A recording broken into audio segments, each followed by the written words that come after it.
In the era of universal beast taming, my companions are all divine beasts.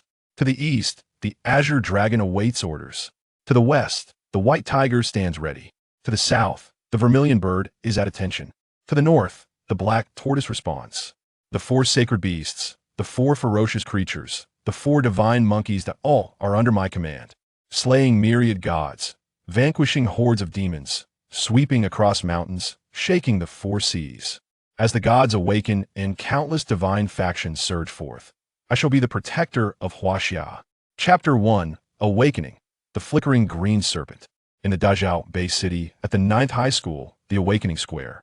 All the faculty and students have gathered here, yet an eerie silence pervades the atmosphere. No one dares to utter a sound, for today marks the annual Awakening Day. At this moment that determines the fate of countless individuals, even the onlookers among the faculty and students dare not show any disrespect. Qin Chuan fixated his attention on the beast summoning platform, where the nearby electronic screen displayed line after line of text. Name, Zhang Wei, Class 27, Senior Year 3, Beast Companion Quality, 1 star. What's this? Is a class leader feeling nervous too? A youthful and radiant figure approached. Her slender waist and long legs, along with her exquisite features, made her a rare beauty that uplifted one's spirits at a mere glance. The surrounding male students gazed upon this scene with envy. This was none other than the renowned school belle, Gao Xuexin, hailing from a noble family. It seemed only Qin Chuan, the top student, could elicit such a warm smile from her. This is a moment that determines one's destiny. Are you not anxious? Qin Chuan responded with a smile, his mind swirling with countless thoughts, while inwardly he mused. Moreover, I must awaken a high-quality beast companion if I wish to seek vengeance upon those beasts. 3 years ago, the nightmarish scene remained vividly etched in his memory, as countless fearsome behemoths surged forth from the colossal Azure Stargate. They obliterated Qin Chuan's homeland and took the lives of his dearest loved ones. His father, mother, and younger sister one after another. They perished before his eyes. A flood of blood, wails echoing across the land. In that moment, it felt as if the world had come to an end. Pain and despair filled Qin Chuan's heart. He longed for death, yet was unwilling to succumb. The driving force that kept him alive was the desire to reclaim his lost territory and use the lives of those demons as a tribute to his fallen kin. The crux of it all was that he must awaken a beast companion of formidable quality. In this era of universal beast taming, a cultivator's strength is fundamentally based on their beast companion. Corresponding to 10 levels of cultivation, beast companions are also ranked into 10-star levels. 0 stage common, 1 star soldier, 2 stars guardian, 3 stars commander, 4 stars general, 5 stars king, 6 stars emperor, 7 stars sovereign, 8 stars saint, 9 stars divine. The quality of a beast companion signifies the upper limit of the realms a cultivator can achieve. If the quality is too low, no matter how hard one strives, they will ultimately remain ordinary. Qin Chuan's expectations were not lofty. He needed merely to awaken a 3-star beast companion. With diligent training, he could reach the commander level and freely traverse the fallen zones. Observing Qin Chuan's serious demeanor, Gao Xuexin smiled lightly. With your intellect, class leader, surely your beast companion's quality will not be low. To Gao Xuexin's remark, Qin Chuan refrained from comment. 3 months prior, during the entrance examination for Tiandu University, he optimized several details of the Huanghua breathing technique using theoretical knowledge, astonishing several esteemed professors who praised his extraordinary comprehension, marking him as a notable talent within the confines of Dazhao Bay City. Moreover, those professors had promised that if Qin Chuan awakened a beast companion of no less than 3-star quality, he would be exempt from the martial arts university entrance examination and directly admitted to Tiandu University. This institution is the foremost martial arts university in the Zheozhou Nation, and only those with exceptional talent gain entry historically. The minimum requirement for beast companion quality was 4 stars, but now it was lowered for Lu Qin. Before Qin Chuan could respond to Gao Xuexin, a derisive voice rang out from the side. Intellect does not equate to talent. How good could the quality of a refugee from a backward region be? If they were truly an outstanding individual, they wouldn't have lost their territory in the end. They are merely a pack of stray dogs. Upon hearing this, Qin Chuan furrowed his brow, casting a cold glance at the speaker. Supeng, silence yourself. Gao Xuexin's beautiful eyes shimmered with anger, but the youth remained dismissive. Gao Shuixin, you should know your place as a noble offspring. Do you not feel ashamed to associate with a refugee? Before Gao Shuixin could retort, Su Peng waved his hand, pointing at the text above the bee summoning platform. Apologies, it appears it is my turn. He stepped onto the platform, and moments later, the screen updated. Name, Su Peng, Class 2, Senior Year 3, Beast Companion Quality, 3 stars. Glancing at the hawk-like beast companion before him, Su Peng cast a look downward, brimming with provocation. Su Peng's parents are both commander-level cultivators, so awakening a 3-star quality beast companion is hardly surprising. Gao Shuixin explained slowly, and Qin Chuan nodded, choosing not to elaborate further. Generally speaking, if both parents are cultivators, the offspring's beast companion quality is determined by the lower quality of either parent. If both parents are ordinary, they can only hope for a mutation in their beast companion.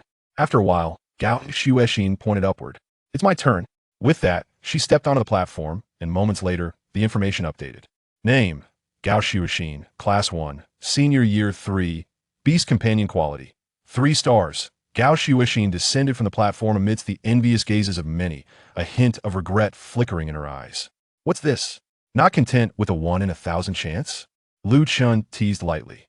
According to data analysis, the probability of awakening a 1-star beast companion is 1 in 10, 2 stars 1 in 100, 3 stars 1 in 1,000, and so forth thus. The chance of a 9-star divine beast is 1 in a billion. With the current population of Jiuzhou Nation being less than a billion, and after a millennium since the dawn of the beast taming era, such qualities are exceedingly rare. My parents spent their savings on rare medicinal herbs to nurture me before I was even born, hoping for a breakthrough beyond the 3-star threshold. Little did I know, it was merely a fleeting dream. Qin Chuan could empathize with Gao Shuixin's disappointment. However, the elevation of beast companion quality is an arduous challenge, one that a mere commander-level noble family could hardly surmount. The next student to awaken is Qin Chuan from Class 1, Senior Year 3. Please prepare yourself. The once silent faculty and students, upon hearing this announcement, revealed expressions of anticipation, curious about what quality beast companion this renowned genius would awaken. Surely Qin Chuan won't break our school's record? If he awakens a 4-star quality, we could rival those top-tier high schools. If Qin Chuan awakens 4 stars, wouldn't we have a prodigy headed to Tiandu University? That would certainly enhance our reputation. Don't be ridiculous. I heard Qin Chuan is already on the verge of being admitted to Tiandu University. Even awakening 3 stars would suffice. Oh my, stop talking. I'm more nervous than Qin Chuan at this point. As the electronic announcement echoed in his ears, a wave of tension and anticipation surged within Qin Chuan's gaze. Class leader, it's your turn. I hope you awaken a powerful beast companion. Gao Shuixin encouraged, and Qin Chuan nodded, slowly making his way towards the platform. As he walked, he removed a piece of jade pendant, a deep green hue, from around his neck. Clutching it tightly in his palm, Professor Yuan claimed that this ancestral jade pendant of mine is an exceedingly rare beast summoning artifact, capable of aiding me in awakening a pet of at least 4-star potential. I hope he has not deceived me. Qin Chuan silently pondered, filled with uncertainty, yet choosing to place his trust in Professor Yuan's words. Given the professor's esteemed status, there was no need for him to mislead him. Classmate Qin Chuan, summon your beast egg from the soul sea and place it here, instructed the teacher overseeing the awakening, gesturing toward a stone pillar that stood half his height, featuring a circular indentation at its summit, adorned with intricate runes that emanated an aura of profound mystery. Qin Chuan complied meticulously. The beast egg, a chaotic hue, bore no distinction from others. Upon placing in the circular recess, a surge of energy began to flow into it continuously. Simultaneously, the jade pendant in Qin Chuan's grasp gradually dissolved, merging into his very being. Blood drop, the guiding instructor commanded, and Qin Chuan pricked his fingertip, gently touching it to the beast egg. His blood was absorbed by the shell, causing a sudden stirring of his soul, an inexplicable sensation washing over him as he anxiously gazed at the stone pillar. Crack, crack, the shell shattered, disintegrating into fine particles, revealing a palm-sized little green snake that blinked its large eyes, surveying its surroundings with curiosity. Words materialized on the stone pillar. Quality, 0 star. Chapter 2. The Great Wheel of Cultivation, Random Tenfold Returns. Upon reading this line, Qin Chuan felt a tremor in his heart. His instructor also displayed a look of astonishment, and his gaze towards Qin was saturated with pity. The designation of 0-star quality essentially signified that he would lead a life as an ordinary person. incapable of becoming a cultivator, let alone gaining admission to a martial arts university. Of course, being an ordinary person is not inherently disgraceful. After all, only 1 in 10 can break through to the soldier tier and become a true cultivator.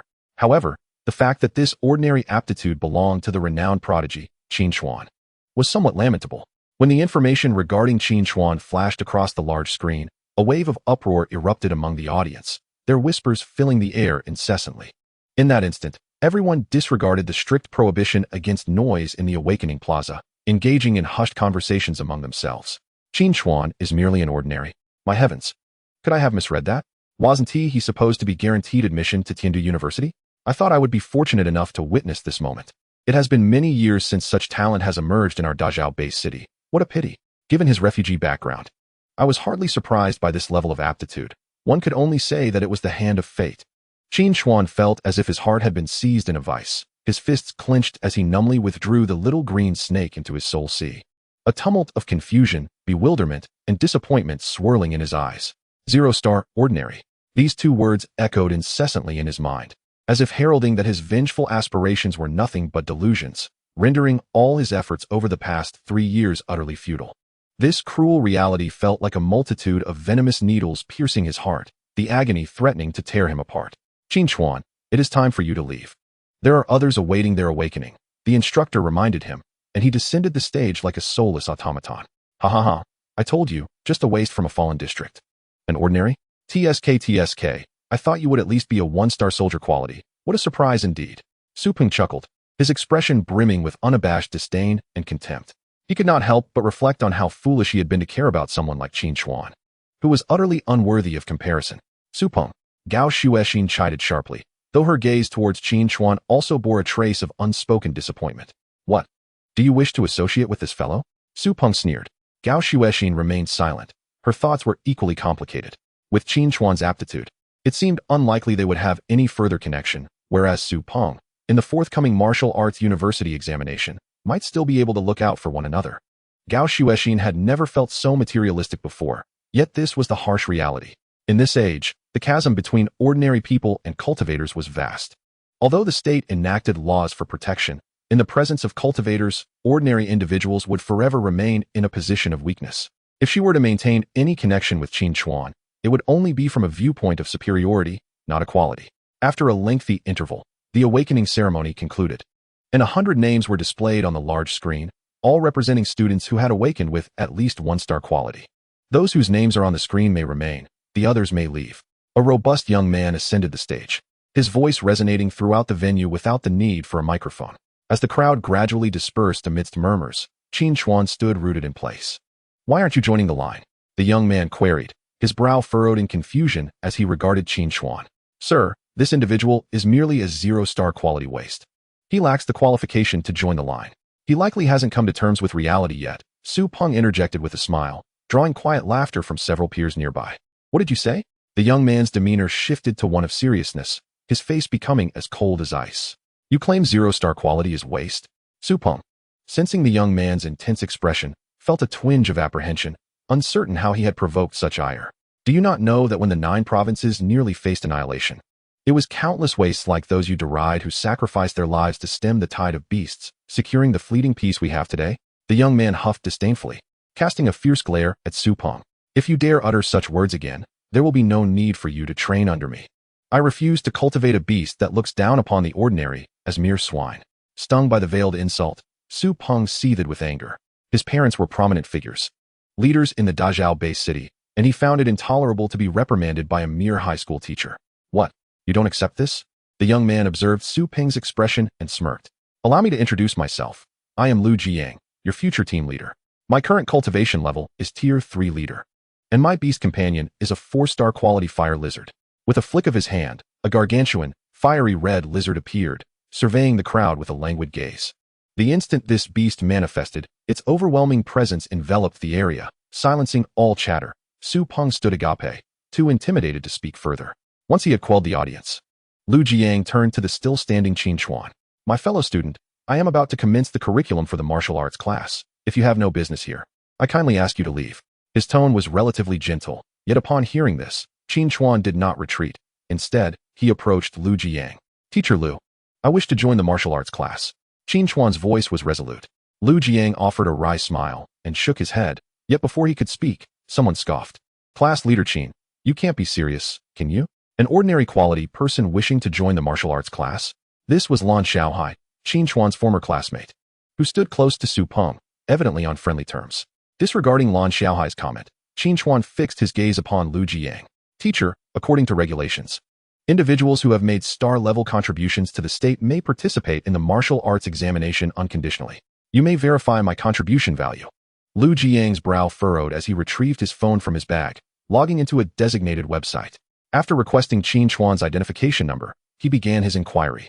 Moments later, Lu Jiang's jaw dropped in astonishment, staring at Qin Chuan as if he had encountered a mythical creature. Is this data real? He suspected he might have misread. Yet Qin Chuan nodded firmly. Lu Jiang inhaled sharply, glancing back at the screen. 5-star contribution. What does this imply? Generally, only 5th-tier monarch-level cultivators can achieve such a feat. This seemingly gentle youth has rendered such monumental service to the state, truly extraordinary. After multiple confirmations, Lu Jiang patted Qin Chuan's shoulder, a hint of admiration flickering in his eyes. Qin Chuan, you are permitted to join the team, but you must consider this carefully. Lu Jiang did not finish his sentence, but Qin Chuan understood the unspoken words. For an individual of ordinary quality to aspire to enter the martial arts realm seemed preposterous. Merely speaking of it would invite ridicule. Had this been moments ago, Qin Chuan would have unreservedly concurred with such sentiments, yet everything had changed. In his soul sea, towering wheels loomed, most shrouded in obscurity, yet one radiated with a luminous glow. This wheel bore an inscription revealing its purpose. The Great Wheel of Cultivation allows one to wager their own cultivation level, spinning the wheel for a random return of tenfold to 10,000-fold cultivation. Chapter 3. The Return of Cultivation, Breakthroughs upon Breakthroughs. Just as Qin Chuan felt despondent, the emergence of these grand wheels in his soul sea, upon comprehending their function, left him in a state of astonishment for quite some time before he could gather his thoughts. The injection of cultivation energy at a maximum return of 10,000 times implies that, with a stroke of good fortune, one could achieve in a single day what would take others a myriad of days to accomplish in their training. This, of course, applies only to practitioners of equal aptitude. However, what brings Qin Chuan even greater joy are the additional features of several other spinning wheels. The Bloodline Wheel, infused with Bloodline crystals, can randomly return a higher-grade bloodline. This means that, provided the conditions are met, he can enhance the qualifications of his beast companion. Suppressing the exhilaration within, Qin Chuan patiently listened to Lu Jiang's address. In the next 3 days, I will give you some time to acclimate and bond with your beast companions, as they shall be your lifelong partners. I hope you treat them well. Lu Jiang surveyed the crowd. During this period, you may also begin your training, as the breathing techniques are part of the compulsory education curriculum, and I shan't elaborate further. My responsibility lies solely in instructing you in martial skills and matters pertaining to your beasts. Beyond that, I am unable to assist. Now, let me not prolong this. Gao Xuexin, you will be the class monitor moving forward. Please create a group chat to include both me and your classmates. I will post notifications there, so do keep an eye out. All right, you're dismissed. Lu Jiang's words were succinct, and as soon as he finished, he departed, leaving the students buzzing with chatter. Lacking the inclination to linger, Qin Chuan made his way outside. Observing his solitary departure, Gao Xuexin opened her mouth as if to speak, but ultimately remained silent.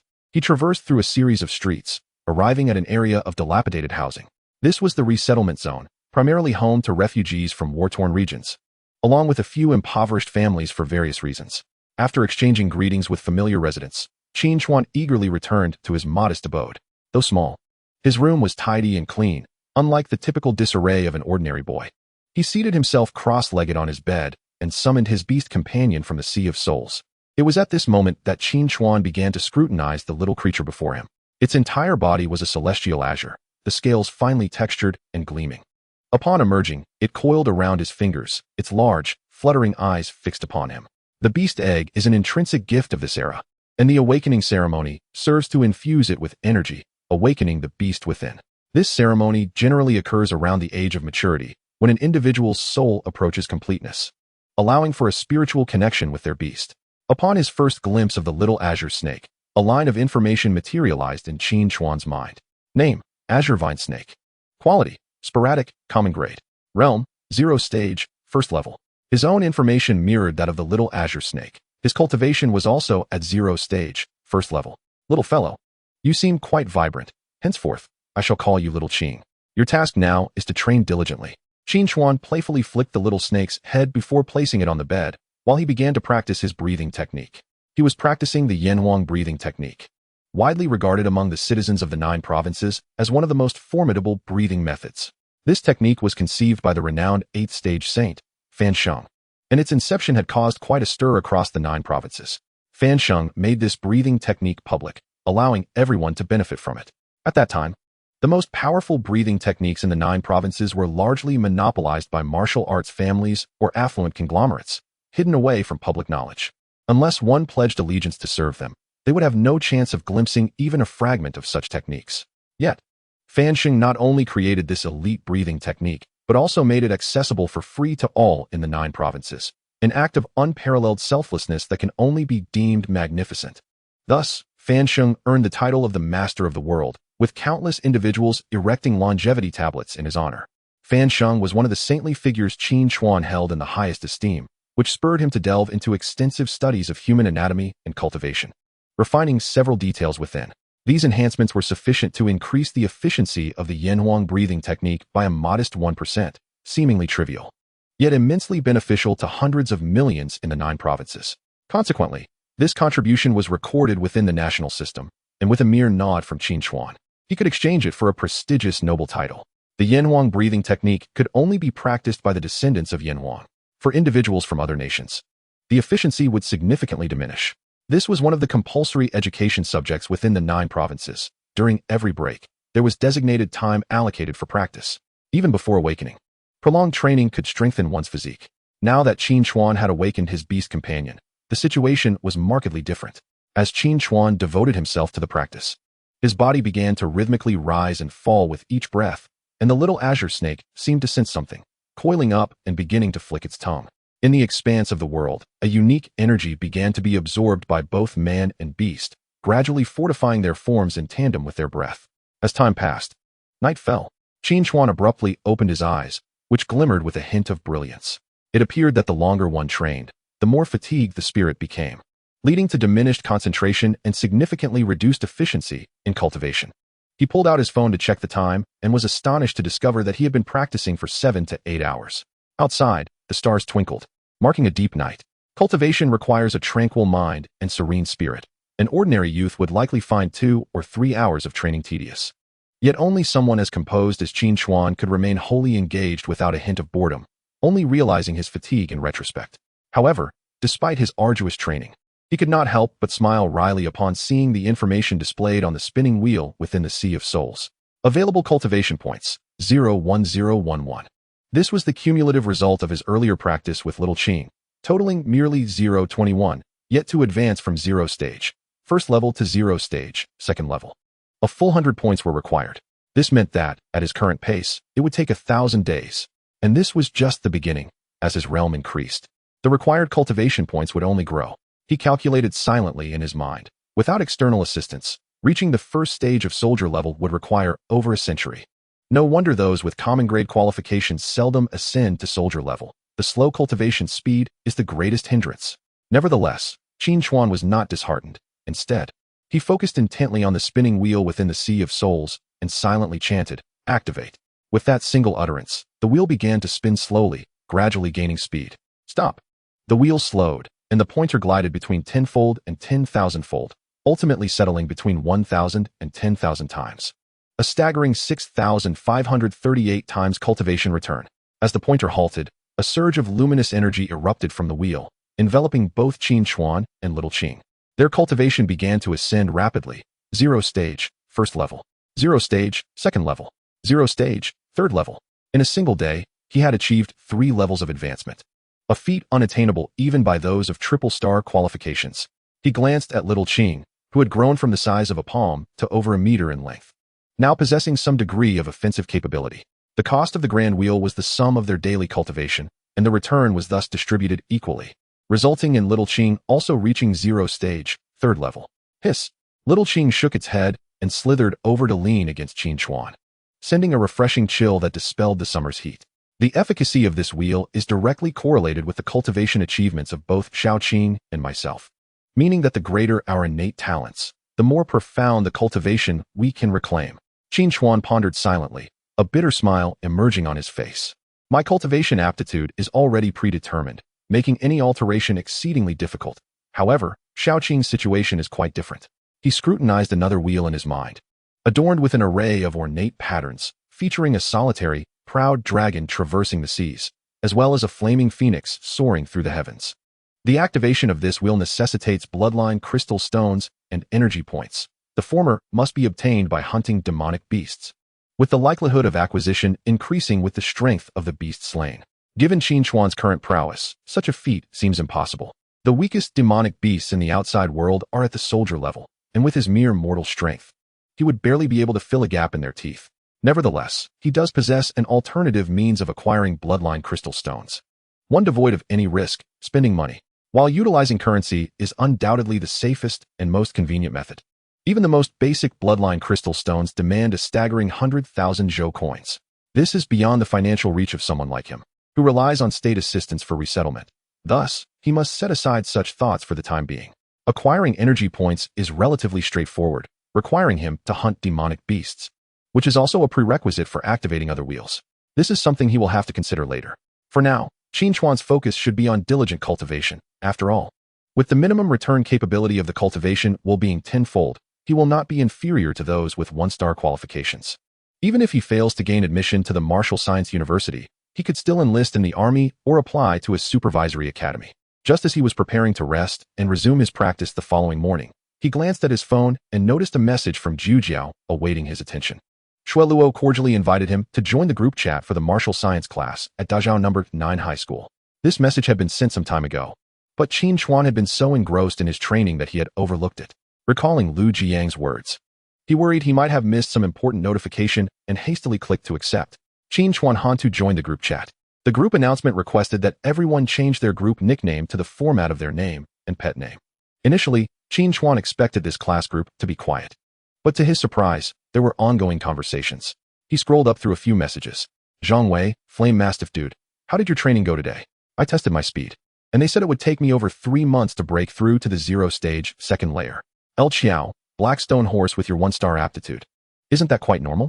I just tested mine too, and I only need a bit over half a month with slow training. Zhang Wei, Flame Mastiff, is this the gap between me and the big shots? I'm crying TT. Lan Xiaohao, Flame Serpent, don't be discouraged. Rest assured, you aren't at the bottom. There's still that 0-star guy. He probably won't level up for years.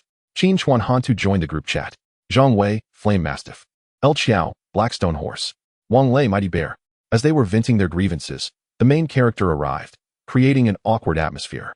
Zhang Wei, Flame Mastiff, haha. No matter the aptitude, let's just train hard. Lan Xiaohao, Flame Serpent, what are you laughing about? Just speaking the truth, afraid of hurting some fragile souls? With these words, the group chat fell silent for a moment. Although this person had a foul demeanor, his words rang true.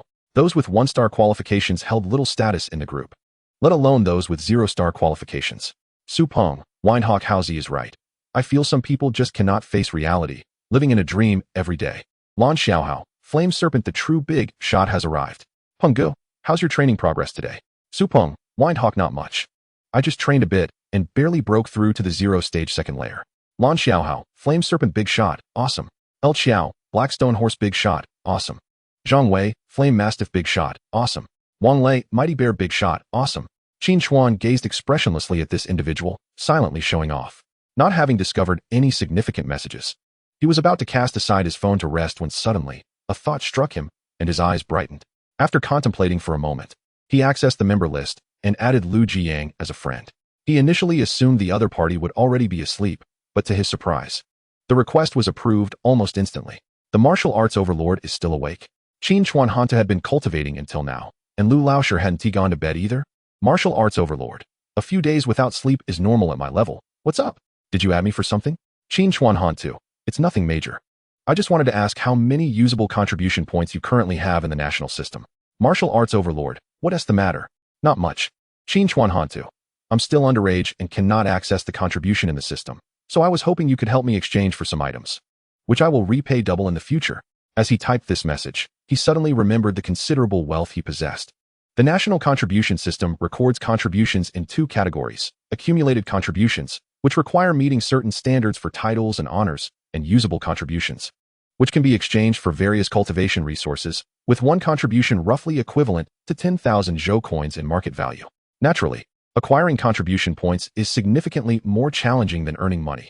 Thus, the value of usable contributions serves primarily as an embellishment, with cultivators typically utilizing it to exchange for special resources controlled by the state. Upon reading Qin Chuan's message, Lu Jiang narrowed his eyes and replied, "Martial Arts Overlord, I only have 9 usable contributions left. I just exchanged some recently.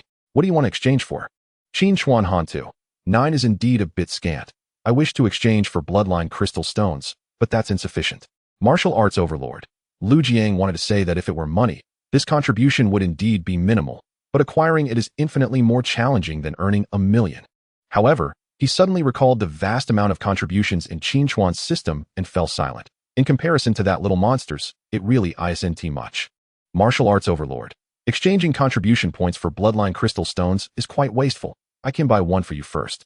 What type do you need?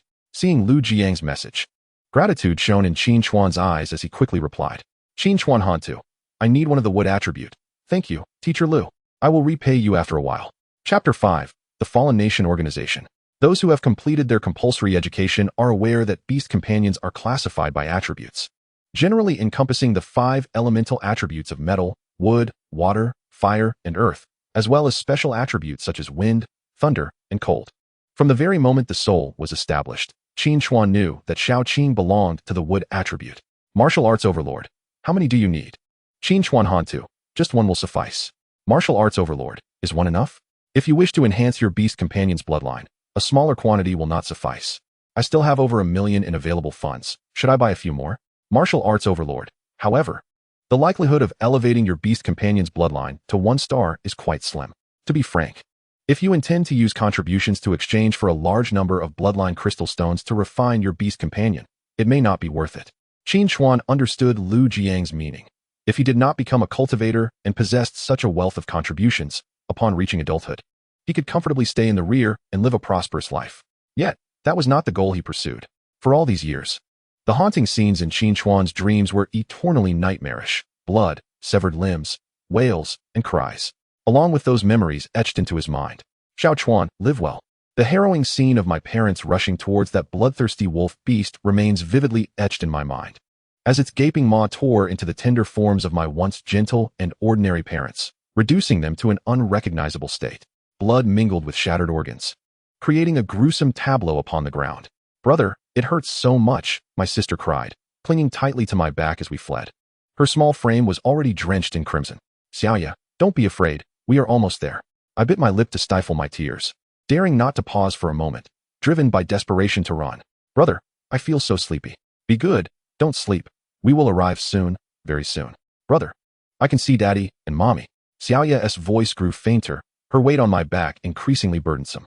No matter how I called out, there was no response. Cradling my sister's lifeless form, my heart turned to ash. Even the monstrous beast pursuing me seemed insignificant in that moment. Hope had abandoned me, taking with it my dearest ones. What purpose was there in living?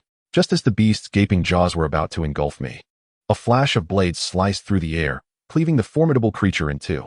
The once fearsome beasts, so terror-inducing to ordinary folk, fell to a single strike. If one ever feels devoid of the will to live, they need only gaze upon this ravaged land.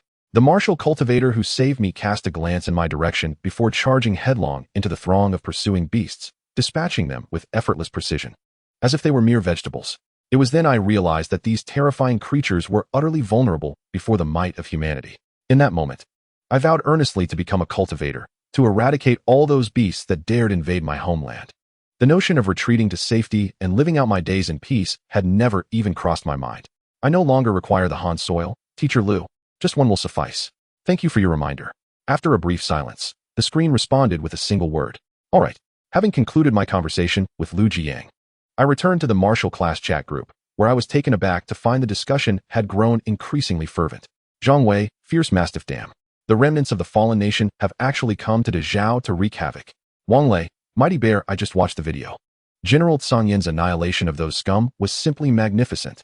El Qiao, Blackstone Horse, where did you get that footage? Please share the link. Wang Lei shared a link, and I clicked on it, revealing a sensational video interface. Shocking. The Fallen Nations organization appears in Dezhou's base city, swiftly dispatched, by General Tsangyan in 3 moves. The title had an unmistakable flavor reminiscent of sensationalist media, yet it accurately reflected the content. The footage depicted a chaotic scene near a subway station, where dozens of members of the fallen nation, accompanied by their beast companions, were engaged in frenzied slaughter, hurling explosives and leaving devastation in their wake. Several inspectors attempted to intervene, but were swiftly dispatched by a masked individual wielding a towering skeletal beast companion, showcasing undeniable strength as a 4th-tier general-level powerhouse. With a mere gesture, the skeletal beast opened its massive jaws, releasing a thick, dark mist that corroded any human it touched, reducing them to mere skeletons in the blink of an eye. The barrage of comments flooded in unison. 97th on the General S list. Dark corrupt skeleton. How had Dezhao provoked such a formidable foe? This individual was indeed a rarity within the fallen nation, and few generals could match their prowess. Was this being truly powerful? Yet the title proclaimed their demise at the hands of General Tsangyan. Who exactly was this General Tsangyan? Dezhao was merely a 3rd-tier base city. It was not surprising for its defending general to lack renown, considering there were thousands of general-level powerhouses across the 9 provinces. Logically, such a base city should not attract the attention of the fallen nation, which typically targeted 1st-tier cities. Thus, there must be a deeper reason behind their actions. As I pondered, the video showcased the masked figure with the dark corrupt skeleton wreaking havoc when the ground began to tremble violently, suddenly splitting open. A resolute-looking man emerged in the frame. He surveyed the rampaging members of the fallen nation with a gaze ablaze with fury, bellowing, "You seek death."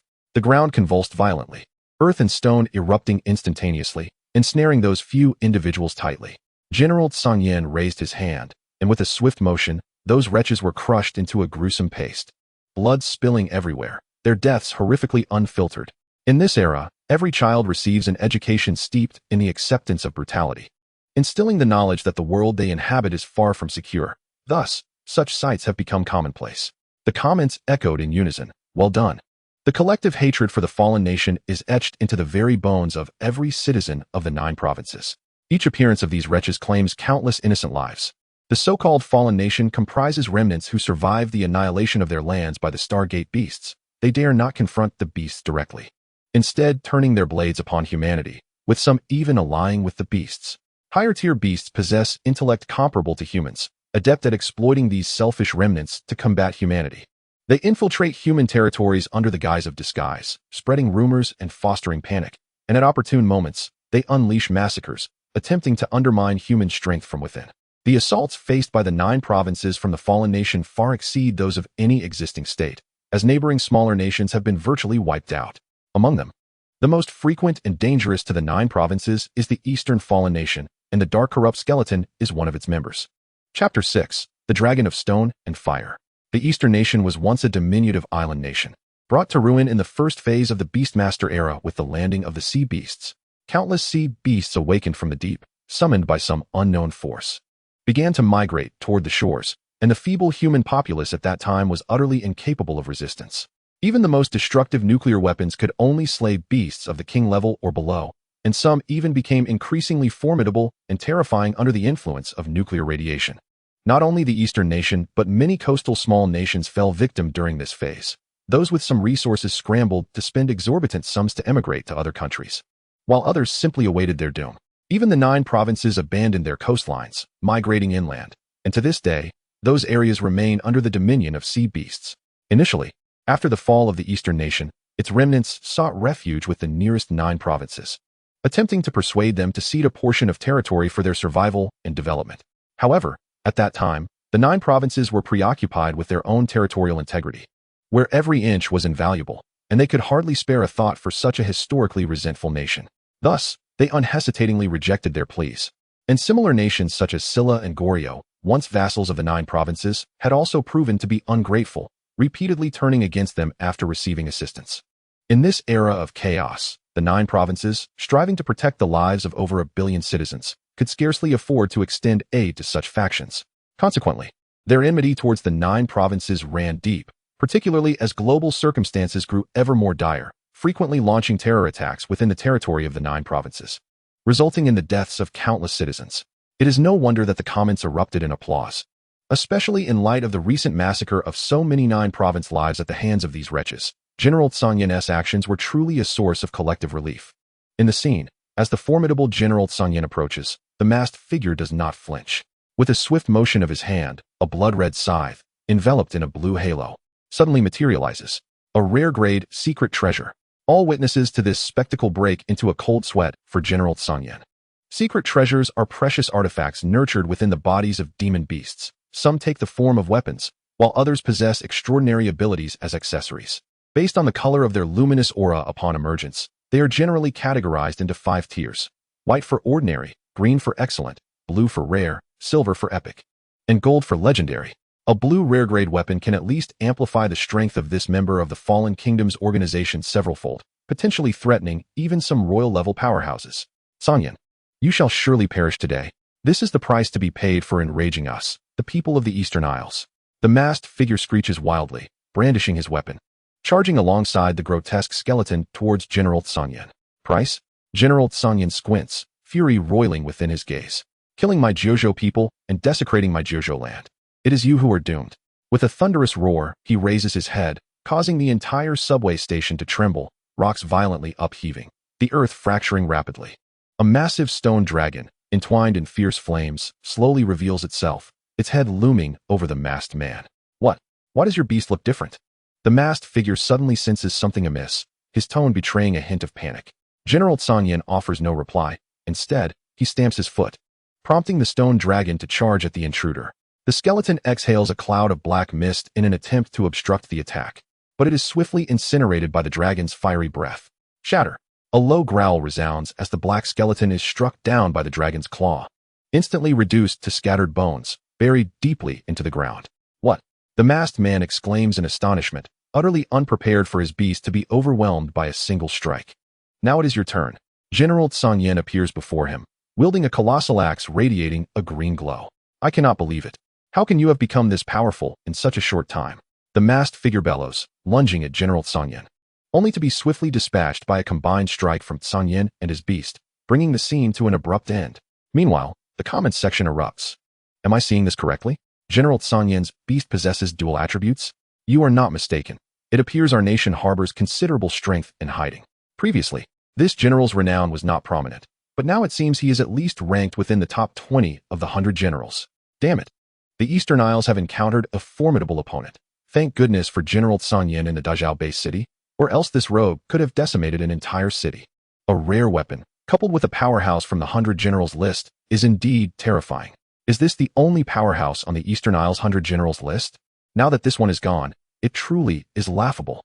After watching the video, Qin Chuan felt a surge of excitement within. If only he possessed the strength of General Tsangyan, how could he not return triumphantly to his homeland?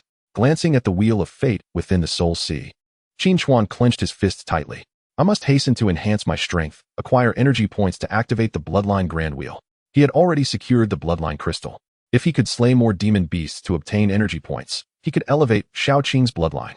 Just as he was preparing to lie down for a rest, a notification popped up on his phone. There are still some members of the Fallen Kingdom's organization lurking within the city under Level 2 alert. Their strength is at the soldier level. Residents are advised not to go out at night, avoid being alone, and to disable the one-button emergency alert on their phones. The Inspection Bureau is conducting a thorough search. After reading the message, Qin Chuan furrowed his brow, shook his head, and then laid down to sleep soundly. The Dajao-based city is vast. The likelihood of encountering these individuals is slim. The most important thing now is to enhance my own strength. Shortly after he fell asleep, a sneaky figure evaded surveillance, stealthily entering the building and infiltrating a particular room. Over the following days, Qin Chuan continued his relentless training with Shaoqing. Though luck was not on his side with the wheel, yielding only a few hundred times the cultivation return. However, compared to his classmates with 1-star qualifications, he progressed much faster, nearly on par with those of 2-star qualifications, though still lagging behind the 3-star qualified individuals. Yet, this is merely the present. Once Qin Chuan enhances Shaoqing's bloodline qualifications, his cultivation speed will increase exponentially. Time to step out, Qin Chuan muttered, bringing Shaoqing into the Soul Sea. Today is the day for training in the martial science class, and he could not afford to delay. As he stepped outside, he suddenly heard a crackling noise from the neighboring room. Furrowing his brow, Qin Chuan hurriedly knocked on the door. Grandpa Lu, are you there? His neighbor, an elderly man who had fled from the war-torn zone, lived alone, and Qin Chuan often helped him when he could. After a moment of silence, with no response, Qin Chuan knocked again. Grandpa Lu? If there was still no reply, he was prepared to force the door open. Cough, cough, ha ha. It's nothing, nothing at all. I just broke a cup. An aged voice came from within. Upon hearing the response, Qin Chuan let out a sigh of relief. As long as he is fine. I'll be off to school now. Just as Qin Chuan took a few steps, he suddenly halted, sensing something was amiss. Though he could not pinpoint the source of his unease. Shaking his head, he continued on his way. However, after he departed, the door creaked open slightly, revealing a pair of bloodshot eyes brimming with madness. Through the crack, it was evident that the room was awash in crimson, splattered with bloodstains, and a corpse. Its organs hollowed out, lay on the floor. The body belonged to an elderly man with graying hair. Chapter 7. The Beast Mastery School. Qin Chuan arrived at the dedicated teaching building for the martial science class, located near the Awakening Plaza. At this moment, most of the students had already gathered, sitting quietly in the classroom. Once everyone was present, Lu Jiang slowly walked in. Now that everyone is here, excellent. I shall commence the lesson. Lu Jiang began to speak. Today, I will discuss a crucial topic that pertains to your future development. At this, all students held their breath, focusing intently on the lesson. The first matter at hand is regarding the Beast Mastery School. Who can tell me how many types of Beast Mastery Schools exist today? Upon hearing this question, Su Peng was the first to raise his hand. Teacher Lu, the current Beast Mastery Schools primarily divide into 3 categories: Human Combat School, Beast Combat School, and Dual Combat School. Lu Jiang nodded in agreement. Su Peng is correct. Could you elaborate on the characteristics of these 3 schools? Naturally, Su Peng did not hesitate and began to speak confidently. The Human Combat School, as the name suggests, prioritizes humans while utilizing beasts as support. Generally, practitioners of this school have beasts with talents and skills that lean towards auxiliary functions. The Dual Combat School involves both the practitioner and the beast battling together, complementing each other, with the beast's talents and skills inclined towards offensive capabilities. The Beast Combat School is somewhat unique, as it allows beasts to fight while the practitioner provides support. Those who follow this school often contract multiple subordinate beasts. After Su Peng's explanation, everyone in the class gained a clearer understanding. Although they had some prior knowledge, it was evident that Su Peng had articulated it much more clearly. Su Peng was indeed correct. The reason I am sharing this with you is to help you determine the path you wish to pursue. Of course, there is no need to consider the Beast Combat School. Simply choose between the Human Combat School and the Dual Combat School. Someone, puzzled, spoke up.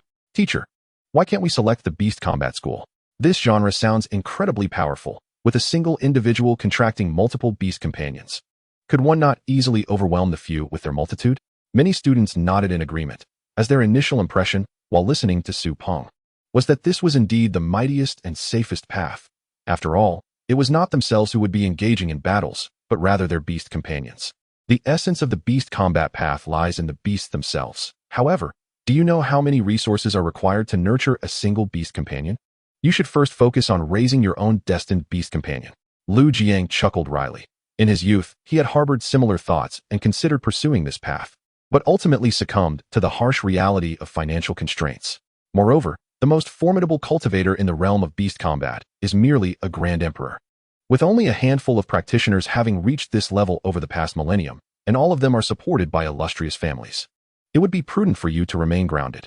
Upon hearing this, some students, still lost in their fantasies, couldn't help but lament their fate, wishing they were heirs to some grand conglomerate. All right, let us settle down.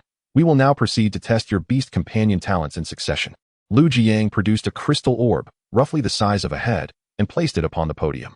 Each beast companion possesses a specific talent. Should one not use the crystal to stimulate and awaken it in advance, it may still awaken autonomously after a period of time. The talents of your beasts form the foundation upon which you will determine your paths, while a select few specific talents are suited to only one route. The majority are versatile. As for the skills of your beast companions, those will be determined once you reach the first stage of cultivation. Beast skills require the hunting of magical beasts, awakening their powers through their cores, which can be directed at will. For instance, skills acquired from beasts adept in offense typically lean towards aggressive capabilities. Lu Jiang began calling names, and students took turns stepping onto the stage.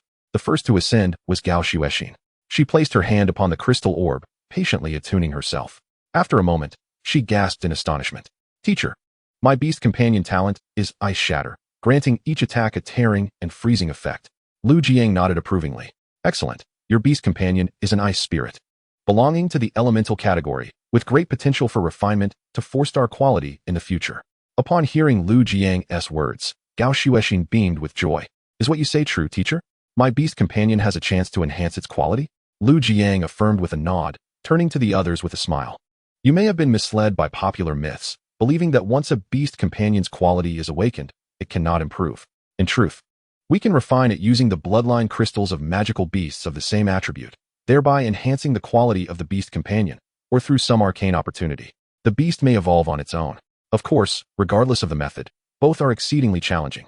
My own beast companion was of 3-star quality, and it took resources worth hundreds of millions to elevate it to 4-star. Upon hearing Lu Jiang's words, those with 1 or 2-star qualities felt their hopes extinguish abruptly.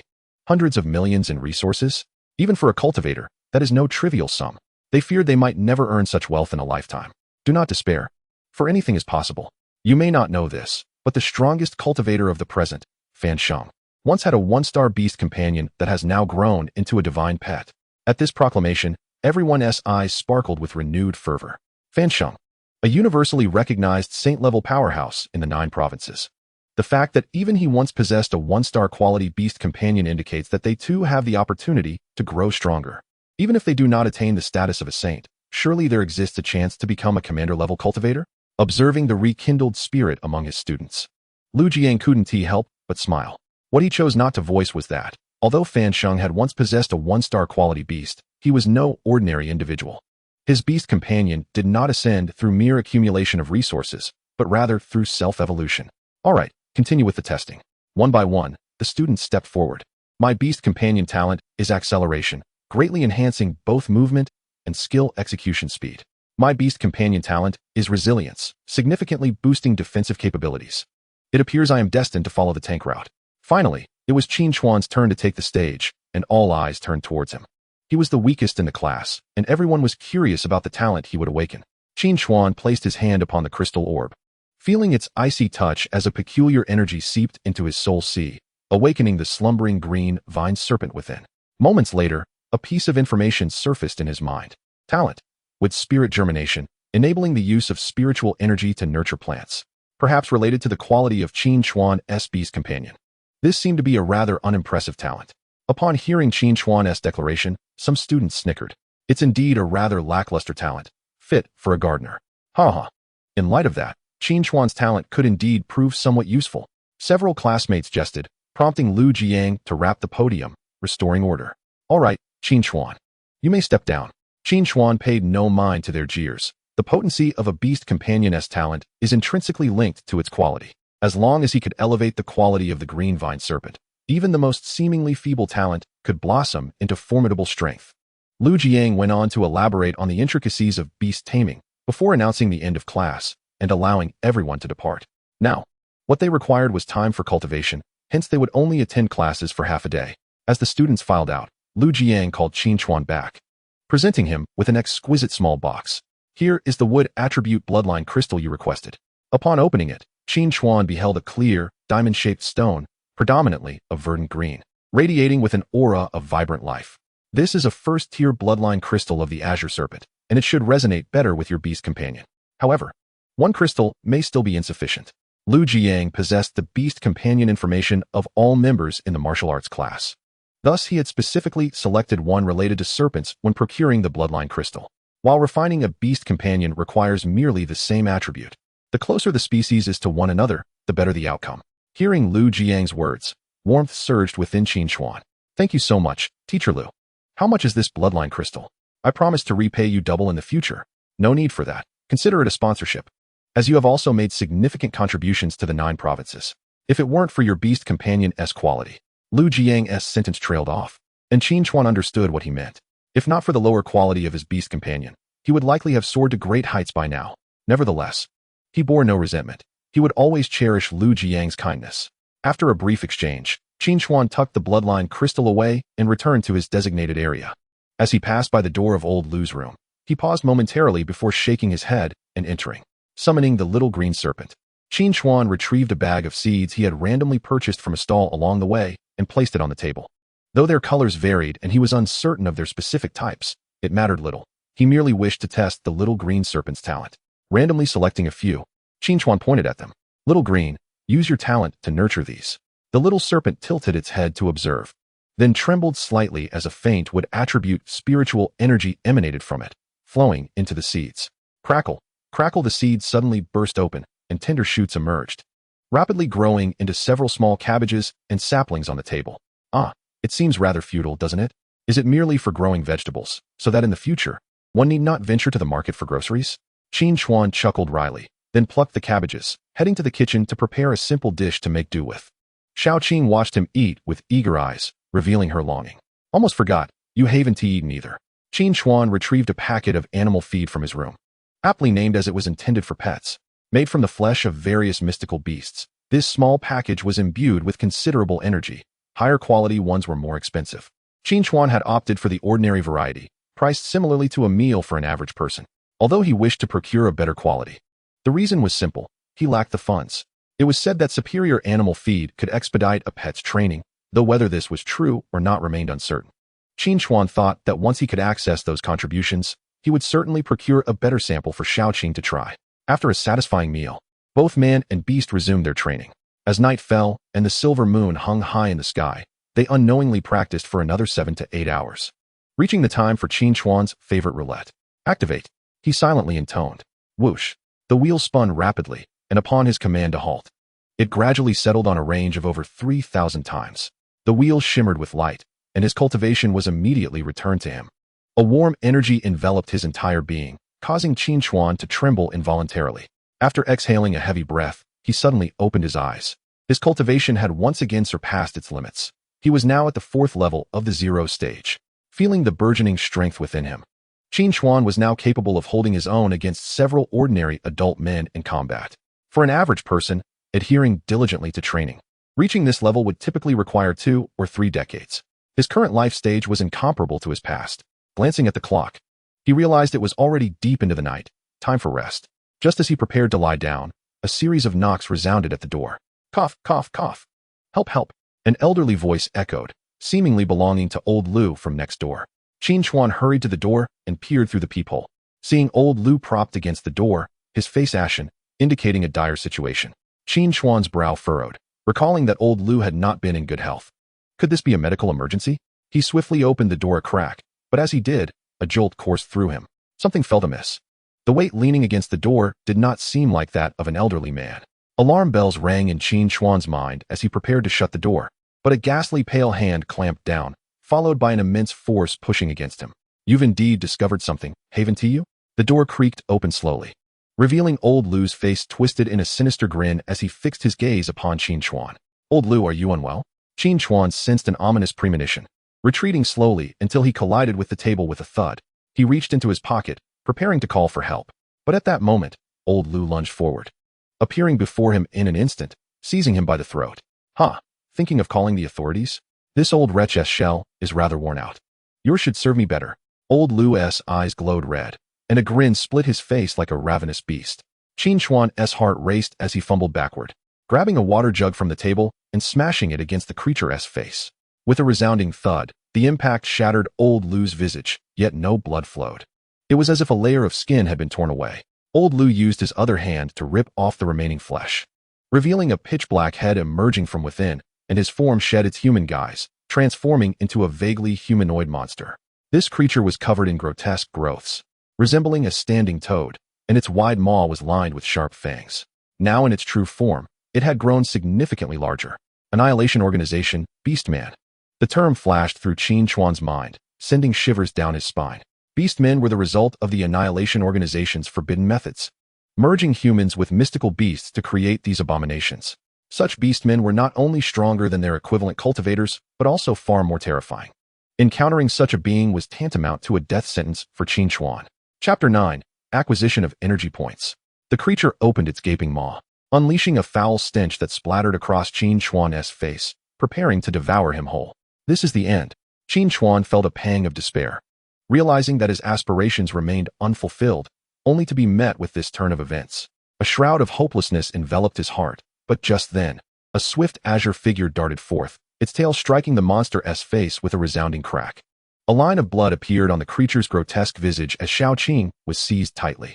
Oh, a little appetizer.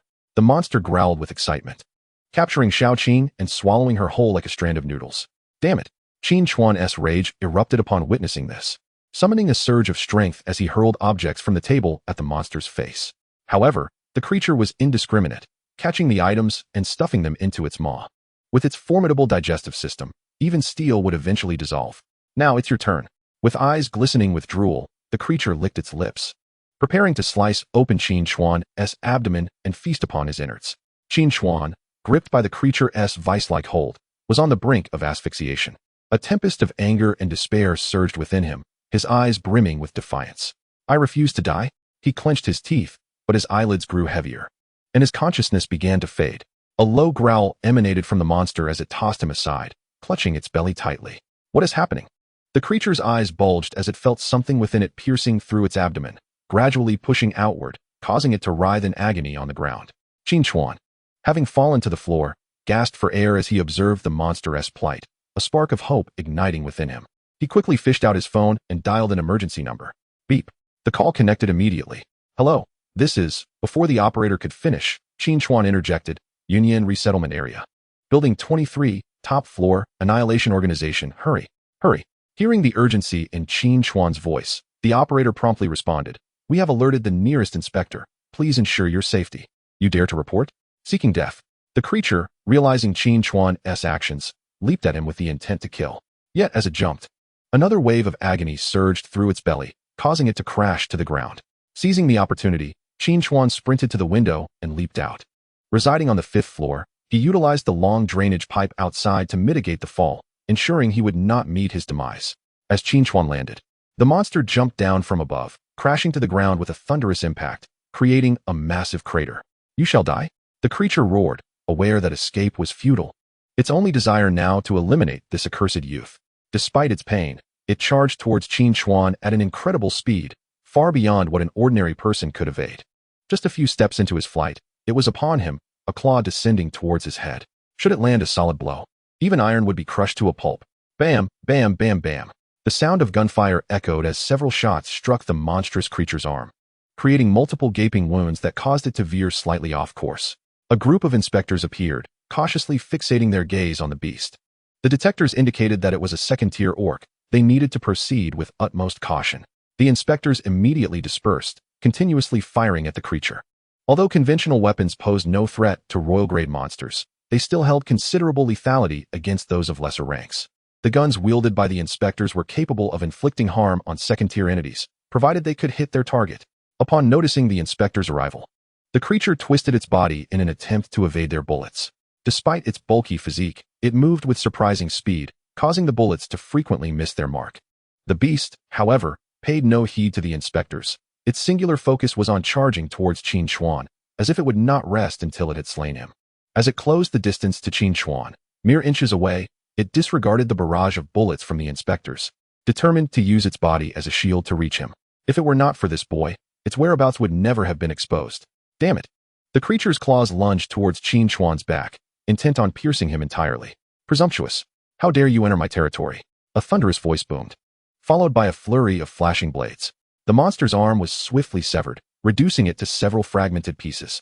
The newcomer was a stern-faced middle-aged man wielding a broad-bladed knife, a second-tier guard, known as Ma Hong, who was responsible for this jurisdiction. Uncle Hong, Qin Chuan exclaimed, filled with joy. This was the very swordsman who had saved him 3 years prior. Qin Chuan, stay back. Ma Hong cast a glance at him before unleashing another strike at the creature. A furious roar erupted from the beast as it bared its teeth and lunged at Ma Hong, its body glistening with a dark iron sheen. Injured trash orc. Dare you act defiantly before me? Ma Hong scoffed coldly, a crimson light flickering in his eyes. Without even summoning his beast companion, he continued to strike with precision. Each blow stripped away more of the creature's flesh, and soon it was reduced to a pitiful form, writhing on the ground in agony. The organization will not spare you. You cursed brat, damned kingdom of Jojo. The creature spat venomously, cursing as Ma Hong prepared to deliver the final blow. Just then, the creature flailed, abruptly falling still. Trash. Ma Hong spat, regarding the carcass with disdain. Investigate the area for any innocent casualties, he commanded, preparing to inquire about the specifics from Qin Chuan. When the corpse of the monster twitched once more. Not dead yet. Ma Hong frowned, ready to strike again, but Qin Chuan intervened. Uncle Hong, wait, he exclaimed, noticing the creature's swollen abdomen. My beast companion has been swallowed by it. Why didn't you say so earlier? Ma Hong hastily plunged his knife into the creature's belly. As he broke through the skin, a patch of green emerged. This creature has a taste for vegetation? Ma Hong questioned, perplexed. as Qin Chuan quickly retrieved a greasy little Qing from within. The creature bore corrosive wounds, but fortunately, they were not deep. It could recover slowly within the Soul Sea space. Qin Chuan promptly used his spiritual energy to expel the gastric fluids, then stored Qing in the Soul Sea. Observing the creature's belly filled with greenery, along with thorn-like plants, Qin Chuan suddenly realized the truth. So that was it. The monster had also swallowed a pouch of seeds, which Qing had nurtured using her innate ability, causing them to take root and sprout within its belly, ultimately bursting through its abdomen. No wonder the beast had been in such agony. Qin Chuan understood, for the power of plants should not be underestimated, as evidenced by those that take root in stone. Moreover, it was said that a single grass seed, when placed in a crack in a skull, could cause it to split apart, and even an elephant would find it challenging to crush. Such is the power of flora. Yet, this realization did not bring Qin Chuan joy. At the moment of the monster's demise, a series of radiant lights flickered in his Soul Sea space. The inscription revealed a line of text, 200 energy points available. Chapter 10, Bloodline Evolution, 1 star. Energy points. These were one of the tokens for spinning the bloodline wheel, meaning Qin Chuan could now reinforce the bloodline of the Qing tongue snake. Suppressing his excitement, Qin Chuan patiently recounted to Ma Hong the events leading to this encounter.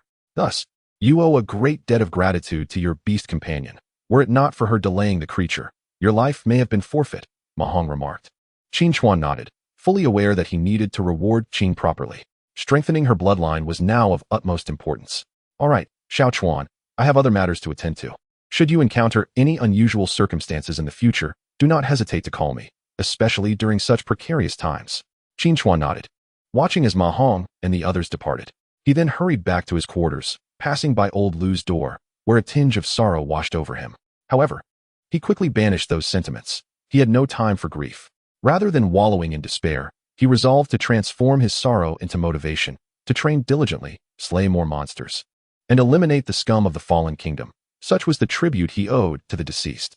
Old Lu, I will avenge you, using the lives of those from the fallen organization to honor your memory. He muttered under his breath before closing his door and descending into the Soul Sea. Within the grand bloodline wheel, the once dim and lifeless space now shimmered with radiant hues. He retrieved the bloodline crystal and guided it into the Soul Sea. Such unique artifacts could indeed enter this realm, as could treasures of various kinds. The bloodline wheel featured a slot, into which Qin Chuan placed the crystal. The images on the wheel began to shift, initially displaying myriad divine beasts. It now focused solely on a fearsome serpent. Activate. Qin Chuan intoned silently, and the wheel began to spin. Gradually, it came to a halt, revealing the information: 825-fold reinforcement of the Tsang snake bloodline. A wave of crimson energy surged, merging with the body of the Qing tongue snake. Faint red veins emerged, and the serpent's form began to transform. Its scales thickened, its body elongated, and the wisdom in its eyes deepened. 1 star, Tsang tongue snake. Now possessing the power of the Tsang snake while retaining the flexibility of the Qing tongue snake. Its attributes across the board had significantly enhanced. Meanwhile, Qin Chuan's energy points diminished by 100, and the bloodline will displayed a message. 1 star Tsang snake bloodline has reached its limit. No further enhancement possible. Upon reading this, Qin Chuan's eyes sparkled with excitement. This meant he could still enhance it using other first-tier would attribute bloodline crystals, thereby combining various traits. His mind raced, recalling several first-tier would attribute beasts, each boasting commendable bloodline qualities.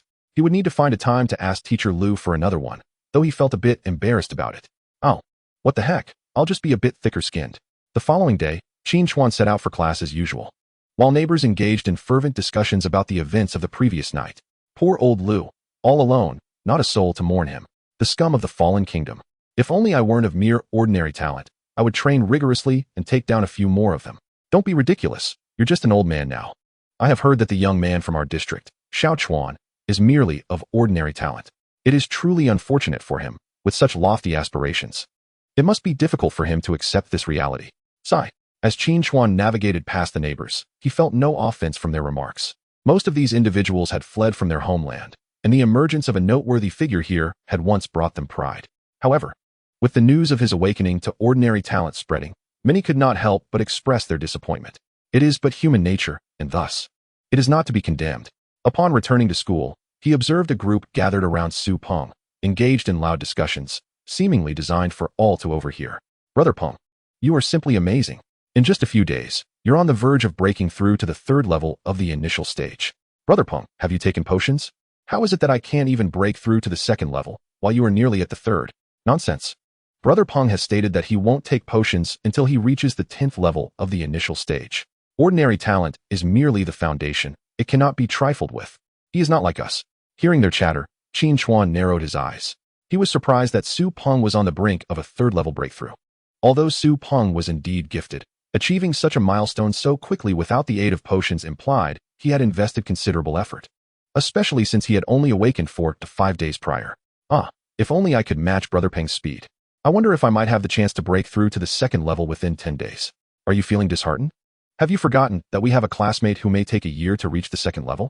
Remarked Lan Xiaohao, Su Peng's #1 sycophant. After this comment, many turned their gazes towards Qin Chuan. Gao Xuexin also glanced at him, her expression revealing a complex mixture of emotions. Oh, it seems everyone is particularly spirited today. Lu Jiang suddenly entered. This enthusiasm is commendable. Today's lesson is quite simple, one-on-one combat. The students gasped in astonishment.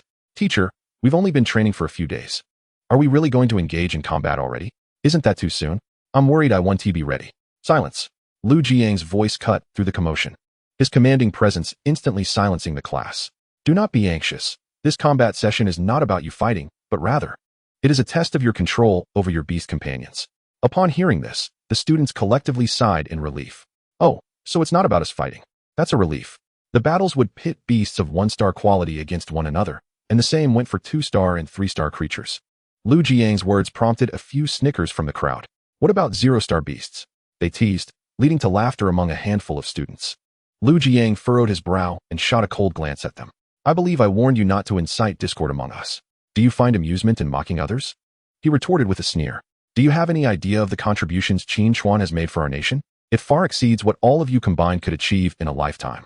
At this proclamation, the room fell silent. In truth, while they were aware that Qin Chuan had received accolades from professors at Tiandu University, they were oblivious to the specific reasons behind it. This was part of the nation's protective measures for him. Thus, many failed to comprehend the disparity between themselves and Qin Chuan, with some even dismissing his achievements as mere luck, like Su Peng. Qin Chuan, will you participate in the combat? Lu Jiang inquired, to which Qin Chuan responded with a slight smile. The others listened intently, expecting him to decline. Instead, they heard 2 words, of course. Qin Chuan smiled further. What reason do I have to refuse? I wish to observe the differences between the 1-star talent of Shaoqing and other 1-star beasts. Very well. Let us proceed to the arena, Lu Jiang announced, leading the way as the students hurried to follow. The comprehensive building was equipped with various facilities, and on the first floor lay a battle arena spanning several hundred square meters. The arena was circular, several meters deep, with seating above. Who wishes to be the first to step up? Lu Jiang asked, glancing at the attendance sheet. Gao Xuexin slowly stepped forward, capturing everyone's attention. Seeing this, Su Peng confidently followed suit. As the only 2 with 3-star talent in the entire 9th high school, he felt compelled not to lag behind. Very well. You 2 shall lead the charge. Let us see how your recent training has fared. They nodded and took their positions on opposing platforms, summoning their beasts.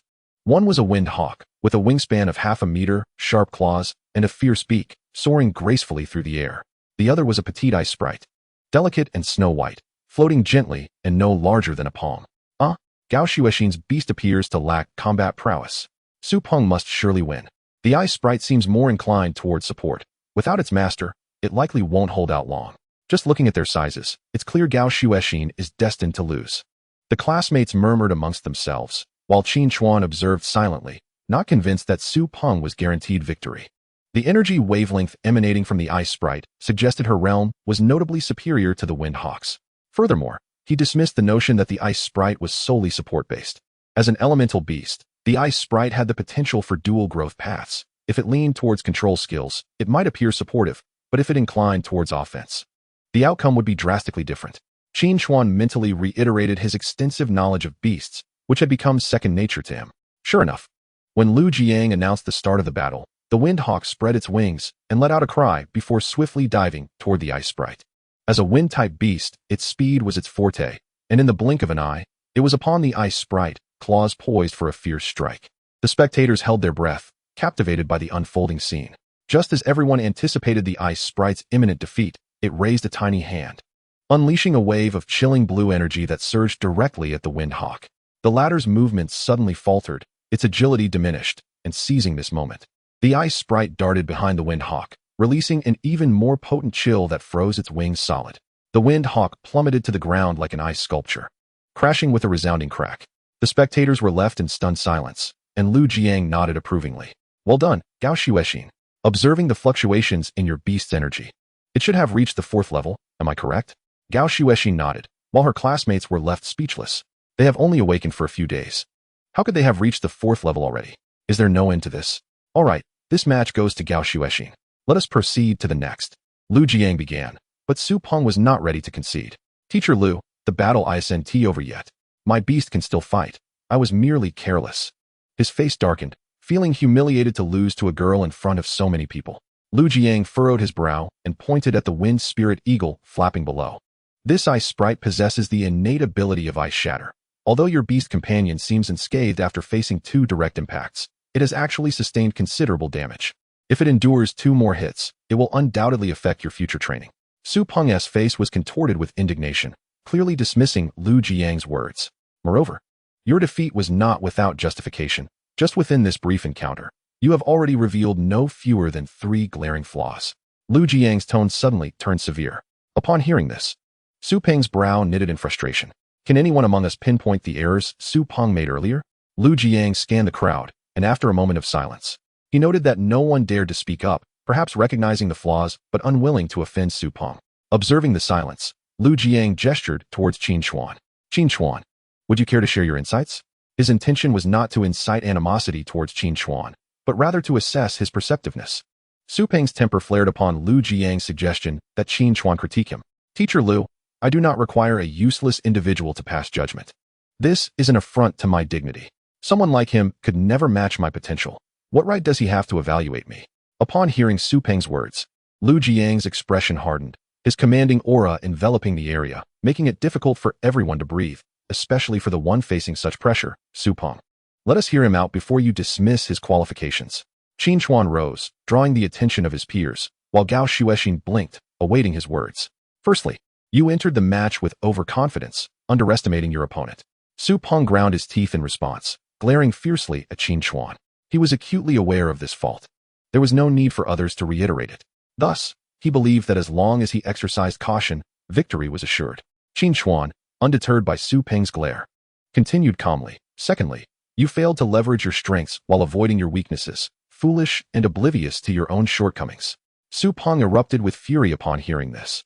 Was this fool insulting him to his face? How dare he?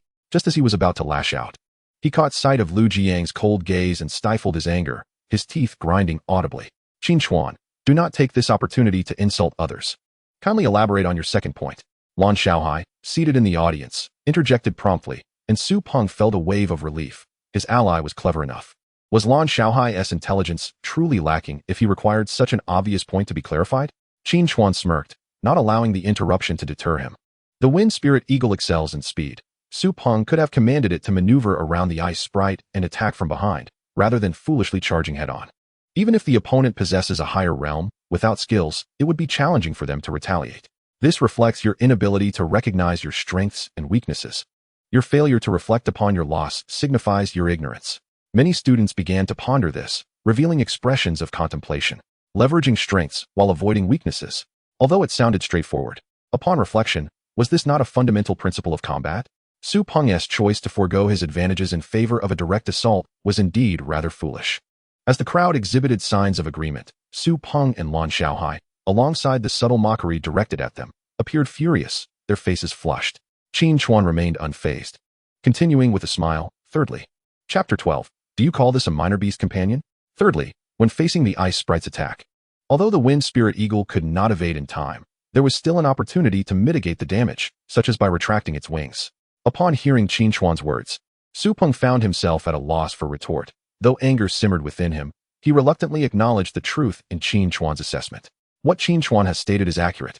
Yet there remains a significant flaw. Su Peng's control over his beast companion pales in comparison to Gao Xuexin's. Lu Jiang's gaze bore into Su Peng, his tone icy. I specifically granted you 3 days to familiarize yourselves with your beast companions and establish an emotional bond. Remember, your beast companions are your partners, not mere tools for combat. Treating them as tools, even with a mental connection, will prevent you from achieving a genuine rapport. Thus, your level of control over your beast companions will differ. And this has little to do with innate talent. After Lu Jiang's remarks, many students fell into a contemplative silence, with Qin Chuan nodding subtly in agreement. Although beast companions hatch from each individual's unique beast eggs, they are complete beings in their own right, possessing emotions of joy, anger, sorrow, and fear. They naturally develop attachments to their masters, yet if this is not reciprocated, they too can feel sadness, becoming sluggish in response to commands and lacking wholehearted dedication. Very well. Let us proceed to the next participant. Who wishes to step forward? Lu Jiang surveyed the crowd, and one hand rose. Teacher, I would like to have a duel with Qin Chuan. The speaker was Lan Xiaohai, who regarded Qin Chuan with disdain. Just moments ago, Qin Chuan had claimed that if the wind spirit eagle understood how to leverage its strengths, it could triumph over the ice sprite. And Lan Xiaohai was keen to see if Qin Chuan could live up to his own words. If mere rhetoric sufficed for victory, then anyone could easily defeat even the mightiest of champions. As Lan Xiaohai spoke, several students at his side snickered, provocatively eyeing Qin Chuan. All eyes turned towards him, eager to see if he would accept the challenge. Qin Chuan cast a glance at Lan Xiaohai, recognizing that the latter aimed to best him in order to curry favor with Su Peng. Thus, he resolved to indulge Lan Xiaohai's request, albeit with a caveat. I have no desire to engage in a duel with someone who singularly lowers the average intelligence of humanity, Qin Chuan stated nonchalantly, causing Lan Xiaohai to seethe with rage upon understanding the implication. Was this not a direct insult to his intelligence? To think that one individual could drag down the intellect of billions, how absurd. If you're afraid, just say so. It appears you can only talk big and point fingers at others, Lan Xiaohai taunted, confident that Qin Chuan would not back down in front of so many witnesses. If he failed to act on his own words, it would only render his critiques of Su Peng meaningless. Let's make this more interesting. A mere duel lacks excitement. How about we add a wager? Qin Chuan smiled, prompting a frown from Lan Xiaohai. What wager? This is a school. Are you suggesting gambling? That's illegal. The loser will clean the restrooms for a month. What do you think? Upon hearing this wager, Lan Xiaohai scoffed. If you are so eager to scrub toilets, then I shall oblige you. Lan Xiaohai brimmed with confidence, while Su Peng quietly warned, this guy seems to have some hidden advantage. Be cautious. Do not underestimate him. He had learned his lesson, and although he looked down on Qin Chuan, he did not believe him to be entirely foolish. Rest assured, Brother Peng. A mere minor talent poses no real threat. As they approached the duel platform, Lan Xiaohai summoned his beast companion first, a small, crimson snake measuring over half a meter. What are you waiting for? Summon your beast companion. Lan Xiaohai impatiently urged Qin Chuan, who stood motionless. Fine. Qin Chuan scratched his head and casually summoned his upgraded one-star ivy snake. Most beast companions tend to grow in size as their bloodlines and cultivation levels increase. And the now 2-meter-long ivy snake far surpassed the one-star flame snake, eliciting gasps of astonishment as it emerged. What in the world is this pitiful little beast? My beast is also a serpent, yet it pales in comparison to his, exclaimed a student, incredulous at the sight before him. Goodness, in terms of size, Lan Xiaohai has been utterly overshadowed. Qin Chuan's serpent is truly robust and lengthy. A female classmate gasped in amazement. Lan Xiaohai gulped, stammering as he spoke. Why is yours so much larger? Qin Chuan shrugged nonchalantly, a smile gracing his lips. Are you still going to fight? Lan Xiaohai hesitated, clenching his teeth in determination. Yes, I'll fight. He scoffed derisively. It's merely a lowly beast. I refuse to believe that you can transcend quality and defeat me. Qin Chuan simply shook his head with a smile, offering no explanation. He had never claimed that his little Qin was still of one-star quality. It was merely the self-deluded assumptions of these individuals. Lan Xiaohai promptly commanded his flame serpent to slither closer, its forked tongue flickering with embers. Logically, Qin Chuan's beast, being of wood attribute, should be at a disadvantage against fire. Alas, the present flame serpent was merely of the lowest tier, while the vine serpent's rank was categorically superior, rendering the outcome of the battle a foregone conclusion.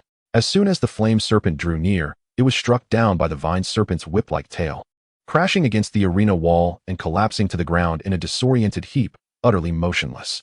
Is that it? It's over just like that? This hardly seems like a lowly beast. I doubt I could fare any better. The onlookers erupted in chatter, fervently discussing the spectacle. Lu Jiang squinted, a smile creeping onto his face. It appears this lad has successfully refined his beast. He was curious about Qin Chuan's method, which seemed to elevate a beast's quality with just a single bloodstone, but he refrained from inquiring. Everyone harbored their own secrets. Prying could lead to troubles best avoided. With this battle concluded, Qin Chuan emerged victorious. Lu Jiang announced the result, while Lan Xiaohai, overwhelmed with embarrassment, longed to vanish into the ground. Lan Xiaohai, you will be responsible for cleaning the toilets for the next month, Lu Jiang teased, eliciting a tight-lipped response from Lan Xiaohao as he returned to his seat, teeth clenched. Su Peng glared at Qin Chuan, his expression thunderous, lost in silent contemplation. Meanwhile, the composed Gao Shuexing blinked her lovely eyes, seemingly unperturbed, her expression rather bland. Although Qin Chuan had triumphed over Lan Xiaohao, she could still perceive a significant gap between them, compared to the once promising genius of yore. The present Qin Chuan still failed to capture her interest. As each student took their turn in the arena, it wasn't long before everyone had showcased their skills. Lu Jiang led the group back to the classroom and continued, "Well, I trust everyone has gained a clear understanding of their abilities. In the days to come, I will teach you some foundational techniques to prepare you for your advancement into soldier rank." The mere mention of techniques commanded everyone's attention. Their minds conjured images of mighty warriors slaying countless beasts with a single stroke or obliterating mountains and seas with a mere gesture. Chapter 13. The Chaotic Meditation Method Techniques is an abbreviation for martial skills and martial arts. Martial skills are techniques based on physical prowess, such as swordsmanship or knife techniques, while martial arts are driven by spiritual energy. The essence of cultivation is the summation of both physical prowess and spiritual energy, regardless of which aspect is enhanced. The overall cultivation level will rise, marking an evolution in one's life tier. If one chooses different beast taming schools, the focus of practice will vary accordingly. The human combat style and dual combat style prioritize physical conditioning with spiritual energy as a supplement, whereas the beast combat style primarily emphasizes spiritual energy, often resulting in weaker physical forms. Of course, weaker is relative to the same tier, even if there is a one-level difference in later stages. A higher-level entity will invariably surpass a lower-level one in all aspects. To practice martial skills and martial arts, a fundamental understanding of techniques is essential. This is the crux of it all. Thus, upon hearing Lu Jiang's words, everyone felt a surge of anticipation. After discussing a few more matters, Lu Jiang dismissed the class. Qin Chuan, of course, stayed behind, requesting Lu Jiang to procure a bloodstone for him, with Lu Jiang graciously covering the cost. Admittedly, Qin Chuan felt somewhat guilty for taking advantage of Lu Jiang's generosity, secretly vowing to repay him with something valuable once he gained access to contribution points. Currently, with nothing to his name, he had no choice but to muster his courage. Fortunately, Lu Jiang was a kind soul, unfazed by such trifles, and readily agreed.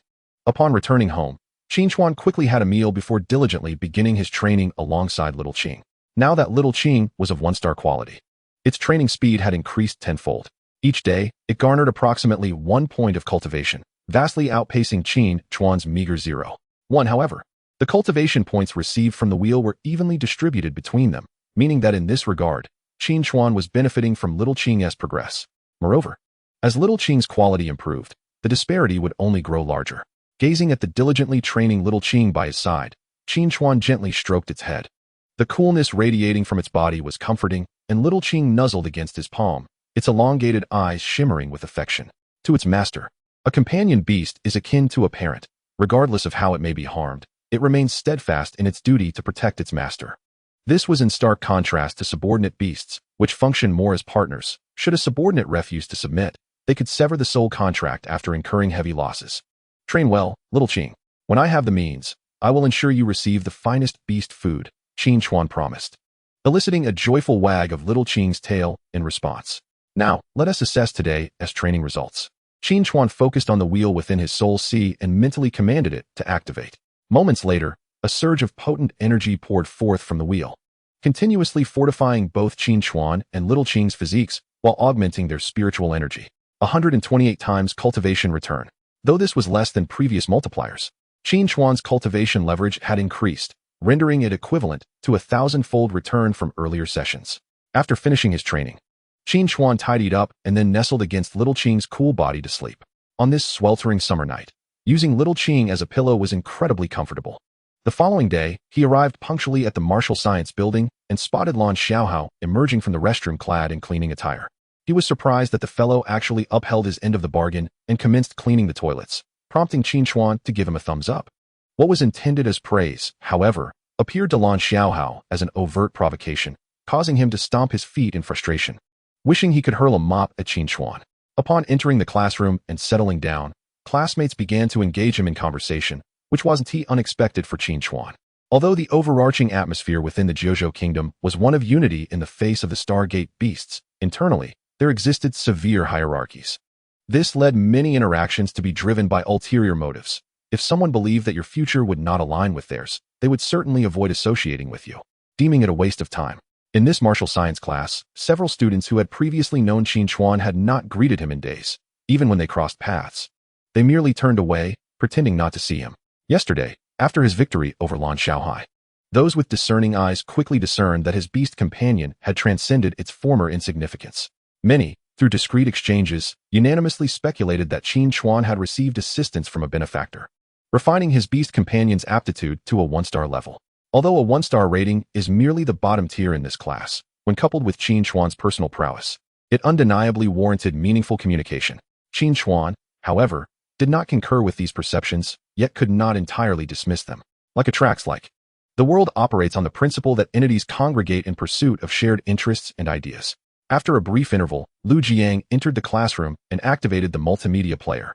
Today, I shall discuss certain theoretical aspects of technique, with a particular emphasis on the foundational training of martial arts, which necessitates practical application. He elaborated. The principle of martial arts execution hinges on the guidance of spiritual energy, illuminating the stars within the soul sea, thus establishing a connection with the cosmos, producing inexplicable effects. Lu Jiang spoke eloquently, as images appeared on the display screen, captivating the audience. Teacher, is the soul sea stars within the realm of the soul sea? Why is my soul sea so murky, devoid of anything? A student voiced his confusion, prompting others to nod in agreement, indicating they shared the same question. Fear not. Your soul sea appears thus due to a lack of meditative enlightenment. Shortly, I will impart a meditation technique, enabling you to perceive your soul sea stars. Lu Jiang patiently clarified, leading to a collective realization among the students. After an extensive period, once he had elucidated all the material, he unexpectedly produced an ancient tome. The book, bound with thread, bore an antiquated appearance, yet emanated an inexplicable allure, instantly capturing everyone's attention. This is the chaotic meditation technique, one of the most powerful meditative practices in the 9 provinces. Lu Jiang proclaimed with solemnity as he cradled the book. Though this is merely a copy, it has been transcribed by a supreme emperor, encapsulating formidable laws of power. It will enable you to commit this meditation technique to memory, but it must not be imparted to others. The significance of this was understood by all. This meditation technique differs from the Yanhuang breathing technique, which is specifically tailored for the people of the 9 provinces. It is universal, allowing outsiders to practice if they were to learn it clandestinely, hence the restrictions. No one found this cumbersome or excessive. After all, only in the 9 provinces is such a practice undertaken, bestowing the mightiest breathing and meditation techniques upon the common folk, providing them a foundational path for ascension. In the Free Federation and the Tianzhu dynasty, all breathing techniques and meditation methods are commodified, with varying costs associated with different levels. Indeed, the 9 provinces once operated similarly. At the dawn of the Beast Master era, martial families and financial conglomerates monopolized various cultivation methods. Fortunately, the government intervened, halting these predatory practices. Initially, the pathways available to commoners were rather mundane, until the legendary Fanqing developed the Yanhuang breathing technique, and the eminent practitioners combined their strengths to create the chaotic meditation technique, significantly bolstering the populace's capabilities. All fell into a deep meditative state. Lu Jiang turned the pages of the ancient book and began to recite, prompting everyone to follow suit. Instantly, their consciousness sank into the soul sea, where they beheld their resting beast companions. In the primordial chaos, before the heavens and earth were born, time does not flow, eternity remains. Lu Jiang chanted, channeling his spiritual energy. As the arcane power surged forth, his spoken words seemingly coming to life, becoming visible to the naked eye. This energy transformed into glimmers of light, merging into the bodies of the students. Simultaneously, the students' soul seas trembled, the previously dim canopy of darkness appearing to be rent apart, revealing dazzling stars that illuminated the entire soul sea space. The resting beast companions raised their heads, curiously gazing at these celestial bodies. Uniquely, within Qin Chuan's soul sea, numerous grand discs were present. As the starlight bathed these discs, an extraordinary occurrence unfolded. Many of the discs, once shrouded in gloom, suddenly radiated brilliance, displaying an array of intricate patterns. Outside, Lu Jiang scrutinized the tome in his hands, a frown creasing his brow, sensing the power within the book gradually waning. Each ancient text had been meticulously copied by a supreme emperor, imbued with potent energy. Logically, it should last for at least 50 years. Yet this one had scarcely endured a mere decade. However, Lu Jiang noticed the book manifesting signs of aging, its pages visibly yellowing. How peculiar, he mused. Contemplating halting his recitation, yet feared it would jeopardize his students' futures. After deliberation, he decided to continue, merely accelerating his pace. Qin Chuan observed as the stars within his soul sea ignited one by one, the discs beneath emitting a gentle glow, his mind swirling with confusion. What could this mean? He noted no peculiarities beyond the illumination of the discs and chose to focus solely on absorbing the information presented. As Lu Jiang completed his recitation, the entirety of the chaotic meditation technique seemed inscribed into the minds of the students, surfacing effortlessly upon recollection. Gazing upon the ancient tome, which appeared on the verge of crumbling to dust, Lu Jiang felt a deep sense of despair, unsure of whom to voice his grievances to. All right, your soul sea stars should now be revealed. Upon careful observation, you should discern that there are 10 particularly large and radiant ones, Lu Jiang announced, prompting the students to examine their soul sea stars, confirming the teacher's assertions. Yet Qin Chuan swallowed hard, his body trembling slightly. He had discovered that his soul sea contained not just a few, but over 100 large and luminous stars. These soul sea stars were referred to as main stars, while the others were termed substars. Each main star could integrate with a martial art, implying that you could possess 10 martial arts. Martial arts, like your aptitude, are categorized into grades 1 through 9. Regrettably, the upper limit of martial arts integration is also constrained by your aptitude. 1-star aptitude can only fuse with 1-star martial arts. Note that I refer to your own aptitude, not that of your beast companions, Lu Jiang clarified, plunging the class into silence. In that moment, they comprehended the significance of aptitude. Not only did it affect their training speed, but it also placed them at a considerable disadvantage in martial arts. Others possessed 10 9-star martial arts, while they were confined to 10 1-star martial arts. How could they compete? Then what about those with 0-star aptitude? Can they not integrate martial arts at all? Su Peng inquired, casting a scornful glance at Qin Chuan. Lu Jiang sighed. Those with 0-star aptitude can only integrate with non-grade martial arts. Huh, so there are indeed non-grade martial arts in this world? Lan Xiaohai laughed heartily, finally seizing the opportunity to humiliate Qin Chuan, avenging his previous embarrassment. Yet, Qin Chuan did not exhibit the sorrow and despair Lan Xiaohai had anticipated. Instead, he bore a calm demeanor, as if he had foreseen this outcome. Non-grade martial arts, while seemingly weak, could amount to hundreds.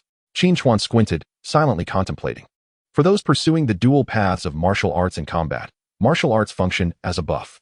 For instance, integrating a martial art that enhances sword power would amplify the potency of sword techniques. Integrating one that accelerates sword speed would hasten the rate of strikes, and so forth. Due to the limitation of only 10 martial arts slots, every cultivator must exercise utmost caution, deliberating extensively and constantly weighing their options. However, Qin Chuan is entirely devoid of such concerns, freely merging whatever he desires, even if the effects are somewhat weak.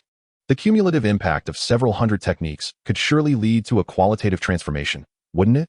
Moreover, hundreds may merely represent the present, based on Qin Chuan's earlier observations. Those grand and luminous stars are the result of the metamorphosis of ordinary celestial bodies. The sole catalyst for this transformation appears to be the grand will residing within his soul sea. Contemplating this, Qin Chuan's gaze fell upon the ancient tome in Lu Jiang's hands, which seemed to have become even more tattered. He speculated that certain wheels within his soul may have been influenced by specific elements within that ancient text, leading to alterations in his soul sea's stars. As Lu Jiang ceased his recitation, the peculiar phenomenon gradually came to a halt. Was this related to the powers of the great emperor? Qin Chuan pondered, but soon stifled his thoughts. Dwelling on them further would yield no benefit. After all, having several hundred martial arts techniques would suffice for his cultivation for a considerable time. Although the unranked martial arts are feeble, they possess a singular advantage, the ability to be practiced below the rank of soldier. Lu Jiang slowly spoke, seemingly attempting to reassure Qin Chuan. Oh dear, isn't it true that classmate Qin Chuan can become invincible below the soldier rank? Ha ha, Lan Xiaohai remarked with a playful grin, eliciting quiet laughter from several others.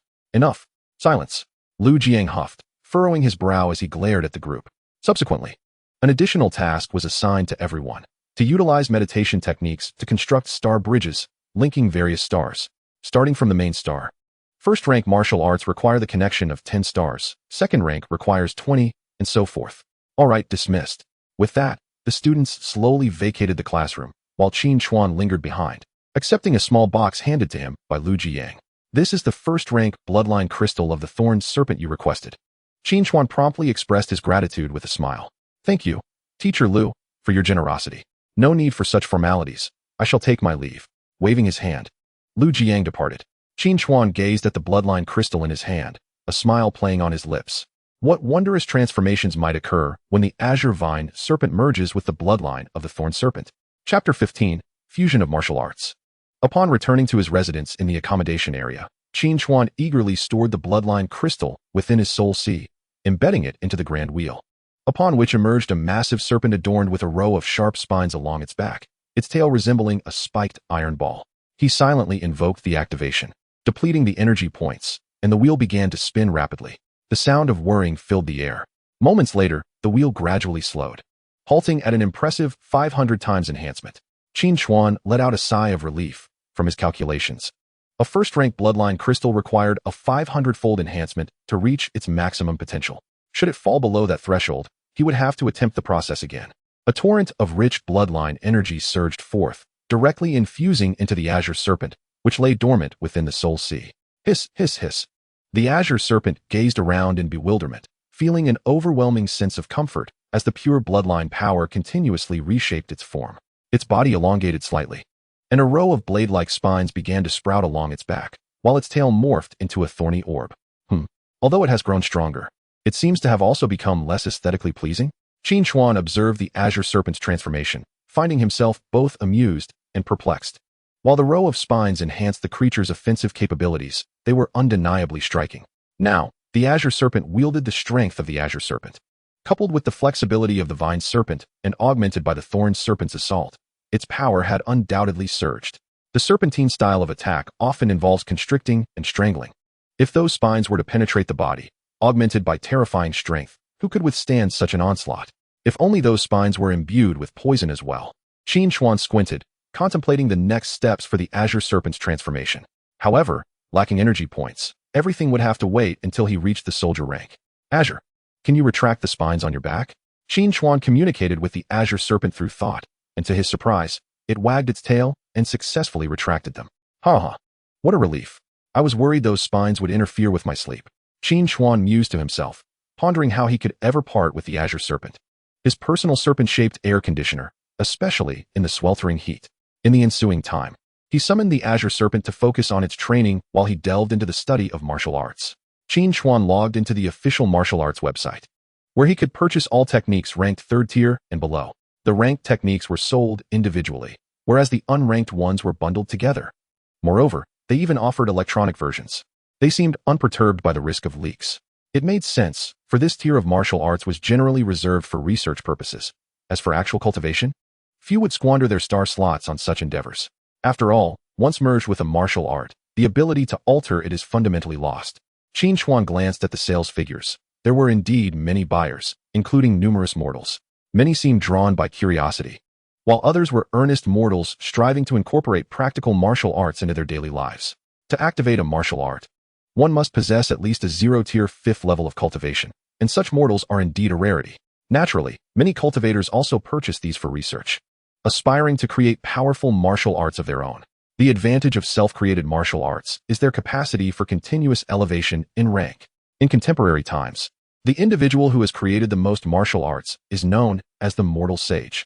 The title of Mortal is bestowed upon him as he is the sole person of ordinary origin who, despite beginning with a low-quality beast companion, ultimately ascended to sainthood. In terms of contributions to the nation, the legendary tales, and his popularity among the populace, he undoubtedly stands as the foremost figure in the 9 provinces. Without hesitation, Qin Chuan placed an order, obtaining the electronic version in advance, while the physical copy would take some time to arrive. Although it was not exorbitant, compared to ranked martial arts, he ultimately spent over 10,009 provinces coins, depleting nearly all of his savings. There was no choice. As a high school student relying on government assistance to survive, having amassed such savings was already remarkable. Upon receiving the electronic version, Qin Chuan opened it on his second-hand computer, revealing an extensive directory listing over 1,000 unranked martial arts techniques, encompassing healing, offensive, and control categories. Which type should I cultivate first? Qin Chuan murmured, contemplating his future path.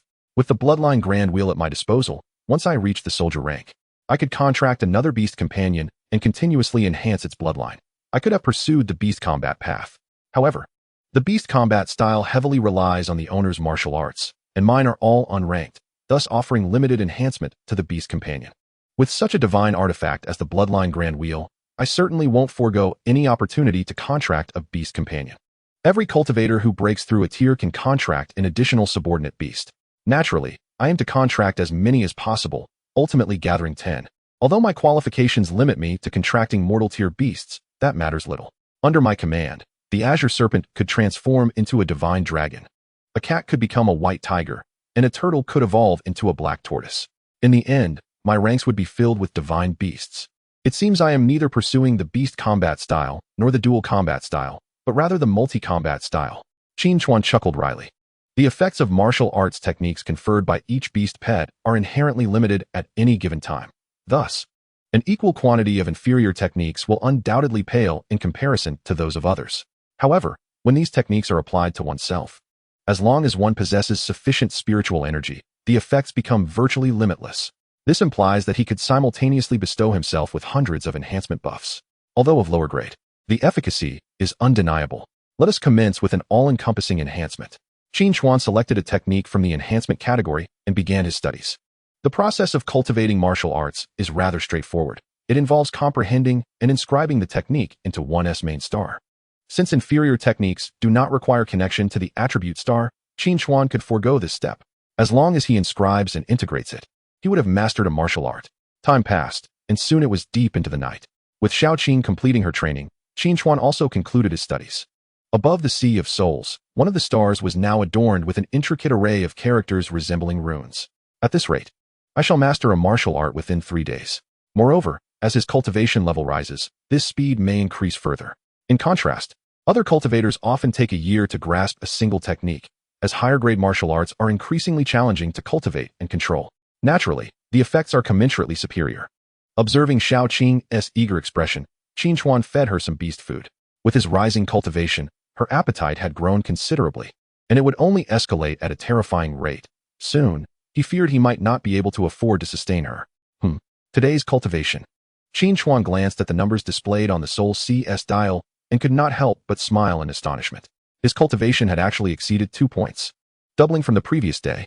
Chapter 16. Running, 100 laps, a matter of life and death. This signifies that while enhancing the bloodline of the same level does not elevate Xiaoqing's quality, it does enhance her cultivation aptitude. This is most favorable. If conditions permit, it would allow Xiaoqing to amalgamate all the advantages of the same attribute. Now that would be perfection. However, this premise hinges on Qin Chuan possessing sufficient funds. He could no longer shamelessly seek assistance from Lu Jiang. After all, resources for each cultivator are not simply blown in by the wind. 1 or 2 requests may be acceptable, but a third would surely be excessive. Once I master a few more martial arts, I could venture into the outskirts. I wonder if hunting a few ferocious beasts will yield energy points. Beasts above the first tier are classified as demon beasts, while those below are naturally termed ferocious beasts, also known as common beasts. Creatures of this caliber pose little threat, and many cultivators, before reaching the soldier rank, often engage in hunting to experience bloodshed and adapt in advance. Qin Chuan pondered, silently murmuring to initiate the process, resulting in a return of over 1,000-fold cultivation, surpassing the speed of 3-star aptitude. Although he had not reached the 4-star cultivation speed, it was sufficient to elevate his cultivation to the 5th level of the 0 stage. A torrent of energy surged through Qin Chuan's physique. With a casual wave of his hand, he generated a piercing sound of wind. With my current physical condition, I am now several times stronger than an ordinary adult from the old era. The enhancement in strength filled Qin Chuan with immense joy. After calming his excitement, he dutifully retired for the night. It was said that Lu Jiang would teach the fundamentals of martial skills the following day, which would be quite laborious. It was best to conserve his energy. On the next day, Qin Chuan arrived punctually at the martial arts building, where their class was to be held in the outdoor stadium. This stadium, exclusive to the martial arts class, spanned over 1,000 square meters. The expansive rubber track was devoid of anyone except for the students of the martial arts class. Is everyone here? I trust you have all been diligently training these past few days, and your physiques have improved considerably. Let us begin with 100 laps to whet our appetites before we commence the lesson. The students stared in disbelief. 100 laps? And this is merely to whet our appetites? The track spanned over 500 meters per lap, meaning 100 laps equated to over 50 kilometers. Was this not asking for their lives? Despite the enhanced physiques they had acquired through arduous training, this was still a monumental challenge. Finish the laps before resting. No stopping until you complete them. Even if you must walk, you will walk to the end. After announcing this, Lu Jiang waved his hand and reclined on a nearby bench to rest. The students, though resigned, trudged toward the track. Heavens, have we offended Teacher Lu? 50 kilometers. This is tantamount to a death sentence. I feel like I will be utterly spent after this. My aptitude is already poor, and the enhancement from these past few days is negligible. The murmurs of discontent arose, with the exception of Gao Xuexin and Su Peng, who remained unfazed while the others wore expressions of despair. Penggu, you should find 50 kilometers a breeze, right? Lan Xiaohua approached Su Peng with a pained expression. The latter chuckled softly and nodded. 100 kilometers is easy for me. I am currently at the 3rd level of the 0 stage, with a physique several times that of an ordinary person. Even an ordinary person from the old era could complete a marathon in just over 2 hours. Imagine how effortless it is for me now. Su Peng spoke with confidence, eliciting envy from the others. Alas, we unfortunate ones with 1-star aptitude are truly in a bind. If we fail to break the old era's record, it would be quite embarrassing. Let us just push ourselves to run. As the students grumbled while running, Lu Jiang suddenly raised his voice. Oh, I forgot to mention, those with 1-star aptitude must complete it within 2 hours, those with 2-star within 1 hour, and those with 3-star within 30 minutes. The timer starts now. If anyone can finish in under 10 minutes, I shall reward them with a fine treasure, Lu Jiang declared, tossing a weapon that spun through the air and embedded itself in the center of the track. The students gazed at the weapon in astonishment. It was a pitch-black large knife, nearly half their height, with a thick spine and wide blade, radiating faint white light, albeit not intensely. A pseudo-secret treasure? Both Su Peng and Gao Xuexin recognized the value of the item, exclaiming in surprise. Secret treasures are formed from the essence contained within demon beasts, while pseudo-secret treasures are artificially crafted using materials from demon beasts. Nevertheless, their power far exceeds that of ordinary weapons, with even the cheapest valued at over 1 million Jojo coins. Lu Jiang's generosity was commendable. 1 million was no trifling sum, even for someone of a 3rd-tier commanding rank. Moreover, considering the quality of this knife, it was certainly worth far more than a mere million. This was my weapon in the early days, known as Black Wind, providing substantial enhancements in power, speed, and sharpness. Those who desire it must put in the effort, Lu Jiang teased, clearly skeptical that anyone among them could meet such a standard. 50 kilometers in 10 minutes. This meant they would need to run at a pace exceeding 80 meters per second. Even the fastest common beast, the cheetah, barely reaches 40 meters per second. This speed was already double that, and over a long distance. To meet this requirement, one's cultivation would need to reach at least the 7th level of the 0 stage. Among those present, the best aptitude was merely 3 stars. And despite their diligent training, it would take at least a month to achieve, having awakened only a few days prior. The strongest among them was merely at the 4th level. Lu Jiang squinted, observing the frenzied sprinting of Qin Chuan. Has this kid reached the 5th level of physique? How did he manage that? Surprised, not only Lu Jiang but the entire group of students on the track stared agog at Qin Chuan, who was darting by like a gust of wind. Has he taken some sort of medicine? How can he run so fast? Alas, his speed surpasses even that of Gao Xuexin and Su Peng. How could this fellow, who possesses only a meager talent, possibly outrun those with 3-star aptitude? The onlookers were rendered utterly astounded by this unforeseen spectacle. Moments ago, upon hearing of the rewards, they exhibited no signs of agitation, fully aware that they would not be among the recipients. Even Gao Xuexin and Su Peng shared this sentiment, merely aiming to complete the run within the allotted time.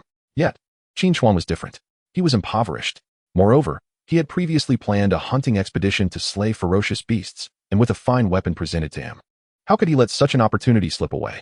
Thus, the instant he beheld the reward, Qin Chuan ceased to hide his prowess, unleashing his full potential and sprinting like a man possessed. In this manner, the scene unfolded.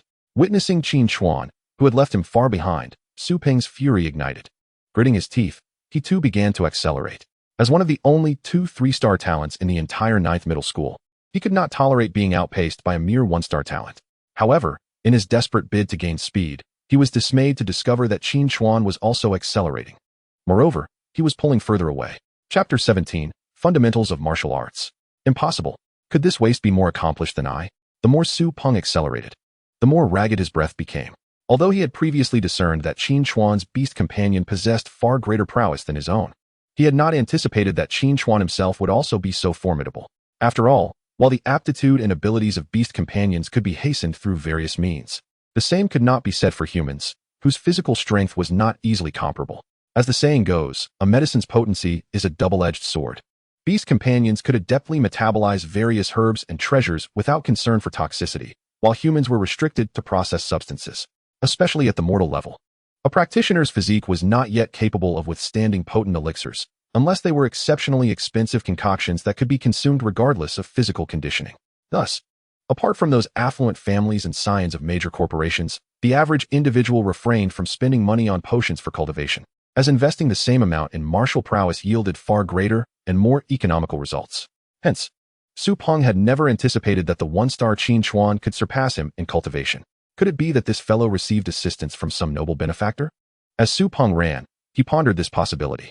It was indeed quite plausible, considering that Qin Chuan had previously encountered several prominent figures and garnered their attention. Yet, were they not supposed to have abandoned him? A mere one-star talent hardly warranted such investment. The reality was precisely as Su Peng imagined. Ever since news of Qin Chuan's awakening of a one-star beast companion spread, those once enthusiastic figures had ceased all contact with him. However, Su Peng could not fathom what Qin Chuan's true advantage was. Gao Xuexin was also hastening her pace, her astonishment mirroring that of Su Peng. As she ran, her figure undulated, sweat soaking her garments, yet her gaze remained fixated on Qin Chuan. Gao Xuexin's thoughts were tumultuous, but soon she resolved to remain steadfast. Surely, distancing herself from him would not prove to be a mistake. After much contemplation, she still believed that for an ordinary person with one-star aptitude to transcend their station would be no simple feat for now. Qin Chuan merely held a temporary lead. With a bit more effort on her part, she could easily surpass him. Little did she realize that this temporary advantage would become an everlasting chasm. In the future, Qin Chuan would emerge as an existence beyond her reach. When Qin Chuan completed the final lap, he was already utterly fatigued.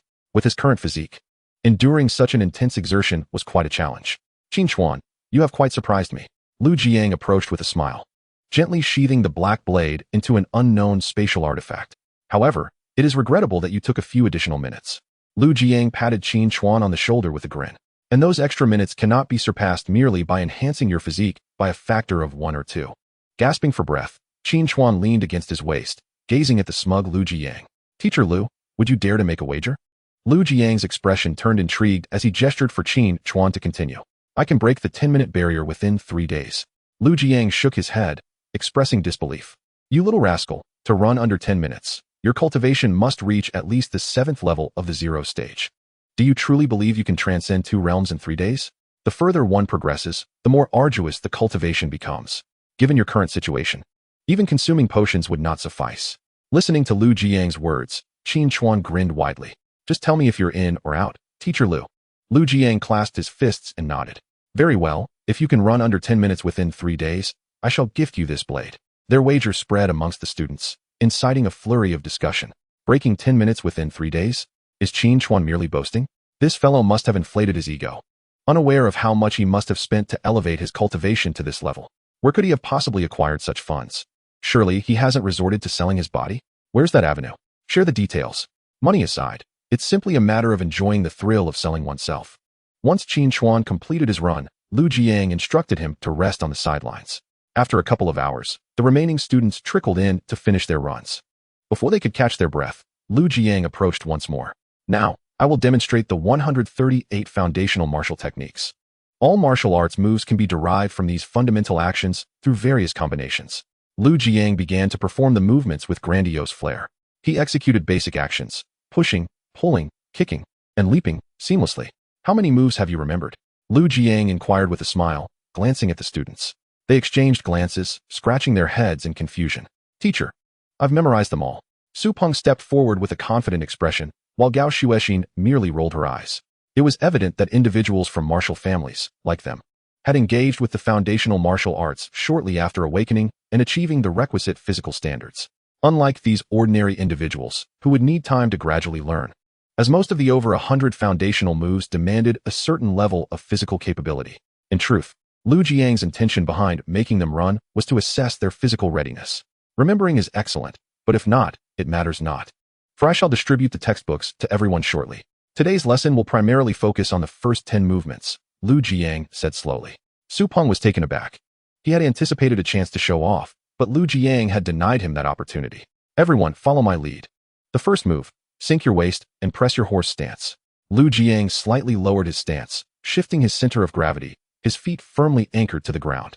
This move was derived from the traditional martial arts stance of Ur. The crowd followed suit, their expressions varying with the differences in physical conditioning. Those with higher cultivation clearly found it much easier. Excellent. Let's practice this move for half an hour. Lu Jiang rose to correct their postures one by one. The subsequent time followed the same pattern. He taught a movement, and the students mimicked it. Once everyone had become acquainted with the first 10 movements, he distributed thick tomes, and with a wave of his hand, dismissed the gathering. Today marked the most arduous day for all students in the martial arts program, and the days ahead would only grow more grueling, yet not a single complaint arose among them. They understood that this is the nature of martial studies. If one does not sweat now, they shall bleed when confronted by adversaries. The path one chooses must be traversed to the end, even amidst tears. Upon returning home, Qin Chuan continued his training, merging martial techniques. On the third day, seated cross-legged on his bed, Qin Chuan executed a graceful somersault, landing firmly on the ground. A smile graced his lips as he spoke to himself. At last, I have succeeded. Chapter 18, the first martial technique. Let me test your efficacy, Qin Chuan murmured, channeling the spiritual energy from his dantian. A primary star within his soul, trembled lightly, radiating runes that shone brilliantly. An enigmatic force, subtle yet profound, unfurled. As if establishing a connection with the heavens, countless streams of energy surged into Qin Chuan's body, enveloping every sinew and muscle like a protective membrane. Martial technique enhancement throughout the body. Qin Chuan threw a few punches into the air. Whoosh, whoosh, whoosh. His arms transformed into iron rods, stirring the surrounding air currents. His physical prowess had amplified. Previously, Qin Chuan's physical attributes were approximately 15 to 16 times that of an average person, but now they soared to nearly 30 times. Though the martial technique was of low rank, its effectiveness was unexpectedly remarkable. Lu Jiang might not have practiced low-tier martial techniques. Or perhaps he was simply unprepared for Qin Chuan's extraordinary comprehension, allowing him to master a technique in a mere 3 days. After all, when Lu Jiang himself learned his first martial technique, he had invested a full 6 months merely to grasp the basics. Indeed, among the martial arts students of the 9th high school, everyone else was still laboriously resting and meditating on connecting with their affiliated stars, preparing for the future of advancing in martial cultivation. Who could have anticipated that Qin Chuan would experience the benefits of martial techniques so swiftly? Moreover, the return of his cultivation was also quite significant. It was believed that before long, Qin Chuan would once again ascend to the 6th tier of the 0 stage. Although the returns on cultivation were largely dependent on luck, ranging from thousands of times to merely a few dozen, on average, his training speed had already surpassed that of most students with 3-star qualifications. My training speed is rather abnormal, Qin Chuan mused. The martial arts entrance examination will require another assessment of my cultivation qualifications, and by then, my abilities may be unfathomable.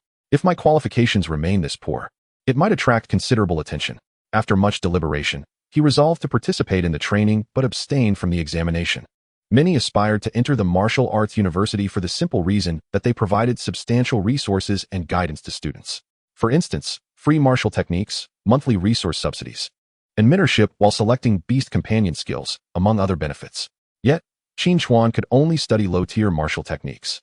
Once he reached adulthood, he could mobilize a significant contribution, sufficient to support his cultivation to the general realm or hunt beasts after stepping into the soldier rank, utilizing energy points to activate the grand wheel.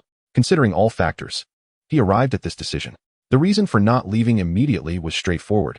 He needed to establish a foundation. And the 100+ days of training before the examination were universally acknowledged as the foundational period, aimed at solidifying students' groundwork. After making his decision, Qin Chuan suddenly felt that the future appeared bright. The following day, as per routine, the training ground in front of the martial arts building was already filled with students. And Lu Jiang arrived surprisingly a few minutes early. How is it, Qin Chuan? Today is the final day, yet you are still far from your 10-minute goal. Lu Jiang teased with a smile. Qin Chuan's performance these past 2 days has been rather lackluster. Su Peng is almost catching up to him, came a voice from the crowd. In these 2 days, Su Peng's cultivation had surged dramatically, seemingly having spent a fortune on a special potion with no side effects. Now reaching the 5th tier of the 0 stage, matching Qin Chuan's initial record. At this, the crowd turned their attention to Su Peng, who cupped his fists, a faint smile gracing his lips.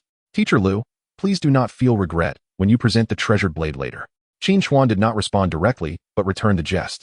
Lu Jiang shook his head and shrugged. To be honest, if you truly managed to run within 10 minutes, I would not feel regret. This blade has accompanied me for many years. Finding it a worthy owner would not be unwelcome. However, Lu Jiang clearly still held skepticism regarding Qin Chuan's ability to achieve this goal. Then please, Teacher Lu, await my performance. We may commence the timer now. Qin Chuan replied with a smile, provoking laughter from the assembly. Arrogant. The voice undoubtedly belonged to Su Peng, possibly one of his sycophants. After being reprimanded by Lu Jiyang, this fellow had learned to keep quiet, allowing his underlings to provoke instead. Yet, Qin Chuan had never directly responded. Silence, indeed, is the highest form of disdain. Such trivial conflicts need not trouble the heart. After all, one cannot simply thrash him, and overly concerning oneself would only bring frustration. All right, quiet down. Save your energy for running. Lu Jiyang waved his hand, and then pressed the timer. The crowd readied to start running, but before their feet could touch the ground, a figure had already dashed out several dozen meters. Goodness, is that even human? A student exclaimed in astonishment. Before they could finish their sentence, two more figures followed closely behind. Upon witnessing Qin Chuan's speed, Lu Jiyang could only shake his head, a knowing expression crossing his face. Qin Chuan, at this speed, you will still not break 10 minutes. He called out loudly. Hearing Lu Jiyang's voice, Qin Chuan's lips curled into a slight smile. Teacher Lu, watch closely. He summoned his spiritual energy, awakening the primary star, and in an instant, the power of the heavens surged forth, enveloping him entirely. As Qin Chuan planted his foot on the ground, the soles of his shoes emitted a plume of smoke. Were it not for the track being constructed from special materials, it would have surely cracked under his force. After a brief moment of gathering strength, Qin Chuan shot forth like an arrow released from its bow, his speed multiplying several times over. What on earth is that wind? What is that thing? Is that even Qin Chuan? All the students, who had been jogging at a leisurely pace of a few meters per second, were rendered speechless, staring in awe at the figure that was sprinting at over 80 meters per second. On the 500-meter track, in merely a few seconds, this individual completed a full lap. Everyone stood in shock. Is this even human? Though they had seen countless videos online showcasing powerful individuals, witnessing a classmate display superhuman speed before their eyes was a first, especially since this individual was regarded as the one with the poorest qualifications in the class, someone many had looked down upon in their hearts.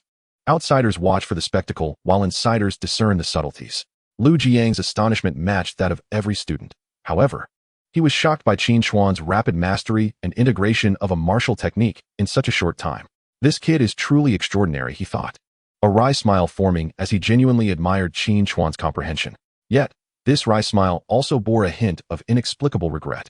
After all, this remarkably gifted individual possessed the most abysmal qualifications. What did it matter if he learned a martial technique in 3 days? It was merely the most rudimentary of skills, incapable of causing any significant waves. A genius is a source of joy, yet a genius shackled by constraints evokes only regret. Chapter 19. The Beast Hunting Conference. On the training grounds of the martial arts class, a figure was sprinting with fervor.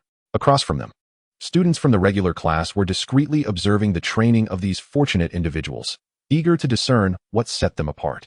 Traditionally, the martial arts class conducted their training indoors, but having finally ventured outside to the playground, the students from the regular class were eager to satiate their curiosity. However, after 2 or 3 days of observation, their expectations were thoroughly dashed. These martial arts students aren't remarkably impressive after all, one remarked. Aside from a few who run a bit faster, the rest are no better than us, who possess decent physical fitness. It's truly underwhelming and pales in comparison to the videos online. Well, I suppose it's time to hit the books. We have a quiz this afternoon. As someone yawned, preparing to leave, they noticed their companions staring in a stupor, fixated on the scene below. What are you all gaping at?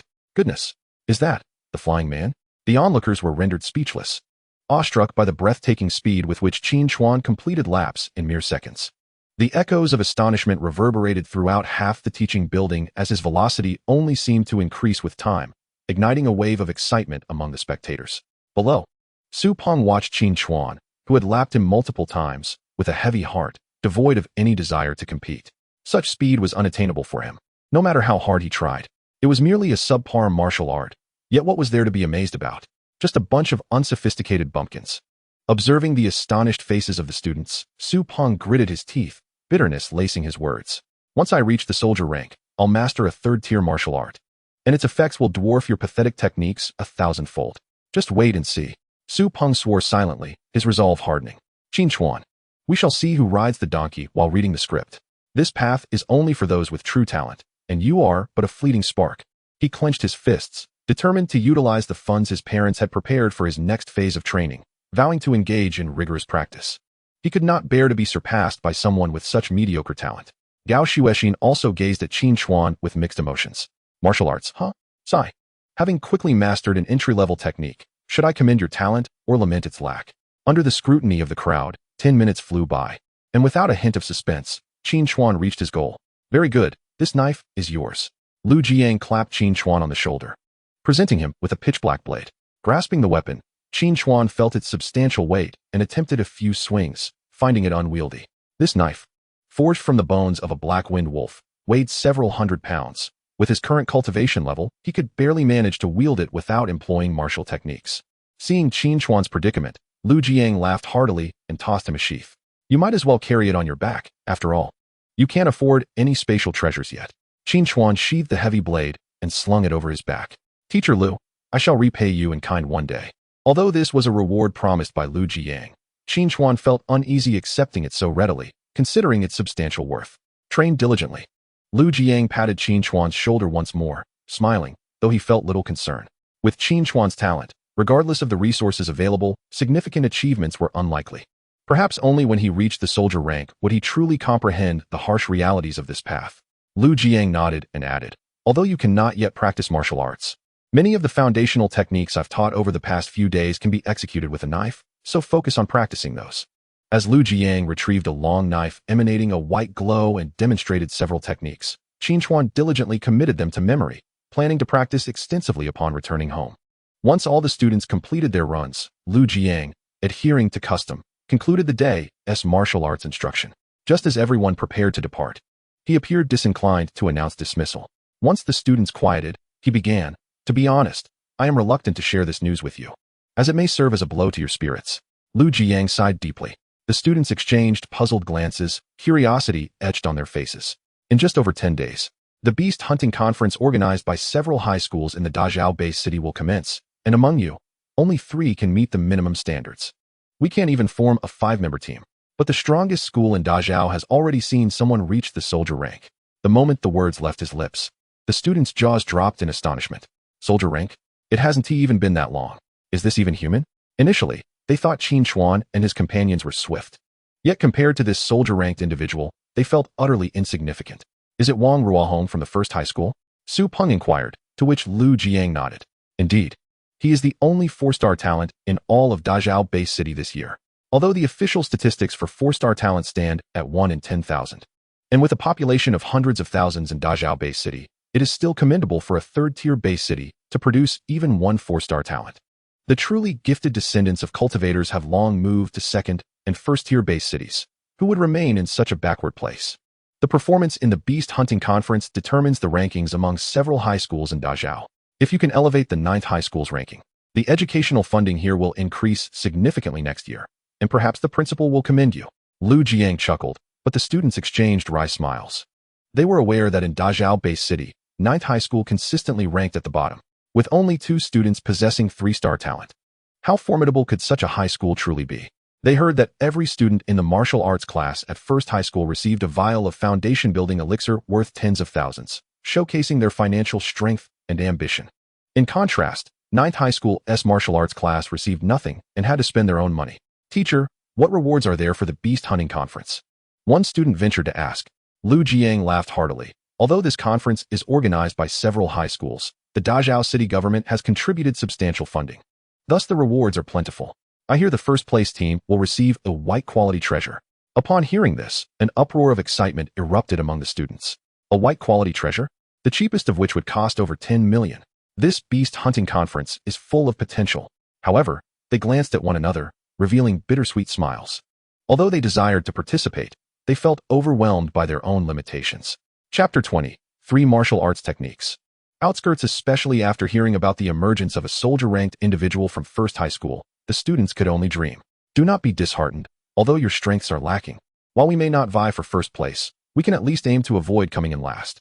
The spots for this Beast Hunting Conference were secured by Qin Chuan, Gao Xuexin, and Su Peng, and there was no doubt about it. Upon hearing these words, the crowd nodded in agreement. Although a few were visibly displeased at the mention of Qin Chuan's name, they could only suppress their feelings. After all, Qin Chuan had already demonstrated his prowess, his speed akin to the wind, leaving them in his wake. As for the remaining 2 positions, they would remain undecided for now. Once we complete the foundational martial arts training in a few days, I will assess your performance before making my selection. If anyone wishes to recommend themselves, feel free to approach me. After giving these instructions, Lu Jiang announced the dismissal, and the crowd buzzed with chatter as they began to disperse. Qin Chuan was also preparing to leave when he was called back by Gao Xuexin. Qin Chuan, once the team members are announced in a few days, let us gather together. After all, we will be participating in the beast hunting conference together, and any previous minor conflicts will be of no importance. Standing nearby, Su Peng remained silent, arms crossed. Qin Chuan nodded in response. Sure. To be honest, despite Su Peng's repeated provocations, Qin Chuan felt little animosity towards him. Although he could not fathom the source of Su Peng's hostility, to him, these were merely trifles. When the time came for collaboration, Qin Chuan would certainly not hold back. Su Peng, why don't you extend a hand and reconcile with Qin Chuan? Gao Xuexin suggested. But Su Peng simply turned his head away. Qin Chuan, I hope you won't be a hindrance to us. When the beast hunting conference begins, my cultivation will surely surpass yours. With that, he strode away, leaving Qin Chuan to shrug and follow suit, while Gao Xuexin sighed in resignation. In the ensuing days, Qin Chuan's life was rather simple. He practiced foundational martial arts techniques and focused on integrating martial arts methods. As for his cultivation, he entrusted it entirely to Shaoqing. Given his current talent, he believed that rather than spending time on cultivation, he should concentrate on merging martial arts to maximize his strength. During this period, he successfully integrated 3 martial arts techniques. The first was a grip enhancement, which fortified his palms like iron hoops, allowing him to firmly grasp his weapon. On the surface, it merely increased his grip strength, but in reality, it enhanced the sinews, bones, and flesh of his entire arm. The second was a foot strength enhancement that significantly boosted the power from his soles to his calves, also slightly increasing his agility. The rationale behind choosing these 2 enhancement techniques was straightforward. They were practical in combat. Though they seemed to strengthen only parts of his body, they effectively encompassed most of his physique. This combination not only stabilized his foundation, but also enabled him to wield his weapon effectively. The third martial arts technique was stamina recovery, which could be applied to others. As the name suggests, it accelerated the recovery of physical strength. Practitioners of the human combat path and dual combat path primarily focus on physical endurance, as stamina is fundamental to battle. Only with ample stamina can one unleash greater power. Particularly for human combat practitioners, their beast companions typically possess a stamina recovery skill. Some formidable beast companions have numerous recovery skills, allowing their masters to transform into indomitable warriors, capable of fighting relentlessly as long as they still draw breath. The reason Qin Chuan pursued this stamina recovery technique was evident. He aimed to enhance his endurance. What merit is there in a fleeting 3-second man? True masculinity lies in persistence. In the future, he would integrate more recovery techniques, employing them before any skirmish. He had specifically tested this stamina recovery technique. After laboriously practicing basic techniques for several hours to the point of exhaustion, he collapsed on the ground. He then administered the technique on himself. In an instant, spiritual energy surged forth, connecting the stars of his soul sea to the heavens. And a powerful wave of energy enveloped him. It felt as if he had received a potent adrenaline shot, swiftly restoring a significant portion of his stamina. Naturally, this also depleted a quarter of the spiritual energy in his Dantian.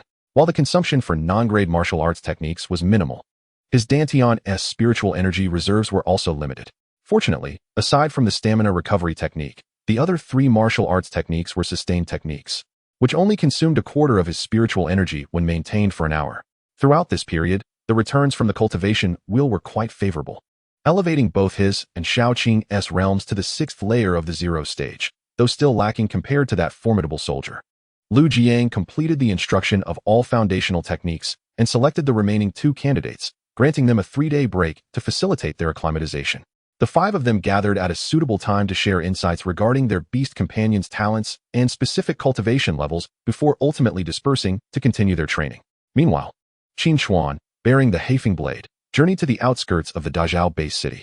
Monsters only existed within the secret realms of the Star Gates, and the Star Gates within the borders of the Jojo Kingdom were guarded by powerful beings, preventing any monsters from emerging. As for the Star Gates in the neighboring fallen nations, they were encircled by the Jojo Kingdom's formidable holy wall, rendering entry impossible. Consequently, aside from the frontline base city, other base cities typically did not encounter monsters, only some feral beasts. Unless one day an unknown Star Gate unexpectedly appeared within the country, and the strong were unable to respond in time, would monsters invade. Such was the fate of Qin Chuan's former hometown, Qian Province, which fell under such circumstances, marking it as the first area to succumb within the Jojo Kingdom's holy wall.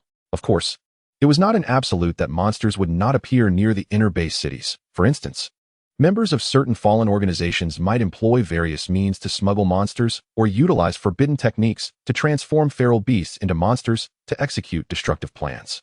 The Dazhao-based city had recently thwarted a destructive operation by a fallen organization, incurring significant losses, compounded by stringent controls in the area lately. Qin Chuan felt assured that these individuals would likely refrain from daring to act again, allowing him to venture out without concern.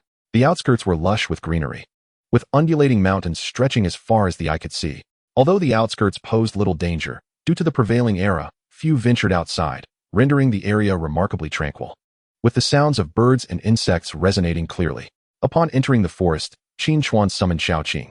Overjoyed at her first outing to the wild, she immediately slithered into the forest, returning shortly with a plump wild rabbit in her mouth, presenting it to Qin Chuan with delight. Qin Chuan chuckled and shook his head, urging her to eat it herself. Xiaoqing, unceremonious, promptly devoured it, displaying an expression of sheer enjoyment.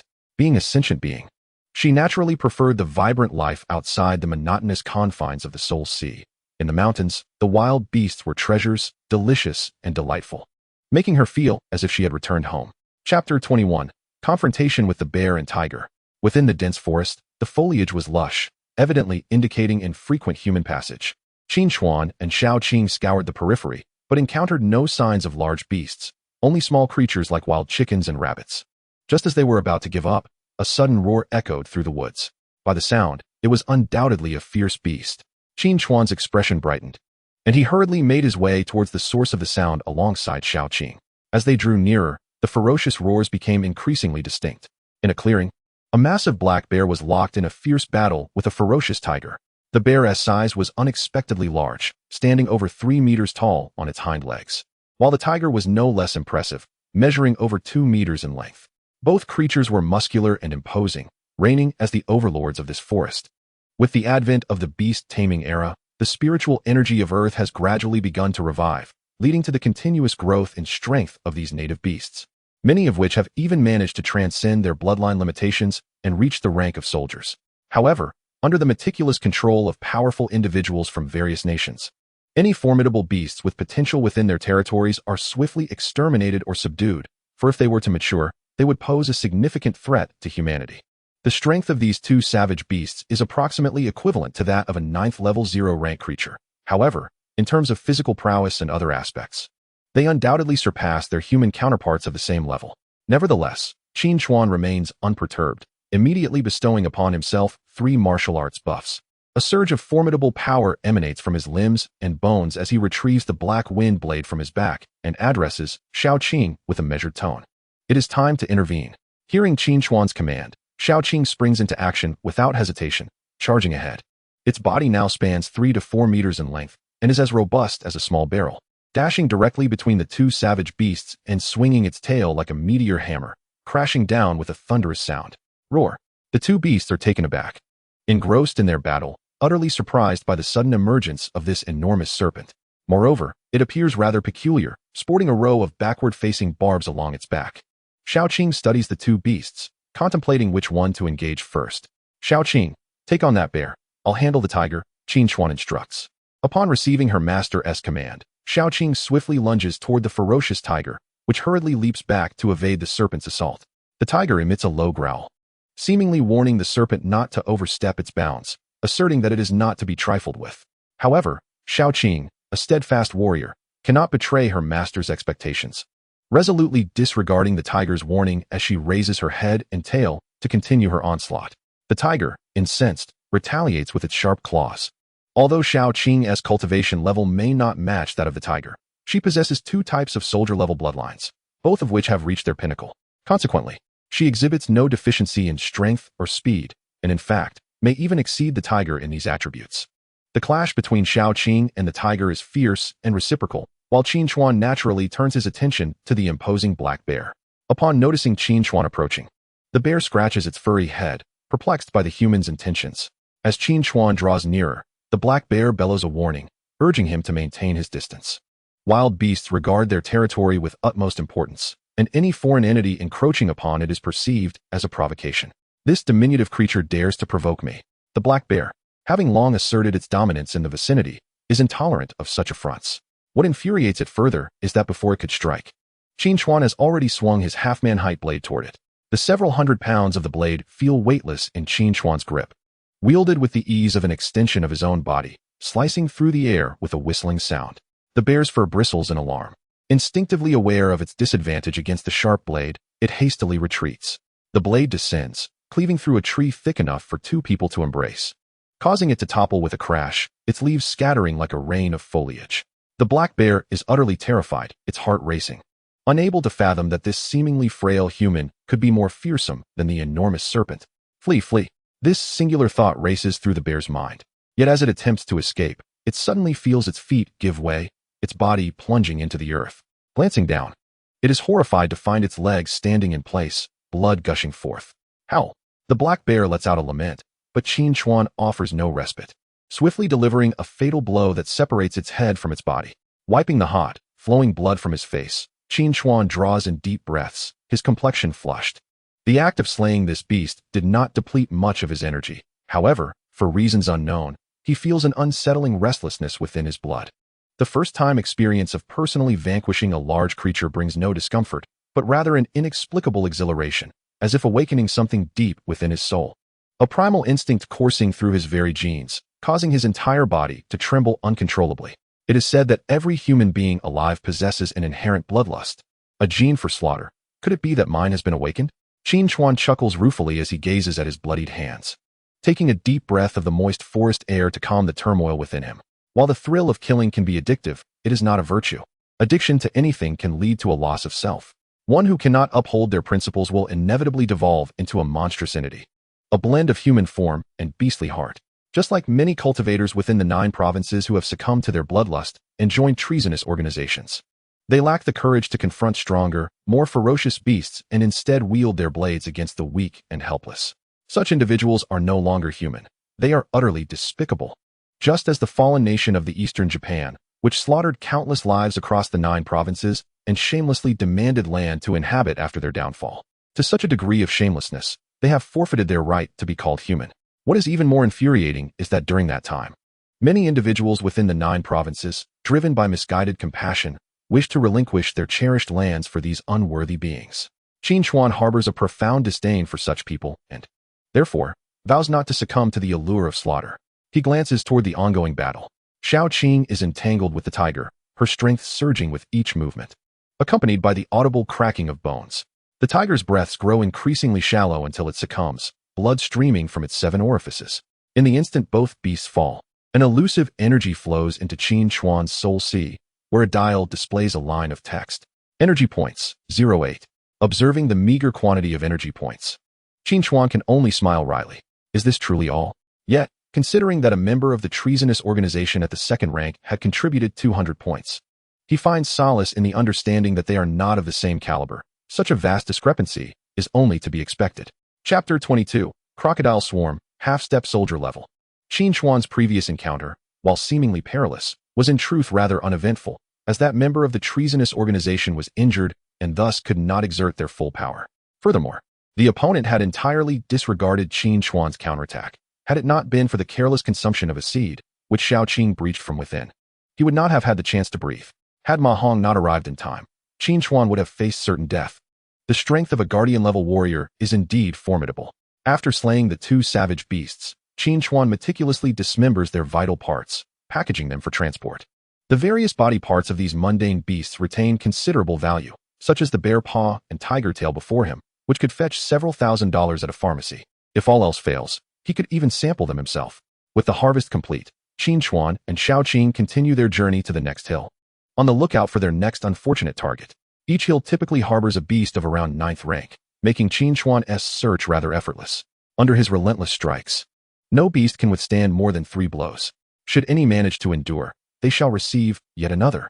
Though his cultivation level is merely at the 6th stage of 0 rank, the potency of the 3 martial arts buffs is exceedingly remarkable, enabling him to effortlessly slay foes 3 ranks above him as if it were as easy as eating or drinking. Of course, this is also attributable to the pseudo-treasure, the Black Blade. No mundane beast beneath that level can withstand its might. Qin Chuan swept through the mountain peaks with the ease of slicing through vegetables, leaving a trail of desolation in his wake. Wherever he ventured, the birds took flight and the beasts fell silent, his body already stained with the blood of countless foes. "Let us wash up by the river," he suggested, patting Xiaoqing's head. The latter swiftly maneuvered ahead, clearing a path. He discovered a small mountain stream and took the opportunity to cleanse himself thoroughly. The stream led into a deep, shadowy valley where the light faded, obscuring the surroundings. As the dried blood from Qinchuan's body fell into the water, ripples spread, carrying the metallic scent of blood into the rocky caverns of the valley. Attracted by the smell, a colossal creature slowly opened its eyes and began to swim upstream, drawn to the sight of Qinchuan frolicking in the water. Hiss, hiss, hiss. Xiaoqing raised her head and emitted a series of urgent sounds directed towards the dim valley. Realizing the potential danger, Qinchuan swiftly grasped his black blade and began to step cautiously toward the shore. However, just as he moved, a shadow erupted from the water beneath him, revealing a massive maw filled with sharp, jagged teeth lunging towards his head. "Get back!" Qinchuan's nerves were on edge as he instinctively swung his blade upward, feeling the immense force reverberate back, causing him to stagger back through the water. Stage 10 of Zero Class. Upon contact, Qinchuan quickly assessed the beast's strength. Each stage's 10th level marked a critical threshold. Anything below was deemed mortal, while anything above was classified as soldier level.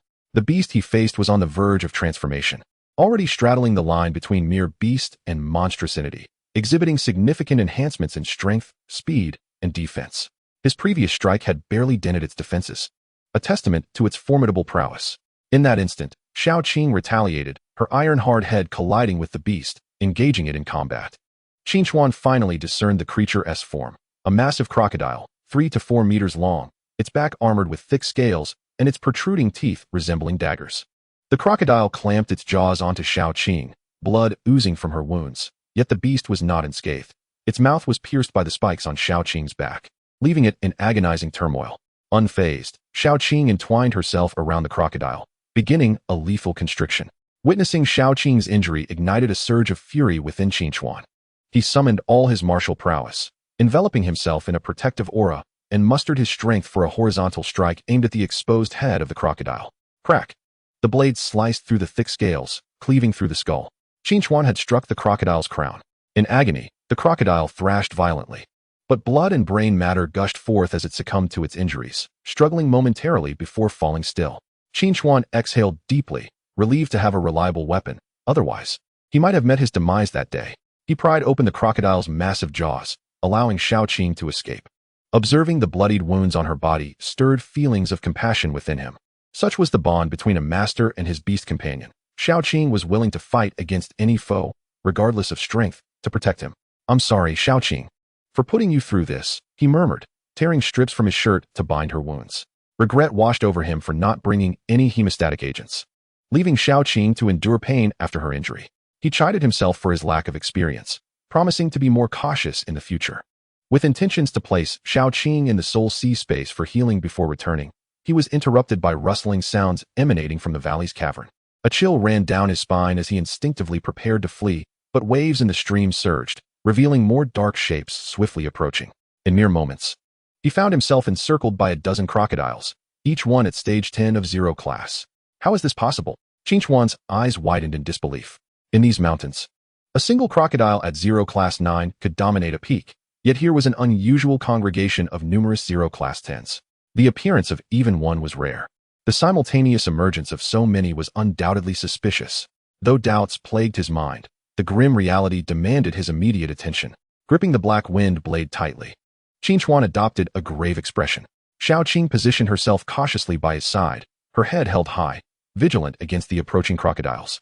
After a tense standoff, several crocodiles lunged forward, their powerful jaws snapping as they leapt into the fray. Qinchuan focused intently, swinging his blade down, but it embedded only halfway into the creature's scales, failing to deliver a fatal blow. Xiaoqing's tail lashed out, sweeping several crocodiles aside. The duo stood their ground, bracing for the onslaught of the crocodile horde. Qinchuan's nerves were taut, his grip on the black blade unwavering as countless thoughts raced through his mind. This is it. So many stage 10 beasts. There's no way I can hold them off. Sweat trickled down his back, and his breathing grew increasingly labored. One crocodile after another surged forward, and despite their efforts, Qinchuan and Xiaoqing could not kill a single one. As time wore on, their stamina and resolve began to wane. To shield Qinchuan from attacks, Xiaoqing was now riddled with wounds, her scales tattered, blood pooling beneath them. Desperation breeds transformation, and Qinchuan gritted his teeth, his thoughts colliding in a frantic whirlwind. He focused on the beasts, mentally arranging fundamental martial techniques in his mind. This isn't right. That won't work. Sweat beaded on his brow, his energy and vitality rapidly depleting, while the essence within him dwindled as he channeled his martial arts. The crocodiles bared their bloody maws, and Qin relentlessly swung his blade, yet with the passage of time, his strikes slowed, though their power grew, each blow becoming increasingly methodical. His emotions, steeped in adversity, sparked a moment of clarity in his mind, infusing every strike with intent. Lift slash, horizontal cut, vertical slice. The foundational techniques he sought began to manifest in his hands, the remaining essence surging from his core into his arms, revitalizing his veins and pathways. With renewed vigor, Qin eyes sparkled with determination. He took a deep breath, gripped the black wind blade tightly, and with a fierce resolve, he struck at one of the crocodiles. This was his blade of adversity. The blade shimmered like a shooting star across the sky. With a single stroke, blood sprayed as the crocodile was cleaved in two. This strike encapsulated Qin spirit, the culmination of his struggles and the courage to gamble everything. He continued to swing the blade, relentless, unwavering. He could not stop. Once halted, when one's vitality is depleted, one becomes merely a lamb to the slaughter. Yet, as long as one persists, each strike's ferocity shall incrementally escalate. Kill. With a decisive slash, Qin sprang into action, transforming defense into offense as he charged towards the remaining crocodiles. Slicing, chopping, severing. Flesh flew in disarray, blood gushed forth. One crocodile after another fell victim to Qin blade, their lives suspended in this very moment. His eyes glowed crimson, fixated solely on his foes. It was only when the last crocodile lay slain that he gradually ceased his onslaught, leaning on his long blade, a smile gracing his lips, before crashing to the ground. Little Qing hastily swam over to shield Qin, having been astounded by the frenzied display of her master. She flicked her tongue, cleansing the blood and sweat from Qin's visage, then cautiously lifted her head, surveying the surroundings to safeguard her master. As dusk descended, the wilderness echoed with various beastly roars. Some predators, lured by the scent of blood, approached, their eyes gleaming with avarice upon witnessing such abundant flesh. Little Qing encircled Qin, her icy gaze fixed on those beasts, emitting hissing warnings. Some predators hesitated momentarily, dragging away a crocodile's carcass before retreating, while others, undeterred, approached with provocation, only to have their skulls shattered by Little Qing's swift tail. Little Qing paid no heed to those petty marauders, yet any who dared encroach upon her master were met with lethal force. As time passed, the dawn gradually broke, sunlight cascading upon the earth, and Qin finally stirred from his stupor. A wave of agony washed over him. As consciousness returned, he felt as though every fiber of his being had been pierced by a multitude of needles, hammered mercilessly. Every inch of sinew and flesh throbbed with excruciating pain. The slightest movement intensified his suffering. This was the consequence of overexertion. It appeared that recovery would take no less than 10 days to a fortnight. With effort, Qin leaned against Little Qing's form, rising slowly, a bitter smile betraying his resignation. It seemed the beast hunting festival would be beyond his reach. Yet acquiring a martial technique was not without merit. Though this self-created skill bore significant side effects, it could, in critical moments, save his life. The blade of adversity. A desperate thrust born from the depths of struggle. Its might was formidable, yet its repercussions were equally severe. It amounted to exhausting his potential, should he neglect subsequent recuperation. He risked either a diminished lifespan or a waning of talent. Truth be told, Qin was indifferent to such concerns. His innate talent was already woefully inadequate. It could scarcely diminish further. After all, he need not cultivate, let it dwindle. However, lifespan, compared to the immediacy of death, what was the loss of mere years? These crocodiles had nearly cost him his life, yet the energy points they provided barely exceeded 20. Gazing at the energy points in his soul sea, Qin found himself in a state of bemusement. Each crocodile yielded roughly a single point of energy, starkly emphasizing the potency of second-tier beings. Pondering why such a plethora of tenfold beasts thrived here, Qin squinted towards the valley. It had nearly claimed his life. He could not allow the matter to remain shrouded in ambiguity. He murmured to himself, then, accompanied by Little Qing, treaded along the stream towards the valley. The air within the valley was notably humid, with trees and grass densely intertwined, obscuring visibility. Little Qing led the way, while Qin, leaning on his long blade, advanced cautiously. After traversing several hundred meters, he finally beheld a dark, ominous cave, resembling the gaping maw of a colossal beast, sending shivers down his spine. Fortunately, he had brought a communication device. Glancing at the small watch secured to his wrist, Qin silently praised its remarkable quality, having survived the previous skirmish unscathed. He pressed the screen, activating the flashlight, which emitted a strong beam, illuminating several meters ahead. Following the light, he peered into the cave, astonishment washing over him. Inside lay an array of artifacts typically wielded by humans. He and Little Ching disembarked, discovering an assortment of peculiar instruments and numerous glass items, alongside several eggshells, and shockingly, a few human skeletal remains. Could this be the base of a fallen nation, dedicated to cultivating ferocious beasts into monstrosities? Or perhaps a nefarious pharmaceutical company's experimental site? Qin Chuan speculated, noting that the decay appeared recent, the skeletal remains still bearing traces of putrefaction. A thought struck him. How had these individuals met their demise? He scrutinized the marks upon the bones, detecting subtle gnawing traces, not characteristic of a beast's bite. If these individuals had been slain by the crocodiles, the injuries would have been far more severe. A crocodile's mighty jaws could reduce bones to rubble, yet these remains bore only gentle bite marks. Strangely, their teeth showed significant wear. Could it be that they had resorted to cannibalism? Qin Chuan swallowed hard, unsettled by the notion. Unusual circumstances often herald something sinister. Lingering here was ill-advised. He felt a chill creep over him, hastily turning to depart with Little Ching, but as he did, a shadow the size of a thumb suddenly lunged at him, colliding forcefully with his forehead. A searing pain surged through him as the shadow pierced his skull. Yet instead of burrowing into his brain, it plunged into his soul sea. Chapter 24. The Spirit-Eating Motherworm, Strengthening Cultivation. Qin Chuan's body froze instantly, his gaze becoming vacant, his expression utterly dazed, as if his very soul had been stripped away. Witnessing the attack on her master, Little Ching darted about in a panic, yet was helpless, only able to raise her head and encircle Qin Chuan protectively. Within the soul sea, the shadow that had invaded soon revealed its true form. It was a grotesque, human-faced worm with wings, flitting about chaotically within Qin Chuan's soul sea. After a brief flutter, it charged towards the translucent humanoid silhouette suspended in the soul sea, Qin Chuan's very soul. The worm clung to Qin Chuan's essence, gnawing voraciously, eliciting excruciating pain that contorted the visage of his soul. He yearned to seize control of his body and expel the abhorrent creature, but all his struggles proved futile. As he watched the worm gradually devour his soul, despair flooded Qin Chuan's heart.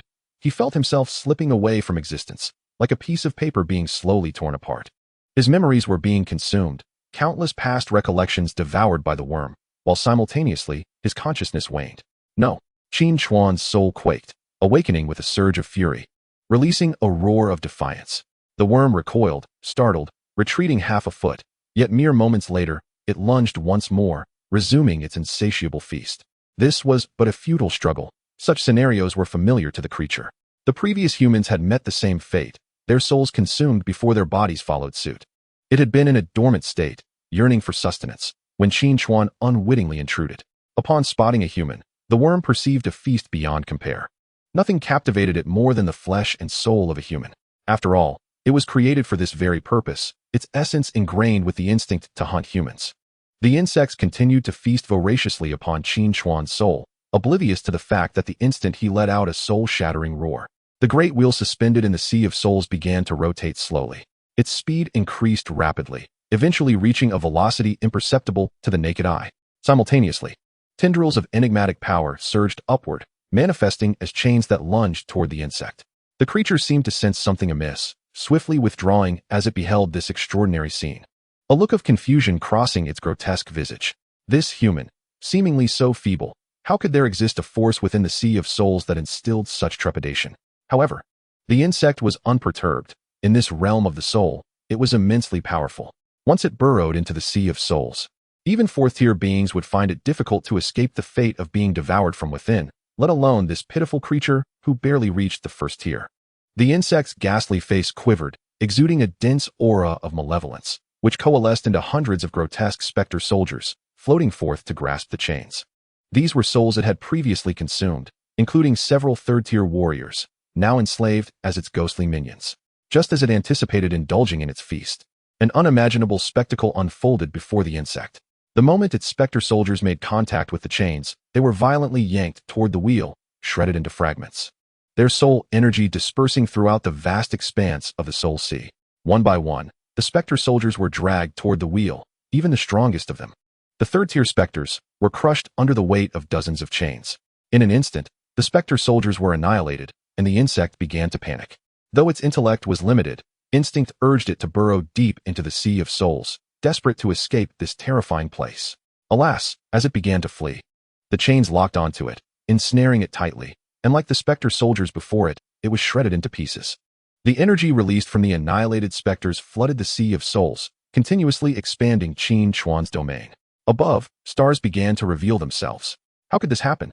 Qin Chuan's soul was filled with bewilderment. He had never heard of anyone expanding their sea of souls. This was not akin to a dantian. How could it be possible? After all, the sea of souls was finite, and the stars within it were limited. Would the expansion of his sea of souls not imply a significant increase in the number of martial arts he could integrate? Before he could revel in the excitement, he beheld a strange sight. After the insect's body was obliterated, its essence began to merge with the earth of his sea of souls, and suddenly, Qin Chuan felt his body erupt with vitality. The energy from the insects remained swiftly repaired his previously depleted potential and even elevated his cultivation level. 0 tier, 7th level. 0 tier, 8th level. 0 tier, 9th level. 0 tier, 10th level. Soldier rank. This abrupt transformation left Qin Chuan utterly astonished, as he stood dazed, feeling the surge of power within him. The difference was monumental, an entirely new realm. Yet, even more astonishing was yet to come. Within the sea of souls, the energy transformed from the insect gradually dissipated. But suddenly, a glimmer of light shot forth, merging with the star above. This star radiated a dense, black light, its surface covered in intricate runes, beginning to attract the surrounding stars. Dozens of stars converged upon this black star, coalescing into a larger celestial body, and simultaneously, Qin Chuan received a revelation. Devouring martial arts.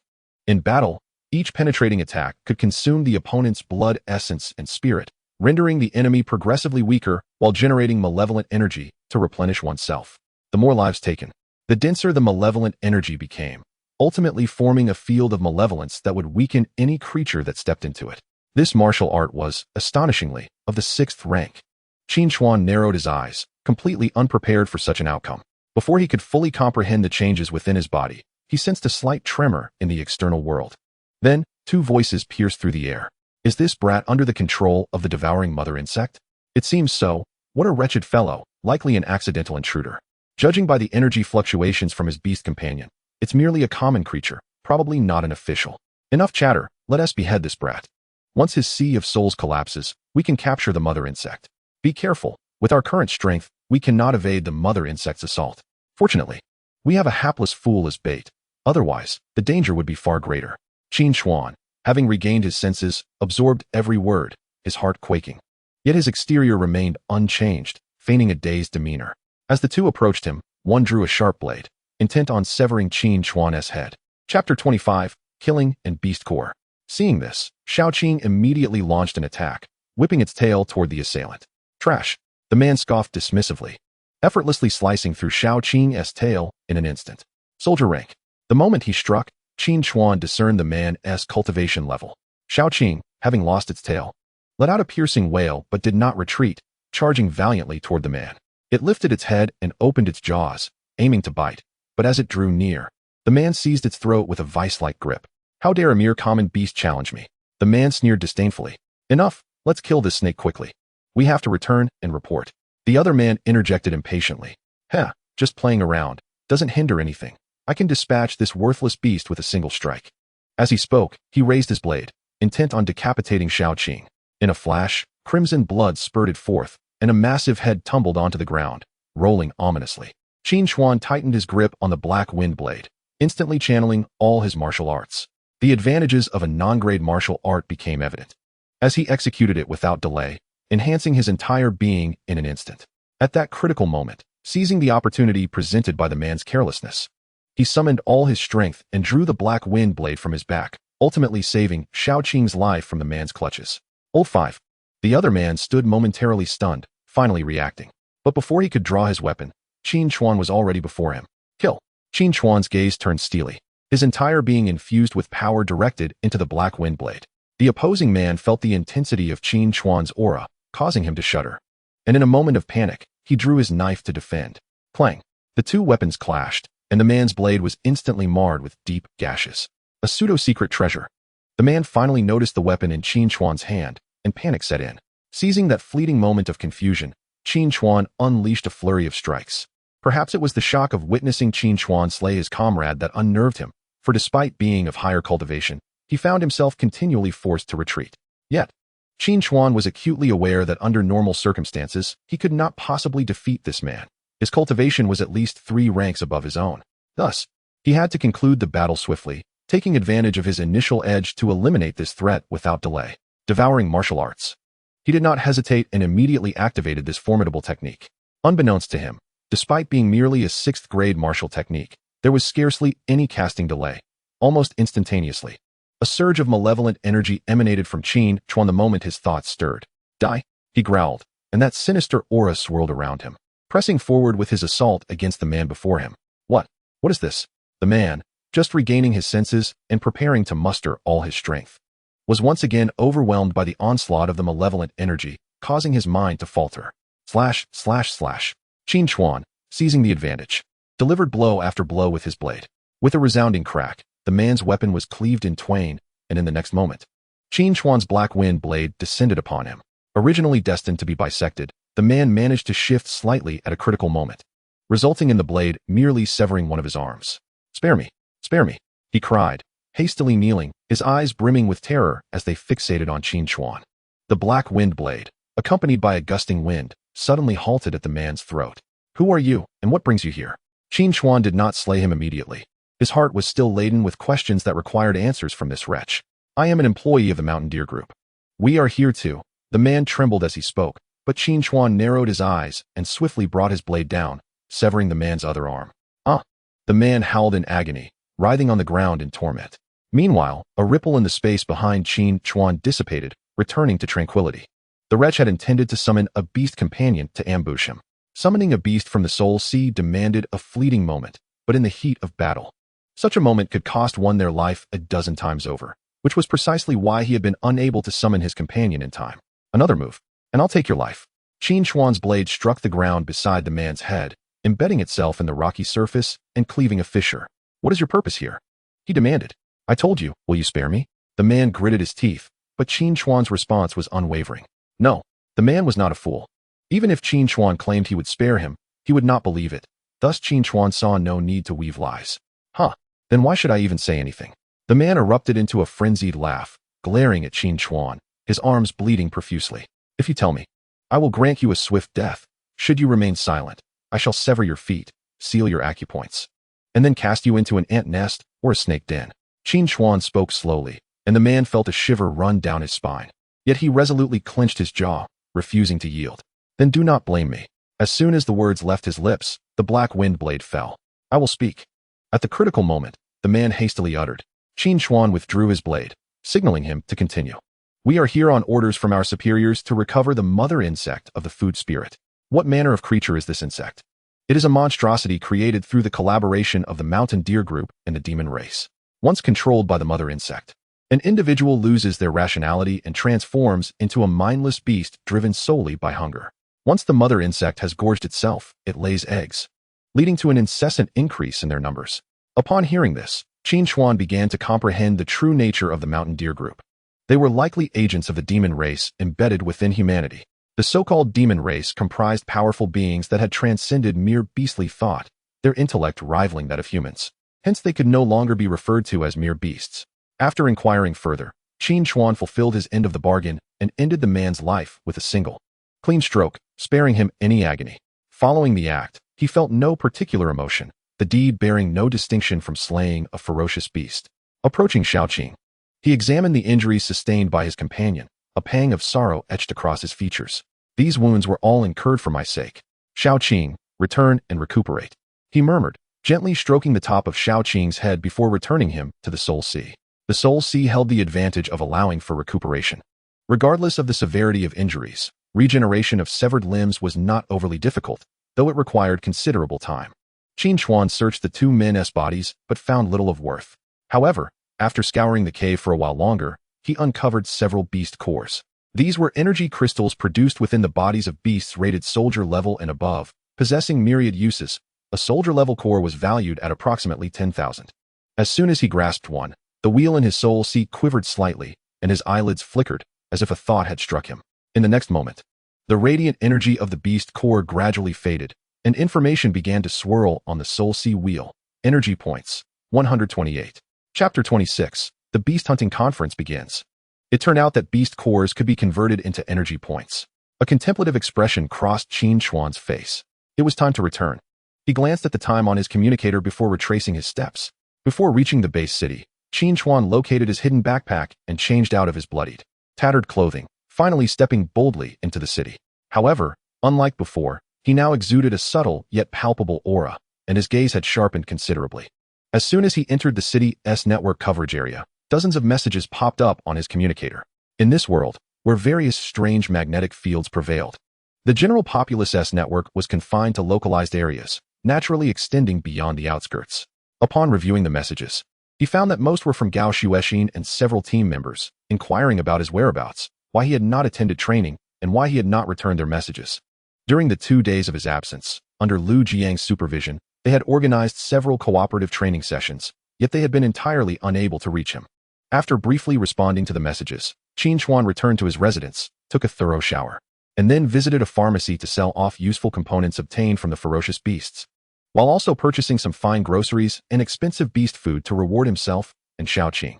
After feasting and quenching his thirst, he replied to a few more messages and then began to rest. The next day, Qin Xuan was awakened by the ringing of his communicator. It was a call from Lu Jiang, who was already waiting nearby in a 7-seater Hummer. After concluding the call, Qin Xuan packed lightly and made his way to the location Lu Jiang had mentioned. Upon entering the vehicle, he spotted several other team members. Su Peng, upon seeing Qin Xuan, muttered with a mocking tone, "What is this wretched smell in the resettlement area? It makes one want to retch. The residents here have no sense of hygiene, haha." Though ostensibly commenting on the air, he was, in truth, ridiculing Qin Xuan's background. Seated in the passenger seat, Qin Xuan cast a cold glance back at Su Peng, who instantly felt as though he were being scrutinized by a ferocious beast, goosebumps prickling across his skin. What are you looking at?" Su Peng stammered, his voice trembling. For reasons unknown, he sensed an inexplicable aura emanating from Qin Xuan, making him feel as though a single glance could lead to his imminent demise. Qin Xuan offered no response, instead turning to greet Lu Jiang. "You." Lu Jiang squinted at Qin Xuan for a moment before the latter smiled and nodded. "I went to the outskirts for a bit." "Not bad." Lu Jiang understood his implication, and after uttering this phrase, he drove on. Lu Jiang discerned the subtle transformation in Qin Xuan's demeanor, reminiscent of the resolute spirit he exhibited after slaying ferocious beasts upon his enlistment. It seemed as though, overnight, that fragile flower nurtured in a greenhouse had acquired a newfound resilience to withstand the tempests of fate. While driving, Lu Jiang spoke, this time. "We shall venture to a Stargate of our Dezhou, located in the experimental base on the outskirts." The mere mention of Stargate sparked expressions of eager anticipation among the group. Although they had often encountered the term in textbooks, none had ever set foot within one. It was said that the Stargate connected Earth to another realm, possibly teeming with ferocious beasts, or rich in rare resources, or adorned with the enigmatic remnants of alien civilizations. The Stargate we are visiting is a miniature one, where the most formidable beast recorded was merely a second-tier sentinel.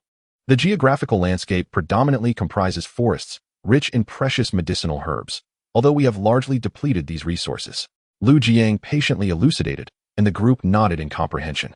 Stargates are classified into 5 tiers based on their scale: miniature, small, medium, large, and gigantic. Typically, miniature stargates are remnants of shattered worlds, characterized by monotonous geography and scant resources, often fully exploitable within a year or two. In contrast, small stargates are linked to much larger worlds, often housing formidable beasts of 3rd and 4th tiers, forming self-sustaining ecosystems rich in resources that may take over a decade to fully develop.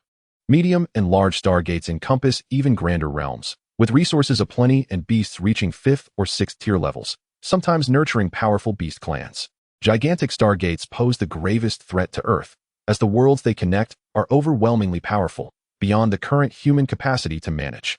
All gigantic stargates within the borders of Jiuzhou are generally guarded by a sage, with the exception of the Fallen Zones, where the nation simply lacks the sage strength to maintain control, leading to the relinquishment of several provinces to the beasts.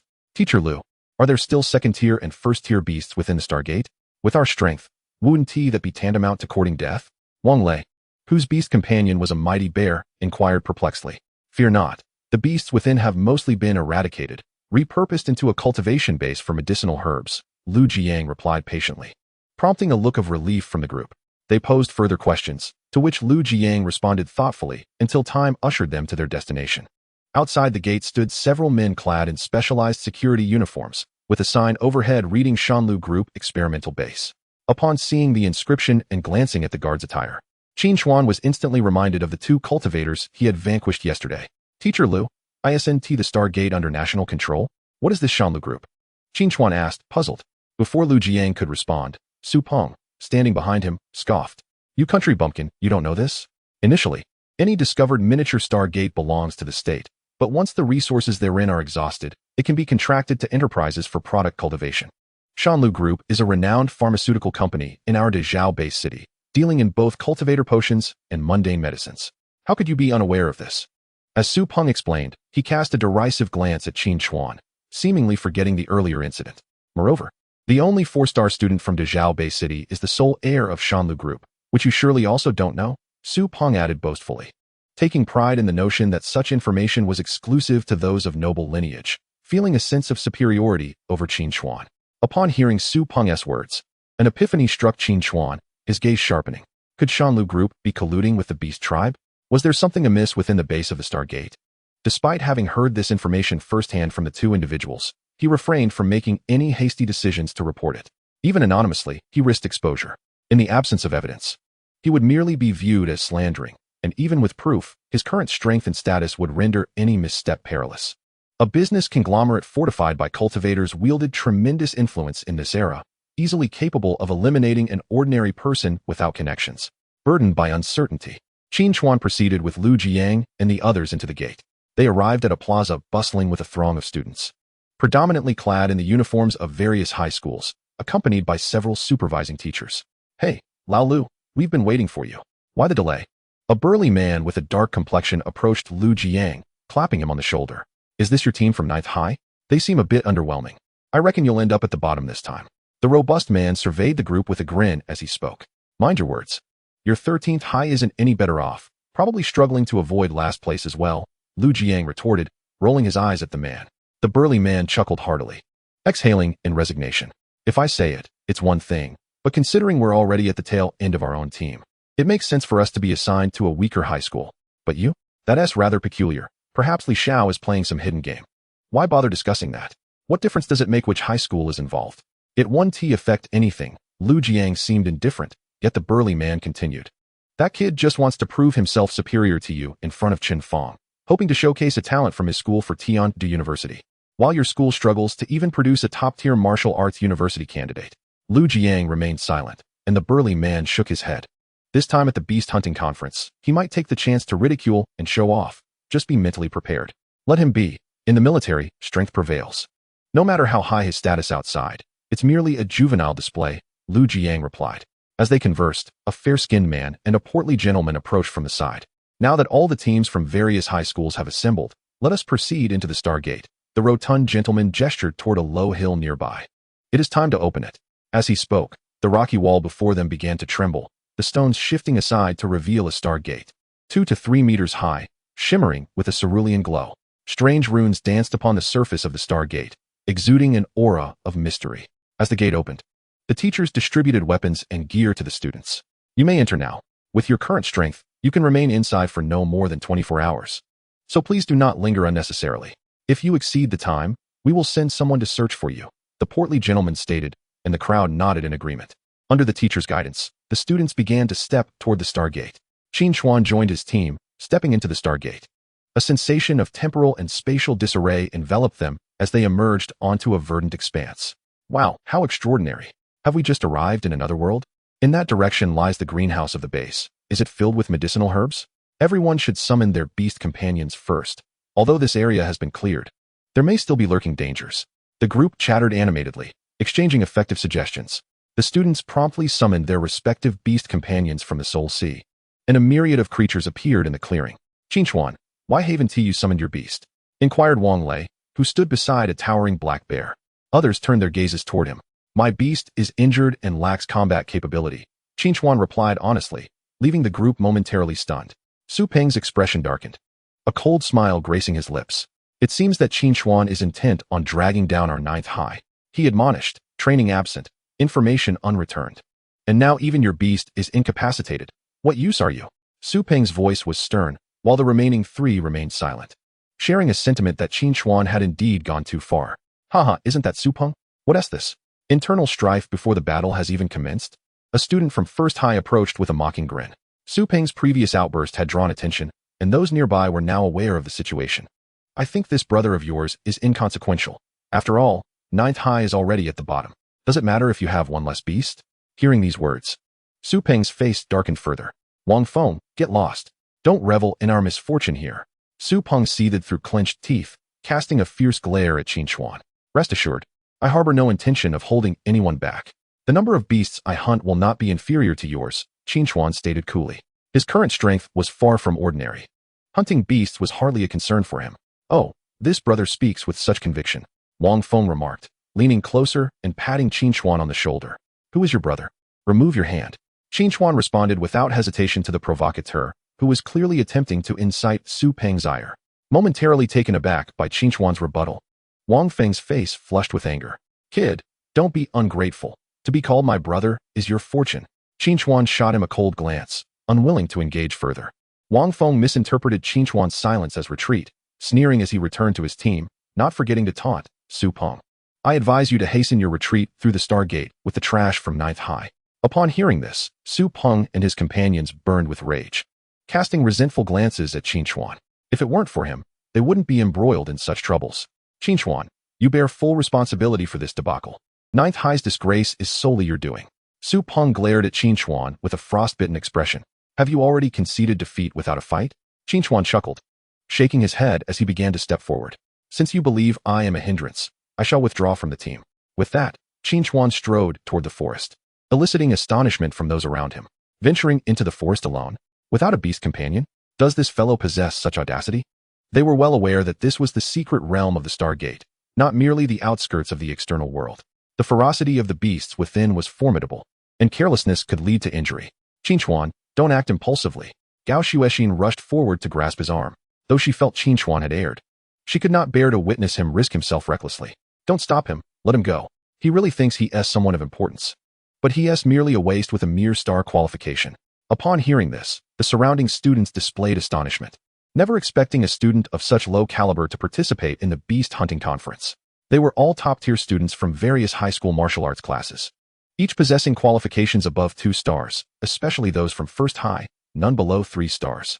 Haha, I thought this kid was a genius from somewhere.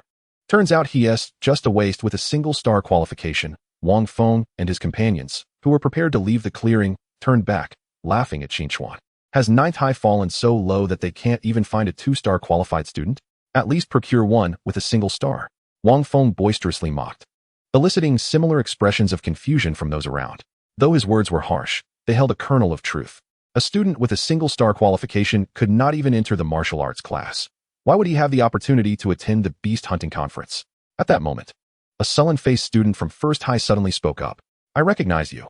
You are the one rumored to be guaranteed admission to Tiandu University, Qin Xuan, but alas, due to awakening with a single star qualification, you lost that opportunity.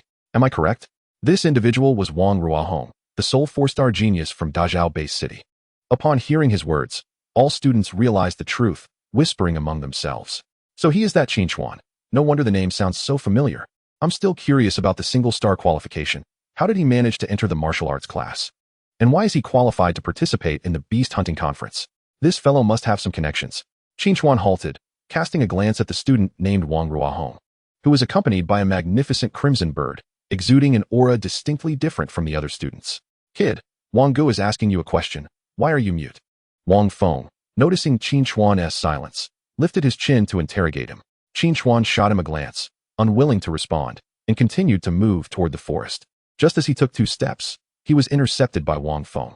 You bastard, I'm asking you a question. Previously unaware of Qin Xuan's strength, Wang Feng had refrained from attacking.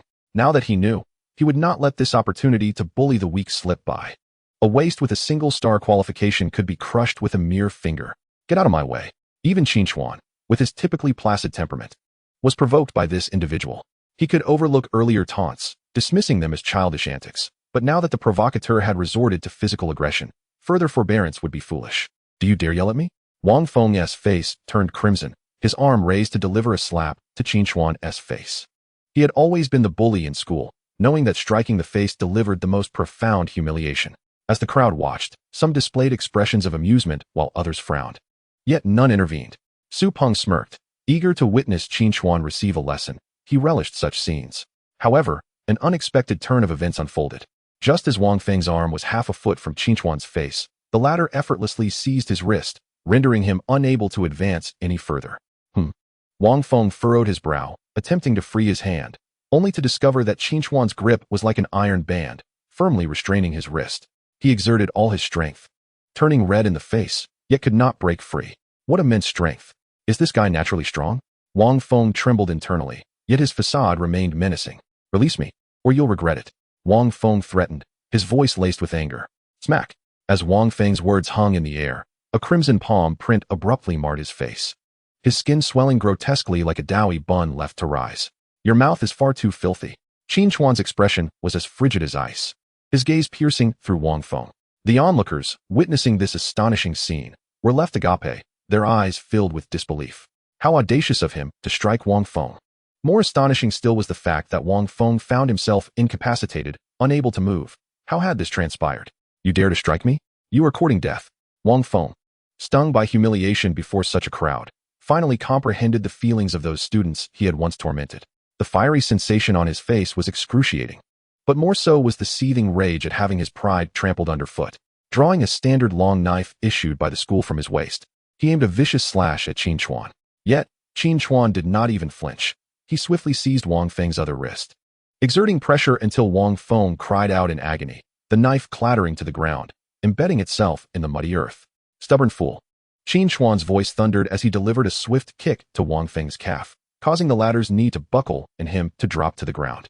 With a release of his grip, Wang Feng fell, landing unceremoniously in the dirt, his mouth filled with filth. I will kill you. Wang Feng roared, his anger boiling over. Fists clenched as he struggled to rise and bark orders.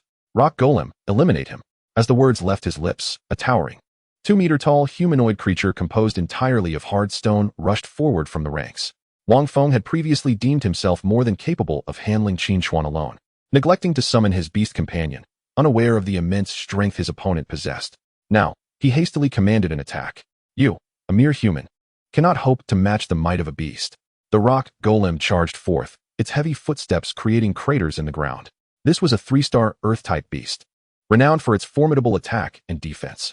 Following its master's orders, it raised its fist, the size of a cauldron, and brought it crashing down towards Qin Shuan. The crowd held its breath, the tension palpable, for it seemed this confrontation could result in dire consequences. Yet in the next instant, a flash of steel glimmered, blinding the spectators with its brilliance. A resounding thud echoed as they turned to see a massive arm, hewn from stone, severed from the rock golem. Qin Shuan stood firm, his standard long knife held steady, his expression utterly unfazed. Gasps of astonishment erupted from the crowd. How is this possible? They marveled. A single stroke had cleaved the arm of a 3-star beast. Furthermore, Wang Feng's prowess was rumored to have reached the 7th level of the 0 stage. In the midst of their astonishment, the onlookers exchanged glances, as if coming to a shared realization. Could it be that Qin Shuan had ascended to the soldier rank? The thought sent a wave of complexity across their faces. Hadn't it been said that this individual possessed only 0-stage qualifications? The mere notion of him having advanced to the soldier rank was utterly unfathomable. Staring at his injured beast, Wang Feng stood in shock, his expression frozen as he processed the situation, unwilling to accept the truth. Soldier rank? Impossible. Perhaps he had forgotten that his beast had not yet received the command to halt, and continued to charge at Qin Shuan without fear. The rock golem lifted its other hand, preparing to strike, but met with a swift fate. Once again, it was severed. Dare to move another step, and I shall ensure your dismemberment. Qin Shuan's voice was cold, yet the rock golem remained undeterred, bound to its duty. As its master had not yet commanded it to cease, it advanced, foot raised, aiming to crush Qin Shuan. The latter shook his head and swung his knife fiercely. But rather than meet the golem's body, it clashed against another standard long knife. Clang! The sound of metal meeting metal rang out, sparks flying as the two blades collided. To eliminate you utterly is rather excessive, wouldn't you agree? The one who had intercepted Qin Shuan was Wang Ruahong, his gaze frigid, his tone indifferent. Oh, was it not excessive when he attacked me? Now that I retaliate, it is deemed excessive? Qin Shuan scoffed, his eyes locking onto his opponent's, refusing to yield an inch. Regardless, The current situation is that you have injured Wang Feng's beast. That is precisely what he deserves, Qin Chuan replied nonchalantly. If you intend to defend him, spare me the excuses and come at me directly. I have already dispatched one. I welcome another. Qin Chuan adhered to the principle of tolerating minor grievances, but refusing to endure significant provocations. Once he chose to engage, he would not hold back. Arrogant. Wang Ruohong sensed the dismissive tone in Qin Chuan's words, an inexplicable anger swelling within him. The gap between soldier ranks was substantial. Did Qin Chuan truly believe that his power, bolstered by some elixir, could be compared to his own, forged through talent and hard work? He regarded Qin Chuan with disdain. And the onlookers began to murmur amongst themselves, realizing the implications of his words. The zero stage was often referred to as the foundation stage. Those with superior talent typically refrained from using any potions, while those of lesser talent might invest heavily in low side effect alternatives. Given Qin Chuan's sporadic talent, it was clear he had spent considerable wealth on potions to forcibly elevate his abilities. Otherwise, it was inconceivable that someone of his caliber could surpass them so dramatically. This was the ingrained mindset of many, or perhaps their inherent flaw. They could never comprehend how one deemed inferior could suddenly rise above them. If someone grew stronger, it must be through underhanded means. Qin Chuan chose not to respond. He had little patience for idle chatter. However, his silence was interpreted by the crowd as tacit agreement. And they began to speculate further. I knew it. He must have sabotaged his own future for a forced enhancement. Wait, what future could a zero-stage talent possibly have? In this light, perhaps he is clever after all. It seems his strength is merely temporary. He probably just wants to show off before us. Wang Feng, realizing the situation, hastened to withdraw his beast, his expression one of despair. Brother Wang, you must avenge me. I want this little brat dead right here. With a resounding slap, Qin Chuan struck Wang Feng across the face with the back of his knife, leaving the latter's cheek flushed and nearly bleeding. You speak of death. Individuals like you, even with enhanced abilities, will only bring harm to the 9 provinces. I have recorded your threats. I will submit this to the inspectorate for their records. You would do well to consider your actions. Qin Chuan gestured to the communicator on his wrist. He had activated the recording function the moment he sensed a conflict brewing. Otherwise, given the extent of his harm to Wang Feng's beast, he would undoubtedly face severe penalties. After all, the laws of the 9 provinces strictly prohibited mutual harm. Violators faced hefty consequences, though legitimate self-defense was an exception. Yet, he could not guarantee that anyone present would testify on his behalf, so safeguarding evidence was a prudent measure. You recorded it? Wang Ruohong narrowed his eyes, seemingly contemplating something. Let us proceed to fulfill the Beast Hunting Conference's mission. There is no need to stoop to the level of such individuals. He pulled Wang Feng along, who was reluctant but, after receiving a fierce glare, acquiesced. Under the leadership of Wang Ruohong, the team from No. 1 High School was the first to enter the forest. After casting a glance at Qin Chuan, the other students gradually followed suit. While they were there for entertainment, they remained acutely aware of their true purpose. The rewards for the top contenders in the beast hunting competition were exceedingly lucrative. Qin Chuan, hurry and join us. Gao Shuexin approached with a bright expression, seemingly pleased with Qin Chuan's prowess. Join you? Qin Chuan shot her a cold glance, his demeanor utterly indifferent. Initially, he had merely perceived Gao Shuexin's attitude as somewhat elitist, which was not entirely objectionable. However, after his recent ordeal, her failure to express any solidarity left him feeling profoundly disheartened, and he had no desire to engage with her any further. He strode into the forest without casting a backward glance at the group. Su Peng, noticing Qin Chuan's disregard for Gao Shuexin, hurried over to offer consolation. Shuexin, you needn't be courteous to someone like him. He merely relies on his current strength and has no real future. Shut up, Gao Shuexin retorted angrily. If it weren't for you, we wouldn't be in this predicament. The others fell silent, and Su Peng looked particularly embarrassed. As Qin Chuan ventured deeper into the forest, he observed that the trees within the Stargate's secret realm were significantly taller than those outside, towering at several dozen meters. With trunks wide enough for multiple people to embrace, he wondered how the ferocious beasts within this realm differed from those outside. Accelerating his pace, he realized that the beasts near their entry point had been mostly eradicated. To hunt more, he would need to venture toward the outskirts. It was rumored that this secret realm was a large island, with some areas surrounded by ocean, though he could already glimpse the periphery of the sea. Recalling some information previously shared by Lu Jiang, he felt a pang of curiosity about what the edge of this secret realm might hold. However, given his current cultivation level, even if this realm were miniature, it would take him several days to traverse it. With only around 20 hours to spend inside, reaching the seaside was an impossibility. Glancing at the time on his communicator, he noted that he had been running for over half an hour. Beasts should have begun to appear in this area. Just as this thought crossed his mind, a gust of wind whooshed overhead. A menacing shadow descended rapidly toward him. Chapter 30. Deception and Beast Hunting. Without moving an inch, Qin Chuan swiftly drew his standard long knife and struck upward. Moments later, blood splattered as a creature resembling a monkey appeared before him. Its cultivation level approximately equivalent to the 7th or 8th rank of the 0 stage.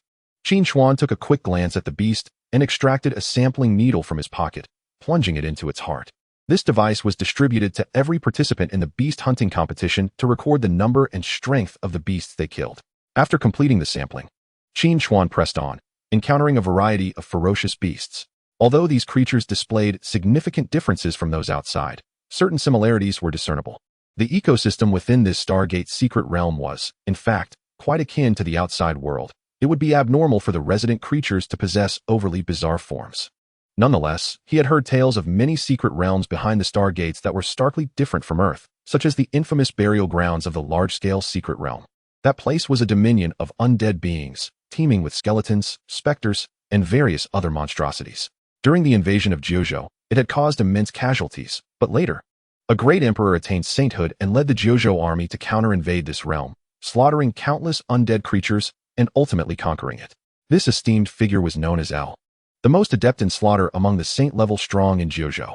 As Qin Chuan navigated the forest, slaying various beasts, on the other side, Wang Feng from the No.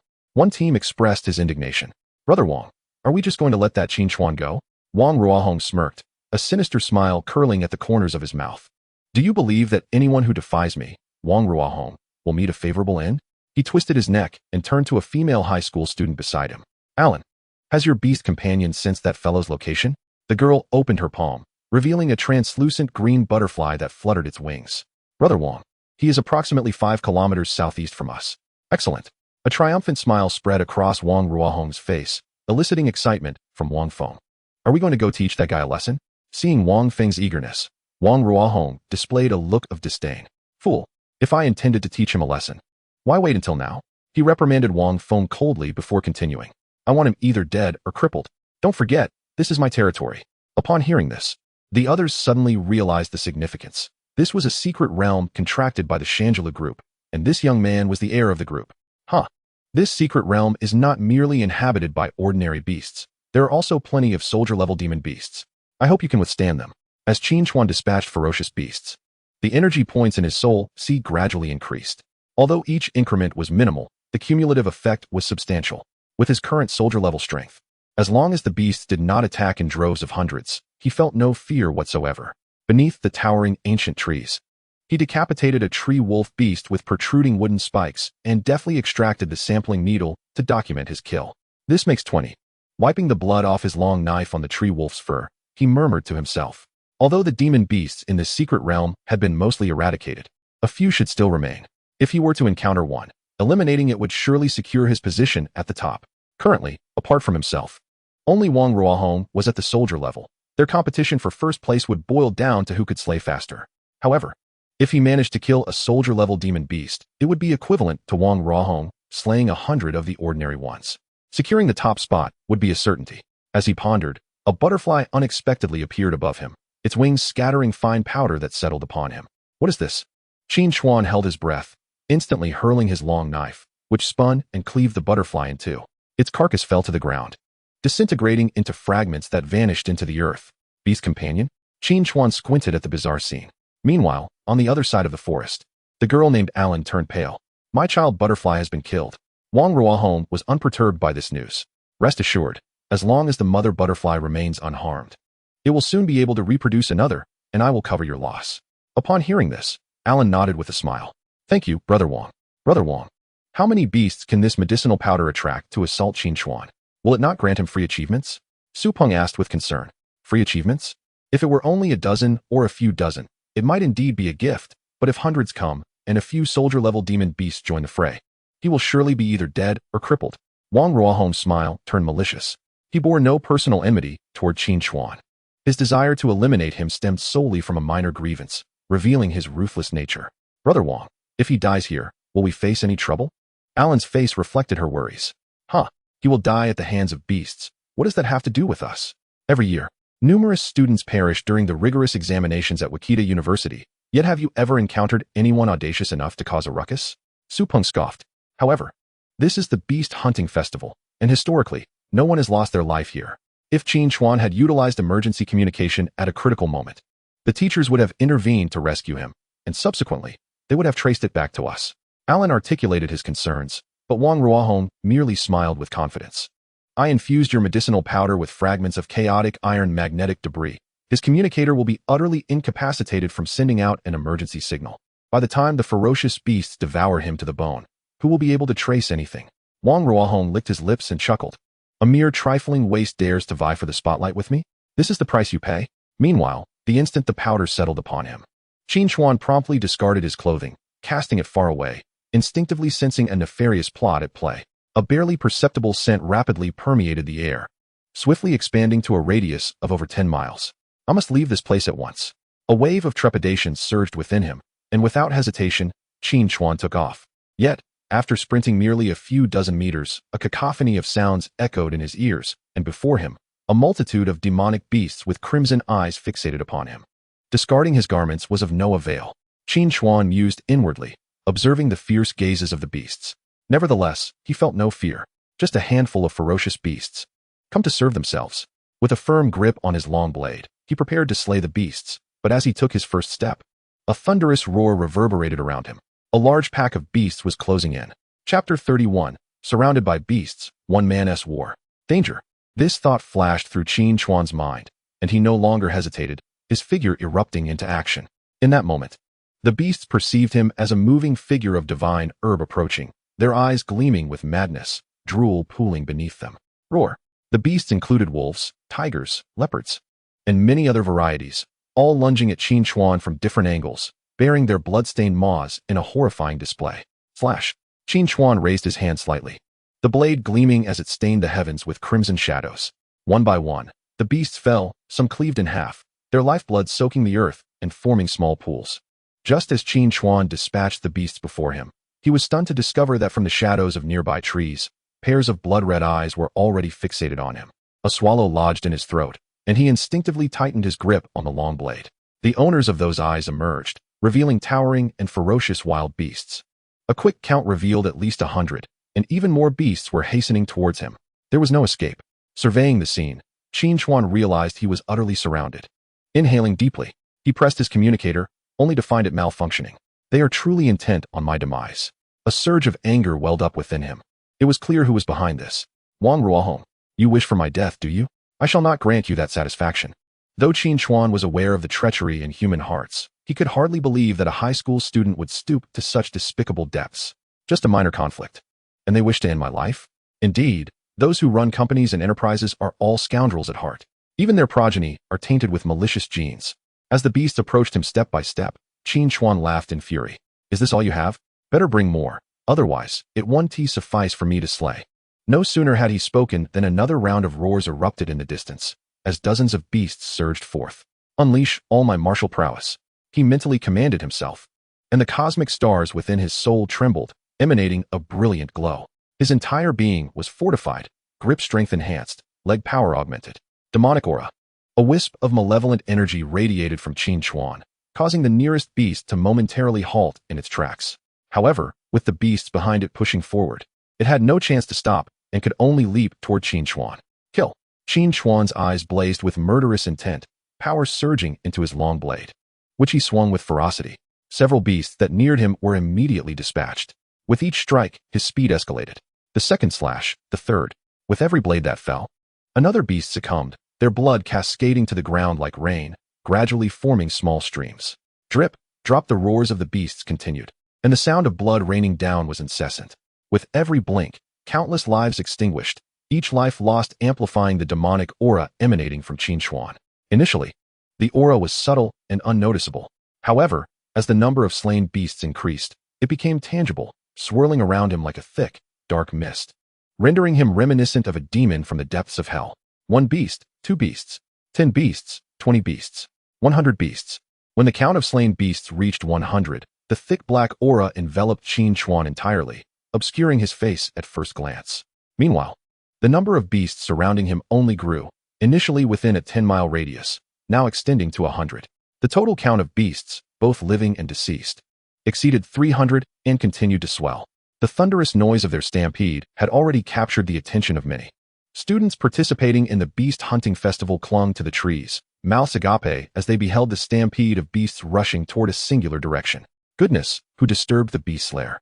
Such a commotion. We better retreat quickly. We dare not provoke them.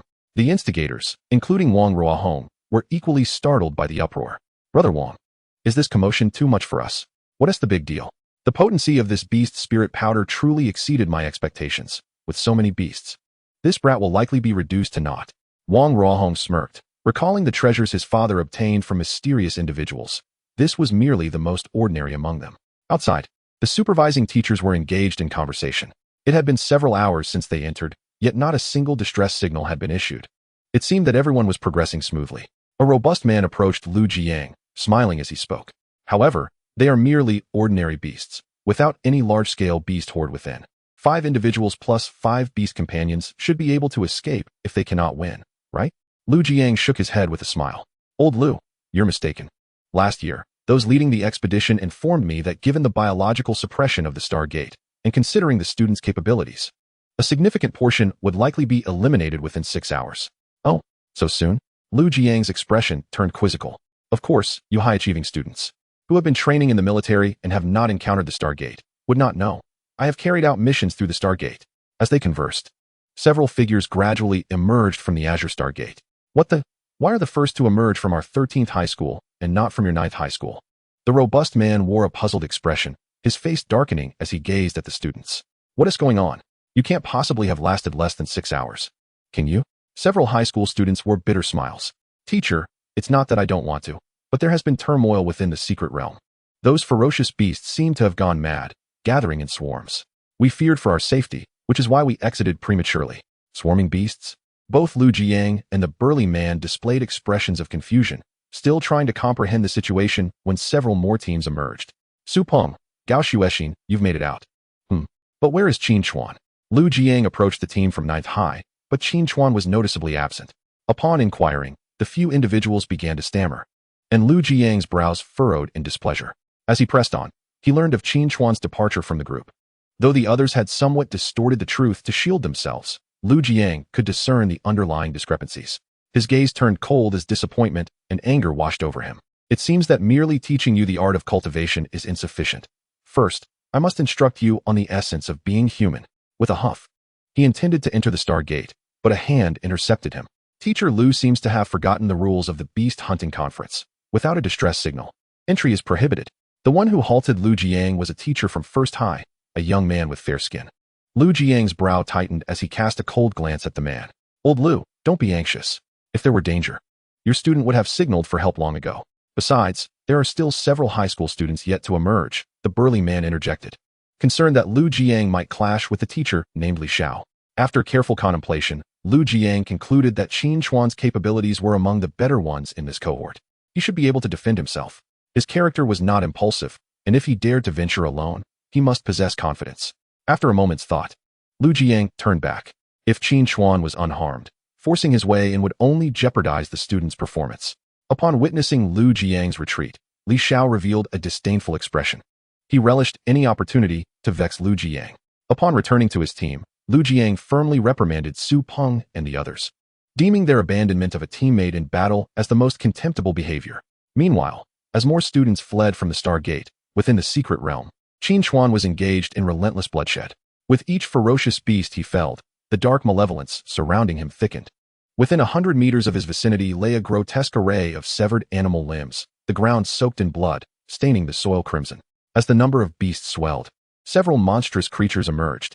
Their sizes dwarfed the feral beasts, each exceeding 10 feet in length, their appearances increasingly grotesque, with sharp fangs and formidable claws. Upon their arrival, the surrounding feral beasts recoiled, creating a vacuum around them. The oppressive aura emanating from Qin Chuan instilled dread in the feral beasts. Yet the intoxicating scent unique to beasts drove them into a frenzy. That beguiling aroma seemed to promise that consuming Qin Chuan would lead to a transformation of their bloodlines, elevating them to a more potent existence. Even a mere taste of flesh or a drop of blood would yield tremendous benefits. Naturally, Qin Chuan was no mythical delicacy. All of this was merely an illusion conjured by the medicinal powder he had used. The standard long blade in his hand bore numerous nicks. Although crafted from a robust alloy, it could not withstand the relentless abrasion of the beast's hardened bones, which were far superior to those of the old world. Surveying the remaining 100 or so beasts, Qin Chuan chuckled. He was already fatigued, both physically and spiritually drained, while the remaining foes were even more formidable than before. In the face of adversity, he swung his blade. Drawing a deep breath of the blood-tainted air, he lowered his eyelids momentarily before opening them again. His gaze alight with determination as the blade in his hand shimmered anew. Kill!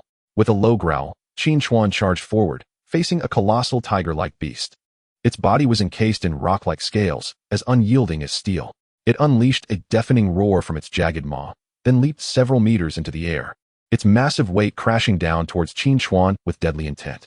The enormous shadow eclipsed Qin Chuan, threatening to obliterate him entirely. Yet, in the next instant, the tiger-like beast hung suspended in midair, and then, without warning, its body split open, a brilliant flash of steel erupting from its back, cleaving it into several pieces. Blood rained down upon Qin Chuan, warm and viscous, as it dripped from him, seemingly imbued with a hint of energy. Licking his lips, Qin Chuan, clad in blood and surrounded by a thick aura of malevolence, appeared fearsome, as if he had risen from the depths of hell. The death of one beast did not deter the others. They were now utterly frenzied, oblivious to fear as they recklessly charged at Qin Chuan. One by one, the feral and monstrous beasts fell, while Qin Chuan bore numerous wounds, the mingled blood of man and beast soaking into the earth, indistinguishable. As time passed, the roars of beasts dwindled, and the forest grew increasingly silent. After an indeterminate duration, this place had become a realm of utter stillness, devoid of even the chirping of insects or the calls of birds. Brother Wang, why is it getting quieter over there? Wang Feng queried, perplexed in the thicket. It's probably because the beasts have finished feasting on Qin Chuan's corpse and are now fighting amongst themselves. Let us go and reap the benefits, Wang Ruohong exclaimed, a triumphant smile on his face. Brother Wang, this is quite clever. It seems Qin Chuan never imagined that his desperate struggle would turn into our spoils. Ha ha ha. The group laughed as they made their way to the blood-soaked area. Before long, they arrived at the crimson-stained ground. Every inch of earth, every tree trunk, and every blade of grass bore the marks of blood. The scattered remains of various beasts were a sight to behold, shocking to the senses. Brother Wang, did Qin Chuan do all this? Wang Feng stammered, his voice quivering. The scene was so astonishing that several female high school students in the group had already begun to retch. Impossible. That guy could only have killed a few dozen at most. These must be the results of infighting among them, Wang Ruohong scoffed. With my strength, I can barely handle 100 beasts at once without perishing. How could Qin Chuan, who couldn't even manage a beast pet, have slain so many? But Brother Wang, look at the state of these beasts. They all bear knife wounds. Someone in the group trembled, voicing their thoughts. Hearing this, Wang Ruohong's scalp prickled. Upon closer inspection, he indeed noted that the wounds were all inflicted by a blade, which implied that Qin Chuan had been responsible for these deaths. Impossible. Wang Ruohong vehemently rejected the notion. Qin Chuan must have killed a few, but it's inconceivable that he could have done all of this. If he had, he wouldn't be dead. Yet, look around, there's not a single trace of him. Wang Ruohong laughed loudly, but as he continued, he suddenly noticed that several of his companions had become transfixed. What are you doing? Are you all dazed? Wang Ruohong furrowed his brow, puzzled by their behavior. Brother Wang, look behind you. Wang Feng's legs trembled as he pointed towards a certain direction, where the remains of ferocious beasts were piled high, almost resembling a small mountain. Turning to glance, Wang Ruohong was immediately struck with terror, stumbling backward in fright. Emerging slowly from the midst of the bloodied remains was a crimson figure, blood dripping continuously from its body, surrounded by swirling tendrils of dark, ominous energy.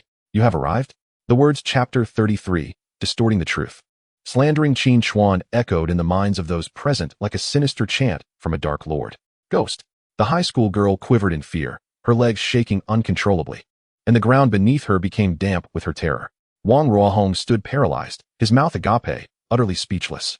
Qin Chuan, shaking off the entrails that clung to him, slowly advanced towards the group, a severed blade firmly gripped in his hand. As the bloodied specter drew closer, Wang Ruohong's voice quaked with fear. He was unsure if it was fright or something else, but he screamed in a frantic plea, "Stay away from me." Qin Chuan's steps did not falter. Instead, he cast a cold glance at Wang Ruohong, and the thick, malevolent energy swirling around him surged forward like a tidal wave. Wang Ruohong's eyes widened in horror, and as the sinister energy collided with him, his breath was instantly stifled. It felt as though a legendary beast, risen from a sea of corpses and blood, was lunging towards him, threatening to shatter his very soul. Ah, ah, ah, Wang Ruohong shrieked, his knees buckling as he fell to the ground before Qin Chuan. Please, don't kill me. Trembling like a leaf in the wind, tears streamed down his face in a torrent of fear. Brother Wang. The others behind him recoiled in terror at the sight. Don't scatter. Qin Chuan's voice was a low command, and the malevolent energy instantly engulfed the area, causing the remaining few to collapse to their knees. Approaching them, Qin Chuan seized the hand of the nearest high school girl, activating a distress signal with a swift motion. After completing this task, an overwhelming fatigue washed over him, threatening to pull him into unconsciousness. Yet he resisted the urge to succumb, forcing himself to sit against a large tree. Meanwhile, the supervising teachers outside received the distress signal. It's from a student of number 1 high school. Several teachers exchanged astonished glances, completely unprepared for the realization that a student from their school was in peril. If even these students were calling for help, it was evident the situation had escalated to a grave level. Without a moment's hesitation, the teachers rushed into the portal, with the leader, Li Xiao, taking the lead. His expression was stern, filled with an unshakable sense of confusion. He had never anticipated that his students would be in such dire need of assistance. After all, among them was the capable Wang Ruohong, who had reached the soldier rank. Surely, even if they encountered 2 soldier-level beasts simultaneously, they could manage to escape. As he pondered this, he swiftly arrived at the location. As a third-tier leader-level practitioner, their speed was nearly imperceptible to the naked eye, allowing them to cover distances that would take ordinary students hours in a matter of minutes. However, the moment Li Xiao set foot on the scarlet ground, he was struck dumb. Although he had witnessed far grimmer scenes, those were on actual battlefields. How could such a scale of combat erupt in a mere testing ground for martial arts high school students? Not only was he stunned, but the other arriving teachers were equally flabbergasted. As they proceeded further, they spotted several students unharmed, yet they could not comprehend why these students were kneeling in a stupor. One even in tears. Wang Ruohong, Wang Feng, what has transpired? Li Xiao approached them, pulling them up.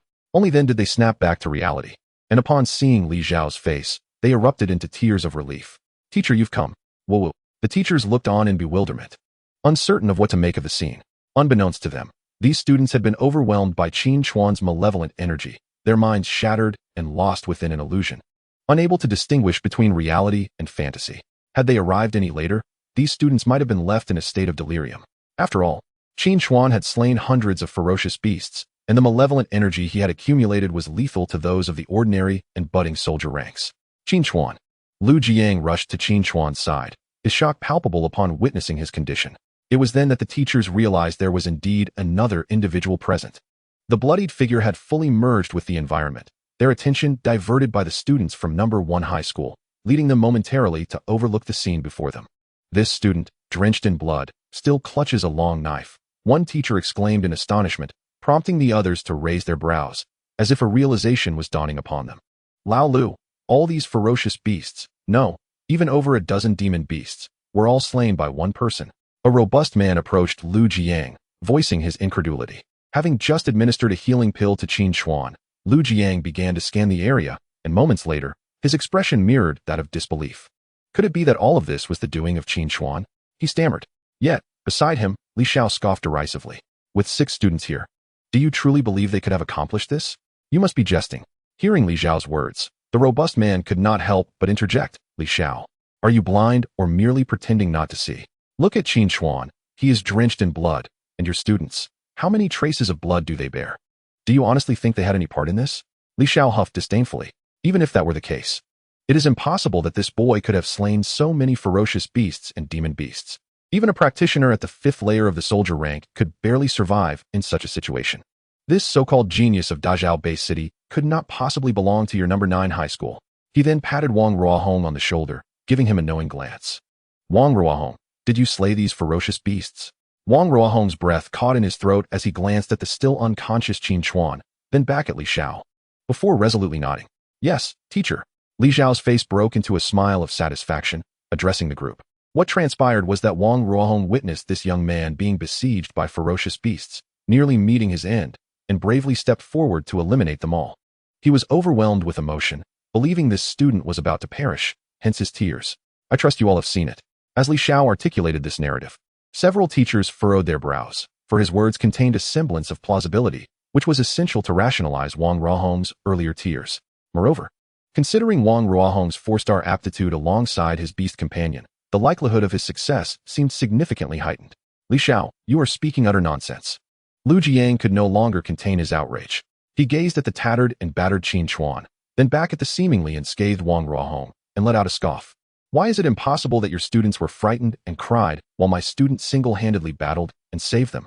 At Lu Jiang's retort, Li Xiao burst into laughter. Do you truly believe your number 9 high school's inept students could rescue mine? You must be dreaming. The atmosphere grew tense as the two teachers prepared for confrontation. Chapter 34. Distorting the Truth, The Awakening of Qin Chuan. As the two leading teachers appeared on the brink of conflict, the other teachers hurriedly intervened. Laoli, let us not act impulsively. Everything will be clarified once this child awakens. Upon hearing this, Li Xiao merely chuckled coldly. There is no need to wait for this fellow to awaken. The truth stands before us. If certain individuals refuse to acknowledge it, then let us demonstrate with strength. Li Xiao surveyed the surroundings before patting Wang Ruohong on the shoulder. Some claim that these ferocious beasts were slain by his students. Well then, once this lad recuperates, he can challenge my student at any time. Wang Ruohong, what do you think? Wang Ruohong glanced at the unconscious Qin Chuan, then looked back at the expression Li Xiao had given him. After a moment's hesitation, he nodded. Teacher Li, I agree. Li Xiao laughed heartily, then departed with the students from class 1.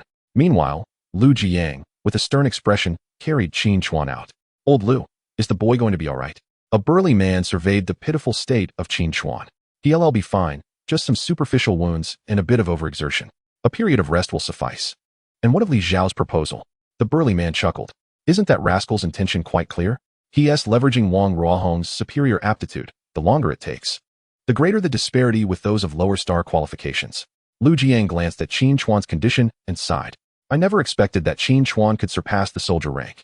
However, given his aptitude, once he recovers, he will surely fall far behind Wang Ruohong. The burly man sighed as well. Let us wait until the boy awakens to hear his thoughts. That scoundrel Li Xiao is utterly shameless. As they conversed, they soon arrived outside the Stargate. Upon seeing Qin Chuan, drenched in blood, many students couldn't help but stare. Good heavens, he looks dreadful. Is he still alive? Surely he isn't dead. In previous beast hunting competitions, injuries were the norm, but a death would surely shatter records. Just as Lu Jiang and the others emerged, a portly man, presumably the supervisor from the cultivation base, approached the crowd.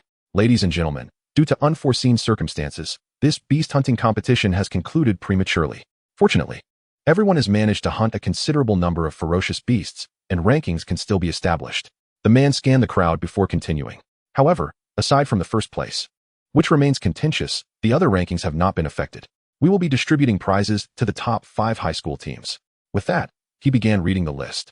And for each name mentioned, staff members distributed substantial rewards to the respective teams.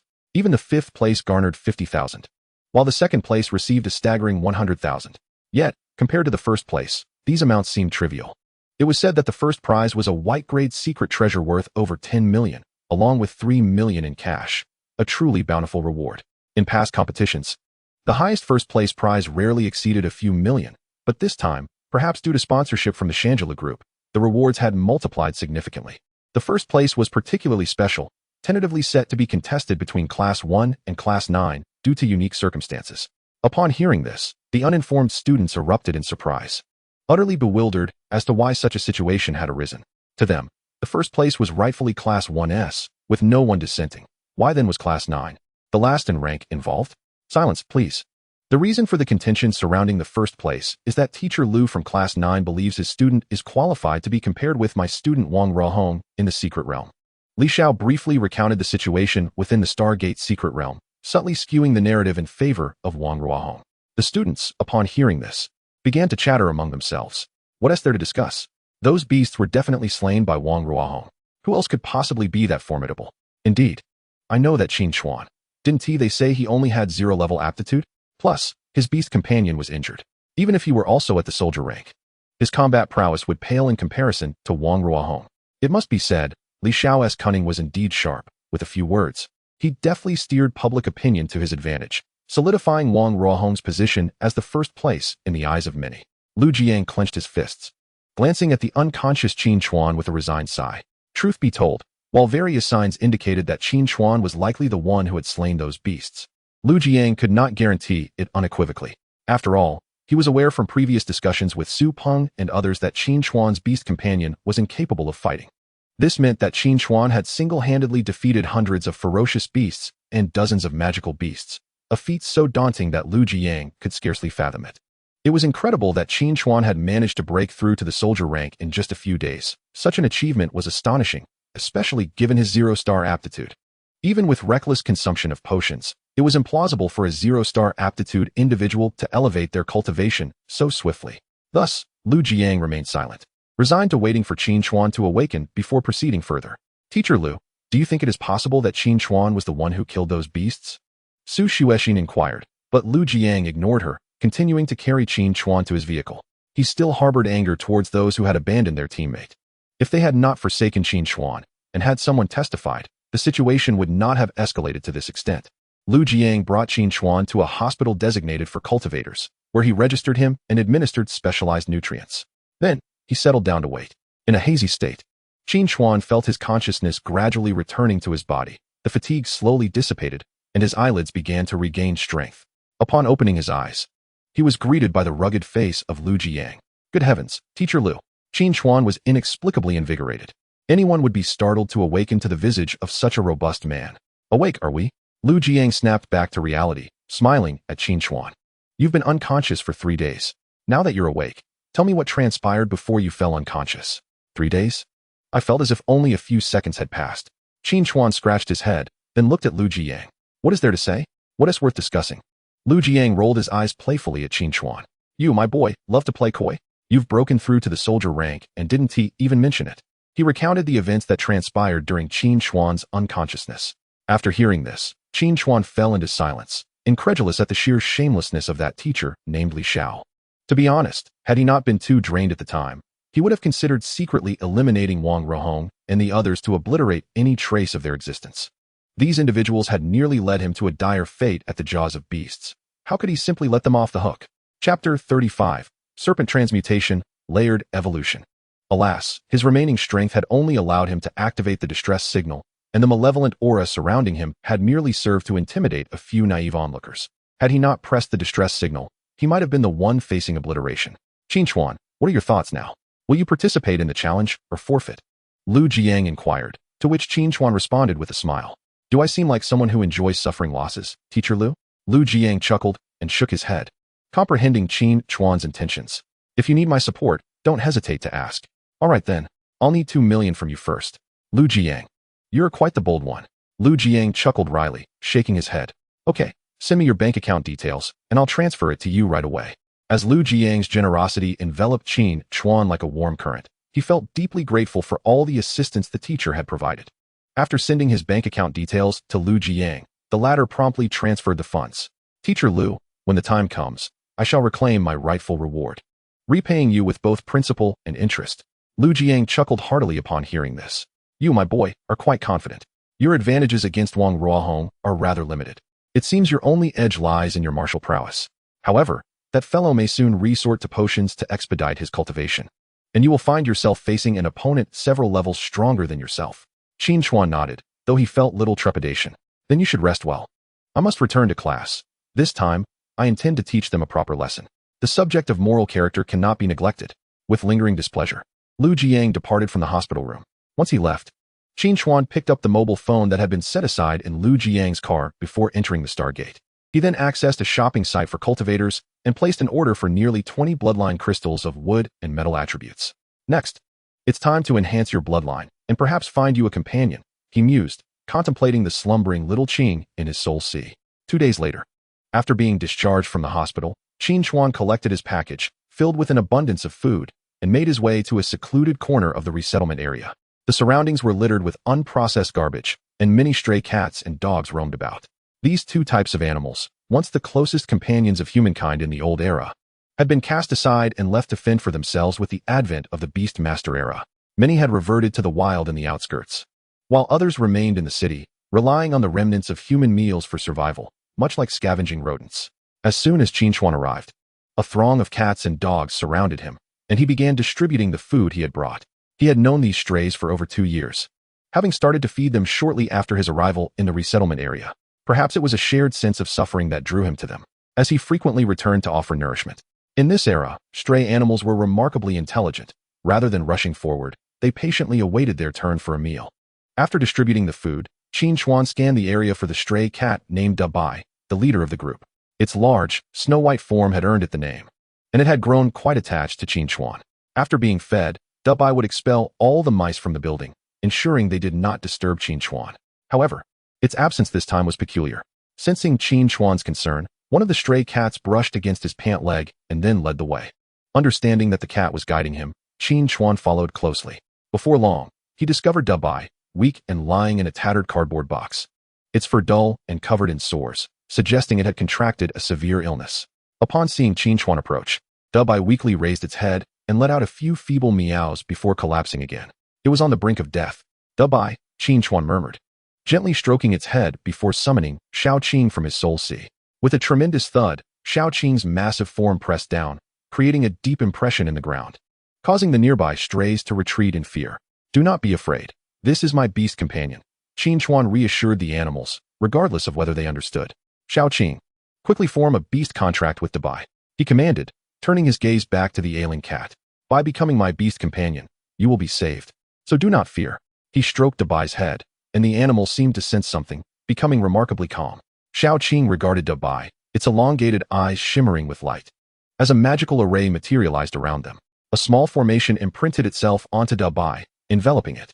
Simultaneously, information flooded Qin Chuan's mind. Once Dabai fully accepted the contract, a master-servant bond was established between them. At the moment the contract was completed, a surge of natural energy flowed into Dabai, refining its body. Its coat regained its pristine whiteness, and it quickly recovered. Feeling the transformation, Dabai emitted an excited meow, nuzzling Qin Chuan with its furry head. Well done, little one. Congratulations on your rebirth. Qin Chuan smiled as he ruffled Dabai's fur, eliciting a contented purr. Noticing the new companion's affection towards Qin Chuan, Shaoqing grew a tad envious and nudged him with its large head, causing Qin Chuan to stumble back. All right, you two must get along well from now on.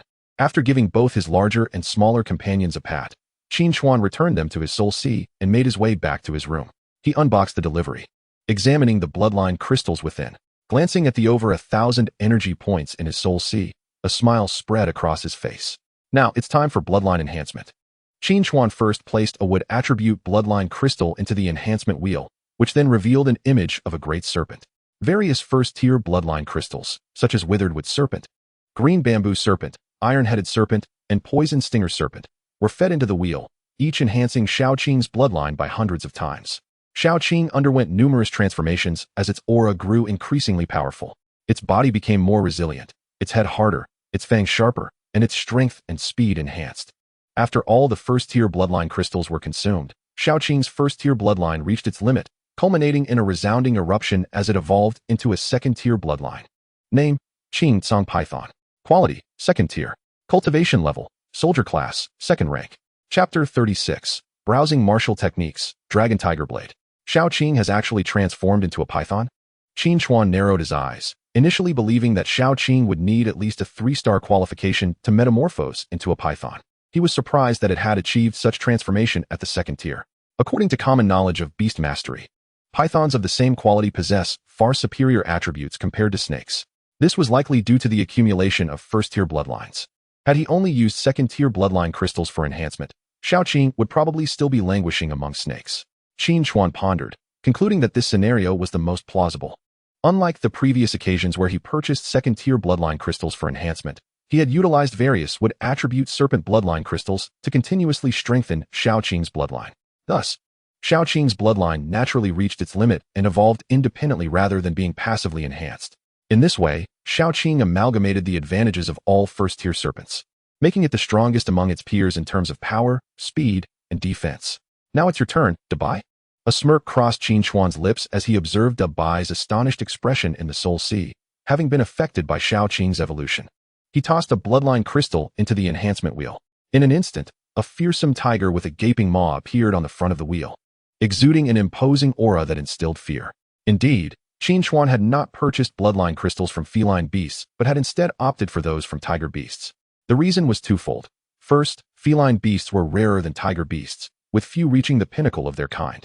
Secondly, it is evident that the bloodline hierarchy of tiger-type beasts is significantly superior to that of cat-type beasts. Undoubtedly, a cat demon of the same rank stands no chance against a tiger demon. Moreover, the bloodlines of cats and tigers share a common origin.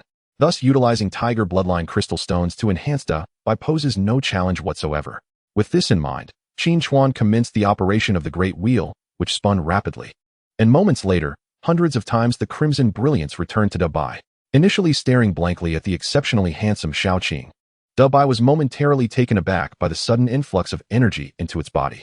The enhanced bloodline energy swiftly transformed Da'Bai's mortal form, augmenting its very essence, from flesh and bone to fur and claws, resulting in an increasingly massive physique. With a roar, Da'Bai no longer emitted a mere cat's meow, but instead unleashed a deeper, more resonant tiger's roar. Within the realm of the Soul Sea, a fully snow-white tiger, measuring over 2 meters in length, appeared. Observing the transformation of its own body, Da'Bai was both astonished and delighted. However, the process was far from over.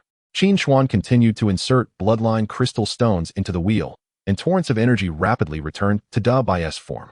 Much like Xiaoqing, Da'Bai was swiftly undergoing a metamorphosis, and when Qin Chuan had finished inserting the bloodline crystal stones, a massive white tiger of over 10 feet in length emerged within the Soul Sea. Name: Silver-Toothed Tiger. Quality: 2 stars. Cultivation level: Mortal level 3. The name may lack flair, yet the quality had undeniably evolved. Qin Chuan nodded in satisfaction and then ascended to the rooftop terrace, summoning 2 colossal beast companions. Da'Bai, Xiaoqing, make the most of your time to cultivate. My future largely depends on you. Qin Chuan encouraged the 2 behemoths, who exchanged glances before obediently lying down to begin their training. The surrounding energy of heaven and earth surged continuously into their bodies with each breath they took. Meanwhile, Qin Chuan busied himself by picking up the foundational martial arts manual to practice. As time passed, night quietly descended, and a full moon hung in the sky. Let us see how your training has progressed today. Qin Chuan glanced at the wheel, where a line of text boldly appeared. Usable cultivation, 1518. Compared to the meager results of only a fraction achieved by both Qin Chuan and Da'Bai not long ago, this represented an astronomical increase of several hundredfold. An epiphany struck Qin Chuan. The training achievements of both beast companions could contribute to the returns, implying that the more beast companions he possessed, and the higher their quality, the swifter his ascension would be. Furthermore, he would not even need to train himself, reaping the benefits of his companions' efforts. Of course, the primary reason was not due to Qin Chuan's laziness. Rather, given his aptitude, it was more prudent to allocate his time elsewhere, leaving the primary cultivation responsibilities to his beasts. Contemplating this, the wheel began to rotate, rapidly spinning before landing on a 1,000-fold return. Qin Chuan gaped in astonishment, momentarily at a loss for words. What a stroke of luck! The highest return on the wheel was indeed 1,000-fold, yet the odds were exceedingly slim. To his surprise, his fortune had soared, and he had struck the jackpot. Could it be that Da'Bai had brought him good fortune? Qin Chuan mused with a smile, as the wheel, after a brief moment of brewing, enveloped him and the 2 beasts in an energy brilliance so dense it nearly overflowed from the Soul Sea, prompting a rapid enhancement of their cultivation levels. Qin Chuan ascended from the 1st to the 4th tier of the soldier rank, while Xiaoqing rose from the 2nd to the 5th tier. The most significant leap was made by Da'Bai, which broke through continuously from the mortal realm and stabilized at the 2nd tier of the soldier rank. As its cultivation level soared, the surrounding aura intensified significantly, exuding an even more domineering presence. I hope this stroke of luck continues. I don't seek 1,000-fold return tomorrow. Even a discount would be acceptable. Qin Chuan sighed to himself with a wry smile. Although the return ability of this cultivation wheel is somewhat overpowered, it largely relies on luck. Typically, his returns seldom exceeded 100-fold, with only rare occasions achieving 1,000-fold. However, considering the foundational qualities of Da'Bai and Xiaoqing, even a minimal return of 100-fold would surpass many with 3-star qualities. The day after tomorrow marks the time for his duel with that individual. Seizing this opportunity to integrate a martial technique and simultaneously practice a new skill would be prudent. Returning indoors, Qin Chuan searched on the cultivator's official website and browsed through martial techniques. After a lengthy search, he discovered a martial technique that caught his eye: the dragon-slaying tiger blade. Abbreviated as the tiger blade, this blade technique is formidable and powerful, capable of slaying dragons and tigers with a single strike, cleaving mountains and splitting seas with ease. The reason he valued this technique is simple. The dragon and tiger correspond to the 2 beast companions he currently possesses, creating a sense of fate. Additionally, the technique can be cultivated up to the 8th rank, representing the highest level of martial arts available. The first volume of the tiger blade contains 9 forms. Mastering the first 3 allows entry into the 1st rank, the middle 3 into the 2nd rank, and the last 3 into the 3rd rank. Upon glancing at the price, the The first volume alone was worth 1 million, and given his current financial state, it was naturally beyond his means. However, he could still obtain it for free. The first form of the Tiger Blade is publicly accessible, essentially free for all to attempt. Qin Chuan cast his eyes upon the first form. Titled Fierce Tiger Descends the Mountain. Chapter 37, Confrontation, Disclaimer. The first form, Fierce Tiger Descends the Mountain, is a direct assault technique, unmatched in valor and straightforward, exemplifying the most direct frontal confrontation. Once mastered, the blade's wind is fierce, and the technique is sharp, akin to a ferocious tiger descending the mountain. It does not return without slaying an enemy. Observing the name and the essence of this technique, Qin Chuan was intrigued as to why a martial technique based on the tiger would incorporate slaying a tiger. Could it be that this is the essence of knowing oneself and one's adversary, achieving victory in every battle, beginning with the dragon-tiger form to create the blade technique, and subsequently slaying dragons and tigers to attain enlightenment? However, pondering further proved futile. Qin Chuan diligently appropriated the first form of the martial technique, downloading the electronic version for repeated study. By the time daylight arrived, he was already practicing with the Black Wind Blade, as the movements within were derived from fundamental techniques, allowing him to master them quite swiftly. Nevertheless, the essence of martial techniques lies in the ability to mobilize the blood and energy within one's limbs, thereby unleashing formidable power. Within this, the physical movements are merely superficial. The more significant changes occur internally, testing the practitioner as comprehension. Qin Chuan possessed an advantage in this regard. Equipped with ample patience and exceptional insight, quickly grasping the technique and harnessing it to unleash even greater power. Time passed swiftly. In the morning, sunlight poured in. And as Qin Chuan stretched lazily, he stepped outside the designated area to find Lu Jiang already waiting at the intersection in his off-road vehicle. What? Do you still plan to walk? Upon witnessing Qin Chuan's surprise, Lu Jiang laughed heartily, opening the car door to invite him aboard. You're heading to challenge the dojo. How could I miss the occasion? Besides, if I had been more resolute last time, perhaps none of this would have occurred. Lu Jiang seemed to believe that had he insisted Qin Chuan was the one to slay those fierce beasts, and then fought with Li Xiao, it might not have required Qin Chuan's personal involvement. There's no need for you to worry. It's merely an extra fight, nothing to concern yourself over. Qin Chuan replied with a calm smile, not finding it significant. Lu Jiang chuckled at Qin Chuan's composed demeanor. You always so unflappable. Do you have some surprise in store for me? It is not that I do not believe in you. Based on my estimations, Wang Ruohong may have already reached the 6th or 7th tier of the soldier level in these past few days, especially with his beast companion. Lu Jiang let out a sigh. After all, Wang Ruohong's beast is of 4-star quality, and among creatures of the same rank, its strength will undoubtedly overwhelm others. A 4-star beast, you say? Qin Chuan narrowed his eyes, a subtle smile curling at the corners of his mouth. If one cannot be defeated, what of two? Moreover, both Dabai and Xiaoqing are not ordinary beasts. Despite their 2-star qualifications, they are the epitome of perfection within that rank, exhibiting no weaknesses whatsoever. Even the mightiest 4-star beast has its vulnerabilities, and should one seize the opportunity, overcoming the strong with the weak is not beyond the realm of possibility.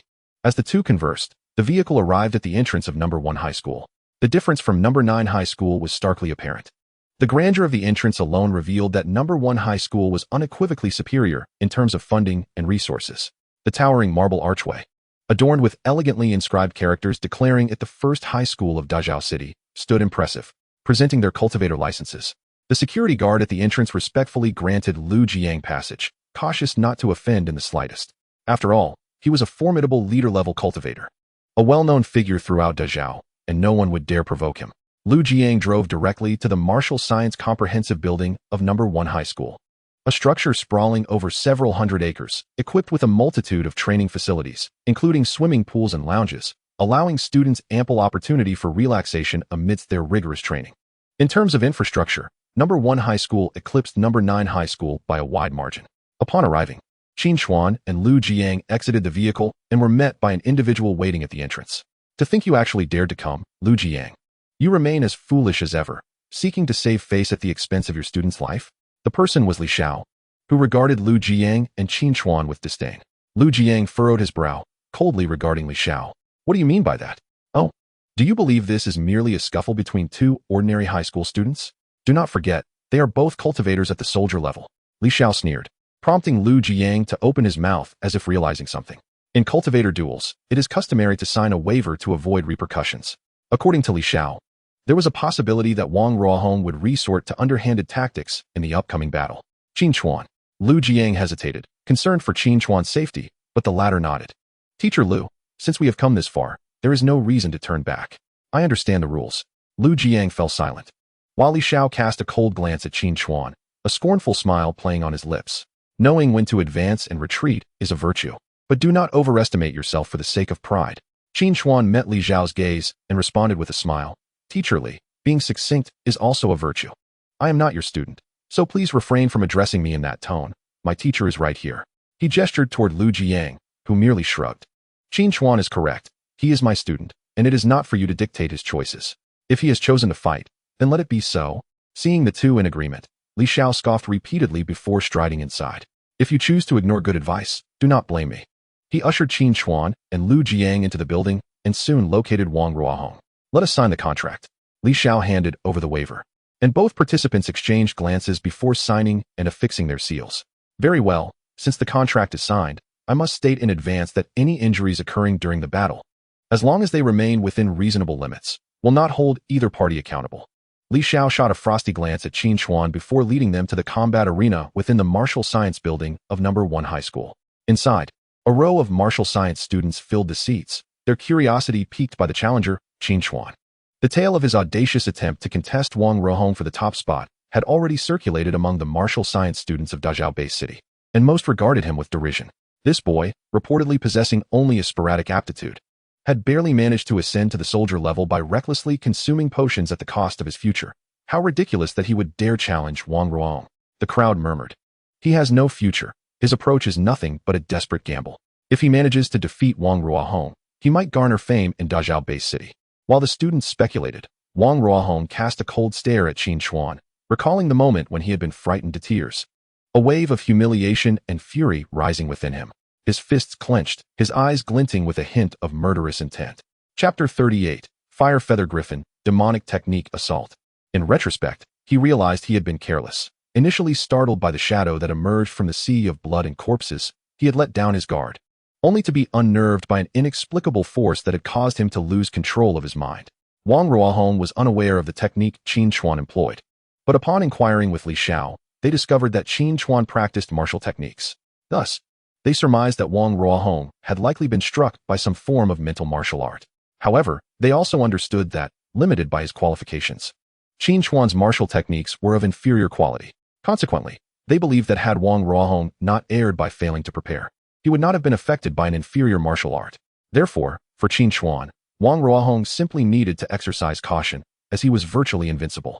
After all, the disparity in qualifications was not a matter to be taken lightly. In their eyes, a hapless individual whose strength had come by chance was still a hapless individual, incapable of being compared to a genius with 4-star qualifications. As the two walked toward the battle arena beneath the gaze of numerous students, those seated above began to chatter among themselves. Wang Ruohong reached the 6th tier of the soldier level during yesterday's test, and with his beast companion, this Qin Chuan stands no chance whatsoever. This battle will be an absolute rout, devoid of excitement. Indeed, the disparity in qualifications is a significant drawback, even among our classmates. Those with 3-star qualifications barely reach the 7th or 8th tiers, while Wang Ruohong has already attained the 6th tier. The difference is staggering. The one who relies on potions to forcibly elevate his power believes he can defeat Wang Ruohong. How naive. Does he not realize that combat power varies even among those of the same rank based on their qualifications? Listening to the crowd's discussions, Wang Ruohong glanced at Qin Chuan and could not help but chuckle. Qin Chuan, is it? I never imagined that after saving you that day, you would show such ingratitude and even turn against me. Do you truly believe you can conquer so many ferocious beasts and monsters with your strength? As he spoke, Wang Ruohong sighed and shook his head, feigning disappointment in Qin Chuan's actions. The version of events circulating in Dazhao Base City depicted him as a valiant warrior who had fought valiantly against 100 beasts to save a student from No. 9 High School, only for that student to be ungrateful and attempt to vie for the title of champion in the beast hunting conference. Wang Ruohong was well aware of this narrative, having memorized it, as it was carefully crafted by him and Li Xiao. After all, one must first convince oneself before persuading others. Wang Ruohong had evidently succeeded in this endeavor, firmly believing in his destined supremacy in the beast hunting conference. In light of Wang Ruohong's actions, Qin Chuan has undoubtedly received a profound lesson. He has come to realize just how despicable a person can truly be. He has always been unrelenting in his tendency to interpret the world through the lens of the utmost malice, having witnessed an abundance of ugliness during his flight. Yet, he still underestimated the depths of some individual shamelessness. Ironically, he had convinced himself of the fabricated tales he spun. A sardonic smile graced Qin Chuan's lips as he spoke, laced with scorn. It seems you remain somewhat oblivious, doesn't he? Does the truth even matter? People only believe in the realities they choose to embrace. That is the essence of life. Wake up, little trash, Wang Ruohong muttered through clenched teeth. Although just days prior he had doubted his ability to contend with Qin Chuan, he was now transformed entirely. With a 4-star aptitude and an abundance of resources at his disposal, he had ascended through multiple realms in mere days.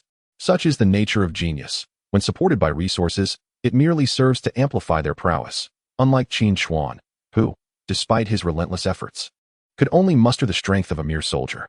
Qin Chuan, far from being incensed, found the situation utterly ludicrous.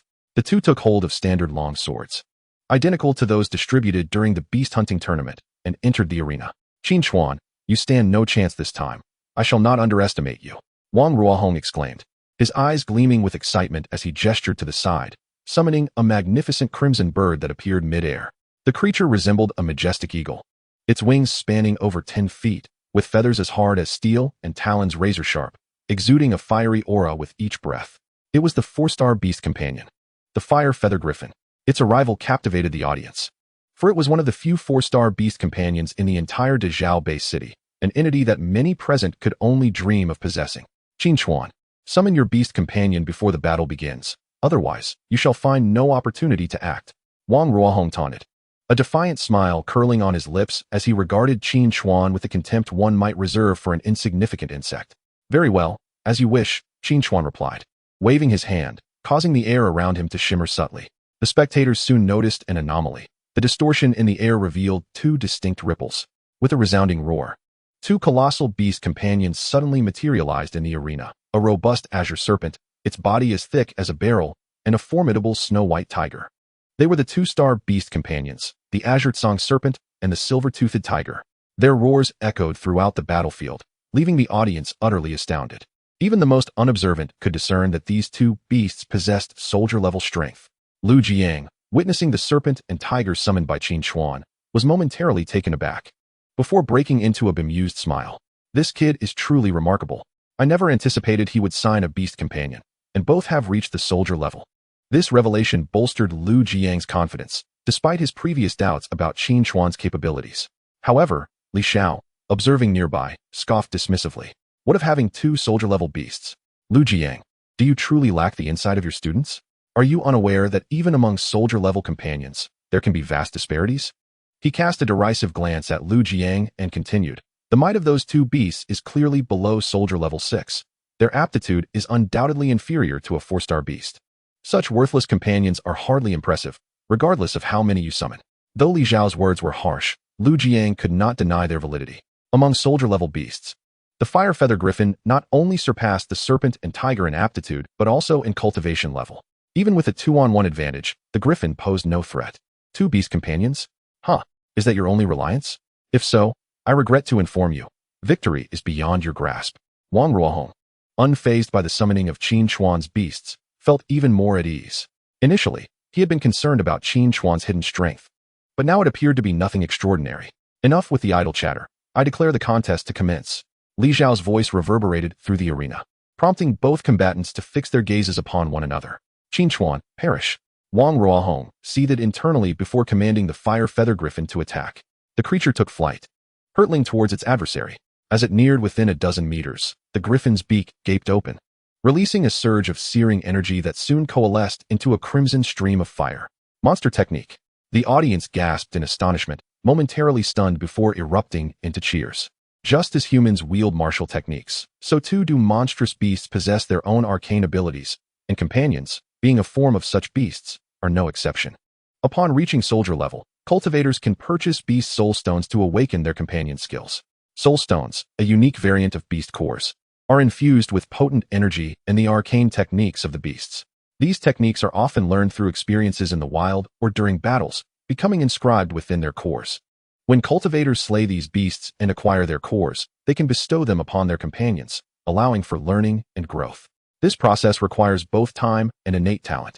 Wang Ruohong, having reached soldier level for some time and lacking in financial constraints, undoubtedly procured soul stones immediately to facilitate his companion's training. Fortuitously, just yesterday, the Fire Feather Griffin had fully mastered the technique known as fire line projection. Though the name may not inspire awe, the power it holds is undeniably formidable. Wang Ruohong had tested the technique, discovering it could melt ordinary steel. If it were to strike a human, they would likely suffer severe burns, rendering them bedridden for an extended period. This was Wang Ruohong's strategy, to unleash his strongest attack from the outset, leaving Qin Chuan no opportunity to respond and providing himself with an excuse to evade responsibility afterward. After all, in typical duels, as long as one does not intentionally harm their opponent, they escape accountability. Otherwise, even with a signed waiver, if one were to deliberately inflict injury when victory could be attained without such actions, they would face repercussions. Now is an era of collective resistance against the Stargate's monstrous beasts, and all internal strife is strictly regulated by the authorities. By initiating with his most potent attack, Wang Ruohong could claim ignorance of Qin Chuan's true strength. His full-force strike would merely be an act of self-preservation. If Qin Chuan were to succumb, he could assert that it was a consequence of his inferiority, and no one would hold him culpable. All eyes were fixated upon the blazing fire line, poised to engulf Qin Chuan and his beast companions in its fiery embrace. Yet, Qin Chuan moved. He extended his hand, channeling his spiritual power from his dantian, which coalesced before him into a shimmering barrier, safeguarding both himself and his beasts within. Witnessing this transformation, the audience was struck with both surprise and curiosity, quickly recognizing the nature of Qin Chuan's maneuver. Martial technique, a shield-type martial skill. Apart from Wang Ruohong and a few others, no one was aware that Qin Chuan had long mastered martial techniques. As this revelation dawned upon them, the spectators erupted in astonishment. The battle commenced with a twist, altering the spectators' perceptions. They had anticipated a straightforward victory for Wang Ruohong. However, the majority now perceives that perhaps there are even more exhilarating moments ahead. Chapter 39, Victory. A decisive blow. Martial arts? Merely an inconsequential form of combat. Let us see how long you can withstand it.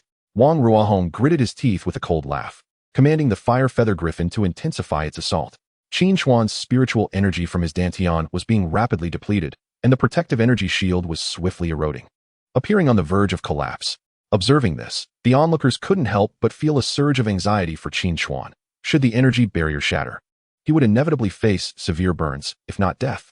Of course, this presupposed that Qin Chuan remained stationary, which was evidently implausible.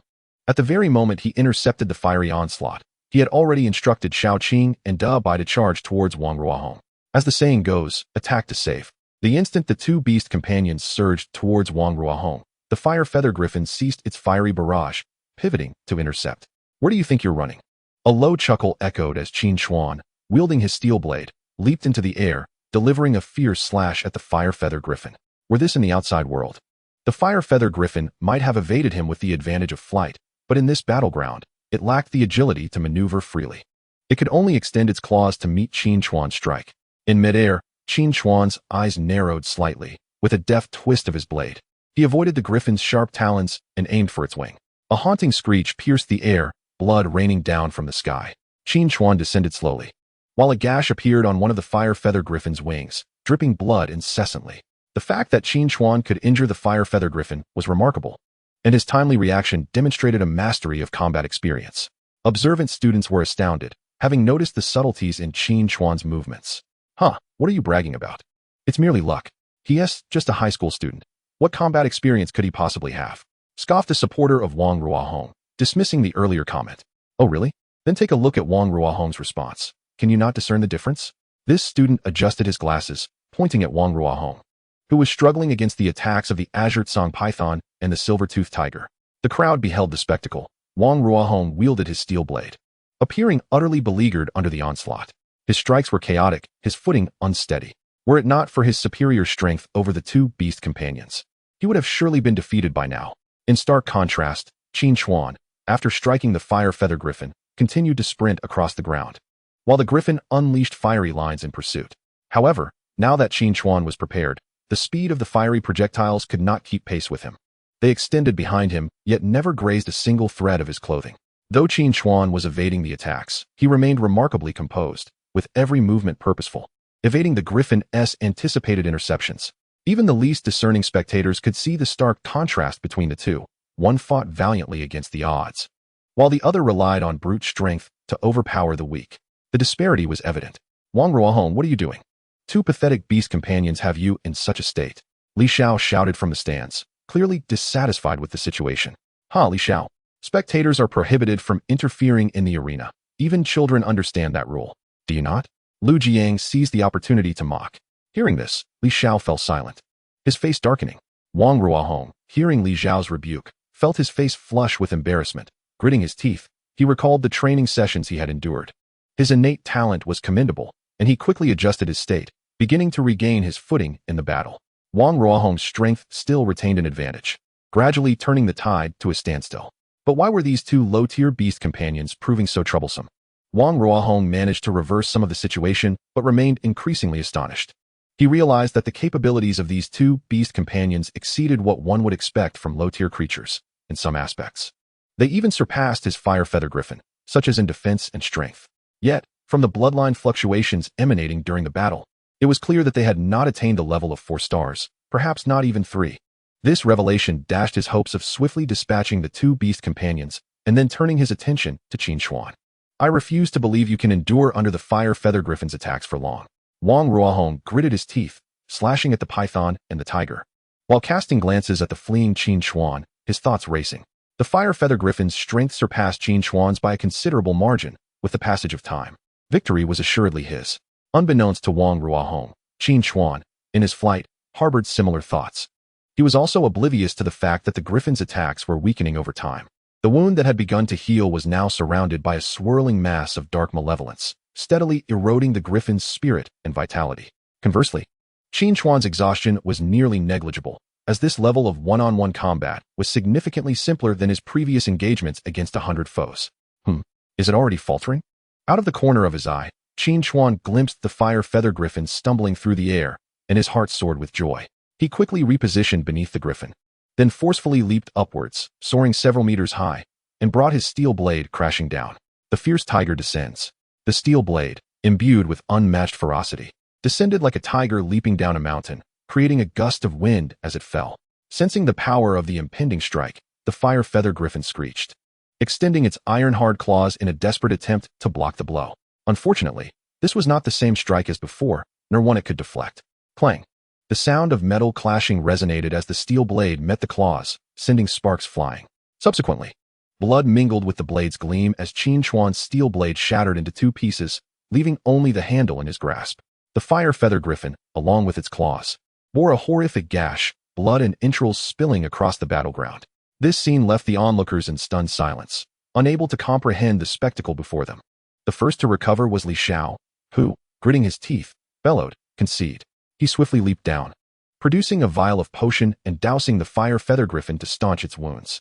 Had he delayed even a moment longer, the beast might have met its demise, leaving Wang Ruohong bereft of his soul-bound companion. Witnessing the plight of his beast companion, Wang Ruohong clenched his fists, his eyes brimming with fury as he glared at Qin Xuan. Qin Xuan, I will not let you off the hook. He recalled the fire feather griffin into his soul sea, gritting his teeth as he fixed his gaze upon Qin Xuan. What's wrong?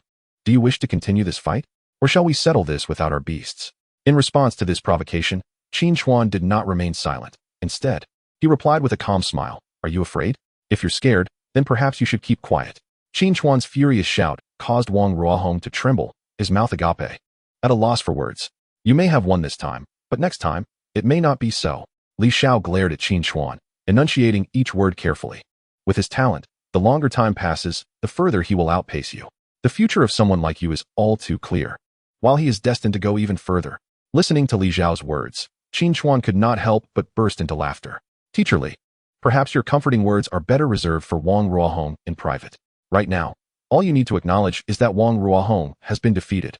His voice suddenly turned grave, resonating with a surge of spiritual energy that echoed throughout the venue. Everyone who heard this statement was momentarily taken aback, slowly realizing the truth in Qin Xuan's words. Wang Ruohong had indeed been vanquished. A genius of the first caliber in the Dazhao-based city, defeated by someone rumored to possess only the most minimal skills. Most significantly, did this not imply that the true victor of the previous beast hunting conference was Qin Xuan, not Wang Ruohong? So what if he has been defeated? Li Xiao's face darkened. Lu Jiang, upon hearing this, erupted into laughter that filled the entire area. So what if he has been defeated? It means that you all deceived everyone. seizing Qin Chuan's triumph while he lay unconscious. Such shamelessness, and you dare question so what? He glared at the two men. Yet Li Xiao merely shook his head with a smile. Who says we stole Qin Chuan's victory? That title was already meant for Wang Ruohong. Qin Chuan has triumphed over Wang Ruohong, but that does not prove he was the true victor of the beast hunting conference. Upon hearing this, Lu Jiang suddenly froze, before realizing he had been duped by the despicable Li Xiao. From the outset, everyone had regarded Wang Ruohong as the undeniable champion of the conference, and the recent contest had merely been a challenge prompted by Qin Chuan's discontent. Even if he succeeded in this challenge, it would only demonstrate that Qin Chuan was currently stronger than Wang Ruohong, not that he was the rightful champion of the previous event. This may sound convoluted, yet it was, in fact, quite straightforward. Following this defeat, Li Xiao and his group would begin to publicize that Qin Chuan had recklessly consumed potions to enhance his strength, thereby fortuitously defeating Wang Ruohong. After all, most people were oblivious to the actual facts and under the propaganda of the Shanlu group. The same outcome would be packaged in a manner more favorable to Wang Ruohong than to Qin Chuan. Realizing this, Lu Jiang was consumed with rage. But before he could explode, Qin Chuan intervened. Teacher Lu, titles mean little to me. The most important thing is to return my rewards. Qin Chuan smiled at Li Xiao. You wouldn't dare deny this, would you, Teacher Li? At this, Li Xiao scoffed. Retrieving 3 golden cards from his storage treasure and snatching a ring-like object from Wang Ruohong's possession. Here, take it. He clutched the items tightly, then extended them towards Qin Chuan, but as the latter reached out, he suddenly flipped his palm downward, causing the items to tumble toward the ground. However, Qin Chuan reacted swiftly, catching them midair. Such childish antics, at this age, truly seem immature. Qin Chuan regarded the items in his hand with a resigned smile. Li Xiao's face darkened in response. Chapter 40. The Beast Master Hall, Free Practitioners. Let us go, Teacher Lu. Gathering his belongings, Qin Chuan had no desire to linger. Departing amidst the seething glares of Li Xiao and Wang Ruohong. No one is to speak of today as events. If word leaks out, do not even think of participating in the Martial Science University exam. Li Xiao's face was cold as he glared at the students, who fell silent, too terrified to respond. Teacher Li, Wang Ruohong looked at Li Xiao, only to be met with a chilling glare. A 4-star genius. Humiliated by a talent of lesser stature. This disgrace should be etched deeply into your bones. Hearing Li Xiao's words, Wang Ruohong bowed his head in shame. With words like that, do not expect to gain entrance into Tiandu University for the Martial Science University exam. Do not think that mere qualifications will suffice. Countless 4-star talents have been eliminated in the past. Wang Ruohong, listen carefully. The hope of the Wang family rests upon your shoulders. If you do not wish to disappoint your parents, begin to strive with all your might. Li Xiao patted Wang Ruohong's shoulder, his tone softening slightly. I understand, uncle. I will personally cleanse my shame. Meanwhile, Qin Chuan and Lu Jiang were in a vehicle, departing from the first high school. You never cease to amaze me. Lu Jiang exclaimed, excitement evident on his face. This is all thanks to Teacher Lu's support. Qin Chuan responded with a smile, handing Lu Jiang the 3 golden cards. Teacher Lu, I'm returning your loan with interest. However, Lu Jiang did not even glance at the golden cards. Keep it. You currently lack the authority to access your contributions and are in dire need of cultivation resources. This amount is not significant. You need it more than I do. Qin Chuan sighed, looking at Lu Jiang. We agreed on borrowing and returning, and I am in the process of repaying you, yet you refuse to accept it. Ha ha. You little rascal, you plan on borrowing again in the future, don't you? I won't fall for that. Keep it for now. You can repay me once you're on the right track. Lu Jiang had taken the time to understand Qin Chuan's family situation. Knowing that he was alone and that he had far less support than Wang Ruohong, who had a corporation backing him, with a sense of resignation, Qin Chuan returned the golden cards and then turned his attention to the storage ring. The ring was a deep azure, with a faint white glow swirling about its surface. And a fish-like beast was intricately carved on its side. Lu Jiang glanced at it and began to explain, this is a white-grade storage treasure. It appears to have been acquired from a 3rd-tier beast, the gluttonous shark. Quite impressive, it ranks among the top in white-grade storage treasures. One of these should be valued around 50 million. I'm feeling a bit envious. You've struck it rich, little rascal, haha. Lu Jiang chuckled as he drove.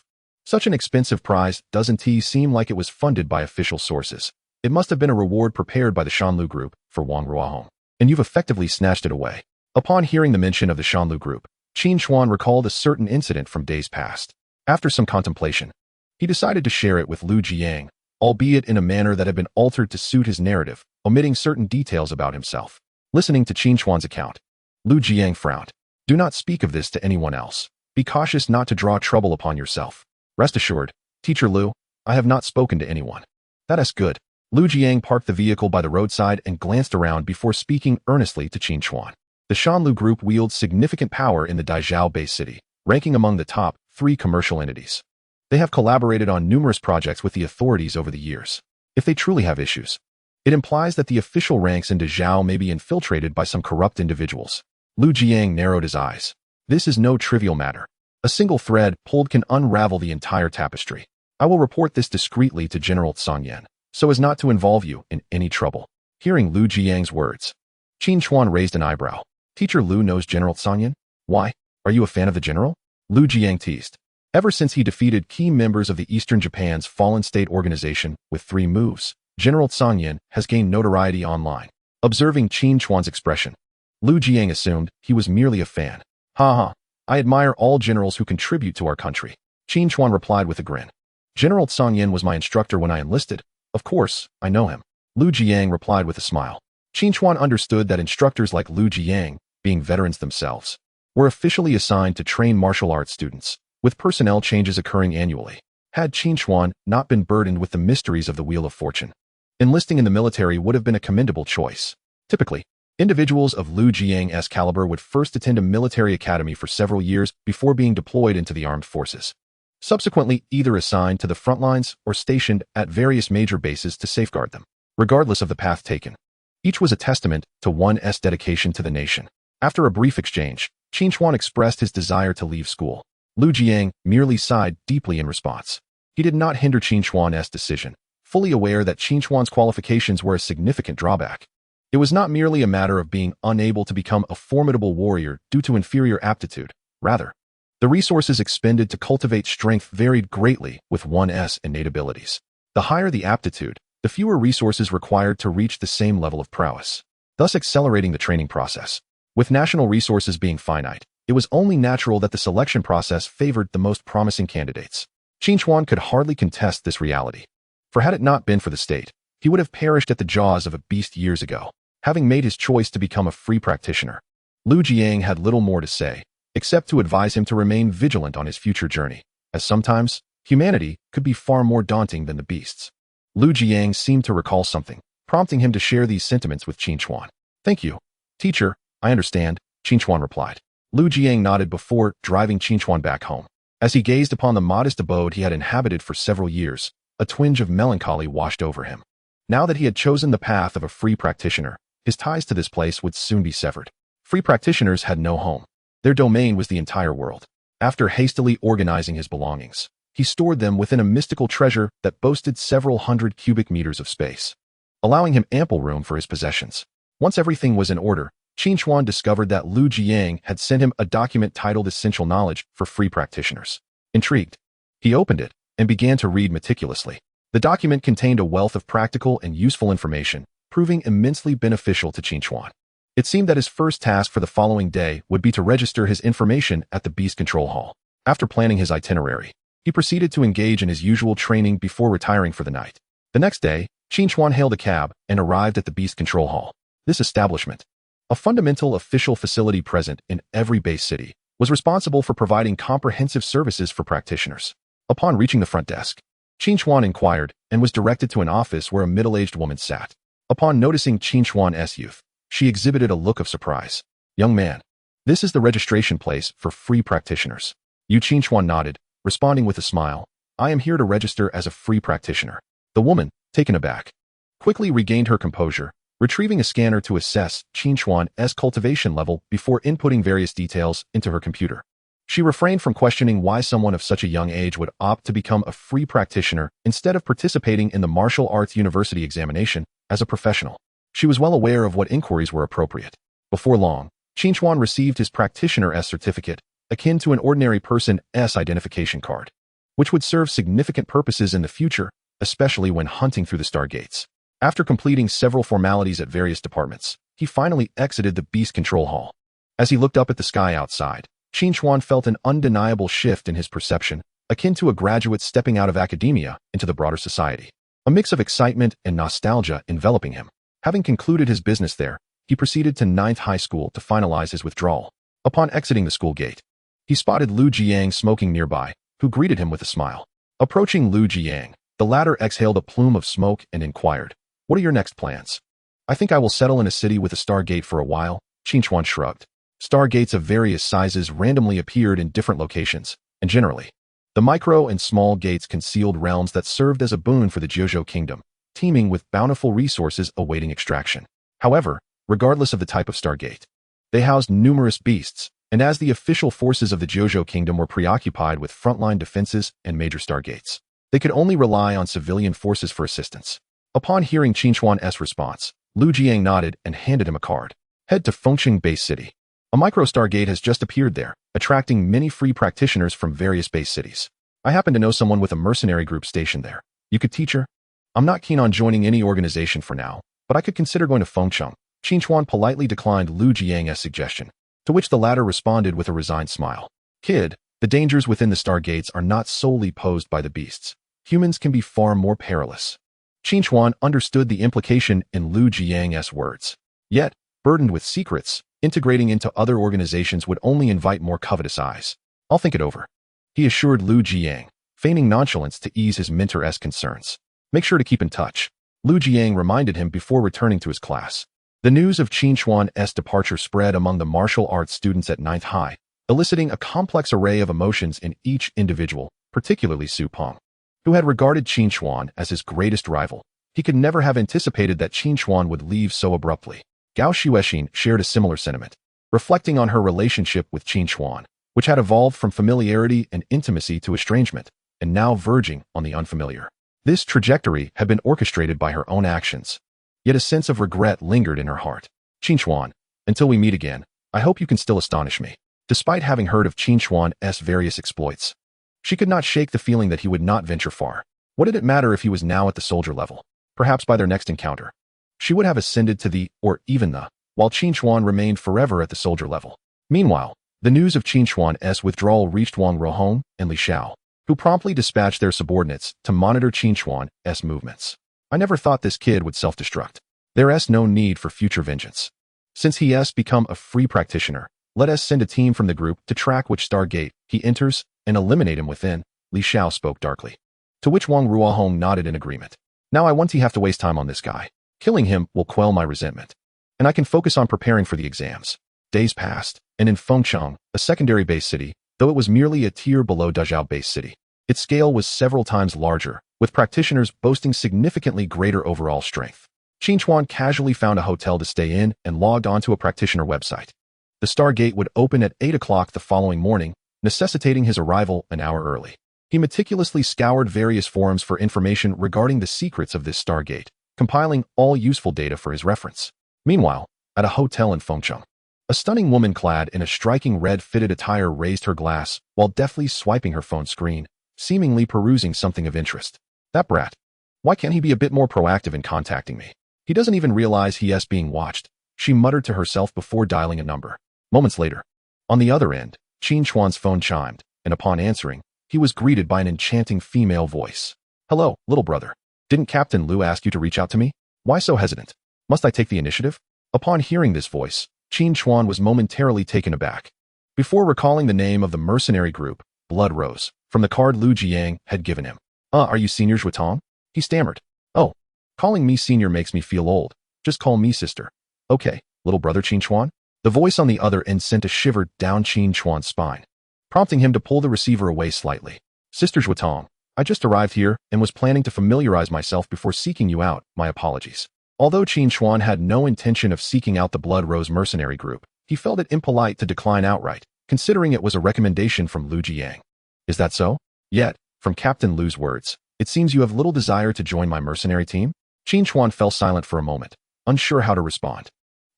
What's wrong, little brother? Are you shy even over the phone? She teased. Well, if you don't wish to join my team, that's fine. But I must warn you, you are being targeted. After a brief conversation, Zhuitong ended the call. I can't believe Wang Ruohong hasn't given up on me. Qinchuan chuckled, his eyes narrowing slightly, reflecting a hint of murderous intent. Aware that he was being watched, he decided against wandering away from the base city, especially when it came to entering the Stargate, as his opponent had myriad means to evade detection and bring about his demise. After all, he was up against a guard-level mercenary group, while he himself was merely at the soldier level. With over 2 million remaining, he resolved to seek a place to cultivate at the Beastmaster Pavilion. With ample time at his disposal, he certainly wouldn't rush to the Stargate to meet his end. The following day, he arrived at the Beast Master Pavilion in Fengcheng, which offered a designated area for practitioners to cultivate. Unlike the outside world, this area was equipped with a spirit gathering array, a remarkable achievement derived from civilizations within the Stargate world. Scientists from the Jojo Kingdom had deciphered many of these technologies and began implementing them across various fields. For instance, many modern firearms were inscribed with intricate runes that enhanced their power. Against beasts below the king level, the suppressive force of these firearms remained formidable, which was one reason humanity had not been overrun by beasts. Qin Xuan rented a room specifically for soldier-level practitioners, capable of gathering spiritual energy 100-fold. The rental fee was a staggering 100,000 Jojo coins for an 8-hour session. Typically, this 100-fold gathering could accelerate cultivation speed by 100 times. Combined with the cultivation roulette, Qin Xuan's minimum cultivation speed would start at 1,000-fold.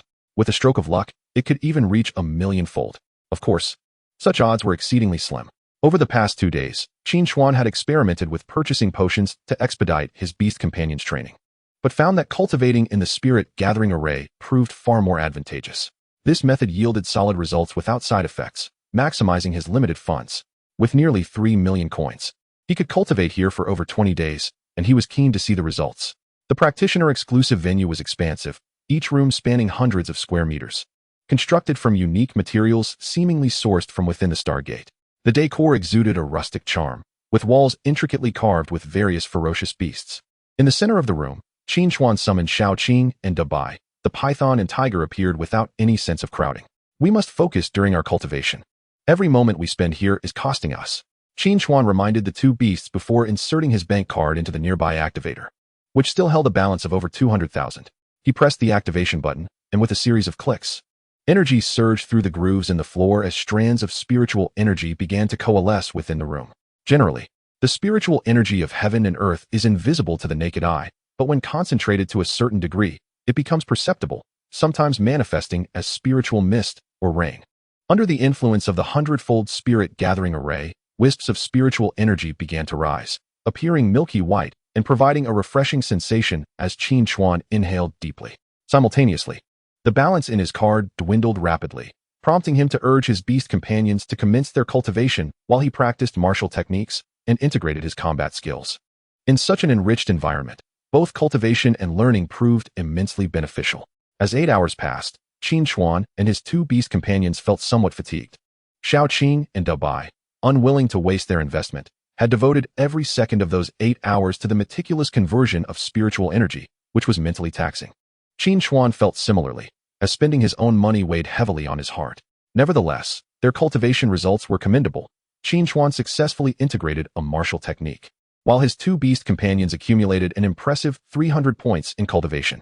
Qin Xuan activated the cultivation roulette in his soul sea, mentally invoking a high multiplier return. Moments later, the roulette came to a halt, 100-fold return.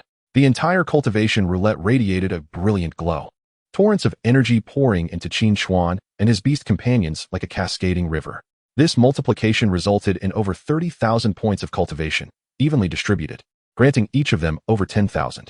This surge propelled Qin Xuan's cultivation to the 7th level of soldier rank, while Dabai broke through to the 5th level, and Shaoqing ascended to the 8th level.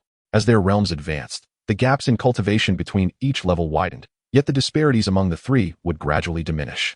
It was only the first day, and he had already crossed several minor levels. Even if luck were to falter, achieving the guard level should be well within reach.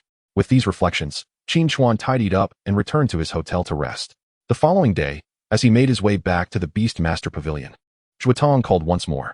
"Little brother, are you planning to remain at the Beast Master Pavilion for cultivation indefinitely? Are you monitoring me?" Qin Xuan frowned, scanning his surroundings but finding no suspicious figures. "Not just me, others are too. Monitoring you is rather simple, you know?" The voice on the phone seemed unfazed by the prospect of surveillance, continuing to tease. "Why not choose to join my mercenary team? That way, I can protect you. What purpose does your stay at the Beast Master Pavilion serve? Do you think you'll break through to the guard level before your funds run dry?" Zhuotong's laughter echoed through the line. "Moreover, even if you do reach the guard level, what does it matter? The team that has set their sights on you is among the elite of the guard level. Taking you out would be a trivial task." Qin Xuan chuckled in response to her words. Zhuotong remarked, "However, I shall first cultivate in Fengcheng for a while before proceeding further. The Stargate has only just been activated, and the interior is relatively perilous. It would be prudent to wait for a while until strategies are released before venturing inside. Upon hearing Qin Chuan's words, Zhuangtong could only engage in idle chatter for a brief moment before ending the call. Her invitation to Qin Chuan was merely a courtesy extended on Lu Jiyang's behalf. Since Qin Chuan had repeatedly declined, she naturally would not waste any more time.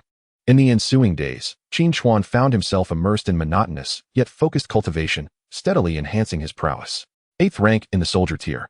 9th rank in the soldier tier. 10th rank in the soldier tier.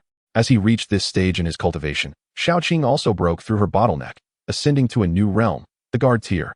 Following her advancement, Xiaoqing's physique grew even more formidable, extending to over 2 zhang in length, her scales becoming increasingly robust. Under normal circumstances, even the black wind blade would struggle to leave a mark upon her. In the days following Xiaoqing's breakthrough to the guard tier, both Qin Chuan and Da by similarly achieved advancements, both arriving at the guard tier level. Within the confines of his room, Qin Chuan gripped the black wind blade tightly and casually struck against a specially designed iron wall meant for testing. Attacks from below the soldier tier could only leave scratches on its surface, yet Qin Chuan's casual strike sank deeply into it. Indeed, Qin Chuan exclaimed in admiration, a slight smile gracing his lips. However, during these days, his enhancements were not limited to mere cultivation. Chapter 42. Enhancement of the 5 senses, entering the caverns. Over the course of 20 days, Qin Chuan integrated over 10 unconventional martial arts techniques, beginning with the enhancement of the 5 senses, which included auditory, olfactory, visual, tactile, and gustatory enhancements. This would significantly elevate his perceptual capabilities, proving crucial in combat. Subsequently, Qin Chuan focused on reinforcing the bones throughout his body. With over 200 bones to enhance, he aimed to fortify each one diligently, ensuring none were overlooked. Ultimately, such strengthening techniques posed no harm to the body. The more he practiced, the better his physical foundation would become. Moreover, these were unconventional martial arts, and with Qin Chuan's current level of cultivation, he could sustain the use of even 100 techniques for several hours, a duration that would only extend as his cultivation level increased. This exemplifies the advantage of unconventional martial arts. During his leisure hours, Qin Chuan would activate all of them, continuously fortifying his physique. He speculated that as his cultivation progressed further, even with continuous use, the energy consumed would be replenished at a pace faster than it was expended. With only a few tens of thousands of coins remaining, if he did not venture into the Star Gate, he would face starvation. Qin Chuan sighed helplessly, glancing at the balance on his bank card displayed on his phone. For cultivators, the value of 10,000 Jojo coins was akin to a mere 100 for an ordinary person, considering that a bottle of soldier tier cultivation potion began at tens of thousands, while healing potions could easily start at 100,000. Of course, expenditures were swift, but earnings could also be substantial. A soldier tier demon beast, including its core and flesh, was valued between 100,000 and 200,000. Should the beast drop treasures such as secret artifacts, bloodline crystals, or soul stones, its worth would be vastly different. Though the probability of such occurrences was exceedingly low, particularly among soldier tier beasts. Once reaching the guard tier, the likelihood of valuable drops increased significantly. And as the level of demon beasts rose, so too did their value. A leader tier demon beast would be valued at no less than several million, which explained why Lu Jiyang was unconcerned about the money Qin Chuan had borrowed. However, individuals like Lu Jiyang, deeply entrenched in military affairs, typically undertook collective missions, with few opportunities for solo hunts against demon beasts. Although their earning potential could not compare to that of free cultivators, their safety was undeniably greater. It was time to explore the Stargate. Qin Chuan narrowed his eyes, a faint smile appearing at the corners of his mouth. According to the documents Zhuangtong had sent him, they detailed information about a team that had set its sights on him. This team, known as the Mad Wolf Squad, consisted of members whose beast companions were all wolf-like, with the lowest cultivation at the 2nd rank of the guard tier and the highest at the 6th rank. Currently, Qin Chuan's strength was merely at the 1st rank of the guard tier, but he felt confident in his ability to engage and prevail against cultivators of the 3rd and 4th ranks. Even if the Mad Wolf Squad attempted to confront him within the Stargate, they would not dare to be overtly brazen. Otherwise, should the authorities investigate and ascertain their actions, they would be dispatched to the front lines as a death squad, forced to battle demon beasts until their demise. Thus, the likelihood of the entire squad acting against Qin Chuan was minimal, at most dispatching 1 or 2 members. With Da Bai and Xiaoqing by his side, even if he were outmatched, his life would not be in peril. Contemplating this, the following day, Qin Chuan arose early and journeyed to a location several kilometers outside the Fengqing base city. A military presence had already been established along the road, and a towering structure of reinforced concrete had been erected at the site of the Stargate, complete with an array of monitoring facilities. The moment Qin Chuan departed the base city, his whereabouts were relayed to two locations, one to Zhuang Tong, who was resting in a hotel, and the other to the Mad Wolf squad. Leading the squad was a middle-aged man with a scarred face and mid-length hair, exuding a wild demeanor. He was Wang Yong, the captain of the Mad Wolf squad, a professional mercenary team that had served the Shanlu group for many years, specializing in handling the group's more unscrupulous affairs. Over the years, the Mad Wolf squad had eliminated no fewer than 100 competitors for the Shanlu group, always operating discreetly, leaving little evidence behind, thus avoiding official reprimand. However, their reputation within the free cultivator community had long been tarnished, had it not been for the fear of provoking trouble. Many formidable mercenary teams would have sought to eliminate them within the Stargate.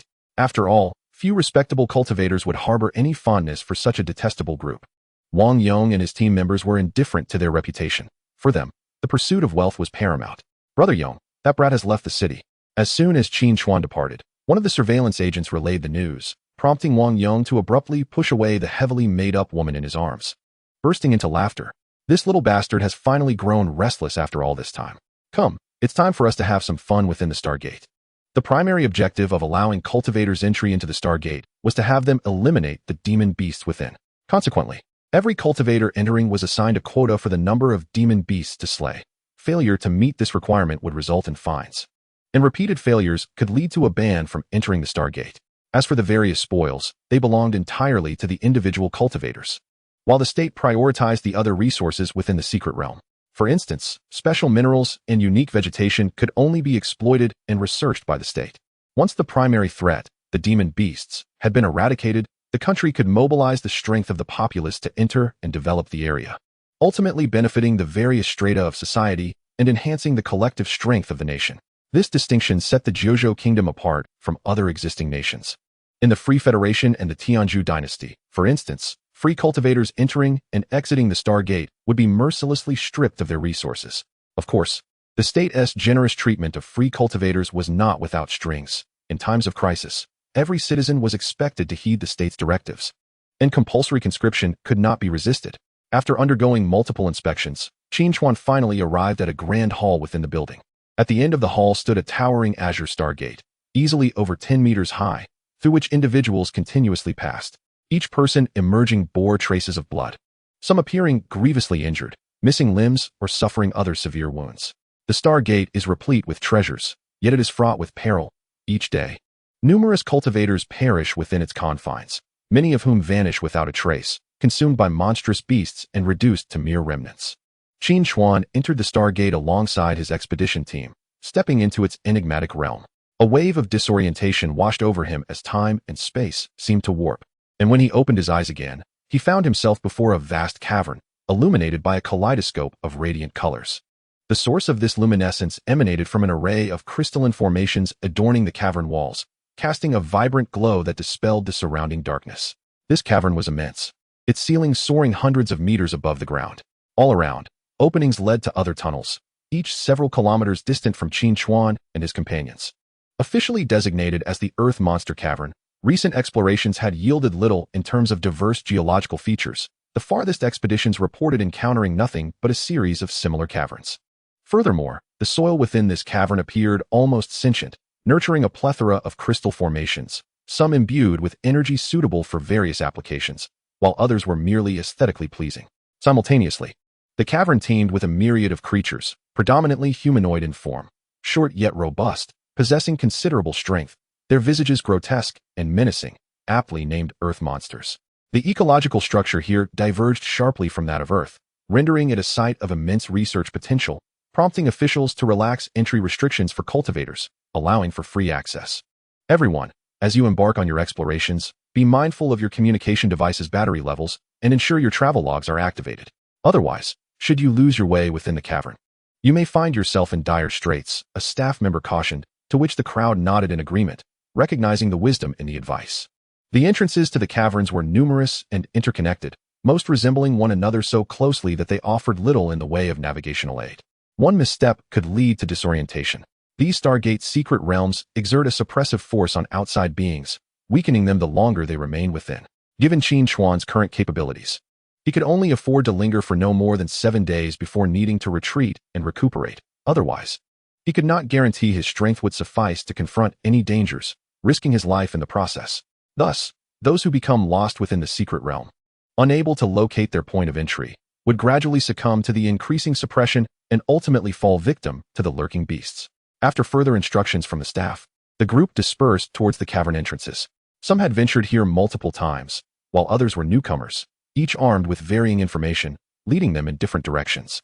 However, regardless of their experience level, all shared a common trait: they arrived in teams. Unlike Qin Chuan, who ventured forth alone, he was the sole solitary figure among this cohort. Consequently, the glances cast his way were tinged with complexity. Some regarded him with pity, assuming he was too weak to find a group, while others perceived him as arrogant for not seeking companionship. Had he appeared older and more seasoned, they would likely have viewed him as a formidable cultivator daring to brave the secret realm alone. Yet, Qin Chuan's youthful visage, barely in his early 20s, elicited skepticism about his capabilities. Had they known he was mere months shy of adulthood, they might have marveled at his audacity. Ignoring the gazes of his peers, Qin Chuan approached an entrance marked with the number 8 and stepped inside. Shortly thereafter, a team also entered, led by the scar-faced Wang Yong, captain of the wolf pack. Observing Qin Chuan's retreating figure, Wang Yong's lips curled into a cold smirk, a flicker of malice gleaming in his eyes. Chapter 43, The Mud Monster, Elimination. According to the strategy guide, this entrance led to regions inhabited by beasts of no higher rank than the Sentinel level, safety first for this initial exploration. Though it was Qin Chuan's second venture into the Stargate, the challenges he faced this time were of a vastly different magnitude.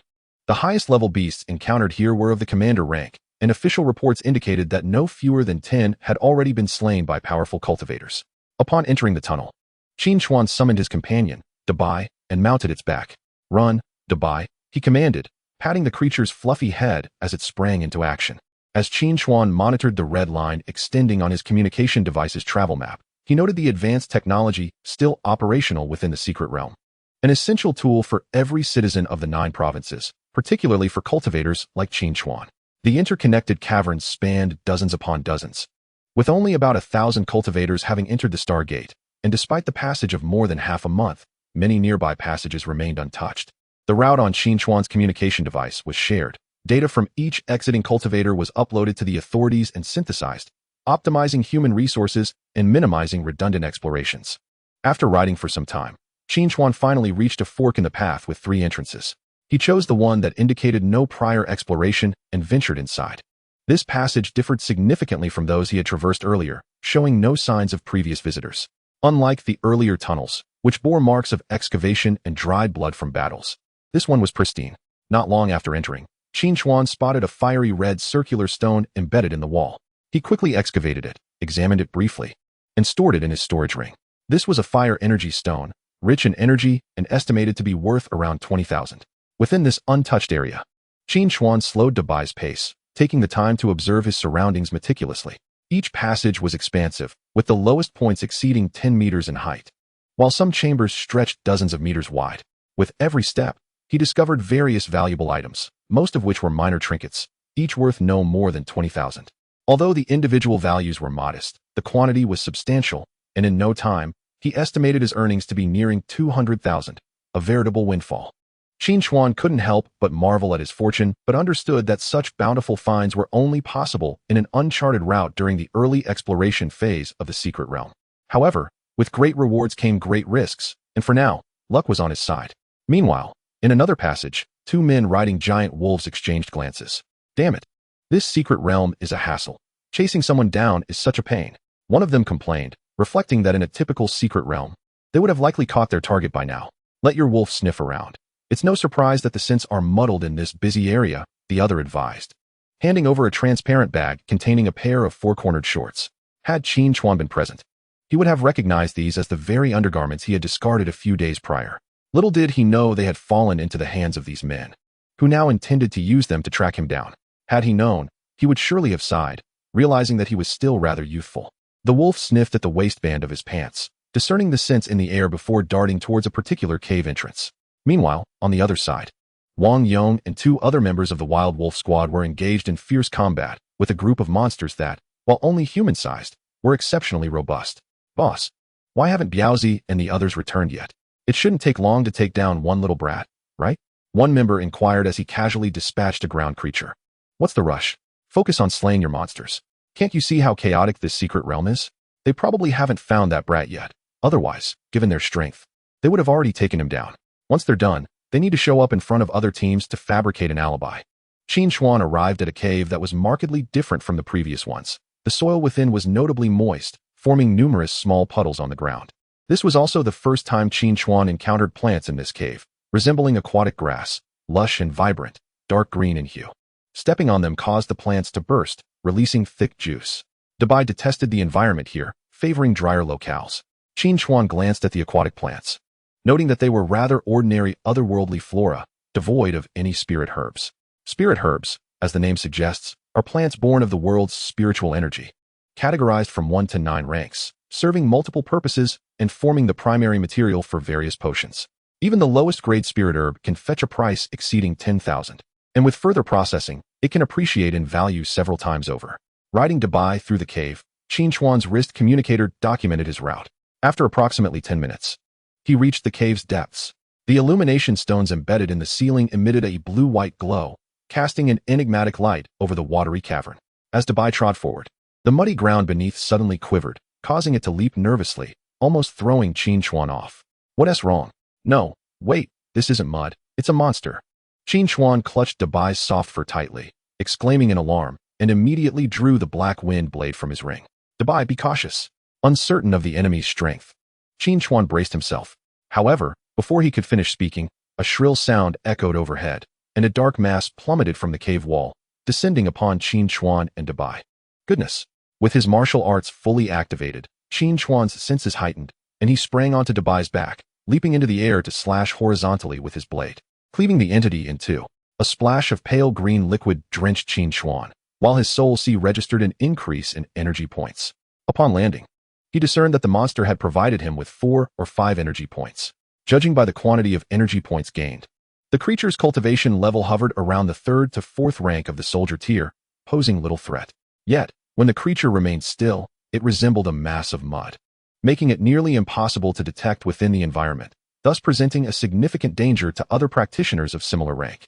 After landing, Qin Xuan noticed the mud beneath him also beginning to writhe, prompting a wry smile as he plunged his sword into the ground. Splashes of liquid erupted, and he acquired more energy points. As he dispatched 2 mud creatures in quick succession, the surrounding aquatic plants began to sway, and the surface of the puddles started to ripple, revealing a host of dark, gooey monsters. Goodness, I've stumbled into a monster's lair. Qin Xuan licked his lips, feeling a surge of excitement. These were abundant energy points. Previously, when his energy points had peaked, he had noticed that the dimly lit resource roulette had begun to glow, indicating it could be activated. At that time, his energy points had first exceeded 1,000, meaning the resource roulette required 1,000 energy points for activation. Qin Xuan had observed various resource images on the roulette, including treasures, soul stones, and bloodline crystals, among other things. Furthermore, the information conveyed by the roulette indicated that any items obtained from it would be useful to him personally, not useless to Tritus. Initially, Qin Xuan was unclear about the roulette's utility, but he soon realized a crucial fact. The monsters he had slain lacked beast cores, implying that their cores had been transformed into energy points by the roulette's ability. If that were the case, he could not rely on hunting monsters to obtain soul stones for his beast companions to acquire demonic powers, unless he purchased them. However, with the Grand Roulette, he could expend energy points to activate it and acquire various resources. Qin Xuan sensed that the roulette's capabilities were likely more complex than they appeared. Only through personal activation would he uncover its true potential. Xiaoqing, it's time for you to join the fun. Observing the multitude of mud monsters, Qin Xuan waved his hand, and a spatial fluctuation heralded the sudden appearance of a cerulean serpent, its massive body crushing several mud monsters upon landing. Activate. Qin Xuan charged towards the horde of mud creatures, with Xiaoqing and Dabai launching their attacks as well. One by one, the mud monsters fell, transforming into countless energy points. Inside the cave, mud splattered everywhere as deep pits were created. Each swing of Qin Xuan's blade claimed a mud monster's life, while Dabai's paw could also dispatch one, and Xiaoqing, with greater efficiency, smashed several monsters with its tail. The trio, a man, a serpent, and a tiger, transformed into relentless engines of slaughter. The entire watery cavern descended into chaos, the corpses of the mud monsters merging seamlessly into the ground, appearing indistinguishable from ordinary soil. The mud monsters here were all of soldier tier strength, and under Qin Xuan's onslaught, they posed no resistance whatsoever. Occasionally, A couple of ordinary guard-tier mud monsters appeared, but they too could not withstand several attacks. Before long, the several thousand square meters of the cavern had been thoroughly cleared by Qin Chuan and his companions, all the mud monsters eradicated. The energy points in his soul sea had increased to over 1,000, ample to support the activation of the Grand Roulette once. Let us see what treasures await. Qin Chuan mused, mentally commanding activation. The images on the resource roulette flickered, and finally, the pointer halted, landing on a glimmering golden beast core. Wang's Roar. This was a beast core inscribed with demonic powers. Wang's Roar, as the name implies, would enable a beast companion to master a soundwave-type demonic attack. Under the roar, enemies would be momentarily stunned, with the duration of the stun increasing the more their cultivation level fell below that of the user. Should the disparity be too great, foes might even be left internally shattered by the sheer force of the roar. Gazing at this soul stone, Qin Chuan contemplated its worth. A beast core could be converted into a few or even several points of energy, yet its value ranged from 10,000 to several tens of thousands. Thus, sacrificing 1,000 energy points would cost him roughly 1 million, while a decent soul stone would be worth at least 10 million. Although various tiered beasts had a chance to drop soul stones, in reality, soul stones bore no rank, and the demonic powers inscribed upon them had no level either. The potential for a beast companion to comprehend the powers depended solely on their own fortune, with their strength increasing alongside their cultivation. While human martial arts are classified by rank, inherently gifted individuals could master higher-tier martial arts from the outset. Yet their true prowess in executing high-tier martial arts could not be realized when their cultivation level was low. Just like the 6th-grade martial art, food for thought, of Qin Chuan, its true efficacy can only be realized when he reaches the 6th tier of cultivation. The same principle applies to other martial arts. Only upon attaining the corresponding realm can one fully harness their potential. However, high-tier martial arts exhibit a significantly superior effect compared to their lower-tier counterparts, even when practiced at the same level, which constitutes the advantage of genius practitioners. Qin Chuan's situation is somewhat unique, apart from one martial art he obtained by chance. The rest are unranked, allowing him to unleash their full effects right from the outset. At present, he has mastered over 30 martial arts, predominantly enhancement types, and their cumulative effects rival those of a perfectly executed 3rd-grade martial art. Qin Chuan retrieved a soul stone and glanced at Xiaoqing and Dabai. This soul stone is more suitable for Dabai. Don't worry, Xiaoqing, I'll make it up to you later. He affectionately patted Xiaoqing on the head before handing the soul stone to Dabai. The latter eagerly extended its tongue to lick it, preparing to swallow it whole. Just as Qin Chuan was about to admonish it, reminding that the soul stone should not be consumed in such a manner, the stone suddenly transformed into a streak of light and embedded itself in Dabai's forehead. A golden character, resembling a royal insignia, appeared on Dabai's brow, exuding an imposing aura. Curiously, Dabai scratched its head with a paw and soon realized that new information had flooded into its mind. Qin Chuan, astonished, noted that the soul stone's effects were somewhat different from what was documented, while other beast companions required extensive time to comprehend the techniques inscribed within. Dabai had instantaneously grasped the knowledge. There was no need for deliberation. Clearly, this was due to the capabilities of the roulette. Yet Qin Chuan viewed it as a fortuitous development and felt no need to dwell on it. All right, let us test its efficacy on a beast later. Just then, the sound of splashing through puddles drew his attention. Damn it, we finally found you, brat. 2 youths riding massive wolves appeared before Qin Chuan. A fleeting glance revealed one was clutching a pair of trousers. That style looks oddly familiar, Qin Chuan muttered to himself, quickly discerning their identities. They could only belong to the Mad Wolf squad. Unperturbed, he hoisted his black wind blade and smiled at them, slowly speaking. I've been waiting for you for quite some time. The two paused momentarily before erupting into laughter. Kid, do you think you're funny? Qin Chuan smirked, his lips curling into a smile as he addressed them. May I ask how you plan to escape official repercussions after laying hands on me? The duo exchanged incredulous glances, one of them wearing a scornful expression. You're still too young. Now that you've become a free cultivator, don't expect the authorities to shield you. In this vast Stargate secret realm, it's rather easy to kill someone and erase the evidence. Then let me ask you this. If you're here to kill me, are you not concerned I might escape and report you? Rest assured, you won't get away. By that time, there won't even be bones left. All right, I've recorded everything you've said. The two burst into laughter upon seeing Qin Chuan point at his communicator. Kid, are you daft? We already said you can't escape. What good is recording this? There's no network in this secret realm. Do you think you can transmit it in real time? Qin Chuan chuckled lightly. No, I'm just worried you two might flee and then turn the tables on me. Us flee? Flee from what? Have you lost your mind, brat? Without responding, Qin Chuan conveyed his thoughts to Dabai, who twisted its neck and took a deep breath before opening its jaws wide. Roar! The earth-shattering roar reverberated, overwhelming the two of them. The giant wolves they rode collapsed in terror, their limbs giving way, eyes wide with fear. Kill! In that instant of intimidation, Qin Chuan and Xiao Qing sprang into action, closing the 100-meter gap in the blink of an eye. Qin Chuan swung the black wind blade fiercely.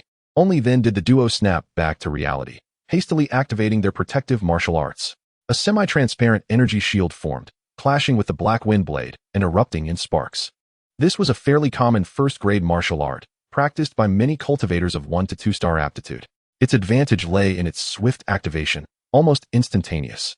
But its defense was lacking.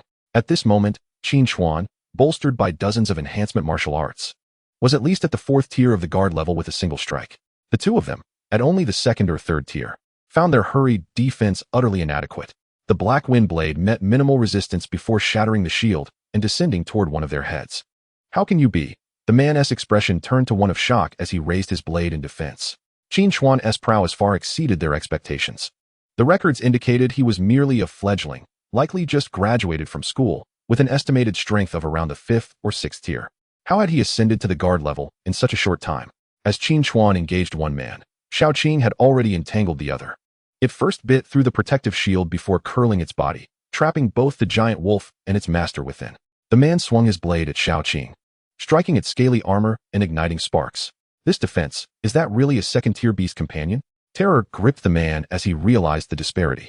The giant wolf beneath him bit down on Xiao Qing, only to lose several teeth in the process. Though both possessed 2-star aptitude and were 2nd tier in cultivation, Xiao Qing's overall strength was vastly superior. Given that Xiao Qing had evolved after maxing out its 1st-tier bloodline, it could not be regarded as an ordinary 2-star beast. The giant wolf was swiftly overpowered by Xiao Qing, and the man atop it immediately leaped away, desperate to escape. In the brief skirmish, combined with Qin Chuan's prior remarks, he deduced that his strength was utterly insufficient to contend. If he did not run now, when would he? However, just as he sprinted a few dozen meters, he was confronted by a colossal white tiger blocking his path, extending its paw in a seemingly friendly greeting. Dabai swiped down with a paw. The man raised his blade in defense. With another swipe, the man barely managed to parry. Dabai was a 2nd-tier beast companion, perfectly evolved in all aspects. Though its cultivation was inferior to that of the man, its strength far surpassed his, and it was now toying with him. Meanwhile, Qin Chuan faced off against the other man and his wolf, and the two of them combined were proving to be a considerable nuisance. This man was the strongest among them, both he and his beast companion at the guard level 3, 2 tiers above Qin Chuan. Yet, despite their advantage in cultivation, the duo found themselves on the back foot against Qin Chuan. Utilizing various martial arts to enhance speed and strength, they could only barely withstand Qin Chuan's relentless onslaught. In mere moments, blood streaks appeared on both man and wolf, unbeknownst to them that this nightmare was only just beginning. Dark mist swirled around their wounds, continuously devouring their vitality and spirit. After a brief exchange, the man suddenly felt darkness enveloping his vision, and in that fleeting moment, Qin Chuan seized the opportunity. Die! The black wind blade descended, cleaving off the man's head. In that instant of his master's demise, the giant wolf trembled violently before collapsing to the ground. Simultaneously, Dabai and Xiao Qing had also dispatched their respective foes. Qin Chuan quickly searched the bodies, uncovering 2 secret treasure rings. While the weapons they had wielded were merely pseudo-secret treasures, Qin Chuan shattered the communication devices on the 2 individuals, reducing them to mere fragments, before encasing their bodies, along with those of their beast companions, within a ring. He intended to dispose of them in a location where the cave's monsters could devour the remains, thus obliterating all evidence. Although he could justify his actions to evade punishment should the authorities come after him, he preferred to avoid unnecessary complications. After tidying up, he proceeded toward another cave entrance, embarking on a path of exploration. As time passed, the wolf pack realized something was amiss. Their 2 team members had been absent for an unusually long duration. With a wolf on their team, the chances of getting lost were minimal. Even if they had strayed from their path, they should have returned by now. Wang Yong's expression turned solemn as he pondered. Brother Yong, could they have encountered a formidable beast and been delayed? Upon hearing his subordinate's words, Wang Yong nodded, acknowledging the possibility. Let us wait a little longer. He maintained his composed demeanor, continuing along the agreed-upon route. However, after a day had elapsed, Wang Yong was compelled to concede that his subordinates must have faced an unfortunate incident, and the likelihood of their survival had diminished significantly. Brother Yong, what should we do? Shall we continue exploring the secret realm? Exploring my foot. Wang Yong bellowed angrily, turning on his heel to retrace his steps. Let us head back. I hope that kid's luck runs out and he meets his demise here, so I won't have to worry about him. The wolf pack exited the cave, while Qin Chuan continued his exploration within. Within a few hours of dispatching the two individuals, he encountered a group of monsters known in this secret realm as earth beasts. The creatures brandished iron rods fashioned from a peculiar material. Upon sighting Qin Chuan and his two beast companions, they let out a cacophony of calls and charged toward him. This battalion of beasts numbered fewer than 40, yet it included 5 at the guard level, with the leader exuding a demonic aura indicative of a 7th-tier guard. These creatures possessed an intelligence comparable to that of human children. After a series of raucous cries, they formed ranks and advanced cautiously, presenting a far greater threat than the previous mud monsters. Chapter 45, The Soulstone of Little Qing, Continuous Breakthroughs. Qin Chuan did not immediately engage the earth beasts. Instead, he tossed the remains of several corpses into their midst. According to his research, while these beasts exhibited a degree of intelligence, they were insatiably greedy and bloodthirsty, particularly towards any creatures that entered their territory, which they regarded as delectable delicacies. The fresh corpses landed amidst the monsters, causing them to halt momentarily. After a brief hesitation, they began to gnaw at the bodies, competing fiercely to tear them into pieces and devour them voraciously. Once they had consumed the corpses, the earth beasts showed no gratitude toward Qin Chuan. Rather, they grew even more exhilarated and surged toward him. Observing this, Qin Chuan remained unperturbed. He called out to his companion, Big White, who inhaled deeply, channeling his demonic energy to unleash a thunderous roar at the group of beasts. The shockwave from the sound instantly caused several of the weaker monsters to bleed from their orifices, rendering their bodies immobilized, while others were momentarily stunned. Seizing the opportunity, Qin Chuan swiftly closed the distance to the beasts, launching a fierce assault that felled one of the creatures with a single strike. He found himself in a vast, dry stone cavern, ample enough for their ferocious battle without overcrowding. As he engaged, Little Qing followed suit, darting through the ranks of earth beasts, while Big White, not to be outdone, unleashed his demonic powers before swiftly joining the fray, smashing a beast's skull with a single slap. After dispatching several earth beasts, Qin Chuan caught the attention of the commanding beast, which hefted a crudely fashioned axe. It cleared a path through the obstructing creatures and leapt several meters into the air, aiming a downward strike at Qin Chuan. Realizing the futility of confronting such a foe directly, Qin Chuan deftly evaded. The axe struck the ground, cleaving a deep fissure into the already hard stone surface. This was no ordinary rock, as even the strikes of a 7th-tier guard would struggle to shatter it. Qin Chuan narrowly avoided the blow, cold sweat beading on his back. This was going to be troublesome. He continued to dodge while eliminating the weaker earth beasts. Fortunately, the 7th-tier beast was slow, or else he would have surely met his end there. Seeing that it could not catch up to Qin Chuan, the leader of the earth beasts redirected its attention towards Little Qing and Big White, deciding to deal with them first. Qin Chuan urgently instructed Little Qing and Big White to evade its onslaught, while he continued to clear out the weaker creatures. In a state where all his martial techniques were unleashed, the weaker beasts stood no chance against Qin Chuan's blade, and even those of the 2nd or 3rd tier fell swiftly to his relentless assault. Before long, only the 7th-tier earth beast remained, along with Qin Chuan and his 2 beast companions, who were poised for the kill. Witnessing its subordinates fall one after another, the leader of the earth beasts was consumed by rage, swinging its axe violently at Qin Chuan and his companions, but its strikes were far too slow to connect. Big White, unleash your demonic attack. Little Qing, move in and restrain it. Qin Chuan commanded decisively, surrounded by a thick aura of dark malevolence, his recent flurry of kills having amplified his strength. Big White obeyed, unleashing a furious roar that caused the earth beast to momentarily stiffen. Little Qing swiftly surrounded the beast, restraining it. This particular beast was unlike the others. It towered over a typical human, stout and robust, resembling a small mountain. Just as Little Qing ensnared it, the beast regained its senses and raised its axe, preparing to strike down with force. In that instant, a flash of steel arced across its back, the sharp blade slicing into its thick neck. In the next moment, blood erupted forth, and a head the size of a basin rolled across the ground. The earth beast remained frozen in the act of raising its axe before crashing to the ground with a resounding thud. Qin Chuan collapsed onto the ground, panting heavily. Confronting these monsters had taken a toll on him. After enhancing himself with a few recovery techniques, he began to recuperate. It was evident that he could not press onward. The strength of the earth beasts in this region had progressively surpassed his limits. Upon inspecting his gains, Qin Chuan discovered that his energy points had surprisingly accumulated to 1,000 once more, a significant portion of which had come from the slain guard-level beasts, particularly the leader. which had likely contributed 300 or 400 points. Let us spin again. Qin Chuan turned his gaze to the resource wheel, activating it. Moments later, the pointer settled on a green soul stone. Soul stone, control of flora. This skill allowed him to manipulate the growth of surrounding plants using demonic energy, creating hindrances for his enemies. Qin Chuan scratched his head. It was evident that this ability was tailored for little Qing, coupled with her innate talent for rapid growth. She would undoubtedly thrive in forested terrains. However, in this cave, where vegetation was scarce, it would serve no purpose. After resting adequately, Qin Chuan, accompanied by his 2 beast companions, opted for a lateral exploration rather than advancing further.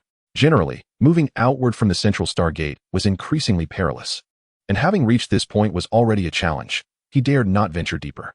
After several days of retracing his steps, Qin Chuan gathered a wealth of resources. Ultimately, feeling the oppressive force intensifying, he reluctantly decided to depart from this place. Stepping outside, Qin Chuan exhaled a heavy sigh of relief. He had sold all the various ores and spiritual herbs acquired from the secret realm to the authorities, netting over 1 million Jojo coins. Upon his return to the base city of Fengcheng, the news reached Wang Yong, who was resting in his hotel. This little bastard, still alive. A thoughtful expression crossed his face. It seemed that next time, he could no longer afford to be so cautious. It was time to take matters into his own hands. Wang Yong narrowed his eyes, contemplating. Were it not for the official surveillance, he would not have been so restrained. Although previously implicated in multiple murders of human cultivators, the lack of evidence had spared him substantial punishment, albeit placing him on the government's gray list. Thus, he had exercised caution. However, this mission had consumed too much time, and he could no longer afford to wait. Hopefully, that brat wouldn't just hide in the base city again. Little did he know, his thoughts were spot on. Having acquired a fresh influx of funds, Qin Chuan returned to the Beastmaster Hall, embarking on the monotonous journey of cultivation, remaining there for another 10 days until his funds were depleted. Wang Yong, who had been waiting anxiously, felt his patience fraying. He had investigated Qin Chuan's gains, noting the mere 1 million coins. He had assumed that once Qin Chuan's money ran out, he would head for the Stargate. Yet, unexpectedly, Qin Chuan contacted Zhuang Tong, asking her to sell the treasures obtained from the members of the Wolf Pack, thus acquiring several million in cash, with the surplus exchanged for a white-grade secret treasure, a formidable blade. After battling against the likes of soldier and sentinel-level beasts, his pseudo-secret treasure, the Black Wind Blade, could no longer withstand the strain. Originally a weapon used extensively by Lu Jiang, it had been worn down by Qin Chuan's frequent usage and required refurbishment. When Zhuang Tong received Qin Chuan's request, the alluring and seductive woman was taken aback for a moment, although Qin Chuan did not explicitly state it. Her investigations into the Wolf Pack hinted that these weapons were likely acquired from them. This young man truly possesses an aura of mystery. In her hotel room, clad in a bathrobe, Zhuang Tong lounged languidly on the sofa. Her curiosity towards this younger brother, named Qin Chuan, piqued. That fool Wang Yong still believed the team members had been slain by beasts. TSK. She chuckled inwardly, while on the other side, Qin Chuan was once again immersed in the Beastmaster Hall, fervently depleting his funds for cultivation. He understood that should the Wolf Pack strike again, it might be a desperate assault, and without thorough preparation, he could not afford to venture out again. During this time, his cultivation and that of his 2 beast companions were steadily advancing, reaching the 2nd, 3rd, 4th, and finally the 5th level of the Sentinel rank. The significant gap between each level allowed for a gradual alignment of their realms as the daily returns of cultivation were averaged among Qin Chuan and his 2 beasts. This meant that he, along with his python and tiger, had all reached the 5th level of the Sentinel rank, differing only in their early, mid, late, or peak stages. While Dabai and Shaoqing diligently trained, Qin Chuan was also integrating various martial arts techniques. Over this period, he fused over 10 martial arts, primarily focusing on the enhancement of various skeletal parts within his body. Including previous techniques, he was now approaching mastery over 80 martial arts. In due time, he would likely surpass the 100 mark, potentially triggering a qualitative shift in his power. Watching his millions evaporate once more, Qin Chuan could only smile wryly, shouldering his blade and heading towards the underground secret realm. Meanwhile, the members of the Wolf Pack, who had been waiting impatiently, were elated, eagerly trailing behind Qin Chuan as he stepped through the Stargate. Damn it, after waiting so long, I won't allow that brat to die comfortably. Wang Yong gritted his teeth, glaring at Qin Chuan's retreating figure. Over the past few days, he had been relentlessly berated by the organization, with all blame falling squarely on Qin Chuan. The reputation of the Wolf Pack among the mercenary teams fostered by the organization had significantly declined, with many mocking them for struggling against a mere high school student fresh from school. suggesting they should rename themselves the Weak Dog Squad. This made Wang Yong so furious that he almost charged in front of Qin Chuan to demand why he was so adept at surviving. While other free-spirited cultivators would seek out beautiful women or strapping men for a bit of leisure after a few days of arduous training. This little brat seemed to have taken root in the Beastmaster Hall, emerging only after a full 8 hours of cultivation each day. It must be quite exhilarating to train, right? If Qin Chuan were to learn of his doubts, he would undoubtedly assure him that cultivation was indeed a pleasurable endeavor. After all, he merely needed to practice the martial arts he excelled in, reaping the benefits of Dao Bai and Shaoqing's training results. Every day upon exiting the Beastmaster Hall, he could distinctly feel a substantial increase in his cultivation level. This exhilarating sensation was utterly addictive. Wasn't he this far more enticing than seeking out a pretty girl? After all, in Zhuzhou, paying for a pretty girl to teach you about anatomy was illegal. And he certainly didn't wish to be caught by the vigilant masses. Upon entering the underground realm, Qin Chuan opted for the same route he had explored previously, riding Dao Bai as he advanced. During his absence from the secret realm, new information about that area had emerged, according to other cultivators. It housed several groups of earth monsters, led by those at the 10th level of the Sentinel rank.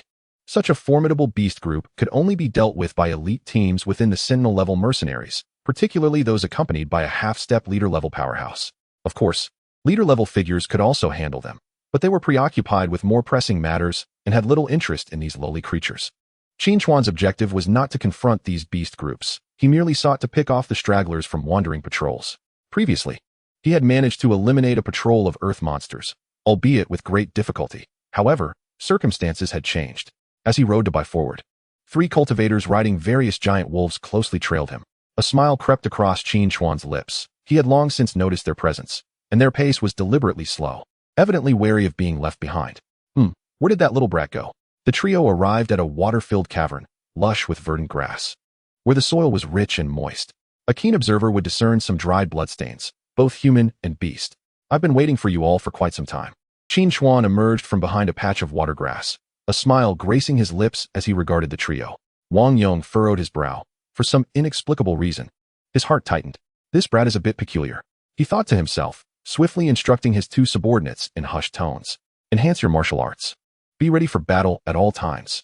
Wang Yong gripped his black spear tightly, simultaneously casting several enhancement martial arts on himself, significantly boosting his power. Though his subordinates were unsure why their leader was suddenly so cautious, they complied with orders and reinforced themselves and their beast companions with various martial arts. Seeing their actions, Qin Chuan could not help but inwardly commend them. Indeed, they were a seasoned mercenary team, demonstrating the appropriate attitude towards confrontation. No need to be tense. I merely wish to inquire whether your Mountain Deer group has any other formidable teams. Do you have any leader-level mercenary teams?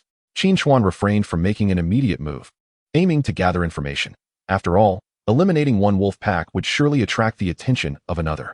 If the opponent is overwhelmingly strong, he would preferably remain within the confines of his base city, waiting until he possesses sufficient strength to venture forth. Conversely, if the opponent is feeble, there is no cause for fear, and he may boldly seek adventure. What nonsense are you babbling, you little rascal? Do you think a commander-level warrior is as common as cabbage? It is already impressive for a team to have one station commander. And you dare to wish for a multitude? A younger subordinate cast a disdainful glance at Qin Chuan, who merely nodded in acknowledgement, muttering to himself. It appears there are indeed some. Where do all these empty words come from? Kneel and accept your fate. One of the subordinates commanded the seated giant wolf, which promptly leapt to all fours and rushed toward Qin Chuan like a gust of wind. Wang Yong did not intervene in his subordinate's reckless actions. He too was curious to see if this boy truly possessed some peculiar ability. The subordinate wielded a katana, aiming a strike at Qin Chuan. He recalled his leader's directive not to allow this boy a swift death, thus deliberately misaligning the blade slightly. This way, the strike would not result in instant death, at most. It would sever half of his shoulder. This already constituted the greatest mercy he could extend. Do not be overly rash in life. Be gentler in your next. As the assailant charged, Qin Chuan could only smile wryly, brandishing the hefty broadsword he had procured by exchanging artifacts from the previous 2 Mad Wolf squads. This broad, thick-bladed sword weighed nearly 1,000 pounds and measured close to 2 meters from hilt to tip, akin to a small door panel. With dozens of enhanced martial arts augmenting him, wielding this weighty sword felt as effortless as a child handling chopsticks, generating a howling gust as he swung it toward the member of the Mad Wolf squad. At the moment the heavy blade was swung, the assailant sensed its formidable power, and his eyelids twitched in terror as he hastily activated his protective martial arts. Alas, it was too late. Qin Chuan's sword crashed down upon the katana in his grip, bending it violently before colliding with the assailant's body, shattering the protective martial arts in an instant. Both he and the giant wolf he had ridden were forcefully pinned to the ground. The sound of cracking bones echoed, reminiscent of bamboo snapping under pressure, and he fell limp as if turned to mush. The giant wolf he had been mounted upon lay crumpled, its spine shattered, bleeding from its mouth and nose. This subordinate strength was merely at the 3rd level of the guard rank. How could he withstand a blow from Qin Chuan in his prime? Witnessing this scene, Wang Yong's eyes widened in terror, realizing from this casual display of power that Qin Chuan was indeed stronger than himself. Without hesitation, he barked a stern command to another subordinate beside him. What are you dawdling for? Go and kill him. The subordinate hesitated, prompting Wang Yong to continue his furious shouting. What are you afraid of? I am a 6th level guard. Can he really turn the tide? Wang Yong's words instilled some courage in the subordinate, who immediately let out a furious roar and charged at Qin Chuan with his weapon raised. Meanwhile, Wang Yong turned his mount, commanding his blood-red giant wolf to flee in the opposite direction. As the subordinate charged, he suddenly noticed an eerie silence behind him. Turning, he saw only Wang Yong's retreating figure. The subordinate froze, his face turning crimson as he let out a hoarse scream. Wang Yong, you traitor! However, he had no time to lament Wang Yong's betrayal, for his beast companion had already reached Qin Chuan's vicinity, leaving him no option to escape. Feeling brave, are we? Qin Chuan smiled at this subordinate, whose strength was comparable to the previous one, but to the subordinate, it was undoubtedly a devil's greeting. I'll fight you to the end. The subordinate, voice trembling, brandished his weapon at Qin Chuan, but unsurprisingly, the latter simply swatted him aside, sending him straight to meet the king of hell. As for Wang Yong, upon reaching the entrance of the cave atop his giant wolf, he suddenly found himself face to face with a massive azure python, its head raised and tongue flickering, staring at him indifferently. It dawned on Wang Yong that the information had mentioned this boy possessed 2 beast companions. Though he only now remembered, there was no time for hesitation. In a narrow confrontation, the brave emerges victorious. I am a 6th level guard with a beast companion. I refuse to believe I cannot kill you. As such thoughts coursed through his mind, the very next moment, he, along with his giant wolf, was smashed to the ground by a tail adorned with spikes. Unbeknownst to him, the creature before him was not an ordinary beast, but one with a perfected bloodline evolution. Curse it, I am a 6th level guard. Wang Yong roared, his beast companion rising to unleash a mighty roar, its red fur bristling. Frenzy, Wang Yong bellowed, having decided to unleash all his hidden power, disregarding any potential decline in cultivation or life thereafter. As Wang Yong's determination solidified, his skin took on a deep crimson hue, his eyes veined with blood. Likewise, his beast companion's eyes were consumed by crimson, radiating madness. The so-called Mad Wolf Squad was aptly named. In critical moments, he could trade life and potential for a brief surge in strength, engaging in a desperate battle. Nothing is more terrifying than a cultivator with nothing to lose.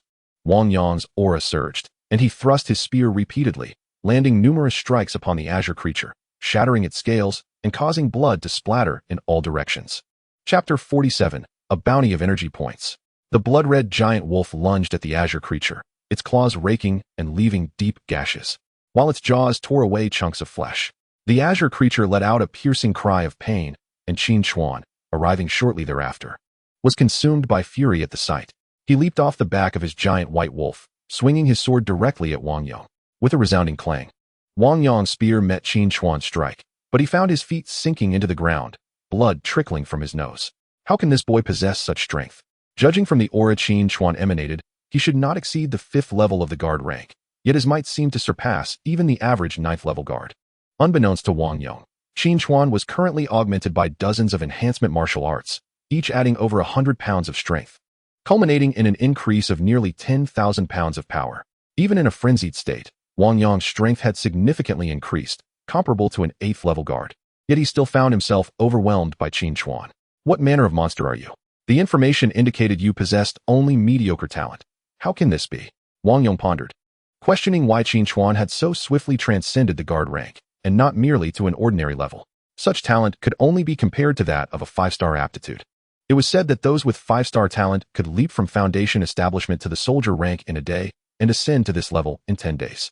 Though Qin Chuan's training had been somewhat slow previously, it had only been a little over a month since he had risen from the soldier rank to this realm.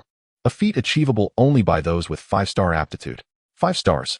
That was destined to be the mark of a ruler. Was he truly hunting such a being? Even though the opponent had not matured, It was certainly beyond the capabilities of this mere two-star talent, a so-called waste reliant on refining potions to elevate his cultivation. A wave of despair surged within Wang Yong as Qin Chuan offered no response, relentlessly slashing at him with his blade.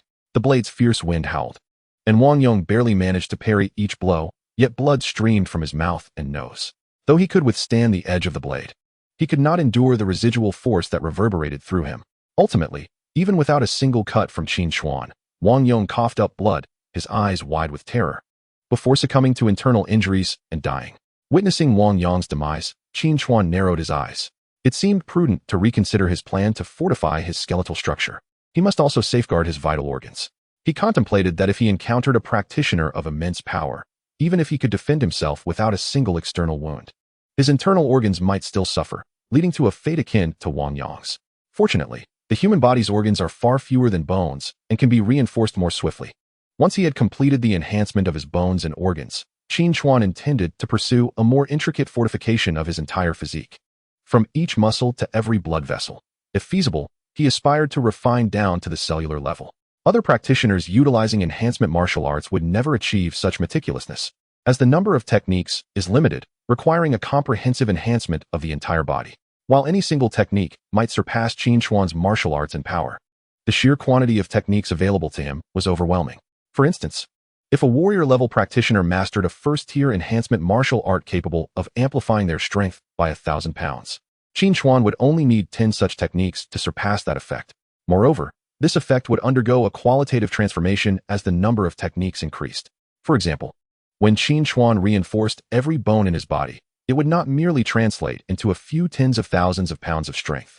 Sometimes, the result of 1 + 1 can indeed exceed 2. After tidying the battlefield and thoroughly looting the valuable items from the deceased, Qin Chuan calculated the potential earnings from selling their storage treasures and weapons, estimating a windfall of several million. Indeed, it is said that the business of murder and arson fills one's coffers swiftly. Qin Chuan could only smile wryly. While the profits from killing are enticingly rapid, they are fraught with peril. Encountering a cunning foe or being discovered by authorities could lead to dire consequences. He smashed the opponent's communication devices, collected the bodies, and sought a discreet place to feed them to the beasts, ensuring cleanliness in his actions. From the storage treasures of the two, Qin Chuan discovered several vials of healing potions, which he applied to Shao Qing, augmenting them with a few healing martial arts techniques. Though their efficacy was modest, it was better than none. Shao Qing's injuries were not severe. Given its current size, they were merely superficial wounds. Upon returning to the Soul Sea space, it soon recovered completely. Having resolved matters here, Qin Chuan set forth on his journey, continuously hunting solitary patrols of earth monsters. If those patrols were aware that their numbers were perceived as isolated prey by Qin Chuan, they would undoubtedly be incensed. With his current strength, complemented by Shao Qing and Dabai, he had surpassed most elite mercenary teams, and the synergy between him and his two beasts, bound by a deep connection, exceeded that of any mercenary squad.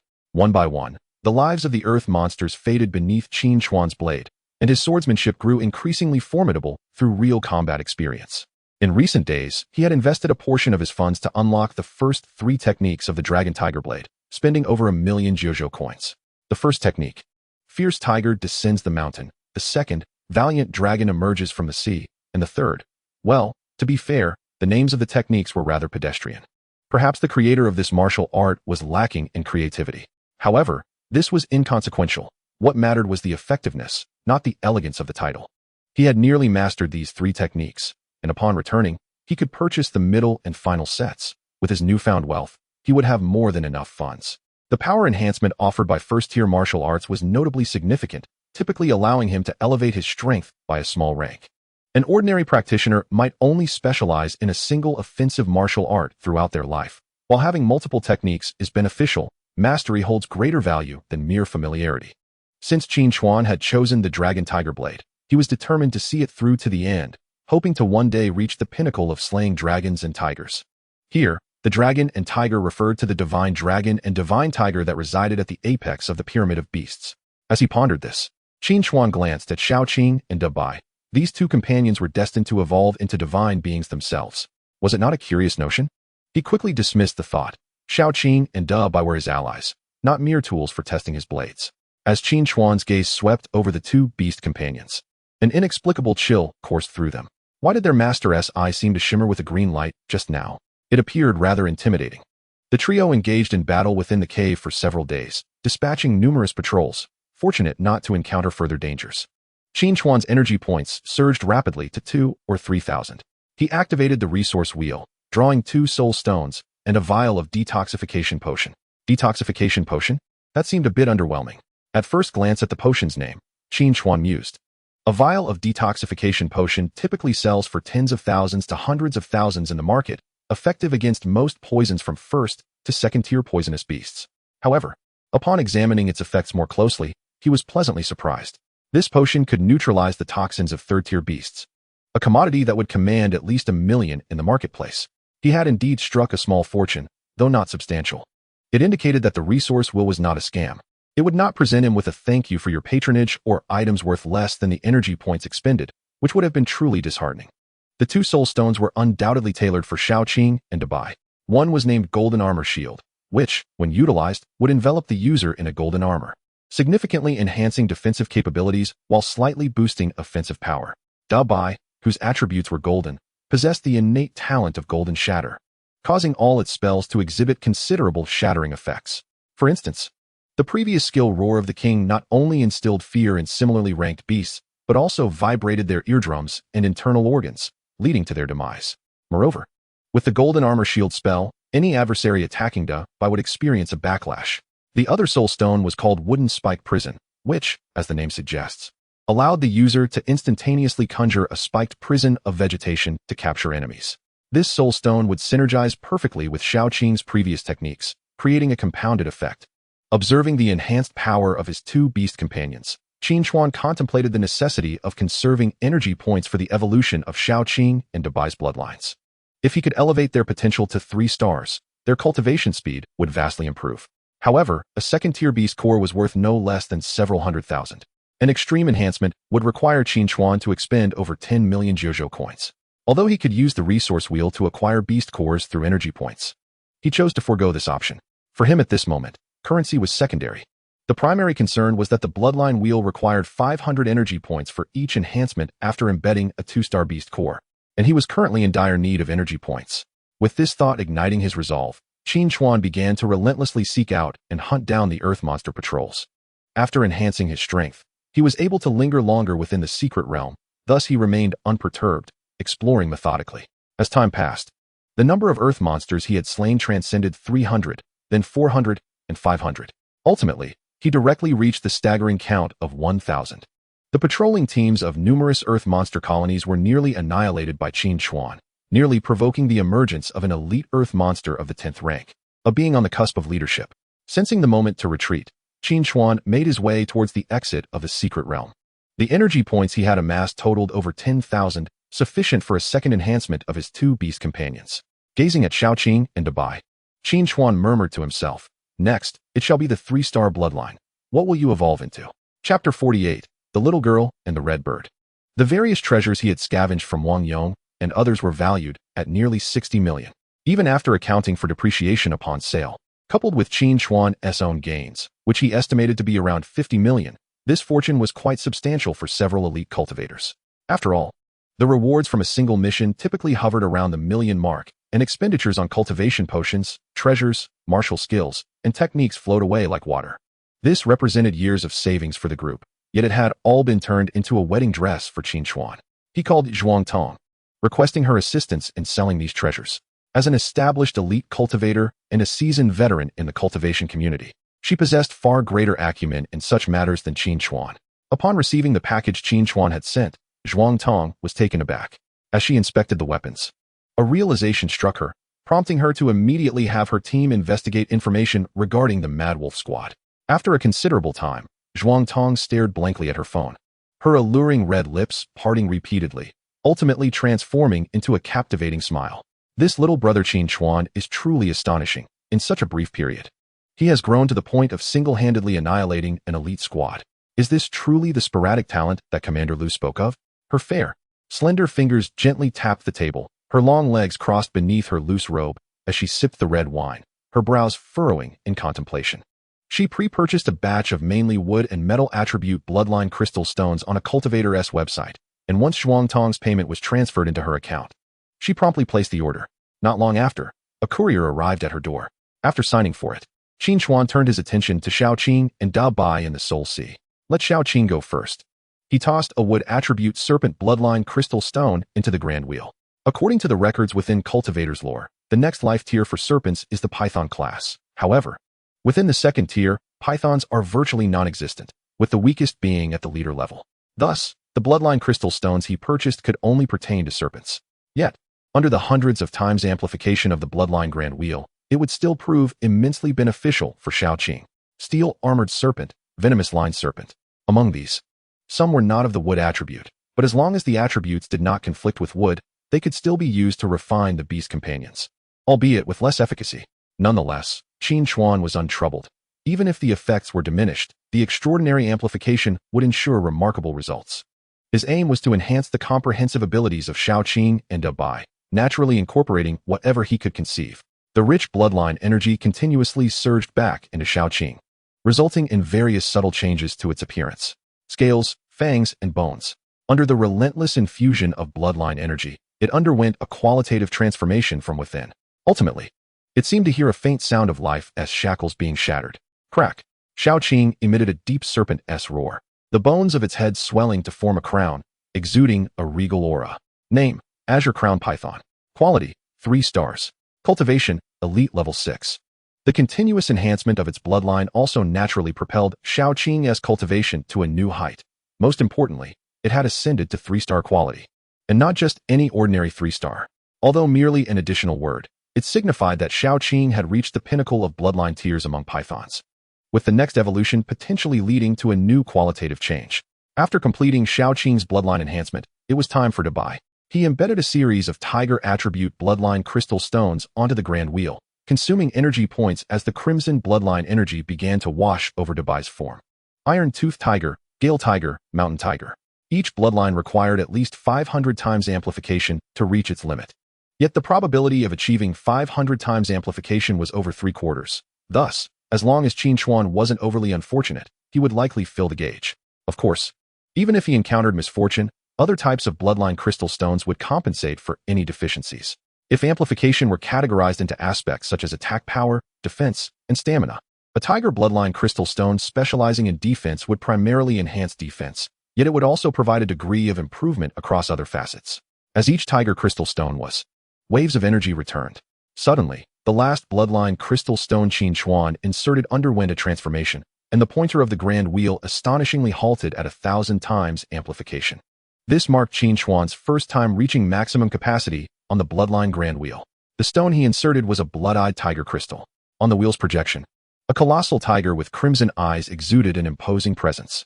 Under 500 times amplification, a bloodline crystal had already reached its limit. Thus, what changes awaited with 1,000 times? Qin Chuan pondered, glancing at Da Bai as the latter's information updated. Name: Blood-Eyed White Tiger. Quality: 3 stars. Cultivation: Elite Level 6. Indeed, the name of Da Bai's evolved species was closely related to the blood-eyed tiger, and upon observing other changes, it had even gained a new talent named Fierce Might. The effect of Fierce Might was straightforward. It significantly enhanced Da Bai's intimidation factor, especially during the use of Roar of the King, where a single roar could shake a vast area. When facing similar beast monsters or companions, it could greatly diminish their strength. Excellent. Observing the transformations of his 2 beast companions, Qin Chuan couldn't help but express sincere admiration. Then, casting a glance at his bank balance, a slight smile curled at the corners of his mouth. It was time to seek a 3rd beast companion. Previously, due to insufficient funds, he had refrained from signing for a 3rd beast even after breaking through to the elite level. Yet now, even if he were to enhance another, the remaining funds would suffice for a period of cultivation, rendering any delay unnecessary. Acquiring an additional beast companion would significantly augment his cultivation speed and overall strength, making it imperative to act without hesitation. With this thought in mind, Qin Chuan stretched lazily, changed into casual attire, and ventured outside. He strolled through the city of Fengqing Base, marking his first earnest observation of this metropolis. Aside from being more prosperous than the Dazhao base, it bore no other distinctions. The expressions of bewildered workers, the hurried steps of pedestrians, and the cheerful laughter of children painted a familiar scene. Qin Chuan's objective was a common beast, yet not one chosen haphazardly. He placed great importance on fate. Throughout the day, he traversed the entire base city on foot, but encountered none of his ideal candidates. Just as he arrived at a dilapidated resettlement community, a sudden sound of crying reached his ears. Turning to investigate, he saw a 7 or 8-year-old girl cradling a diminutive red bird in her arms. For reasons unknown, the sight of this girl evoked memories of his younger sister, Qinyu, stirring a tinge of melancholy within him. "Little sister, what troubles you?" Qinchuan approached the little girl and offered her a tissue. The girl looked up at him, her sparkling eyes brimming with tears, her lips quivering as she spoke. "Big brother, Xiaohong is dying. The doctor said she is old." Qinchuan glanced at the red bird cradled in the girl's arms. Its feathers were dull, and its eyes clouded, clearly nearing the end of its life. This species of red bird had a lifespan of merely a few years, destined to be unable to accompany the girl for long. "Big brother, Xiaohong is my only family. My parents were killed by the monsters, and now Xiaohong is leaving me too." The girl spoke through her sobs, as if finding a confidant to share her past without reservation. Her name was Linger, and she once had a happy family, with parents who adored her. Yet, this bliss was shattered one ordinary day when a formidable and terrifying monster invaded their home. Her father sacrificed himself to buy time for Linger and her mother to escape, filling the monster's belly with his own body. Later, during their flight, her mother also perished at the hands of the beast. As Qinchuan listened, the tale resonated deeply with him. He gently patted the girl's head and smiled. "Sister Linger, do not weep. I can save Xiaohong." The girl slowly lifted her head. Disbelief etched on her delicate features. "Big brother, are you serious? But the doctor said Xiaohong is very old." Qinchuan wiped away her tears. "Trust me, but after I revive Xiaohong, she can only stay with me and cannot be with you anymore. Are you willing?" "I am willing," Linger replied without hesitation, her determination clear. All that mattered to her was that Xiaohong could live. "Big brother, please, you must save Xiaohong. I will repay you by serving you like a cow or a horse." Hearing her earnest words, Qinchuan couldn't help but chuckle, ruffling her hair. "Where did you learn such phrases?" "Haha, just wait. Don't be afraid. I am about to summon my beast companion." As he spoke, he gestured to the nearby ground, and the space shimmered slightly. Moments later, a massive figure crashed to the ground, creating a deep crater in the earth. "Ah," Linger gasped, covering her mouth with her small hand. "Big brother, you are a cultivator." Qinchuan nodded, then instructed the large beast to begin the binding contract. Moments later, a radiant light enveloped Xiaohong. It seemed Xiaohong understood what was happening, as she did not resist, allowing the contract to be completed. After a brief moment, her eyes regained their clarity, her feathers blossomed into a fiery red hue, and her body grew from the size of a palm to over a foot long. Soaring into the air with a triumphant cry, she was reborn. Following the contract, Xiaohong's intelligence also heightened. She recognized her savior. Xiaohong flew to Qinchuan's shoulder, nuzzling him with her forehead. "Xiaohong, is it really you? Do you still remember me?" "It's me, Ling." Upon witnessing Xiaohong's transformation, Linger was overwhelmed with joy, tears welling up in her eyes once more. Xiaohong looked at Linger and emitted a warm chirp in response. Seeing this, Linger nearly leaped with happiness. Throwing herself into Qinchuan's embrace, her small head pressed against his chest. "Big brother, thank you, thank you." Chapter 49, The Third Beast Companion, the Crimson Flame Sparrow. Linger emitted a muffled sound, her tears soaking Qinchuan's clothing. "All right, stop crying, little one." Qinchuan gently patted her head, suddenly transported back in time. Years ago, there had been a lovely little girl who clung to him, crying on his shoulder whenever she felt wronged. For some reason, Qinchuan's eyes grew moist, and he hurriedly wiped them, not daring to let the tears fall. He didn't want to be teased by Xiaoya. "Qinchuan Gij is crying. How embarrassing." But suddenly, he realized that the mischievous little sister had long since vanished. After a while, Linger regained her composure and looked at Qinchuan, a smile breaking through her solemnity. "Big brother, I still don't know your name." "My name is Qinchuan, with Qin from Qinling and Chuan meaning river." "Okay, Qinchuan Gij, I will remember you." Linger blinked her bright, watery eyes, her delicate face serious, as if she truly intended to remember him. "Linger, Xiaohong will be following me from now on. Will you be all right with that?" Linger nodded earnestly, gazing at Xiaohong. "Xiaohong, you must protect Qinchuan Gij well. No more being lazy like you were with me." Listening to Linger's admonition, Xiaohong flapped her wings in agreement, chirping in response. Qinchuan and Linger conversed for a long while, learning about each other's circumstances before exchanging their contact information. "Linger, I will be staying in Fengsheng for quite some time. If you need anything, don't hesitate to reach out. Don't worry about bothering me, okay?" Qinchuan gently stroked the girl's head, his eyes reflecting warmth and affection. She had already come to regard him as family, and though they had only just met, the bond between people can be remarkably profound. Some individuals may share years or even a lifetime together, yet their connection may not be as deep as that formed in a fleeting encounter. Qinchuan encouraged Linger to bid farewell to Xiaohong. The two shared heartfelt words for a long time before reluctantly parting.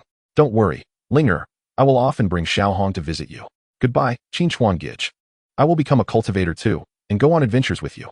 All right, then you must work hard. Upon returning to his residence, Qin Chuan assessed Xiaohong's condition and subsequently ordered a selection of first and second tier bloodline crystal stones, predominantly of the fire attribute. Name, Red Sparrow. Quality, sparse. Cultivation level, mortal stage, first level.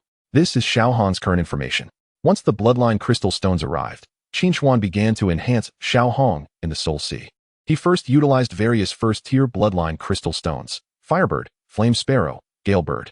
After maximizing her enhancement, Xiaohong naturally evolved to a 2-star quality.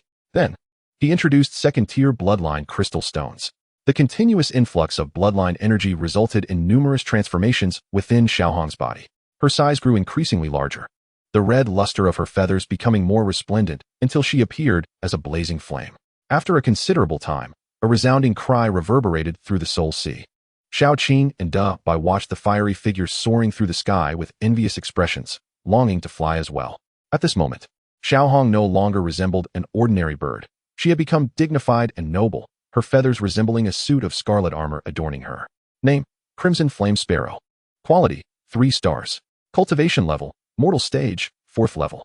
Talent, flame affinity. All fire-based attacks possess a viscous adhesion effect, akin to liquid, making them incredibly difficult to extinguish. Excellent. Finally, I have a flying companion. Once Xiaohong grows larger, I'll fly through the skies atop her. Qin Chuan squinted his eyes, envisioning the days to come. Riding a brilliant crimson flying beast would be undeniably striking and impressive. Next, I must diligently train to elevate everyone's cultivation levels. Let us go, my dear companions. Qin Chuan arrived at the Beastmaster Hall, renting a room that gathered 1,000-fold of spiritual energy, a significant expenditure indeed. The rental fee here starts at 1 million every 8 hours, and the remaining funds would only suffice for a little over 20 days of cultivation. With such a time frame, combined with the cultivation roulette, achieving at least 10,000 times the cultivation daily to break through to the commander level seems plausible. Does it not? With 10,000-fold cultivation, alongside the inherent talents of his 3 beast companions, his training speed could rival that of a genius with 7-star aptitude. Of course, this comparison excludes those who utilize rare materials or special locations to cultivate. This stark contrast in cultivation speed due to differences in talent highlights just how crucial Qin Chuan's cultivation roulette is to bridging the gap. Summoning his 3 beast companions, Qin Chuan urged them to commence their training while he continued to merge martial arts techniques. In this uniquely advantageous environment, the speed of his technique fusion was significantly accelerated. He could now integrate at least 1 technique per day. As time passed, both he and his beast companions experienced rapid growth in their cultivation levels. The fastest among them was Little Red, who directly ascended to the soldier level on the first day, subsequently breaking through to the guard level a few days later. After which the pace of her progress began to slow. Meanwhile, as Qin Chuan and his companions reveled in their training, discontent brewed elsewhere. Wang Yuanhang, chairman of the Mountain Deer Group and father of Wang Ruahong, was furiously berating Li Xiao. Did you dispatch the wolf pack to hunt down that high school student? Li Xiao's brow furrowed, perplexed by his brother-in-law's sudden summons and ire. Why, brother-in-law, is it such a grave matter to deploy a small team? The wolf pack is no more. They've all perished. Wang Yuanhang threw a stack of documents onto Li Xiao's face. As Li Xiao caught them and examined the contents, his expression deepened with concern. This can't be right. It was merely a fledgling kid. The wolf pack should have easily handled him. Why did they all meet their demise? If you ask me, who should I ask? Did I not instruct you to refrain from causing trouble during this time? The officials are watching closely. Do you wish to ruin my reputation or see me meet my end? Wang Yuanhang yelled at Li Xiao, prompting Wang Ruahong to quickly intervene and soothe the situation. Dad, please don't be upset. Uncle acted out of concern for me, enabling me to focus on my studies. Besides, we dispatched that team quite some time ago. Not just recently. Wang Yuanhang turned to his son, his tone softening. Stay out of such matters in the future. If you cause any incidents, don't think about getting into Tiandu University. The scrutiny is exceedingly rigorous. Wang Ruahong nodded in agreement, while Li Xiao remained puzzled. Upon scrutinizing the documents, he noted the connection between Qin Chuan and the Blood Rose team, leading him to believe he had unearthed something significant. Someone is aiding him, the Blood Rose team. An elite guard-level squad. How intriguing. Observing Li Xiao's demeanor, Wang Yuanhang furrowed his brows. I told you to avoid stirring up trouble, don't you understand? Rest assured. Brother-in-law, I will leverage my connections and will not involve the Mountain Deer Group. Hearing this, Wang Yuanhang refrained from further comment and turned to Wang Ruahong. How has your training been progressing? Wang Ruohong nodded, a hint of confidence gracing his smile. I will break through to the guard level within the next couple of days. Oh, excellent. You truly are my son, Wang Yuanhang. A comforting smile spread across Wang Yuanhang's face, with Wang Ruohong's rapid advancement. He was certain his son would excel in the martial sciences examination. By then, he would enter Tiandu University and graduate as a formidable general-level expert, leading the Wang family to glory.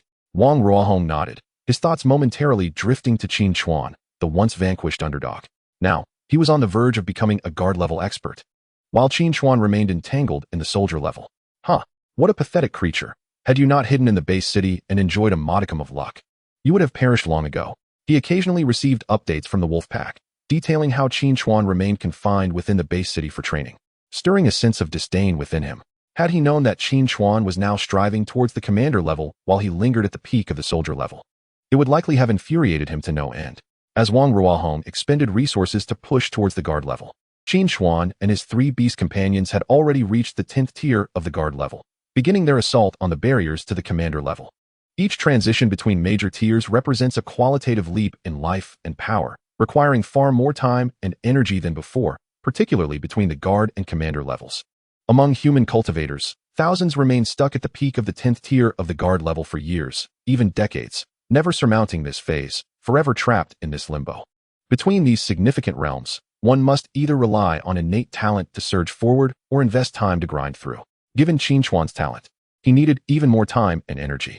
A person of 0-star aptitude, even with inordinate effort, barely reaching the soldier level is already a considerable feat.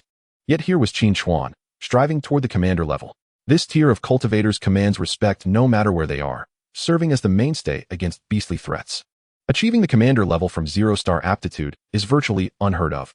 Even those hailed as unparalleled prodigies, the saints of a millennium, began with 1-star aptitude, their abilities continuously evolving. Yet Qin Chuan remained stagnant at 0-star. Within the confines of the Beastmaster Hall, his 3 beast companions had all seamlessly ascended to the 3rd tier of the commander level, while Qin Chuan continued to struggle at the brink of the commander level. Each day, a torrent of cultivation energy surged forth to assault the barriers of his realm, yet those barriers stood firm like an impregnable mountain, unmoved by the deluge, eroding only gradually with the passage of time. When all 3 beast companions reached the 2nd tier of the commander level, Qin Chuan finally breached his barriers. With a sound reminiscent of mountains crumbling and earth shattering resonating within him, Qin Chuan's aura surged dramatically, enveloping the entire Beastmaster Hall in his formidable presence. 3rd tier commander level. Achieved. Chapter 50. Breakthrough to commander level. Such overwhelming power diverges completely from the concept of the 10th tier of the guard level. Clenching his fist, Qin Chuan felt as though a volcano raged within him, its power churning restlessly. Never could Qin Chuan have imagined that while his peers prepared for the martial sciences examination, striving for the soldier and guard levels, he had already ascended to this realm. After arduous days of training, it was time to grant his companions a reprieve. Looking at his 3 beast companions, now even more imposing in stature and striking in appearance, Qin Chuan's heart brimmed with joy. Over the next 2 days, he visited Linger, purchasing supplies for her studies and daily life. Linger gazed in disbelief at Little Red, who had transformed from a tiny bird into a massive avian creature several yards tall. Curiously hugging and stroking Little Red, Qin Chuan took Linger on a flight around the outskirts on Little Red's back, the delighted girl grinning from ear to ear, her laughter echoing throughout the day. After 2 days of rest, Qin Chuan set off once again with his 3 beast companions towards the Stargate, determined to venture further than before. In the micro-abyss, where the highest-level beasts were merely 3rd tier, Qin Chuan could roam freely, safe as long as he did not encounter beings at the pinnacle of the 3rd tier. In a diminutive secret realm, the number of peak-tier beings at the 3rd rank is exceedingly scarce, and Qin Chuan does not believe he is so unfortunate. Although he can once again contract a beast companion now that he has reached the rank of commander, he is not yet prepared to nurture one. The reason is simple: he has exhausted his funds, and his energy points are also dwindling. His objective for entering the cavern is clear: to accumulate sufficient energy points to fully upgrade the soul stone skills of his 3 beast companions. Furthermore, he is preparing for the signing of another beast companion, naturally requiring ample resources. The resources needed to ascend to the 3rd rank have multiplied exponentially. As an ordinary individual of humble origins, he must exert far greater effort to forge his own path. Unlike those from noble families or aristocratic lineages, who treat billions of 9 provinces coins as casually as meals, their spending habits flow like water. Once again, Qin Chuan retraced the route he took when he first entered the cavern, for it is here that his old rival resides. A faction of earth monsters he had nearly annihilated in his previous encounters. Prior to his arrival, he had reviewed the development progress of this stargate. Several teams had eradicated part of these earth monster clusters, while the remaining groups had grown wise, merging into a small tribe of nearly 1,000 creatures. Within this tribe, there are roughly 20 to 30 half-commander-level earth monsters, and unless several elite teams collaborate, it is nearly impossible to conquer them alone. However, these teams are rife with discord. Disputes arose over initial profit distributions, with each believing they received less than their due, leading to further discontent. Some even resorted to underhanded tactics during combat, injuring members of other teams, exacerbating the strife, and making any potential reunification exceedingly difficult. Consequently, this area has been forsaken by many mercenary teams. Despite the fact that the Earth Monster tribe represents a lucrative prize, potentially yielding resources worth over $1 billion. Yet, it is a tough nut to crack, and only those at the commander level could hope to contend with it. However, these formidable individuals are contracted by official entities and are preoccupied with other missions, making it unlikely they would lend their attention. As Qin Chuan rode on his mount, the Great White, through the cavernous passage, the illuminated stones embedded in the rock walls radiated a kaleidoscope of colors, casting a dance of light and shadow throughout the corridor. After a brief period of travel, he unexpectedly encountered a mercenary team around a corner. Before nearing them, he overheard their conversation. The Gale team is simply too much. Do they treat this secret realm as their backyard? They think they can just drive us away? I will definitely report them to the authorities once I get out. What good will that do? The officials aren't your babysitters. They can't protect you indefinitely. As long as there are no fatalities, they won't bother themselves with your quarrels. Conflicts among cultivators are commonplace and often go unchecked. All right, enough complaining. If we want to blame anyone, we can only blame our own weakness. The Gale team has 5 members, all at the 10th level of the guard rank, a fully equipped team among their ranks. What can we do against them? As long as they don't go too far, the officials will favor such teams. Stop your whining. The Blood Rose team is in even worse shape. They've been completely surrounded and bullied, especially their beautiful captain, who has surely faced her share of harassment. Catching familiar terms, the Great White beneath Qin Chuan responded to his master's command and gradually came to a halt. The mercenary team, noticing Qin Chuan's sudden stop, ceased their chatter and cautiously scrutinized him. In the Stargate's secret realm, those who dare to walk alone are either arrogant or self-assured, regardless of the circumstances. One must tread carefully, particularly upon seeing Qin Chuan approach on his beast companion. The captain of the team straightened his posture. There is no need to be anxious, everyone. I merely wish to inquire about what you mentioned earlier regarding the Blood Rose team and the Gale team. Before Qin Chuan could finish speaking, one of the team members scoffed dismissively. What is this? Are you still a fan of Zhuangtong? I advise you not to get too carried away, or you will only invite trouble upon yourself. Qin Chuan frowned slightly, yet before he could respond, he saw the team captain whirl around and bellow at the disrespectful member. Have you got too much to say? If you don't want to rest, then go hunt beasts. His roar startled the offending member and left the others dumbfounded, unable to comprehend why their captain would unleash such wrath upon his own. The ensuing moment, however, left them utterly bewildered. Brother, feel free to ask whatever you wish to know. The captain turned towards Qin Chuan, his tone suddenly softening, even laced with a hint of flattery. Qin Chuan chuckled silently, realizing that the captain had likely discerned his strength, yet he refrained from commenting further, merely inquiring about the whereabouts of the Blood Rose team. The captain patiently provided answers, even marking the specific route on Qin Chuan's communication device. After expressing his gratitude, Qin Chuan rode the Great White toward the indicated path. Once he departed, the captain quickly wiped the cold sweat from his brow. Captain, what has come over you? Why were you so courteous to that kid? The man who had previously mocked approached, only to receive a sharp slap from the captain. From now on, mind your words, or you will only bring trouble upon yourself. The man rubbed his face in grievance, still unable to comprehend the captain's actions. The youth we just encountered is a commander-level powerhouse, the captain stated, gazing at the spot where Qin Chuan had vanished. Upon hearing this, the others gaped in disbelief, questioning if they had misheard. If a cultivator does not engage in combat and does not exude their spiritual might, it is rare for anyone to gauge their strength merely by appearance. Could it be that their captain possesses such keen insight that he could discern it so swiftly? My beast companion just conveyed to me that the white giant tiger the young man rides is extraordinarily dangerous. Only then did realization dawn upon the group. Their captain's beast companion possessed an acute sense of perception, adept in tracking and scouting, which they were aware of. Given that, it all makes sense now. Captain, that person looks to be only in his 20s. How could he be at the commander level? Could he possibly be a top graduate from a prestigious martial university? Who can say? In any case, from now on, keep your mouth in check. You may eat whatever you like, but refrain from speaking recklessly. In a vast cavern stretching several kilometers, countless corpses of earth monsters lay strewn about, their viscous blood pooling upon the rocky floor. At the center of the cavern, a team clad in deep red uniforms found themselves encircled by another group. Leading the red-clad team was a tall, curvaceous woman, her long hair disheveled, tightly gripping a long sword as she glared furiously at the man across from her. Zhulai, why do you persistently harass us? When have the blood roses ever offended you? Zhuang Tong bit her teeth, her delicate visage suffused with ire. Ha ha ha, I never said you offended me. I simply wish to have a little fun with you. Is that not permitted?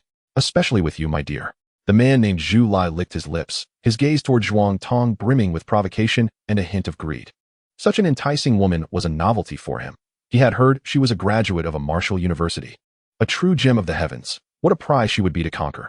As Zhuang Tong met Zhulai's gaze, a flicker of disdain crossed her eyes, and a tinge of fear gripped her heart, apprehensive of his unscrupulous intentions. The Gale Squad consists entirely of individuals at the 10th level of the Guardian rank. While within the Blood Rose team, only she, Zhuang Tong, possesses such prowess. The others languish below the 7th level, rendering them no match for this formidable squad. As Zhulai gazed upon Zhuang Tong's panicked expression, a surge of exhilaration coursed through him. He waved at a magnificent crimson bird soaring in the air. Upon receiving its master's command, it unleashed a torrent of flames. The inferno surged around Zhuang Tong, forcing her to retreat repeatedly. Yet a few embers singed the hem of her garments, igniting them in flames. Realizing the imminent danger, Zhuang Tong hastily discarded her burning attire, casting it far away, where it was swiftly reduced to ashes. The members of the Gale Squad, upon catching sight of Zhuang Tong's exposed, snow-white skin, began to whistle lewdly and utter a cacophony of lascivious remarks. Infuriated by the blatant disrespect aimed at their captain, the Blood Rose members retaliated, brandishing their weapons against one of the Gale Squad members. Observing the altercation, the Gale member pointed to his communicator, asserting that he had recorded the incident, and then delivered a swift kick that sent the Blood Rose member sprawling, blood spewing from their mouth, likely having sustained several broken bones. Chapter 51. Who allowed you to leave? Kneel before me. Xiaolu. The members of the Blood Rose team hurried to assist their fallen comrade, their eyes ablaze with fury. Yet what could they do? They were far too weak, wholly incapable of contending with their adversaries. Zhulai, do not go too far, Zhuang Tong shouted, brandishing her long sword and pointing it defiantly at Zhulai as she witnessed her teammate's injuries. I am indeed going too far. What can you possibly do about it? Zhulai laughed heartily, continuing to command his beast companion to unleash further flames. Zhuang Tong seethed with anger. Yet she hesitated to act. Should she strike, Zhulai would undoubtedly escalate his cruelty. After all, engaging in combat would lead to a mutual brawl, where the heaviest blow dealt would merely result in financial compensation rather than legal repercussions.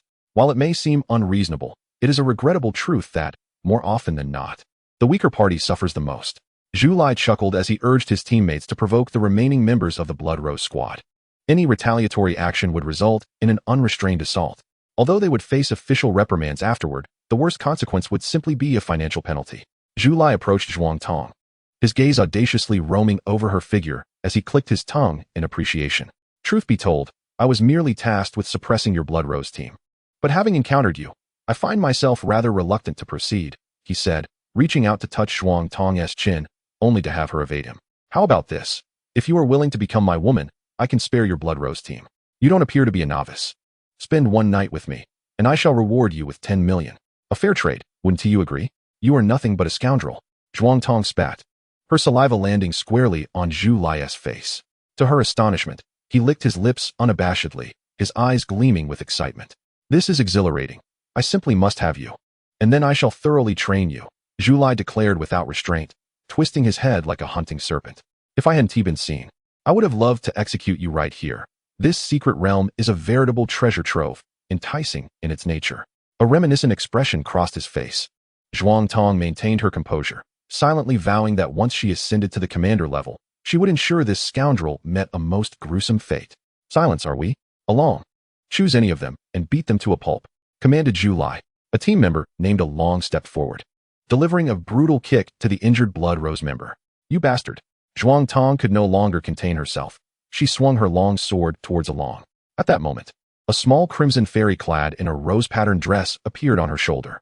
The red fairy clasped its tiny hands together, channeling its magical energy to bestow several buffs upon Zhuang Tong, significantly enhancing her strength.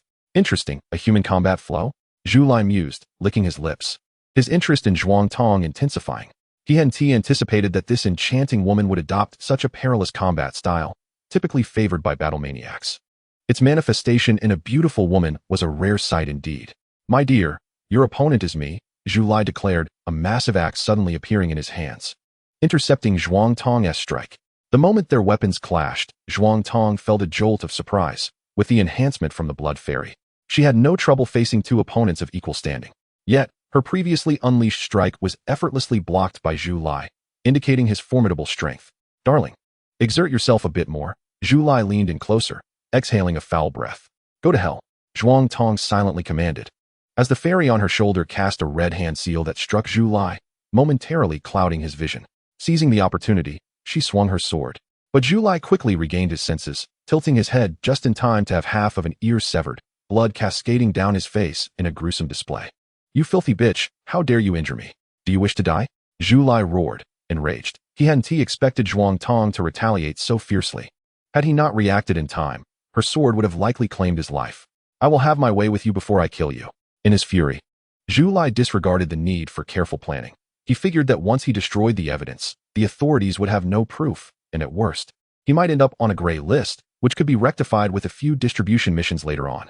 At that moment, all he desired was to strip this woman bare and punish her severely to assuage his wrath.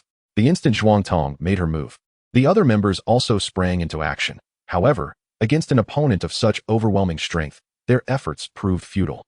Before long, the members of the Blood Rose squad lay defeated on the ground, wailing in despair, leaving only Zhuang Tong to struggle against her fate. This little vixen is certainly intriguing. I'm growing more excited. Zhu Lai laughed maniacally as he swung his axe. Zhuang Tong barely managed to fend off his attacks, yet soon found herself cornered. The sharp blade of an axe pressed against her throat. Zhu Lai had not even summoned his beast companion, yet he had effortlessly bested Zhuang Tong. A practitioner of the human combat flow, renowned for its unparalleled single-target combat ability. If anyone were to discover that his innate talent was a mere 2 stars, they would be astonished. A 2-star cultivator capable of defeating a 3-star opponent was a testament to his extraordinary combat prowess. Have you submitted? I'll give you another chance. Become my woman. Will you accept? Zhu Lai loomed over Zhuang Tong, reveling in the thrill of domination. Yet, Zhuang Tong's face bore a resolute expression, her gaze fixed intently on Zhu Lai, a mocking smile gracing her lips. Excellent, I relish a challenge.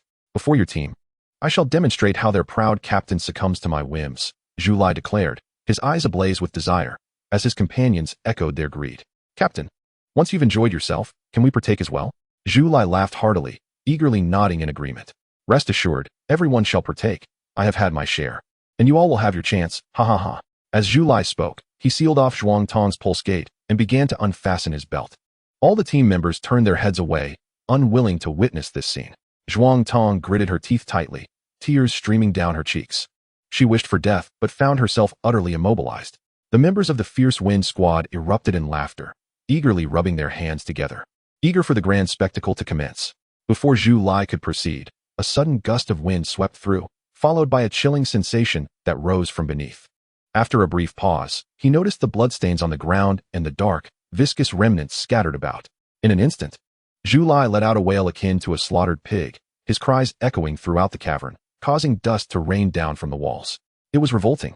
A figure materialized, cleansing the blood from his long blade with spiritual energy, a look of disdain etched on his face. Who are you? Why are you here? Zhu Lai stammered, stanching the blood that flowed from his lower body, reduced to a eunuch by a single strike. The fury within him could ignite the world. Yet overshadowing that rage was an all-consuming terror. He had failed to perceive the speed of this figure's arrival and landing.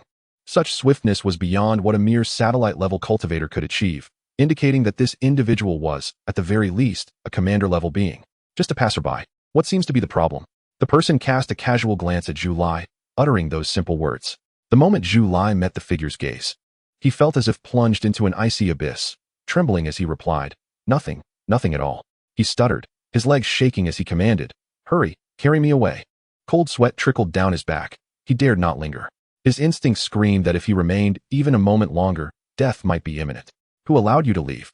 A frigid voice resonated from behind, freezing the Fierce Wind squad in place, their bodies stiff as stone statues.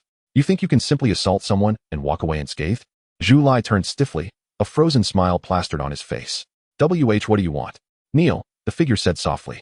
Yet the members of the fierce wind squad felt a burning humiliation wash over them, paralyzed by the audacity of the command. For cultivators, dignity sometimes eclipsed life itself. They would rather die than bow. I will not repeat myself. As the words fell, every member of the fierce wind squad dropped to their knees in unison. Their movements synchronized. They were not paragons of virtue. When faced with life and death, dignity paled in comparison to survival. Bow and admit your wrongs. The figure's words remained succinct. The members of the fierce wind squad exchanged glances, devoid of hesitation, and began to prostrate themselves before the Blood Rose squad, repeatedly proclaiming their guilt and stating that they deserved death for their transgressions. The Blood Rose squad members stood in stunned silence, gazing at the sudden apparition, only able to glimpse his back, yet feeling an overwhelming sense of awe. They were not fools. From the moment he appeared, they discerned his commander-level strength. Thank you for saving me, Senior. Zhuang Tong is currently unable to express my gratitude, so I hope you will forgive my insolence. Excitement welled in Zhuang Tong's eyes. She had never anticipated being rescued from the depths of despair by a commander-level powerhouse, and at that moment, she felt like the luckiest person in the world. The figure slowly turned, a faint smile gracing his lips as he spoke softly. Is that so? How will you express your gratitude? Upon beholding his countenance, both Zhuang Tong and the members of the Blood Rose squad were struck with profound shock, disbelief etched across their faces. Chapter 52, The Fierce Wind Squad, Annihilated. It was an exceptionally youthful visage, marked by elegant features and a warm, radiant smile. Without a doubt, it was the timely arrival of Qin Chuan. This formidable figure looked strikingly familiar, as though she had encountered him before. Zhuang Tong felt a wave of recognition swell within her. Although they had communicated online, they had never met in person, only having seen each other as photographs. Qin Chuan's image, once youthful and innocent in campus photos, had undergone a dramatic transformation, especially in terms of his aura, which had evolved dramatically through the trials of bloodshed and fire. Thus, Zhuang Tong momentarily failed to recognize him. Moreover, even when Qin Chuan entrusted her with handling those treasures, he had dispatched them through a professional courier. Confident in Lu Jiang's judgment and trusting that Zhuang Tong would not misappropriate any of it. Indeed, she had been of considerable assistance to him during these past days. Qin Chuan approached Zhuang Tong and casually placed his hand on her soft form, unsealing her pulse gate. Thank you, Senior. Zhuang Tong regained her mobility, promptly bowing in gratitude, her graceful figure undulating. Qin Chuan was momentarily taken aback. He realized that Zhuang Tong had yet to recognize him. It was understandable, under these circumstances. Even if they passed each other on the street, he might not have recognized her. Thus, a playful smile curled at the corners of his mouth. Qin Chuan observed Zhuang Tong's exposed, pale skin, seemingly teasing her, for her clothing had been torn by Zhu Lai's weapon, leaving numerous slashes, revealing much of her form. With a flick of his wrist, he retrieved a spare outer garment from his treasure ring and offered it to Zhuang Tong. Put this on. Zhuang Tong was astonished by Qin Chuan's gesture. Was this powerful figure being overly kind to her? Nevertheless, she accepted the garment he proffered and obediently draped it over herself. One must not disregard the face of a strong individual, especially one who was her savior. Once clad in Qin Chuan's attire, Zhuang Tong hurried to the side of several injured team members, distributing healing potions to them. After consuming the potions, their injuries improved significantly, prompting them to rush to Qin Chuan's side and bow respectfully. Thank you for saving us, Senior. We will forever remember your immense kindness. The team members were no fools. Had Qin Chuan not appeared, their fate was all too clear. They would have been slain and discarded among the demonic beasts, their bodies rendered unrecognizable. Meanwhile, the members of the Fierce Wind Squad continued to bang their heads against the ground, blood streaming from their lacerated scalps, yet they dared not cease their penance. As they prostrated, they recounted their transgressions, a sight that left the Blood Rose Squad feeling a mixture of emotions. Recalling how these individuals had once strutted about with arrogance, it was hard to believe that this was the illustrious Fierce Wind Squad, renowned among satellite-level mercenary teams. Senior, we truly understand our mistakes. We vow never to repeat them. Please, show us mercy and spare our lives. Zhu Lai's voice was filled with desperate pleas, his forehead pressed deeply into the ground, his face betraying a venomous expression, rage simmering just beneath the surface. Yet, in an instant, he transformed back into a pitiful figure, evoking sympathy in those who beheld him. Observing Zhu Lai's performance, a faint smile played at the corners of Qin Chuan's lips. Having ascended to commander level, his sensitivity to an individual's aura had sharpened. Zhu Lai, unaware, was completely transparent to Qin Chuan's keen perception of his murderous intent. However, Qin Chuan refrained from acting immediately, for several outsiders were present. If he were to kill someone in front of them, he would be handing them an incriminating opportunity. Even if others possess a high moral standing and are not despicable villains, it is still unwise to trust them implicitly. After all, no one can guarantee the safeguarding of another's secrets. Should an uncontrollable situation arise, such secrets may inadvertently spill forth, whether intentionally or unintentionally. Observing the subtle cues, Zhuang Tong discerned Qin Chuan's apprehension. If Qin Chuan were to spare the members of the Gale squad, she herself could not afford to show leniency. And judging by Qin Chuan's demeanor, he was evidently not inclined to grant mercy. Had he intended to let Zhu Lai and his companions go, he would have allowed them to depart from the very beginning. With these thoughts in mind, Zhuang Tong drew her sword and approached Zhu Lai without uttering a word. Channeling her spiritual energy into a powerful strike, Zhu Lai's brows furrowed. He could not simply resign to fate and raised his treasured axe to counter her attack. The clash resulted in Zhuang Tong being forced back several paces, clearly outmatched by Zhu Lai. However, in the next moment, a shadow darted past Zhu Lai, and he beheld an arm, blood gushing forth, soaring through the air in a parabolic arc, still clutching a treasured axe. A harrowing scream escaped Zhu Lai's lips as he clutched the stump of his severed arm, blood gushing forth like a fountain. "Brothers, fight for your lives. This person has no intention of letting us go." Witnessing their captain's dire condition, fear gripped the Gale squad members, rendering them unable to muster the courage to fight. They had not even seen how Qin Chuan had struck. Zhu Lai had been incapacitated so swiftly that any will to fight had evaporated. Moreover, he was a commander-level opponent. Though the 10th level of the Wei realm was referred to as half a commander, they were all too aware of the vast gulf between the two. This disparity was akin to a chasm. No longer heeding Zhu Lai's words, the remaining members of the Gale squad hastily mounted their beasts and fled toward the exit. "A bunch of cowards, worthless. Do you think you can escape?" "Ha!" Zhu Lai was on the verge of tears, enraged at the sight of his team's cowardice. Compared to the fearless and tenacious members of the Blood Rose squad, his companions were nothing more than worthless practitioners. At that very moment, as the Gale squad members fled upon their beasts, Qin Chuan initiated his own assault. He appeared to merely swing his blade casually. Yet spiritual energy surged into the treasured great sword, unleashing a fierce wave of blade energy. The blade energy swept through the Gale squad like a scythe through grass, carving a deep gash into the mountain wall before them. The members of the Gale squad expressed surprise, believing Qin Chuan's attack had missed its mark, and they hastened to urge their mounts to accelerate. However, they soon discovered that their beasts had inexplicably frozen in place. "Run, you useless creatures." One member struck his beast's head forcefully, only to have half of its body suddenly severed, blood splattering him completely. Panic surged as they realized that their mounts, along with their legs, had been cleaved into countless pieces. The upper halves of several members collapsed to the ground, writhing in agony. While it seemed that Qin Chuan had merely swung once, in truth, he had delivered a flurry of strikes, the blade energy deftly annihilating their mounts and incapacitating their legs, yet refraining from immediately killing them. Witnessing this gruesome spectacle, the members of the Blood Rose squad inhaled sharply, their gaze toward the youthful powerhouse now filled with profound respect. Zhu Lai, having lost an arm, was soon overwhelmed by Zhuang Tong, who relentlessly struck him with blow after blow, until finally, in her fury, she severed his head in a single stroke. Wiping the blood from her face, Zhuang Tong felt a significant release of the humiliation she had previously endured. She bore no guilt regarding the slaughter of such scum. Eliminating them was a service to the people. Observing the remaining members of the Gale squad, she comprehended the necessity of her next command. Her team approached the Gale squad members with deliberate calmness, and moments later, they had eliminated every last one, leaving no survivors. "Sister Tong, I managed to extract some information from these fellows. It turns out they were sent to deliberately suppress us because you assisted that lad named Qin Chuan," a young man remarked, addressing Zhuang Tong with a respectful tone despite being older than her. Zhuang Tong nodded, having suspected as much, realizing she had not offended anyone recently. Meanwhile, Qin Chuan, overhearing, furrowed his brow. He had not anticipated that his actions would lead to trouble for Zhuang Tong and the others. Thankfully, he had arrived in time to avert a grave disaster. "Ah, that Qin Chuan has caused us so much trouble. If it weren't for this senior's timely intervention, we would have surely perished," one of the Blood Rose members lamented. "Indeed, I wonder how Qin Chuan got himself into this mess, first defending the wolf pack. And now he has entangled himself with the even stronger Gale squad. He seems to attract trouble wherever he goes. Had it not been for this senior's noble rescue, we would have met our end without understanding why."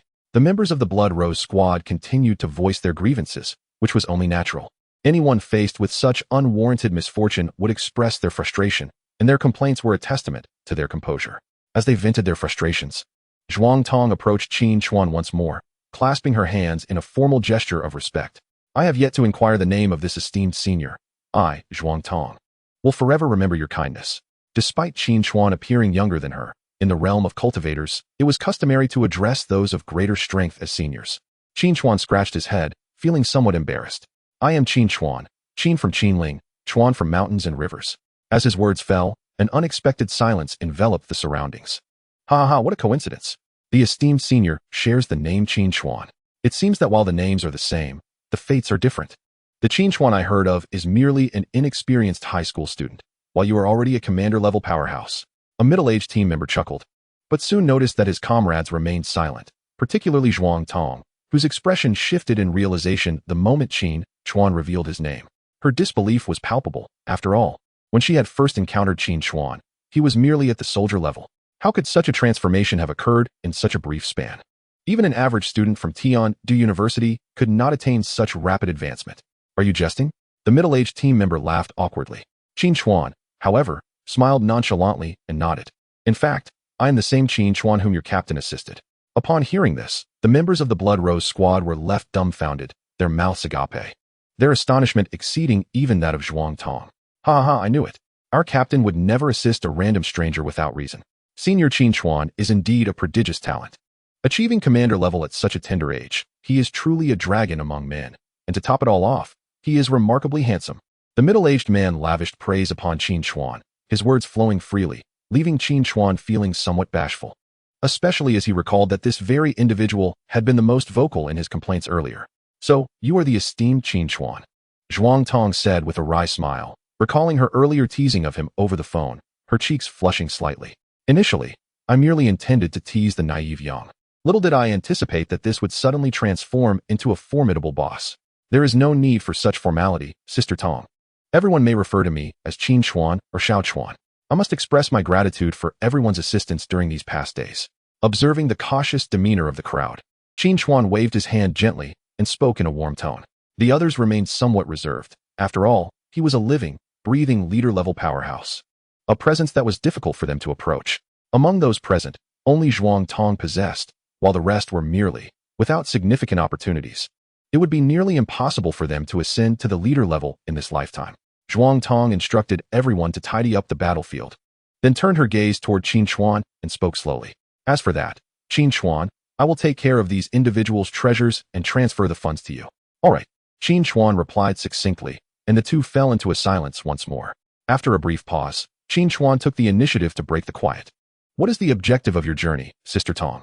Upon hearing this, Zhuang Tong adjusted her hair and promptly responded. Originally, we were discussing an assault on a small tribe with 2 other teams, but given the recent events, it appears we must abandon that plan. Oh, what a coincidence. I am also here to attack a small tribe of. Surely our targets cannot be the same? There is only one of in this vicinity, making further inquiry unnecessary. In that case, let us join forces and eradicate this, Qin Chuan suggested calmly. Zhuang Tong's lips parted slightly, preparing to express her concerns about the difficulties posed by but suddenly remembered that the individual before her was no ordinary cultivator. Though youthful in appearance, he was, in fact, a leader-level powerhouse, for someone of his caliber. What was a mere newly formed? Very well, Zhuang Tong agreed without further thought, recognizing that Qin Chuan was extending his assistance to her. This time, our earnings will be divided 90 to 10, with you taking 90 and us 10. Zhuang Tong regarded Qin Chuan cautiously, only to see him furrow his brow. If that does not meet your satisfaction, you may take 95%, leaving us the remainder. Zhuang Tong quickly amended her statement. After all, they were dealing with a leader-level powerhouse, and during the assault on they would essentially be mere bystanders. The value of this was in the hundreds of millions. Even if they received a small fraction, it would still amount to nearly 10 million. What could they possibly find unsatisfactory? There is no need for such harshness. Let us settle on a 70-30 split. Qin Chuan chuckled helplessly, realizing that Zhuang Tong had misinterpreted his intent. No, 70-30 is too generous. We would already be at an advantage. Zhuang Tong was about to protest further when Qin Chuan interrupted her. Let us not waste time. After speaking, he summoned the imposing Dabai, mounting its back as they proceeded toward their objective. Zhuang Tong could only smile in exasperation, watching Qin Chuan's retreating figure as she stomped her foot in frustration. This Qin Chuan is truly too domineering. Witnessing their captain's girlish demeanor, Several team members exchanged knowing glances and whispered among themselves. Could it be that our captain has developed a crush, wishing for an old cow to eat tender grass? It certainly appeared so, but given Qin Chuan's exceptional talents, their captain, though beautiful, seemed slightly mismatched for him. Upon overhearing her team's murmurs, Zhuang Tong turned and bellowed. What are you all chattering about? A bunch of old men acting like girls. Hurry up and keep up with me. The group chuckled helplessly. Their captain, when faced with Qin Chuan, was soft and yielding, yet transformed into a thorny blood rose when addressing them. How enviable. Qin Chuan, riding Dubai, followed the map on the communication device, and after a considerable time, finally arrived at an immense cavern. Rather than a mere cave, it resembled a small world, with no visible end in sight. Within the cavern stood numerous stone structures, some towering over 10 meters, appearing rugged and primitive. Most astonishingly, a plethora of diminutive plants thrived in this cavern, some resembling thorns, but bearing dense clusters of small fruits. In the distance, smoke billowed from the structures, which took Qin Chuan by surprise. Do these not prefer raw food? Why would they kindle a fire? However, upon noticing the massive iron weapon some were shouldering, Qin Chuan suddenly understood. He had not anticipated that these creatures could forge weapons. As the stationed outside caught sight of Qin Chuan riding Dubai, they let out a loud cry, summoning their comrades, and soon over 100 surged forth. Most were of the, yet there were at least 20 or 30 among them. Based on their experience, even a peak would find it prudent to avoid confrontation in such numbers. However, as they gradually approached Qin Chuan, they were taken aback. This human was merely standing there, unmoving. Is he provoking us? Although they were not particularly intelligent, they discerned that Qin Chuan did not regard them seriously, his nonchalant demeanor provoking their ire. They raised their uniquely crafted weapons and charged at Qin Chuan, their heavy footsteps stirring up clouds of dust. Qin Chuan casually swung his blade, and a gust of blade energy whistled through the air, slicing through a dozen. With a crisp crack, their bodies were severed in two, their expressions remaining twisted in their initial savagery as blood splattered the ground, simultaneously providing Qin Chuan with over 100 energy points. This effortless strike alerted the in the group, who realized that this human was exceedingly powerful. It emitted a sharper roar, and more rushed out from the tribe, many fully armed and clad in sturdy armor. A rough count revealed that at least 500 emerged, with no less than 100 being. Why not all come out? That would save me the trouble of searching, Qin Chuan mused to himself. At the same time, he summoned Xiao Qing and Xiao Hong, and a colossal python materialized in the arena, crushing a dozen upon its arrival. The crimson firebird soared in the cavern's midair, its claws snatching two and hurling them into the sky, where they fell back as lifeless corpses. Xiao Hong exhaled a torrent of flames, though lacking demonic enhancements. The effect was still substantial, engulfing numerous in a sticky inferno that refused to extinguish. You three have fun, make sure to enjoy yourselves. Qin Chuan dismounted from Dubai's back, retrieved a reclining chair from his treasure ring, set up a small table, and poured himself a drink while leisurely savoring some fruits. Since he was also considered a beast warrior cultivator, he need not always partake in the fray. After all, at this level of combat, his three beast companions could easily dominate. Witnessing his two companions reveling in their slaughter, Dubai, not wishing to be outdone, opened its great maw and unleashed a roar of kings, shaking the very ground. Many were rendered senseless, blood oozing from their orifices as their internal organs ruptured, the efficiency far surpassing that of Xiao Qing and the others. Noticing Dubai employing demonic techniques, Xiao Qing also began to unleash her powers. Fortunately, this cavern was rich with vegetation. Though small and chaotic, under Xiao Qing's nurturing abilities, the plants began to grow wildly. And with the control of the flora and the wooden thorns, the lives of the were continuously reaped. This left Little Red feeling somewhat disgruntled. Her two companions possessed magical abilities, while she was relegated to primitive attacks. How utterly unfair. She resolved to persuade her master to grant her access to two magical techniques to play with. With her superior burst of power and the advantage of flight, she would undoubtedly leave Big White and Little Green in her wake. The trio of beast companions relentlessly dispatched the earth monsters, each blow landing with lethal precision. Not even the heavily armored elite earth monsters emerging from the heart of the tribe could withstand their onslaught. If they did, they were simply struck down again. With a single swipe, Big White shattered their armor. Little Red pecked effortlessly through their defenses, while Little Green encircled and pulverized several peak elite earth monsters into a gruesome paste. The three beasts wreaked havoc within this small tribe of earth monsters, harvesting their lives with abandon, and concurrently, the number of energy points in Qin Chuan's Soul Sea Sword, 100, 200, 300, 1,000, 2,000, 3,000, 4,000, 10,000. When the last earth monster fell, The tribe lay almost entirely in ruins, and Qin Chuan's energy points reached a staggering new high, finally surpassing 50,000. Without hesitation, Qin Chuan spent 10,000 points to enter the resource lottery, executing a 10 draw. With a cacophony of clattering, a plethora of items was produced, including 5 soul stones. 2 undoubtedly belonged to Little Green and Big White, while 3 were attributed to Little Red. Upon tossing the soul stones to the trio, Little Red joyfully let out a triumphant cry, and after merging, acquired 3 formidable long-range magical techniques. When flames erupted forth, they surged 100 meters, incinerating vast expanses.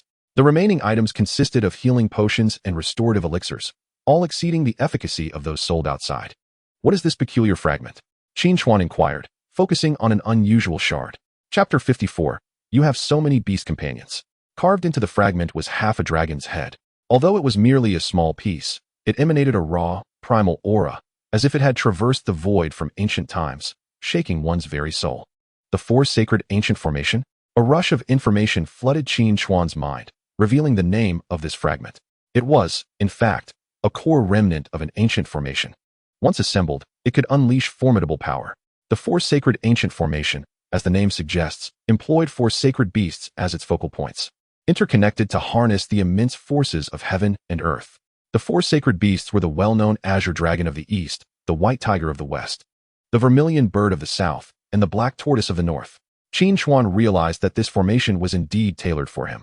As 3 of the 4 sacred beasts were already gathered, although they had not yet evolved to the level of sacred beasts, they possessed certain attributes that would surely unleash great power. He stored the fragment within his treasure ring and surveyed the chaotic battlefield, allowing a wry smile to escape him. What on earth happened here? Could it be? The Blood Rose squad arrived late, mounted upon their beast companions, and were met with the astonishing sight of a battlefield strewn with corpses. They were utterly taken aback. This was already over? The team exchanged glances, originally believing they would at least participate in some way, but now it seemed they didn't even qualify to play a minor role. They were merely left to clean up the mess. Zhuang Tong approached Qin Chuan, observing his relaxed demeanor, contrasted with the imposing presence of the 3 beast companions. Her expression growing increasingly complex. Are all 3 beast companions of the commander level? She pondered, contemplating how he had achieved such a feat. Go and excavate the cores of these earth monsters, and thoroughly search for resources. Many precious minerals remain untouched, Zhuang Tong commanded her team, but Qin Chuan interjected calmly. There's no need to dig for the beast cores. I possess a martial art that can absorb the energy from these cores. The bodies of these earth monsters no longer contain any cores. Qin Chuan fabricated a reason, and Zhuang Tong was momentarily taken aback. However, given the myriad of martial arts in existence, she did not suspect him of deceit. Yet, with so much energy from the beast cores consumed, it was evident that it was not merely to replenish his own reserves. Perhaps it could even enhance his cultivation.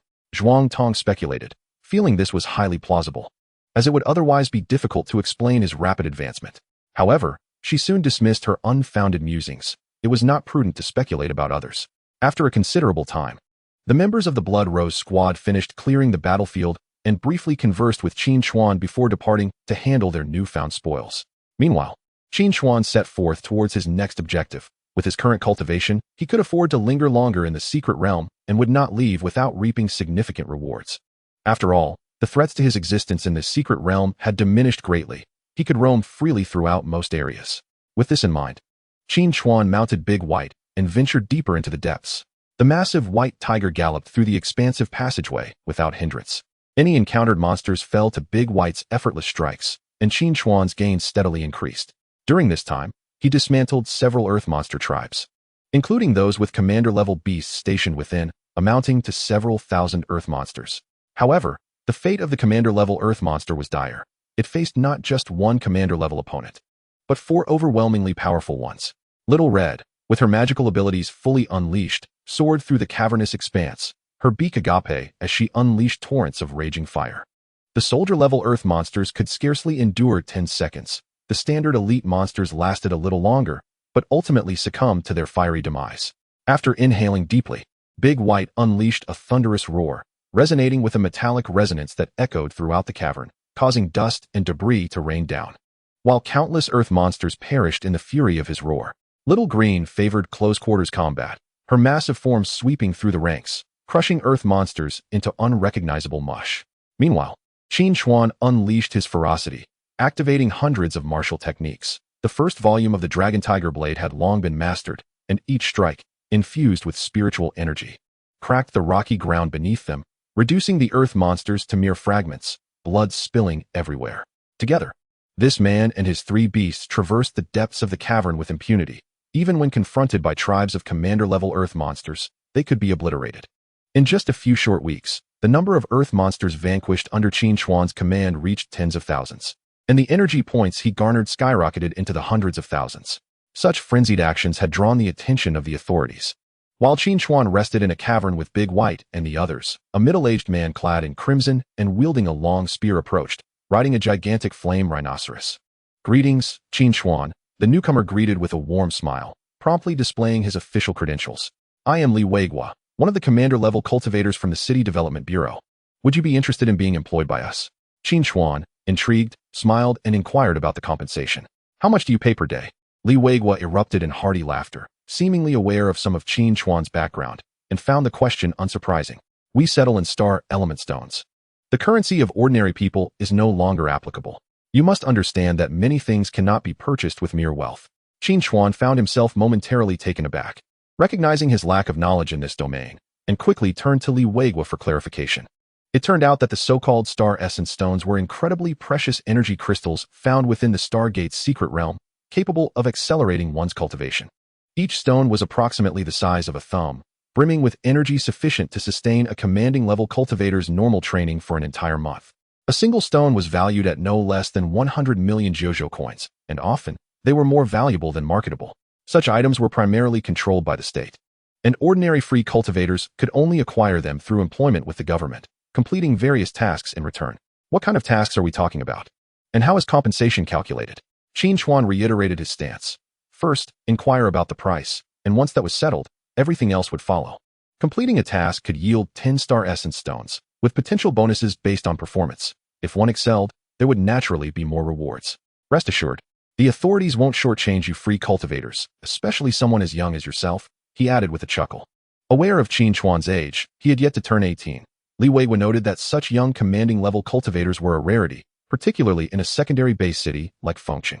However, he was not particularly surprised. He had encountered many younger commanding-level cultivators before. After all, those gifted prodigies who reached the king level at such an age typically wouldn't be found in such a small locale. Their domains lay in the broader expanse of the Stargate's alternate realms, fighting for the Jojo Kingdom. 10 star essence stones, Qin Shuan pondered, equating them to 1 billion Jojo coins. His total gains over the past few days had barely exceeded 500 million. Despite his rampant success in the caves, the number of small tribes he could subdue was limited, and not every tribe was affluent. Some were so impoverished they resembled slums. Furthermore, acquiring star essence stones with money was exceedingly difficult, making them all the more desirable.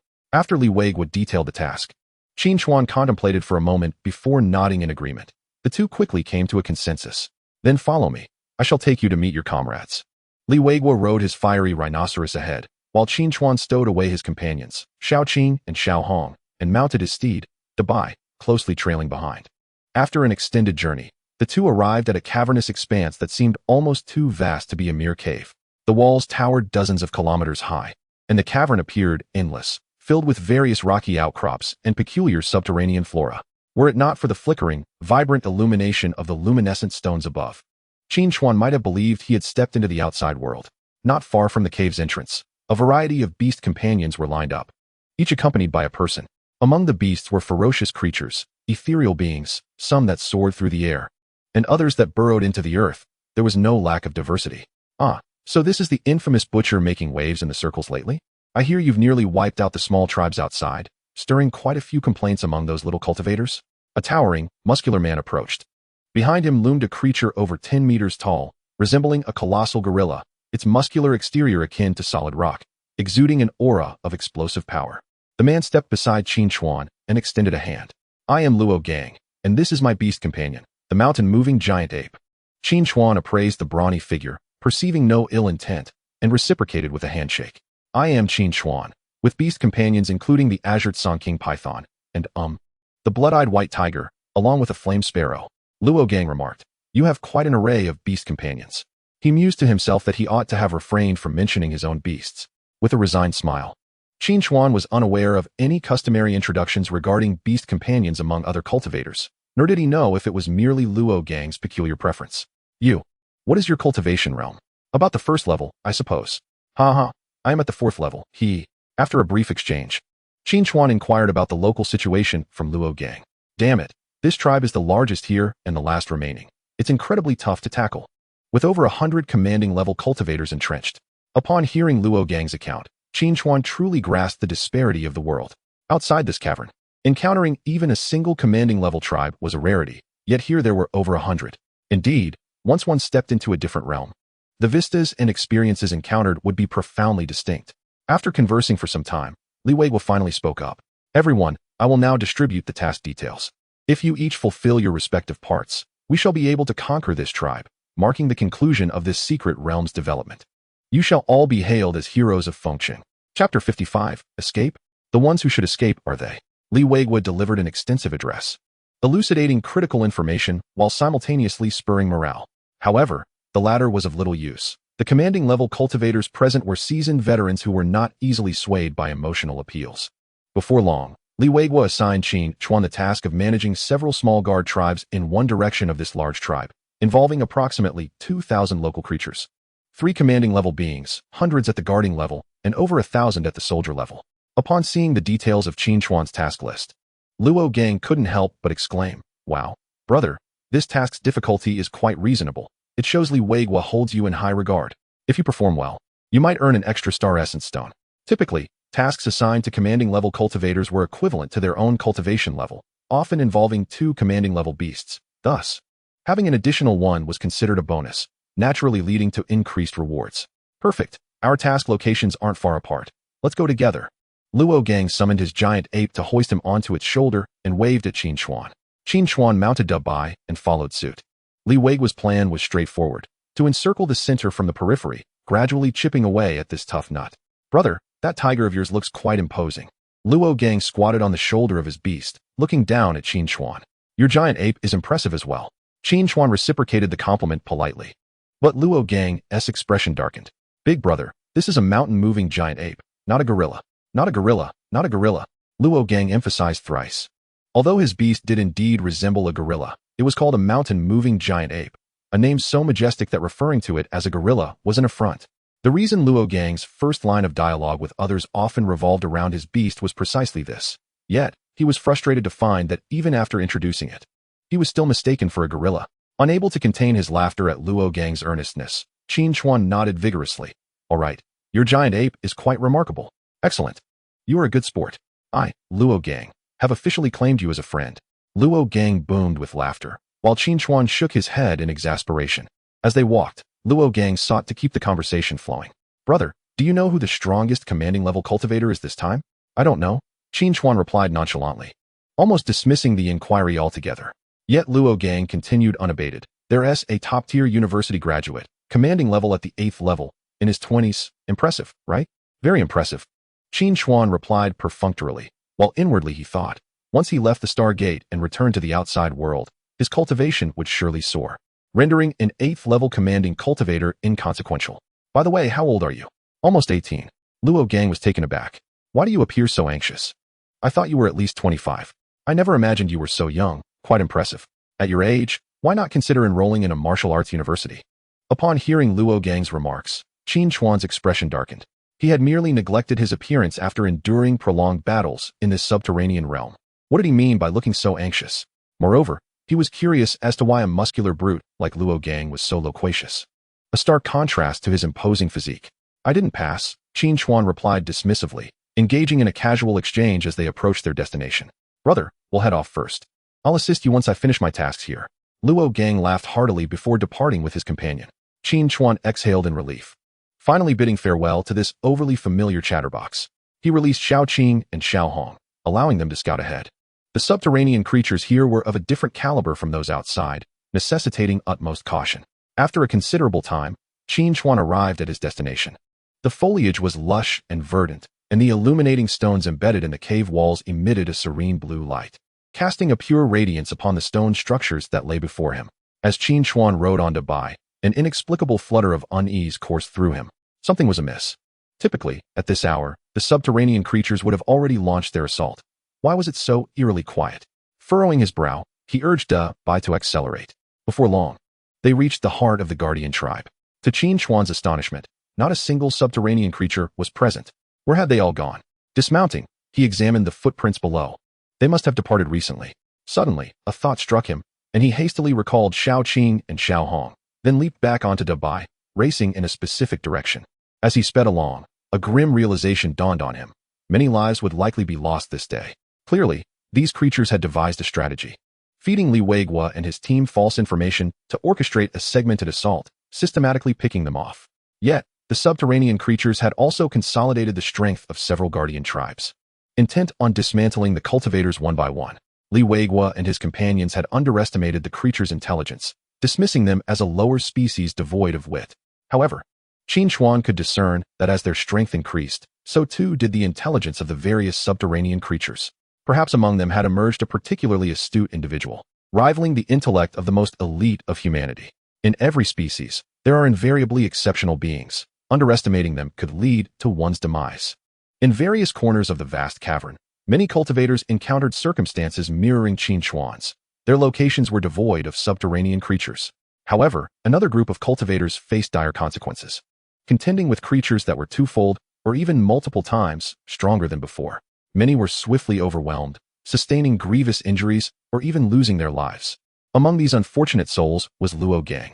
At this moment, he faced not 2 Tier 3 leaders as initially expected, but 5 Tier 3 leaders, 3 of which were Tier 4, matching his strength. Most critically, he was ensnared by thousands of other creatures, encircling him tightly. Damn it, Li Weigua, you've led me into a trap. Luo Gang nearly wept in fear. This was beyond his capabilities. Yet, he refused to succumb passively, unleashing his martial prowess and valiantly wielding his massive hammer alongside his gorilla beast companion. However, as time passed and the 5 Tier 3 leaders intervened, his stamina waned, and his defeat loomed ominously. Other cultivators rushed towards the nearby Guardian tribe, but often arrived too late to aid their comrades, only to fall victim to the creatures themselves. Bai moved swiftly, even outpacing Xiao Hong's flight on flat ground. The wind roared like a tiger, the clouds billowed like a dragon. Although Bai possessed metal attributes, as a tiger-like beast, speed was inherently its forte. Moreover, Qin Xuan had utilized numerous bloodline crystals that enhanced speed, elevating its swiftness even further. Luo Gang felt his strength dwindling. He had already endured numerous strikes, his insides feeling as though they were shattered. Were it not for his extraordinary physique, he would have been reduced to a pulp long ago. You think you can kill me that easily? He exclaimed, swinging his 2-meter-tall hammer, blood trickling from his mouth, a glint of madness in his eyes. If I'm going down, I'm taking a couple of you with me. He tossed an entire vial of potion into his mouth, shattering the glass without removing the cap, and swallowed it whole. The potion's effects surged through him, temporarily augmenting his overall strength dramatically. With a manic grin, Luo Gang relentlessly swung his weapon, obliterating the creatures one after another. The leading Tier 3 creature, witnessing Luo Gang's fervor, opted to evade his ferocity, sending its minions to engage him while it sought an opportunity to strike from the shadows. They adhered strictly to the Grand Sorcerer's commands, executing their combat strategies with utmost diligence, fearful of any recklessness. The Grand Sorcerer was a prodigy who had emerged from the tribe after a millennium, destined to lead them out of the cavern into a broader, more vibrant world. There lay an abundance of delectable sustenance, particularly those exquisite dishes known as humans. Not only delicious, but also immensely fortifying, promising profound evolution after consumption, an obsession that captivated them. Luo Gang sensed his strength depleting rapidly. His beast companion bore countless wounds, its paws battered and bloodied. Yet, they fought on, striving to slay at least one more creature. I can't hold on much longer. I'm finished. He grimaced, clutching the hammer's handle to keep himself upright. Qin Xuan, brother, I hope your fortune is better than mine. The youth undoubtedly possessed greater prospects than an old fool like me. As he gazed upon the corpses of the subterranean creatures strewn about, numbering in the hundreds or even thousands, he found solace in the fact that at least he had not perished upon arrival. Damn it, I don't want to die. Luo Gang gritted his teeth, laughing maniacally, as he beheld a Tier 3 creature raising a club to shatter his skull. He did not wish for death. No one desires death. Yet what could they do? The outcome was already sealed. With a heavy heart, Luo Gang closed his eyes, recalling his beast companion to the Soul Sea, unwilling to witness it being devoured by the creatures. Farewell. Tears streamed down his face, mingling with warm blood that splattered across his features. Is this my blood? Why does it smell so foul? Luo Gang mused, suddenly finding humor in the absurdity of his situation, even as death loomed near. Hey, why are you crying? At that moment, a familiar voice rang out, prompting Luo Gang to open his eyes in astonishment. Qin Chuan, brother, how did you get here? Haha. I came to rescue you. Seeing you so engrossed in tears, I felt hesitant to interrupt. Hearing this, Luo Gang hastily wiped away the tears and blood from his face, only to realize that the Tier 3 creature before him had lost its head to a single strike. Qin Chuan, hurry and flee. That's merely the weakest among them. You stand no chance. He urgently warned, his gaze sweeping over the dense throng of creatures, particularly the 4 formidable Tier 3 beings among them. Is that so? With a swift motion of his hand, Qin Chuan summoned forth a colossal serpent and a great crimson avian.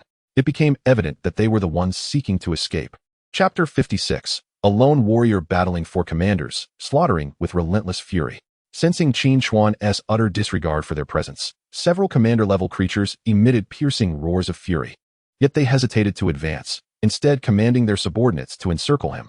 Thousands of lesser beasts brandished a myriad of weapons, their grotesque visages alight with exhilaration. For the aroma of flesh wafting from the few creatures before them awakened their bloodthirsty instincts. Let loose, Big White, Little Green, and Little Red. At Qin Chuan's command, his 3 beast companions, already ravenous, unleashed their demonic techniques, harvesting the lives of first and second-tier monsters in great swathes. Within the cavern, flames raged, flora thrived wildly, and the sound of roars reverberated. Dozens, if not hundreds, of creatures fell in an instant, leaving Luo Gang utterly astounded. The prowess of Qin Chuan's beast companions seemed exceedingly excessive. Their aura, though seemingly at the second tier, belied a destructive force far beyond such a classification. Luo Gang felt a profound sense of hopelessness at the prospect of facing even one of them alone, despite being a 4th-tier commander himself. However, upon witnessing Qin Chuan in action, his initial astonishment gave way to an even greater shock. He observed that a faint, sinister energy enveloped Qin Chuan, piercing through his vision with its intensity. Moments later, this malevolent aura erupted, expanding to a radius of several meters around him, casting the area in a dark hue reminiscent of a hellish battleground. Any who dared to tread upon it faced certain death. After slaying thousands of these beasts, Qin Chuan's aura of malevolence began to materialize, extending outward to a 10-meter radius. Any enemy entering this domain would find their strength diminished, and those bearing wounds would be relentlessly eroded. In his current state, the strength of beast-level monsters was significantly reduced, while those of the common tier would perish upon entry. As for the warrior and commander levels, although their powers were less severely impacted, they would still face various drawbacks. With the warrior level functioning at only 60 to 70% capacity, and the commander level at approximately 90, this ratio would progressively increase as Qin Chuan's malevolent domain strengthened. Just as this transpired, dozens of lesser creatures approached Qin Chuan, their massive metallic weapons crashing towards him, gripping a thick-bladed sword taller than himself. Qin Chuan prepared for a moment before striking with sudden ferocity. The blade's aura swept across the battlefield, cleaving through the bodies of numerous beasts, leaving them in disarray. Blood raining down like a crimson deluge. Leaping into the throng of monsters, he wielded his sword with the grace of autumn winds sweeping fallen leaves, continuously dispatching these creatures. As the number of slain beasts increased, the surrounding aura of malevolence thickened, feeding him a surge of frenzied energy, thus enhancing the power of his blade. The 4 commander-level creatures, initially poised at a distance, awaited the moment when Qin Chuan and his companions would be worn down by their subordinates before making their entrance. Yet they soon sensed something amiss with this human. Rather than weakening beneath the barrage of countless attacks, he appeared to grow stronger. Exchanging glances, the 4 commander-level beasts emitted strange, guttural sounds before converging towards Qin Chuan from 4 directions. Among the diminutive lesser creatures, the commanders towered like giants. Standing at least 2 to 3 meters tall, their corpulent forms resembling mountains of flesh, yet imbued with formidable power. Their rotund bodies were now clad in robust, practical armor, challenging even the most formidable of white-tier weapons to breach. The weapons they wielded were unlike those of the lesser beasts, suffused with a brilliant white luminescence, evidently treasures they had nurtured. As commanders, they could cultivate treasures from ample resources, and many possessed more than one. Rather than dispersing, they advanced collectively towards Qin Chuan, intent on annihilating this human. After all, as the great sorcerer had stated, should they eliminate the human, the beasts accompanying him would perish as well. Meanwhile, upon witnessing the 4 commander-level monsters advancing toward their master, Big White, Little Green, and Little Red sought to assist. However, The four commanders had already commanded their subordinates to escalate their attacks, and hundreds of warrior-level beasts fearlessly engaged Big White and Little Green, hindering their movements. Little Red, benefiting from her aerial advantage, faced minimal obstruction. Yet one of the commander-level beasts, filled with rage, broke from the formation. Its heavy feet pounding the ground as it leaped several meters high, swinging a spiked club toward Little Red. In that moment, the other three commander-level beasts simultaneously struck. They trampled their subordinate, blocking the way, their treasured weapons radiating brilliance, unleashing their demonic energy and causing the ground to shatter. Three attacks launched from different angles toward Qin Xuan. At last, the moment has arrived, Qin Xuan mused, a subtle smile gracing his lips as he swung his blade to envelop himself. The three strikes were intercepted, though he felt the tremendous backlash surging through him, jarring his internal organs. Yet, fortified by a multitude of protective martial techniques, his vital organs were well guarded, rendering this residual force merely a slight disturbance, merely igniting a flicker of ferocity within his blood. However, this was merely the first wave of attacks from the three commanders. The most daunting moments were yet to come.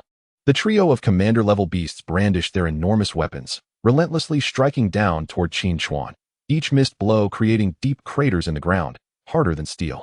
Qin Xuan deftly maneuvered, evading their onslaught, while simultaneously cultivating his resolve. Under the relentless assault of the beast commanders, his evasive movements appeared desperate, causing Luo Gang to worry for him. Yet, in the next instant, a thunderous reversal occurred. A brilliant glimmer ignited in Qin Xuan's eyes, and an inexplicable aura enveloped him. Now he found himself in dire straits, his spirit and strength taut as a drawn bow, poised to unleash its fury.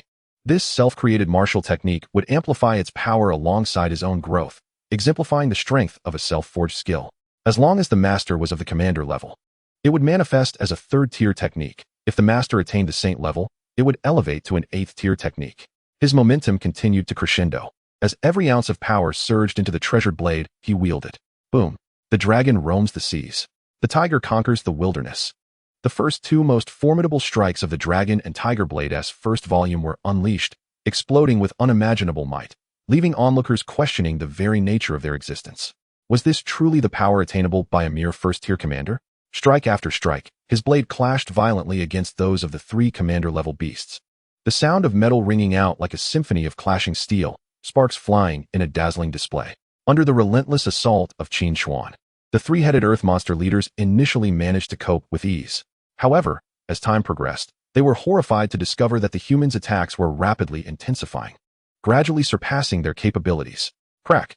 The air shimmered with blinding flashes of blades, and amidst the blossoming of blood, one of the earth monster leaders found its arm severed. The treasured weapon was sent flying through the air, crashing down and instantly killing two lower-tier earth monsters. Roar! The leader emitted a wail, but in the next moment, it fell silent. Qin Xuan's blade had severed its neck, and its massive head rolled to the ground, leaving a trail of blood. This spectacle sent shockwaves through the remaining two leader-class earth monsters, who, despite their considerable intelligence, realized that this human was beyond their capacity to confront. They turned to flee while calling upon their subordinates to intercept Qin Xuan, desperately attempting to evade his wrath. Yet, they soon discovered that there were no subordinates remaining. The battlefield was littered with a horde of remnants. While they battled Qin Xuan, the other three beast companions had been engaged in a frenzied slaughter, leaving fewer than 100 lower-tier earth monsters scattered across the vast battlefield, appearing utterly desolate. It was only then that the two leaders realized they were encircled by Qin Xuan's three beast companions. Nearby, Xiaohong seized a charred humanoid giant and tossed it before them. The two earth monster leaders recognized it as a companion that had attempted to obstruct Xiaohong moments earlier. Kill! With a command from Qin Xuan, he and his three beast companions surged forward, launching a ferocious assault. Moments later, the two leader-class earth monsters lay defeated amidst the onslaught, perishing on that very spot. After dispatching the remaining feeble earth monsters, a wave of exhaustion washed over Qin Xuan. He hurriedly retrieved a jade vial from his treasure ring, pouring its soothing liquid into his mouth. The warm energy radiated from his stomach, flowing into his limbs and rapidly replenishing his physical depletion. Engaging a foe of such a higher realm had not come without a cost. The exertion from his counterattack had significantly drained both his potential and stamina. Thankfully, the restorative elixir produced by the Wheel of Fortune was far superior to any artificial recovery potions available on the market. Before long, he found himself restored to peak condition. Glancing at the dazed Luo Gang beside him, Qin Xuan waved his hand. "Brother, how's the recovery going? Help clean up the battlefield, don't just stand there." Upon hearing these words, Luo Gang snapped back to reality. It's all over. Injured and having witnessed the entire fight, Luo Gang spoke hesitantly, as if he had just watched an enthralling film and was struggling to process it. Yes, it's finished. Don't just stand there. If you're feeling better, come help. Qin Chuan began gathering the weapons of the earth monsters and the treasures belonging to the leaders, knowing they would fetch a good price outside. Chapter 57. The Elder and the Old Turtle, the fourth beast companion. After regaining his senses, Luo Gang joined Qin Chuan in scouring the battlefield for resources. Once they had amassed a considerable haul, he approached Qin Chuan. Here, brother, let's make a handover. As Qin Chuan beheld the treasure ring offered by Luo Gang, he laughed heartily. What, giving it all to me? Aren't you keeping anything for yourself? Luo Gang's face flushed at the remark. You saved my life. How could I possibly take anything? To be honest, if I weren't a man, I would wanted to repay you by, well, you know. Hearing Luo Gang's words, and then picturing this burly fellow in a pink dress, calling sweetly from a bed, sent a chill down Qin Chuan's spine. That's just too unsettling. Such an image would require a lifetime to recover from. Once they had finished cleaning the battlefield, they made their way toward the cave's exit, encountering many cultivators along the way. Some bore injuries and appeared quite downcast, while others were spotless, having evidently avoided any combat. Upon reaching the exit, they spotted Li Weigua, his face ashen. This time, the Earth Monster Tribe's ambush had claimed the lives of no fewer than 5 leader-class cultivators, with over 10 sustaining injuries. The number of participating leader-class cultivators had barely exceeded 30, leaving half of them incapacitated, making it impossible to launch another offensive against this tribe in the near future. Most critically, for each leader-class cultivator that perished, the required compensation would significantly increase. Given the substantial losses Li Weigua's team had suffered, he would face severe repercussions. Upon seeing Qin Chuan and Luo Gang return, Li Weigua hurried over to inquire about the battle's outcome.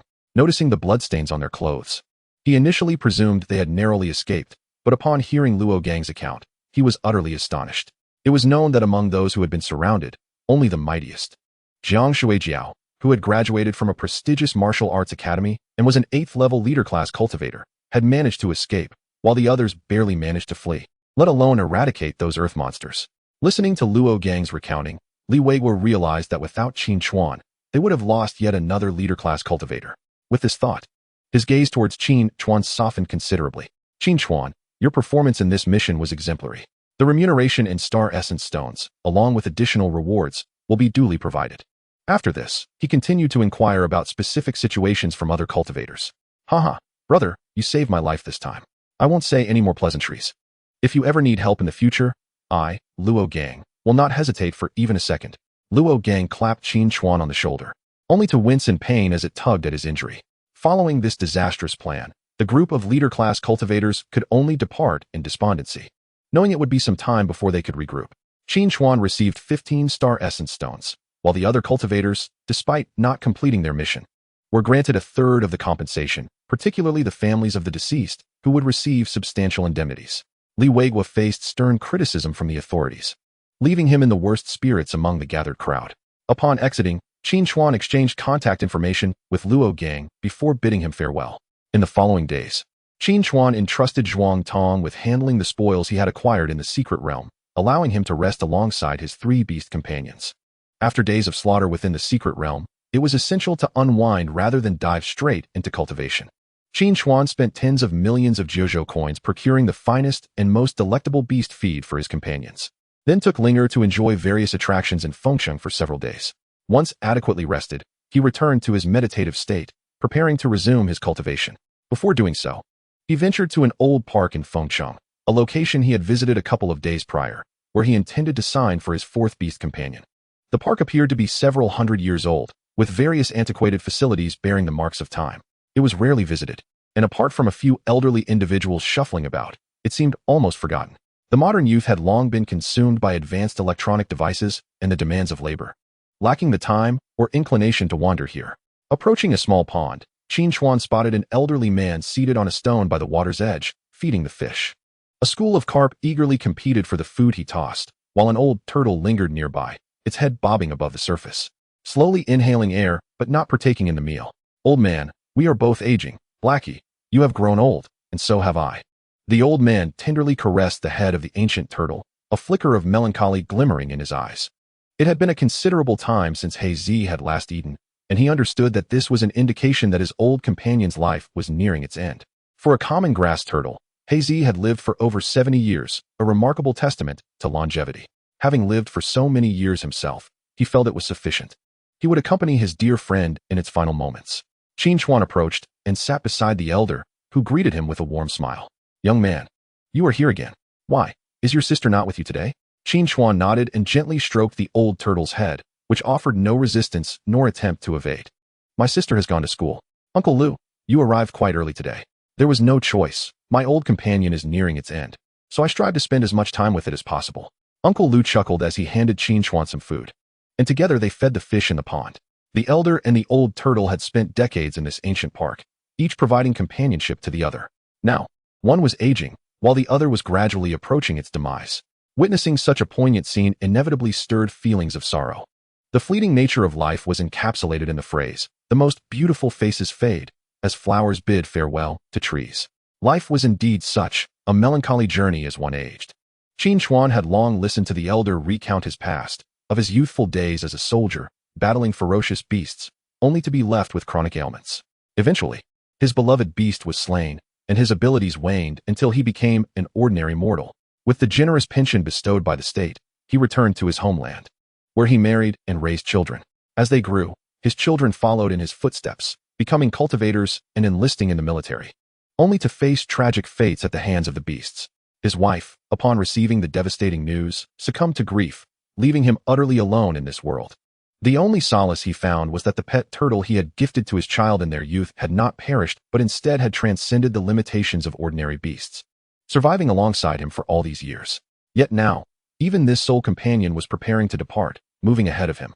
At times, the elder would lament the heavens, questioning the injustice he had suffered. Throughout his life, he had slain countless beasts and safeguarded the lives of many. Yet the heavens continued to strip him of his loved ones, plunging him into sorrow time and again. He had contemplated ending his own life to reunite with his wife and child, but upon witnessing the countless souls threatened by beasts, losing their lives and loved ones, he felt that such an easy escape was not worthy. He recalled how fortunate he had been to survive when so many comrades fell, and now he could not so readily succumb to death. He believed he should contribute something meaningful to this world and to his nation.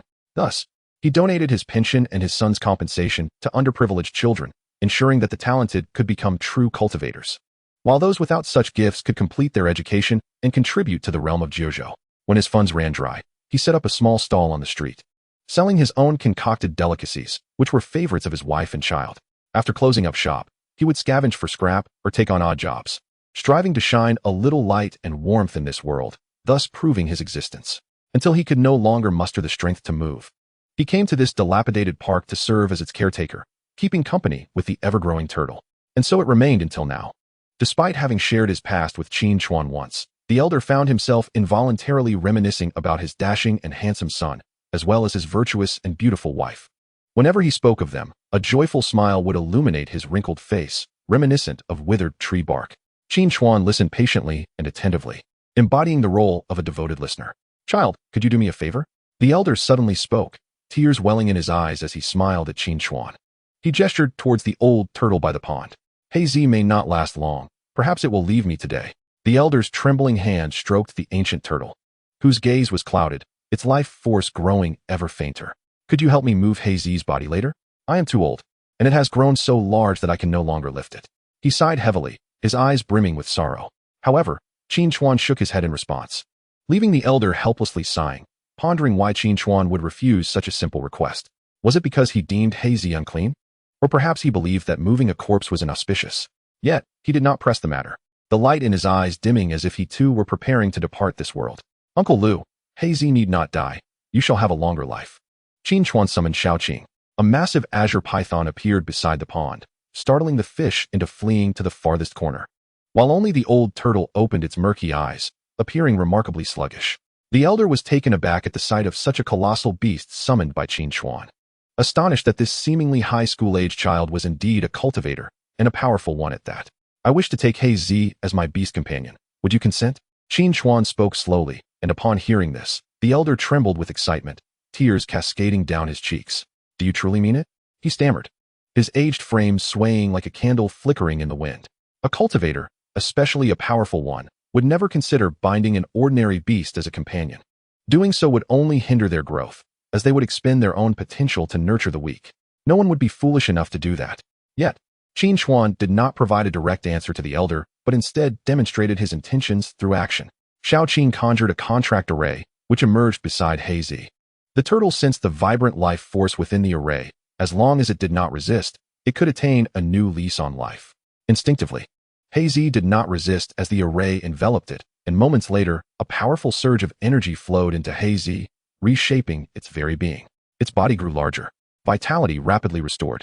After a brief moment, Qin Xuan received feedback on the transformation. Name: Grass Turtle. Quality: Low Star. Cultivation level: Mortal Stage 2. Talent: Breath of Water. Significantly enhancing all abilities related to water. Witnessing Hazy's rebirth, the elder trembled with overwhelming joy, moving closer to Qin Xuan before attempting to kneel. He was a man of dignity. When faced with the threat of being torn apart by beasts, he had never shown fear, refusing to display weakness. Yet now, seeing his old companion reborn, and knowing that Qin Xuan had expended his own potential for this, he felt a mixture of gratitude and deep remorse. He felt guilty for being so selfish, wasting a genius's potential for the sake of Hazy's life. However, before he could kneel, Qin Xuan supported him. Uncle Lu, there is no need for such humility. I was merely seeking a similar ordinary beast to form a contract with. Our paths have simply aligned fortuitously. Upon hearing Qin Xuan's words, the elderly man found himself steeped in skepticism, suspecting that Qin Xuan was merely offering him comfort. In this world, who could possibly forge contracts with mundane beasts? Having once been a cultivator himself, he understood this simple truth all too well. Qin Xuan, realizing the elder's reluctance to accept such a notion, shook his head in resignation. It was not just the elder. Even an 8-year-old child with a modicum of knowledge would find it hard to believe. Thus, he resorted to demonstrating the truth. With a wave of his hand, a majestic white tiger and a soaring crimson bird appeared in the adjacent clearing. The elder's astonishment intensified upon witnessing these two magnificent beast companions, 3-headed, sovereign-level beasts. This could only imply that the child before him was indeed a sovereign-level cultivator. Although the elder's own cultivation had waned, his discerning eye remained sharp. Once a valiant warrior, he could instinctively gauge the aura that betrayed Qin Xuan's prowess. Old Lu, surely you must now believe me. Hazy will not be a burden. Rather, he will become a formidable ally. The elder, though still grappling with disbelief, nodded slowly. Child, I thank you for rescuing Hazy. I am at a loss for how to repay you. Perhaps in the next life, I shall serve you as a beast of burden. Qin Xuan chuckled softly. Noting the elder's words echoed those of Linger from the past, he wondered if they had both been watching the same television drama. Old Lu, there is no need for repayment. Simply cherish your life and witness Hazy grow stronger under my tutelage. The elder sighed, a bitter smile gracing his face as he shook his head. I too wish to see you grow strong, and I believe you shall, but alas, my days are numbered. That is not certain, Qin Xuan replied, smiling as he retrieved a vial of spiritual liquid from his treasure ring, an elixir procured from the roulette. Known for its restorative properties against chronic ailments and old injuries. For ordinary mortals, it was an invaluable treasure, worth at least tens of millions in the outside world. However, Qin Xuan, having gained no less than 20 billion from the Stargate secret realm, found such a sum trivial. He had always acted according to his heart, believing in the significance of fate. Having acquired his fourth beast companion from the elder, their bond would surely run deep. Thus, it felt only fitting to offer the elder some form of recompense for one of his stature. Gifting him a vial of spiritual liquid amounted to a token of respect for a fallen warrior's legacy. The elder prepared to decline the offer, yet Qin Xuan's resolute gaze left him with no choice. With a resigned smile, he accepted the jade vial and consumed the elixir in one gulp. A surge of vitality coursed through the elder's body, cleansing him of his ailments and restoring his health. Given the current average lifespan and the elder's physical condition, he could easily expect to thrive for another 2 or 3 decades. After engaging in conversation for a while longer, Qin Xuan withdrew his 3 beast companions and returned to the lavish villa he had rented, gazing at the 4 mythical beasts within his soul sea, along with the various bloodline crystals that had arrived. A faint smile graced Qin Xuan's lips as he began preparations for enhancement. Hazy, or perhaps I shall call you Dahe, he mused, focusing on the bewildered black tortoise before commencing the infusion of first-tier tortoise bloodline crystals. Rock tortoise, water tortoise, mighty tortoise, and serrated tortoise. The bloodline energy flowed back from the roulette in an unceasing stream, merging with Dahe's body and fervently purging his flesh, bones, and bloodline. After reaching the limit with the first-tier crystals, Qin Xuan introduced second-tier and then third-tier crystals. Despite their individual worth being several million, the effects were profoundly palpable. Dehei's form elongated to over 10 feet, with limbs as robust as pillars, while its shell appeared almost impervious. Following Dehei's evolution, he turned to Xiaoqing, Dabai, and Xiaohong, pouring dozens of third-tier bloodline crystals into them with abandon, as torrents of energy surged forth, fortifying the three beast companions and rendering them increasingly formidable and noble. The most striking transformation occurred with Xiaoqing, whose life essence underwent a remarkable metamorphosis. Name: Azure Flood Dragon. Quality: 4 stars. Cultivation: Sovereign level, 2nd stage. Upon reaching the 4-star threshold, Xiaoqing transformed from a python into a flood dragon. The next step may very well lead to a dragon. With the evolution into Azure Flood Dragon, for limbs sprouted, equipped with sharp claws capable of effortlessly tearing apart prey. At this moment, Xiaoqing exuded an increasingly ferocious aura, embodying the essence of a beast king. Dabai, unwilling to lag behind, also underwent a transformation. Though less pronounced than Xiaoqing's, he emanated a dangerous aura that was equally formidable. Name: Blood-Eyed White Tiger King. Quality: 4 stars. Cultivation: Sovereign level, 2nd stage. While merely an addition of king to his name, Dabai experienced substantial internal changes. The title signified his supremacy among tigers of the same tier. Lastly was Xiaohong. Name: Crimson Flame Sparrow King. Quality: 4 stars. Cultivation: Sovereign level, 2nd stage. Similar to Dabai, Xiaohong's transformation was primarily signified by the addition of king to its name, resulting in a larger physique and more resplendent crimson plumage, devoid of any extraordinary changes. Unlike Xiaoqing, their bloodlines had nearly reached the limits of their branch, now embarking on a journey to forge their own unique bloodline paths. Perhaps one day, their evolutionary trajectories would converge with those of other beast companions, ascending into the ranks of the most exalted sacred beasts. Yet at present, they remain the strongest entities within their respective branches, and future bloodline enhancements would primarily serve to amplify their inherent strengths, rendering them resistant to assimilation by other powerful bloodlines. After fortifying the bloodlines of the 4 beast companions, Qin Chuan glanced at the dwindling balance in his bank account and the energy points that had plummeted from hundreds of thousands to just tens of thousands. Each enhancement of a 3rd-tier bloodline crystal consumed 5,000 energy points, explaining the rapid depletion of Qin Chuan's reserves. Observing the surplus energy points, he did not dwell on it for long, instead activating the resource roulette for a series of 10 consecutive draws. After accumulating the 7 soul stones belonging to his 4 beast companions, his energy points were nearly exhausted. In his treasure ring, a variety of spiritual liquids materialized: restorative, healing, and more, along with 3 fragments of the 4 sacred ancient array, totaling 4 pieces. However, as 8 were required for completion, they remained unusable for the time being.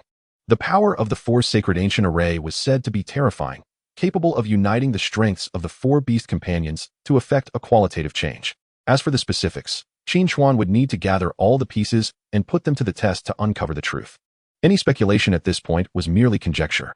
Xiaoqing's soulstone ability leaned towards control, Dabai's was offensive, Xiaohong's was explosive, and Dehei's was undoubtedly defensive.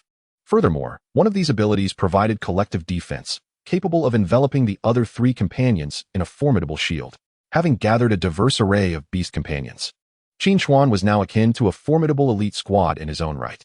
With his bloodline enhanced, the next step was to cultivate his skills, ensuring that everyone's cultivation levels were harmonized. Contemplating this, he made his way to the Beast Master Hall, securing a space specifically designated for commanders. Returning to his previous training grounds would severely diminish his cultivation efficacy, preventing him from achieving the desired 100-fold enhancement. Although a mere 100-fold increase, it was facilitated by a 3rd-tier spirit gathering array, where the dense white mist of spiritual energy enveloped the hall, each breath invigorating his entire being. However, such luxury came at a steep price. Each inhalation cost him tens of thousands of Jojo coins.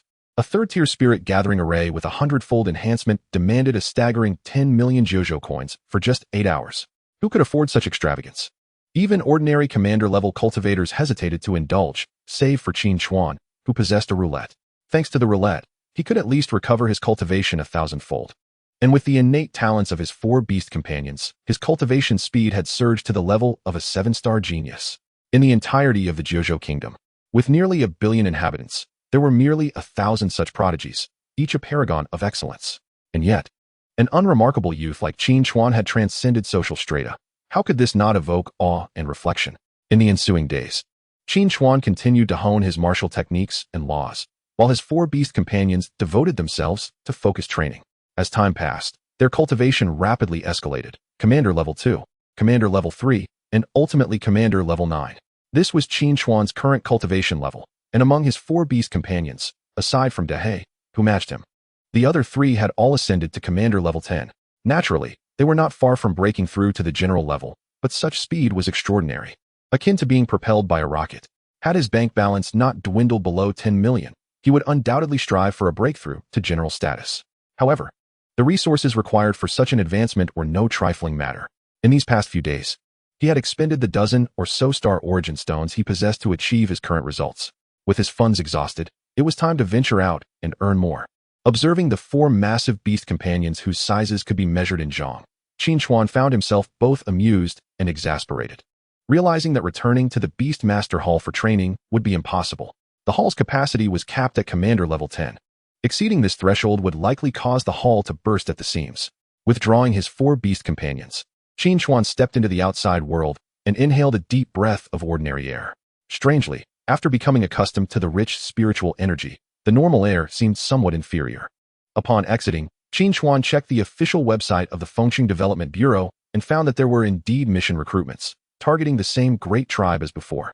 After over a month of recuperation, the Bureau had assembled another group of cultivators, preparing to conquer the last remaining tribe. However, regrettably, that tribe had grown even stronger during this month. For reasons unknown, a significant number of commander-level earth monsters had emerged. After suffering several setbacks, the officials continued to spend lavishly to recruit free cultivators and even sought military assistance.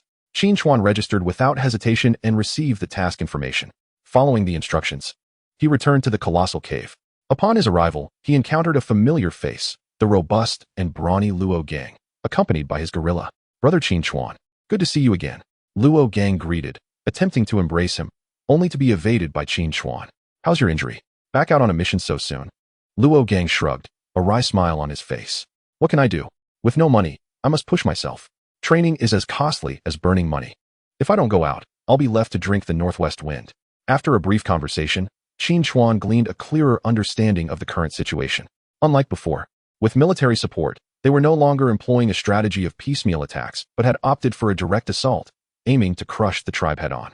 Within the vast and expansive cave, all human cultivators were poised for action, while in the shadowy center of the tribe, a tall and lean humanoid earth monster smirked, uttering a series of peculiar words. Those who understood would realize it was saying, "Human cultivators, come and offer sacrifices to the great demon spirit." Chapter 59, again assaulting the tribe, the efficacy of the detoxifying spirit liquid revealed. The human cultivators were utterly unprepared for the fact that when they set their sights on this tribe, other entities were also scheming against them. This time, hundreds of human cultivators participated in the encirclement, with 70 to 80 at the commander level and many peak squads at the level. To Qin Chuan's surprise, the one responsible for the major encirclement was none other than Li Weigua, who, after his previous failure, had not been dismissed, likely due to deep connections within the Bureau. However, regardless of how strong his connections were, this was his last chance to redeem himself. Another failure would surely result in his downfall. The loss of a commander-level cultivator was no trivial matter, particularly in a second-tier base city like Fengcheng, where each commander was a pillar of strength, not to be easily sacrificed. Brother Qin Chuan, our task is to launch an assault from the right flank. Make sure to turn on your communicator, otherwise, in the chaos of battle, your achievements might be claimed by someone else, Li Weigua reminded. After ascending to commander level, they were all required to upgrade their technological gear at the Beastmaster Hall, and the communicators on their wrists had become increasingly sophisticated. As long as the communicator was activated during battle, it could comprehensively detect and record the number of various monsters slain by the cultivators, with a minimal chance of error, ensuring accuracy in the records. As for the underlying principle, Qin Chuan was unaware. He only knew it was the forefront of the research achievements from the rear base. Although this era placed greater emphasis on cultivation, technological advancements had also been rapidly progressing, propelled by the achievements of various otherworldly civilizations. While the technological improvements available to the general populace might not be overtly evident, those serving cultivators in the front line remained at the pinnacle of development. Joining the ranks of the right flank assault, Qin Chuan unexpectedly encountered several old acquaintances, unmistakably members of the Blood Rose Squad. Sister Tong, long time no see. Qin Chuan initiated a greeting, causing surprise among the surrounding teams. From Qin Chuan's attire and equipment, it was evident he was a commander-level cultivator. and they had not anticipated that the Blood Rose squad maintained a connection with someone of such caliber, nor did it seem to be a mere superficial acquaintance. However, upon seeing Qin Xuan's youthful visage and the stunning beauty of Zhuang Tong, many realized it was likely a case of the squad leader employing her charm. After some time spent reacquainting, the members of the Blood Rose squad no longer regarded Qin Xuan with such unfamiliarity, and the conversation flowed more freely, devoid of the initial cautiousness. When you launch your assault later, stay behind me and Luo Gang. We'll handle the commander level and peak level earth monsters in front, while you can take care of the remaining level and soldier level ones. Qin Xuan specifically advised Zhuang Tong. They had assisted him considerably in the past, and this was his way of repaying their kindness. Qin Xuan had always believed in reciprocating respect. If someone had shown him kindness, he would repay it tenfold. Zhuang Tong had provided him with valuable information when he was still at the soldier level, helping him evade the pursuit of the Mad Wolf squad, a favor he had always kept close to his heart. Upon hearing Qin Xuan's admonition, Zhuang Tong obediently nodded, feeling a warmth in her heart for his assistance. Through various subtleties, Zhuang Tong discerned that Qin Xuan was a man of deep loyalty and affection. No, he was more of a boy still in his youth, his face bearing a hint of innocence, suggesting he had yet to undergo the transformation into manhood. This thought caused Zhuang Tong's cheeks to flush slightly, despite her alluring beauty. Few would suspect that she was a girl who had never been in a relationship. Since her brother's demise in battle, she had devoted herself to relentless training, striving to reach the 10th level of the Guardian rank shortly after graduation. Had it not been for a lack of resources, she would have advanced to the commander rank long ago. With such dedication, how could she possibly find time for romance? Observing Qin Xuan's care for Zhuang Tong and the others, Luo Gang stifled a chuckle, glancing between the beautiful Zhuang Tong and Qin Xuan.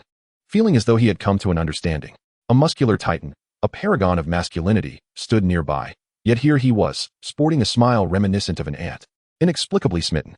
The juxtaposition of brute strength and youthful sentiment was amusing. After a brief exchange, they received orders from the command center and set off towards the tribe with their respective beast companions. The distance to the tribe was considerable, and Zhuang Tong's beast companion was unsuitable for riding. Thus, Qin Xuan lifted her onto the back of Dabai, and together they proceeded towards their destination. The softness of Zhuang Tong against Qin Xuan's chest was a novel experience for him. Inhaling the scent of her hair, he could see her delicate earlobes, her fair neck, and the alluring valley it framed. It must be said, Zhuang Tong possessed a commendable figure, one that would leave most men breathless. Qin Xuan quickly averted his gaze. This was a battlefield, and he could not allow such distractions to disrupt his focus. Feeling the warmth of the manly chest behind her, Zhuang Tong's face turned crimson, and she gently bit her lip, guiding Qin Xuan's hand closer to her waist. "Hold me tighter, it's too bumpy," she murmured. With a cough, Qin Xuan complied, wrapping his arms snugly around her soft abdomen, faintly feeling the outline of her defined abs, commonly referred to as a six-pack. Together they swayed and bounced, drawing closer to their destination. At last, they arrived, only to discover that the ground dwellers had constructed formidable defenses, tall walls crowned with crude structures resembling cannons. Heavens, why do those look so much like artillery? Qin Xuan thought, astonished at the evolution of the ground dwellers' weaponry. Previously, they wielded stone weapons. Now they were clad in full armor, and the development was astounding. Everyone was taken aback, yet the call to battle had sounded, and they had no choice but to charge ahead. Qin Xuan and Luo Gang exchanged glances and nodded, racing towards the fortifications. However, as they moved, a barrage of fire-laden projectiles rained down from the high walls. Such an assault was trivial for commander-level practitioners. Wielding their weapons, they shattered the projectiles with ease. To their astonishment, upon impact, the projectiles detonated, releasing a thick green mist that enveloped the area. "Toxic," a cultivator shouted. But before they could seal their mouths and noses with spiritual energy, one unfortunate soul inhaled a mouthful and collapsed, convulsing on the ground. This was a 5th or 6th tier guardian cultivator, and the sight sent a chill through the others. It was soon realized that even those who managed to cover their mouths were succumbing to the poison, which corroded their spiritual defenses and seeped into their flesh. It became clear that the cannons were merely a distraction. The true threat lay within the toxic gas of the projectiles. Numerous shells struck the ranks of the cultivators, prompting them to hastily produce detoxification potions, which alleviated the symptoms for some. Yet, not long after, they discovered that the effectiveness of their potions was waning, and the area was thickening with the noxious green fog. "Retreat!" The cultivators shouted in unison, quickly falling back. Even the commander-level practitioners began to withdraw as they noticed the ground beneath them writhing, oozing corrosive venom that even their beast companions struggled to withstand. Those with flying beast companions attempted to soar above and breach the defenses, only to be surrounded by a horde of commander-level ground dwellers, with countless others launching green-infused arrows at them. The moment they took flight, they were compelled to retreat swiftly. The cultivators had initially planned to wait for the toxic mist to dissipate before launching their assault, but as soon as the fog thinned, the ground dwellers unleashed a fresh barrage of projectiles, thickening the mist once more. Liwegua, stationed at the command center, found himself at a loss. He had not anticipated these ground dwellers to devise such new tactics. Reports indicated that only those of commander-level strength could fully withstand the toxic gas. Yet it seemed excessive to summon such powerful beings for a mere micro-secret realm. After all, they had more pressing matters to attend to. Were they to be treated as mere cabbages? Liwegua anxiously paced, only to receive a message to facilitate timely communication among the various cultivators. Numerous temporary signal stations had been established within the cave, equipped with high-tech devices that provided robust network signals, allowing instant contact between all cultivators. Generally, only commander-level practitioners could directly reach Liwegua, so he promptly opened the message. Leader, I can dispel the toxic gas, but the window is short, only about 30 minutes. You need to formulate a combat plan quickly. Upon reading this, Liwegua felt a surge of elation and immediately called the sender. Hello, is this Qin Chuan? Do you have a method that is guaranteed to work? On the other end, Qin Chuan, who had just tested the toxicity levels, replied without hesitation. Of course. I've confirmed it several times, but there's one issue. Liwegua's heart raced. He inquired anxiously, what issue? I'll resolve it immediately. It's a bit costly. Can the organization reimburse me? Liwegua chuckled in disbelief, quickly assuring him, I guarantee that all expenses incurred will be reimbursed at double the rate. Well then, is 10-star essence stones reasonable?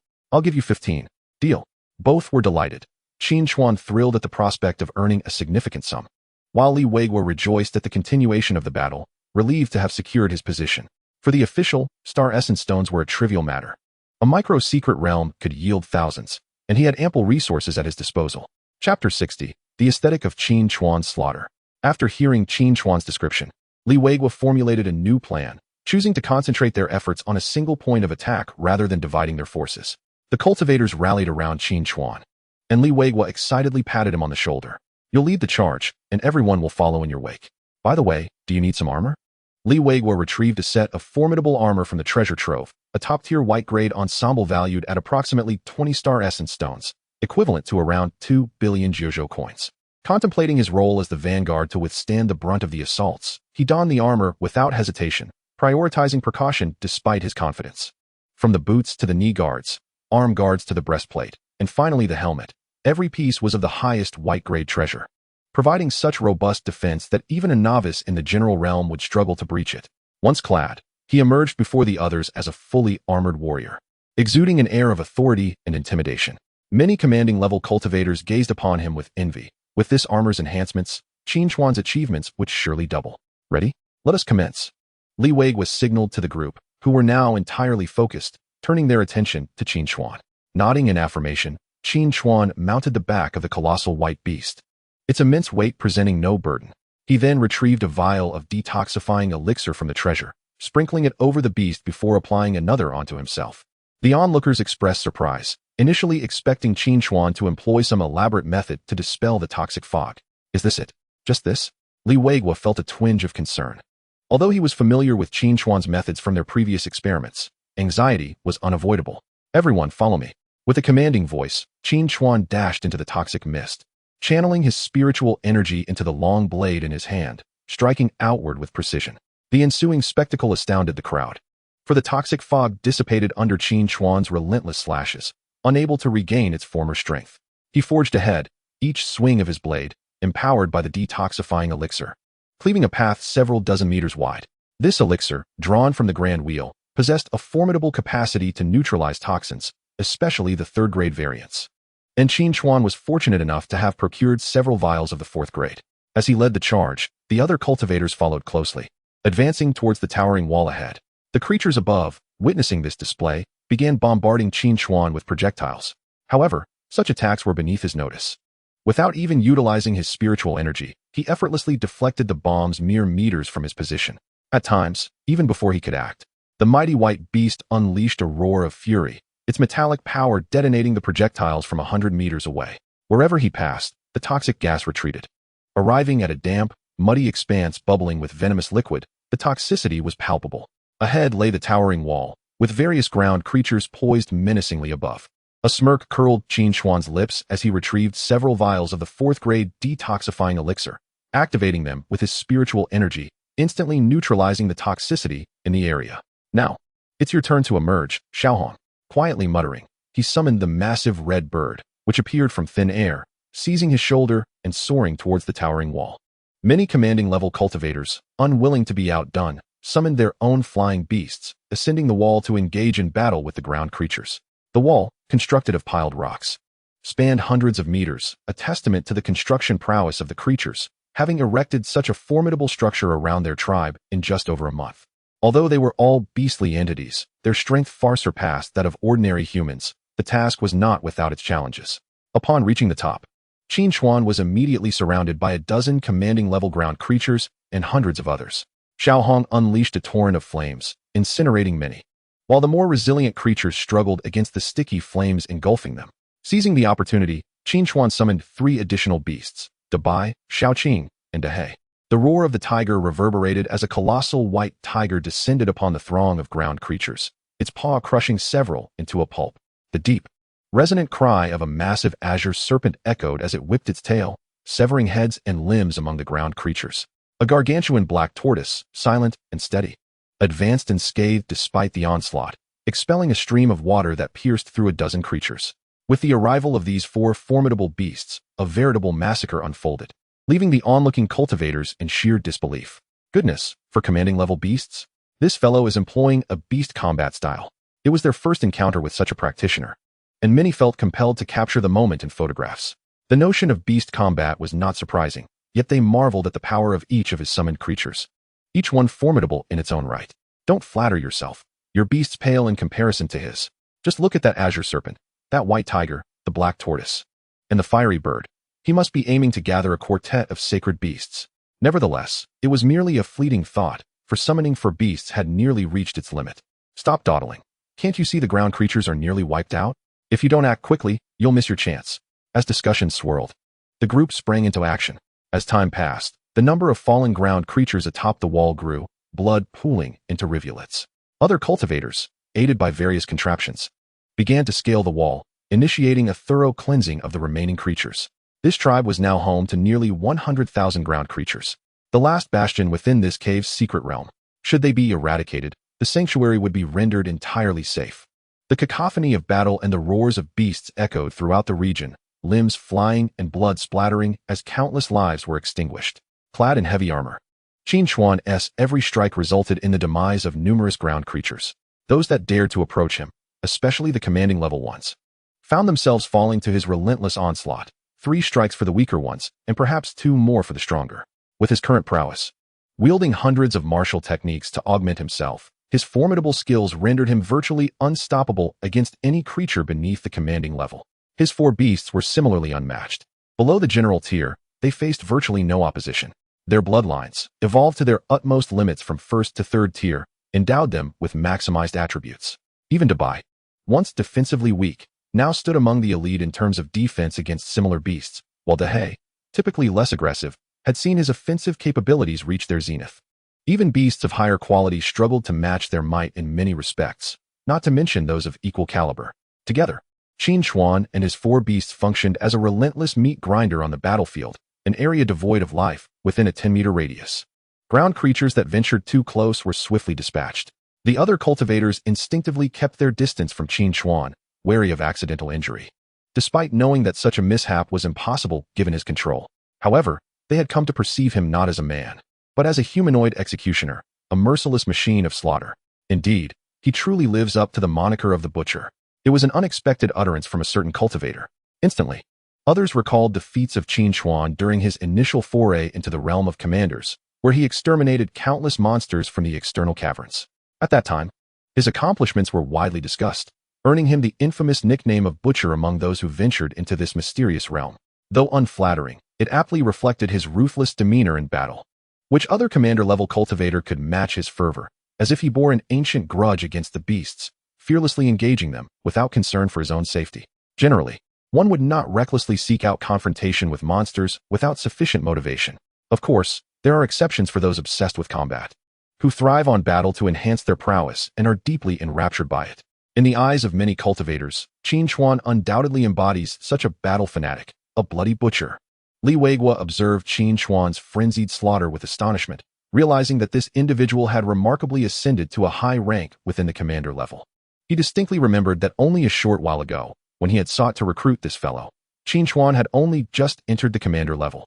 It had been a mere month, and this young man was astonishing indeed. Li Weigua couldn't help but smile wryly, in comparison to Qin Chuan's training speed. Their own progress felt as slow as a tortoise. One could hardly harbor envy. Such tenacity was a rare trait. Meanwhile, he glanced at Jiang Shuijiao, another commander-level cultivator like Qin Chuan, a graduate of a prestigious university, accompanied by a formidable commander-level beast companion. Yet, when engaging the earth monsters, both exhibited meticulous caution and tactical precision in every move. This tendency to overthink was a common flaw among graduates of martial science universities. In contrast, Qin Chuan thrived on the crucible of slaughter, honing himself through bloodshed and gaining insights from it. It was hard to determine which approach was superior, for both paths had led individuals to greatness. Nevertheless, Li Weigua seemed to hold a greater admiration for Qin Chuan. The sheer intensity of his carnage left all spectators in awe, akin to witnessing a breathtaking performance, imbued with an artistic beauty. In a word, exhilarating. Truly exhilarating. Watching it stirred Li Weigua's blood, and as the commander, he could not restrain himself from seizing his weapon and plunging into the throng of monsters. Commanding? Nonsense. He would revel in the slaughter first. Chapter 61, Battle. The Earth Monster Sorcerer. Of course, it was only as the tide of battle began to turn that Li Weigua dared to act so recklessly. While the cultivators were immersed in the wholesale slaughter of earth monsters, within the heart of a deserted tribal center, in a dimly lit stone hall, a tall and slender earth monster opened its eyes, cloaked in a hooded black robe adorned with arcane, ancient runes. It wielded a staff that towered over a person in height. The creature sat upon a stone throne, its cunning eyes glimmering beneath the hood. It was the tribe's great sorcerer, the sole sorcerer of the entire subterranean realm. Once, the underground world teemed with countless earth monsters, but as time passed, it gradually diminished and collapsed, leaving only a few 100,000.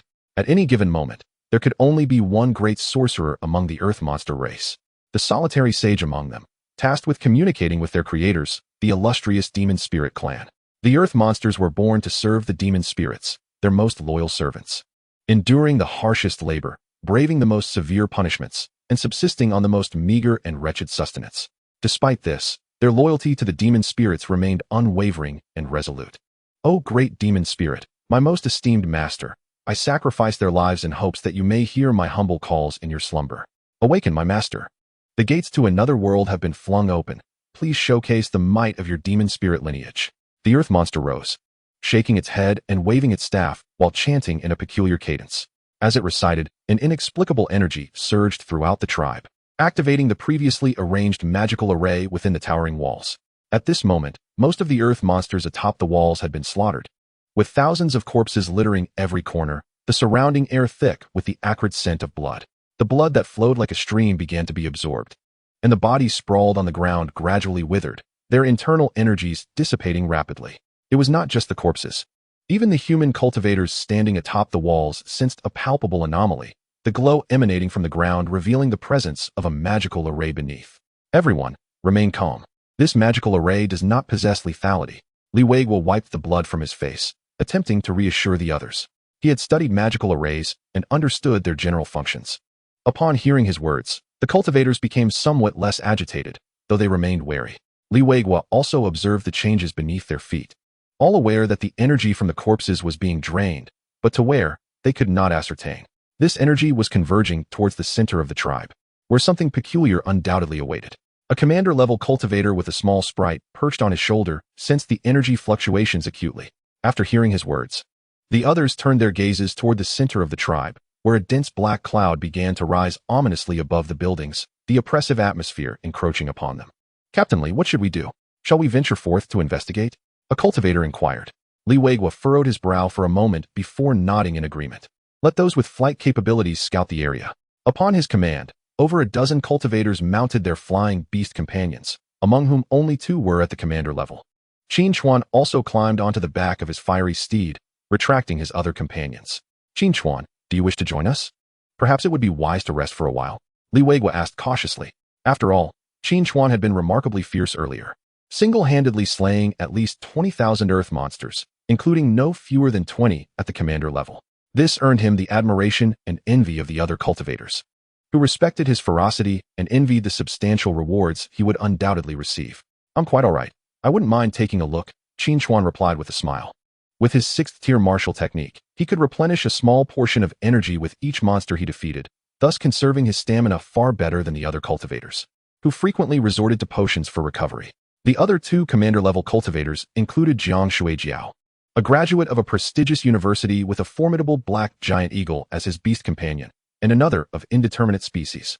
Yet, without fail, their mounts paled in comparison to Qin Chuan's striking fiery steed, which blazed with a noble hue, every feather resembling a delicate work of art, invoking a sense of reverence in those who beheld it. Upon hearing the name Jiang Shuijiao for the first time, Qin Chuan had expected a female, but was taken aback to find a stout young man instead. Upon seeing Qin Chuan, Jiang Shuijiao grinned widely and gave him a thumbs up. Brother, you're quite the formidable one. I've never encountered anyone as audacious as you. Those battle fanatics back at school are mere children by comparison. Jiang Shuijiao, lacking the arrogance typically associated with graduates of elite universities, spoke in a surprisingly approachable manner. Perhaps it is due to an expanded horizon and a broader worldview that I have come to understand the truth that there are always greater talents beyond one's own. Thus, encountering such a madman here was somewhat surprising, yet I quickly accepted it. The mentors have repeatedly emphasized that one should not look down upon free practitioners simply because they are graduates of the Martial Science University. In fact, many of those who have ascended to the highest realms are free practitioners. Even the renowned Van Saint did not pass the entrance exam for the Martial Science University. They have forged their paths through relentless battles with demonic beasts, seizing opportunities to gradually grow stronger. Such beings are far more formidable than those high achievers who have received countless theoretical training in a sheltered environment. After all, their practical experience is gained at the cost of their very lives, rather than through various instruments or artificially created settings. Of course, in terms of average strength and overall abilities, graduates of the Martial Science University tend to be superior. The free practitioners who emerge from the mountains of corpses and rivers of blood are indeed a rarity. Most perish beneath the fangs and claws of demonic beasts. This was Jiang Shuijiao's first time undertaking such a task, and encountering such a practitioner could indeed be deemed fortunate. Qin Chuan responded politely, and the 3 engaged in conversation as they led the other practitioners towards the center of the tribe. With no obstacles in their path, they swiftly arrived at the tribal heart. Some wished to descend for a closer inspection, but Qin Chuan intervened. There is no need to go down. We can attack directly. With that, he instructed Xiaohong to employ her demonic powers. Fiery flames erupted from Xiaohong's mouth, scorching the structure with waves of fire for hundreds of meters, swiftly melting the hard stone and raising the surrounding temperature. Jiang Shuijiao watched in awe, having encountered numerous fire attribute beast companions. This was the first time he had witnessed flames of such intensity at this level. The characteristics and strength of this fire were comparable to those of a 6-star beast companion, perhaps. As everyone gazed at the melting edifice, a furious roar resounded, its voice hoarse and deep, as if emanating from the depths of the abyss.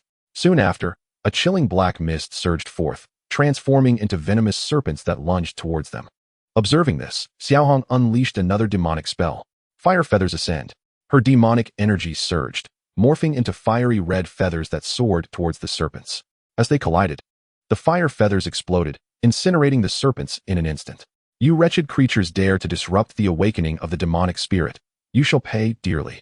From the structure that had melted away, a tall, emaciated earth creature emerged, towering over 2 meters with a gaunt frame that still surpassed an ordinary person's height, even hunched. It raised its staff, causing the ground to tremble as countless stones and dirt rolled, forming massive rock serpents that launched towards the skybound figures. Earth attribute. Qin Chuan frowned. Having not anticipated that this earth creature possessed such elemental affinity, he had assumed it was toxic in nature. Unlike ordinary earth creatures, its attacks relied on long-range demonic spells rather than engaging in close combat. Before Qin Chuan could fully process his surprise, the earth creature's shaman waved its staff, summoning dozens of ghostly green serpents that surged towards them. The other practitioner's weapons struck the serpents, shattering them, only for them to transform into even more numerous and slender serpents that invaded their nostrils and mouths, instantaneously causing them to feel as if countless insects were gnawing within their bodies. Disperse. Qin Chuan scattered the detoxifying elixir over the crowd, allowing them to recover, and they expressed their gratitude towards him. Witnessing the antidote dispel its toxins, the earth creature shaman was enraged. It was perplexed. Having concocted such potent poisons, it had intended to delay until the formation was fully established, gathering sufficient energy to awaken the demonic spirit. Yet, its poison array had failed to achieve its intended effect, rendered ineffective by this lowly human-s intervention.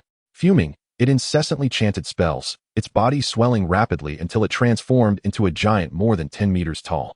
Remarkably, the black robe and staff it bore also expanded without tearing. The crowd, taken aback by the shaman's various transformations, were left bewildered as to how an earth creature could possess such diverse capabilities. Qin Chuan narrowed his eyes, finally noticing that the shaman's black robe and staff were, in fact, blue-grade secret treasures, radiating a blue luminescence as they were wielded. Die, wretched human. Do not think to impede the descent of the demonic spirit. The earth creature shaman swung its staff, launching a pure physical assault towards Qin Chuan.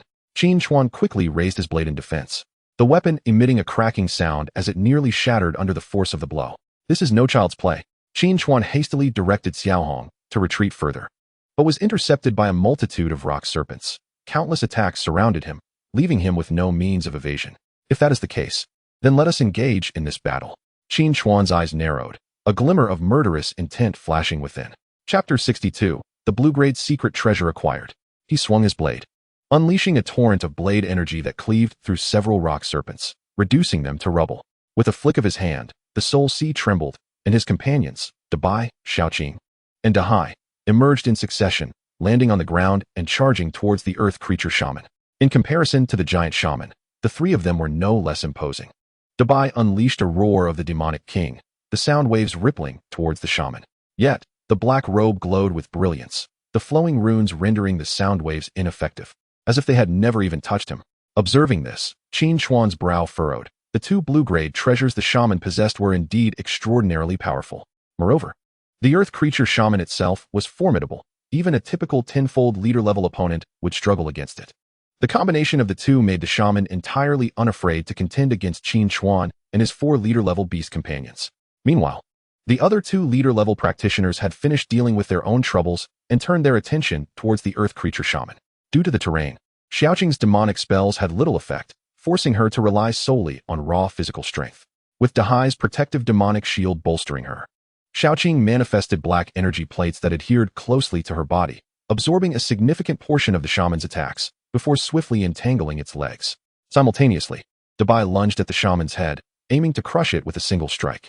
Xiaohong, unable to employ large-scale demonic attacks, resorted to using her most precise flame control or darting in to strike with her claws, with Qin Chuan's 4 beast companions restraining it. The other 2 practitioners utilized their various abilities, either enhancing Qin Chuan's beasts with martial and demonic powers or employing powerful single-target abilities to strike. The earth creature shaman was indeed powerful, especially due to its poisonous abilities. However, under Qin Chuan's detoxifying elixir, this advantage was rendered moot. As for its earth attribute attacks, those were based on the effects of its staff, unable to be used repeatedly, and once expended, it could only resort to physical attacks with the staff as a formidable weapon. The effects of the black robe were also significant, capable of dissipating force, deflecting fire, and nullifying a majority of the practitioner's attacks. However, a lone lion finds it difficult to fend off a pack of wolves. And Qin Chuan and his allies were not merely wolves, they were a coordinated pride of tigers. Thus, even with 2 blue-grade treasures as protection, the shaman began to show signs of fatigue. It was understandable, as the sage and helmsman of the earth creature tribe, having personally intervened, had managed to withstand for so long. Indeed, regardless of the race, sages are typically ill-equipped for combat. Yet this earth-dwelling sorcerer stands out as a paragon of both martial and magical prowess. As time progresses, although the great sorcerer bears few external scars, its internal being has been ravaged by various malevolent spells. Particularly, the strangulation power of the young Azure beast has rendered its lower half immobile, forcing it to remain as a living target for the onslaught of its adversaries. A cacophony of anguished roars escapes the great sorcerer's lips, for it is acutely aware that its life is on the verge of extinguishment. However, the awakening ritual remains incomplete, and it cannot resign itself to the fate of allowing the mighty demon spirit to remain in slumber, ultimately leading the world toward ruin. It embodies the final hope of the earth-dwelling race and the last flicker of the demon spirit's revival. It cannot perish so easily. Without a moment's hesitation, the great sorcerer begins to chant arcane incantations, offering itself as a sacrificial vessel. O great master, Forgive this servant's inadequacy for failing to pledge fealty upon your awakening. With this solemn declaration, its body disintegrates from within, ultimately transforming into dust and vanishing from this world. The act of self-sacrifice signifies the complete obliteration of both soul and body. The great sorcerer has perished utterly. Although Qin Xuan and the others cannot comprehend the final words of this great sorcerer, they can sense an overwhelming resolve and solemnity. As if the sorcerer bears some profound mission, departing this realm with an air of grave dignity. To harbor pity for one's enemies is to be cruel to oneself. As Qin Xuan slays these demonic beasts, he feels no remorse, for he understands deeply that in the eyes of these creatures, humans are merely sustenance, and consuming them promises immense evolution, inciting frenzied obsession. Not only he, but every citizen of the Jojo nation has been educated on this matter. In this world, demonic beasts regard humans as prey. Even among the intelligent demon clans, this sentiment persists. In the past, some humans attempted to communicate with and even submit to the demon clan's powerful beings, but the outcome was national annihilation, followed by the entire race being herded and treated like livestock, providing a continuous supply of flesh and blood for the demons. This nation was none other than the kingdom of Shilla, an ancient neighbor of Jojo. Their realm no longer exists, and the remnants of their fallen organization are largely utilized by the demon race to wreak havoc across Jojo. Had it not been for a saintly powerhouse who sacrificed their life to erect an immense sacred wall, the demons would have already invaded the lands of Shilla. This esteemed saint was Saint Kuan, one of the most revered figures among the Jojo people, alongside Saint Fan. Almost every household enshrines a tablet in honor of Saint Kuan, passing down tales of his heroism through generations. He single-handedly transformed his essence into a protective wall, shielding countless souls from the onslaught of demons and safeguarding the entirety of Jojo. Though his life has faded, his will continues to guard these mountains and rivers, watching over tens of millions of Jojo citizens. Upon vanquishing the last of the earth-dwelling creatures, Qin Xuan retrieves 2 blue-tier treasures from the ground and surveys his companions. How shall these be distributed? The assembled cultivators exchange glances, all wearing expressions of resigned amusement. In this encounter with the great earth sorcerer, Qin Xuan not only led the charge, but his beast companions also played significant roles. He himself claims 20% of the credit, while his 4 beasts account for 70%, leaving the remaining 10%, a large part of which is attributable to the 2 commanding-level cultivators. The rest of them, mere foot soldiers, have simply come to gain experience and cheer, and thus consider themselves fortunate to receive even a small portion of the spoils, let alone aspire to these 2 blue-tier treasures. The 2 commanding-level cultivators glance at each other, chuckling and shaking their heads. Just take them. Our share is practically negligible. Jiang Shui smiled, and the other commanding cultivator nodded in agreement. Qin Xuan accepted the 2 blue-tier treasures, but also retrieved 2 star essence stones from his ring, which were the deposits for the spiritual liquid previously advanced by Li Weigua. He then handed one to each of the commanding cultivators. Each blue-tier treasure is valued at no less than 10 star essence stones, and these 2, being of decent quality, are surely worth even more. Since everyone has contributed, it would be unjust for me to claim them all. Upon hearing this, the 2 cultivators accepted with smiles. After providing the commanding cultivators with star essence stones, Qin Xuan produced over a dozen bottles of various spiritual liquids from his ring. Dear friends, these are my unique spiritual liquids, surpassing the efficacy of any market offerings. Each bottle is worth at least 10 million. Please accept them. Witnessing this, the 2 commanding cultivators regarded Qin Xuan with heightened respect. As formidable commanding-level cultivators, they could easily disregard these second-tier individuals, yet Qin Xuan chose not to overlook them, offering such generous compensation instead. None among them are fools. They remember how Qin Xuan dispelled the toxic mist with an antidote liquid, affirming the remarkable effectiveness of these bottles. Estimating each at 10 million is indeed conservative. Once they received the liquids, their gratitude was sincere and heartfelt.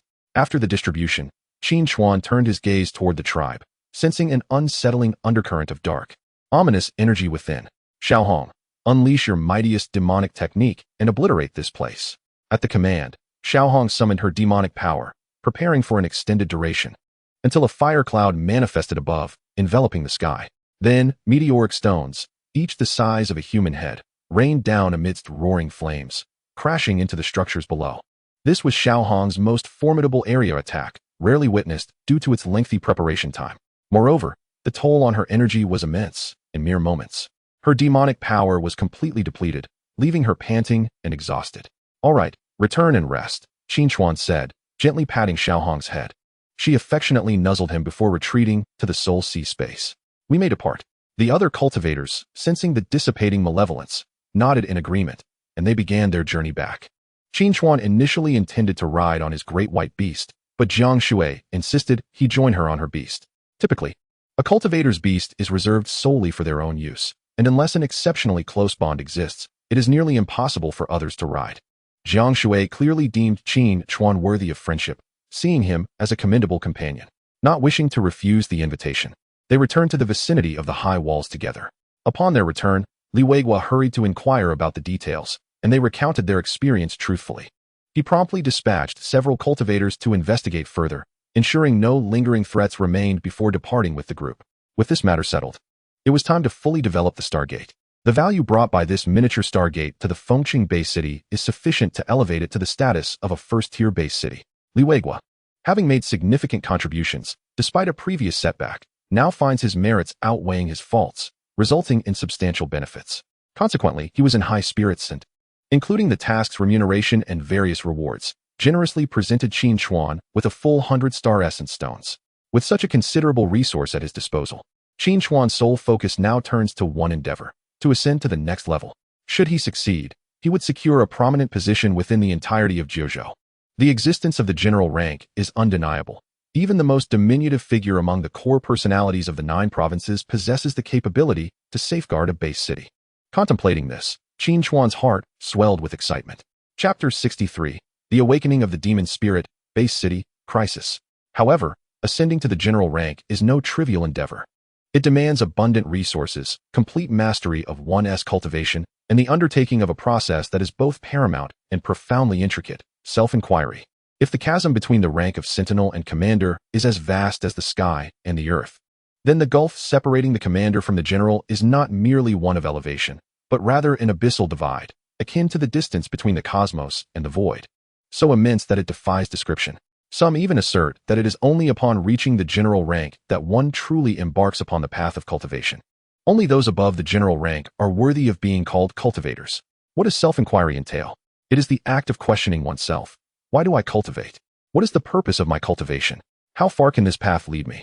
This is an exceedingly complex process, yet it poses a remarkably simple question. However, there are those who remain oblivious to the reasons for their struggles and battles, leading them to gradually lose their sense of self during the process of self-inquiry, descending into madness and insanity. This is a process fraught with both safety and peril. For those with unwavering resolve and clear objectives, for those whose thoughts are pure and straightforward, it is relatively safe, almost a natural progression. But what of Qin Chuan? He himself was uncertain. After consuming several soul stones to elevate both his and his 4 beast companions' cultivation to perfection, Qin Chuan ascended a hill on the outskirts. Gazing up at the luminous moon, then at himself, he resolved to undergo the process of self-inquiry in this very place. His 4 beast companions materialized, encircling him to provide protection. Due to Qin Chuan's influence, their cultivation was stymied at the 10th level of commander rank. Yet their prowess had long since reached its zenith. Should Qin Chuan succeed in his self-inquiry, they would seamlessly ascend to the general rank. What do I truly fight for? What compels my cultivation? Qin Chuan pondered deeply, simultaneously answering himself. For vengeance, to return to my homeland, to obliterate those monstrous beasts. A fierce glint ignited in his eyes as countless memories surged through his mind. His father, standing resolutely against the beasts, was torn to shreds, blood splattering. Remnants of flesh flung aside. And there were his mother and younger sister, Xiaoya. The mere thought of them inflicted excruciating pain deep within Qin Chuan's heart, causing tears to stream down his face, not from the body, but from the soul. Kill. A powerful aura of slaughter radiated from Qin Chuan, so potent that even mortals could distinctly sense it. His 4 beast companions observed their master's current state with concern, yet dared not intrude, remaining vigilant and exuding a formidable presence to shield their master from any approaching life forms. A white tiger, a blue dragon, a firebird, and a black tortoise stood silently in their respective positions, wholly devoted to protecting the central figure of Qin Chuan. Meanwhile, during Qin Chuan's self-inquiry, in the outskirts of Feng City, within the Stargate, in the depths beneath the ruins of a tribe, in a cavern whose depths were unfathomable, a pair of eerie, enchanting eyes suddenly opened, and a dark, terrifying aura surged from the earth. Soon followed another pair of eyes, then a third, a fourth, until thousands upon thousands of pairs blinked into existence. A chilling, sinister presence permeated the air, penetrating the ground and seeping through the Stargate. The demon spirits had awakened. In the dead of night, the Azure Star Gate in the Grand Hall expanded outward from over 10 meters in size, yet no one noticed.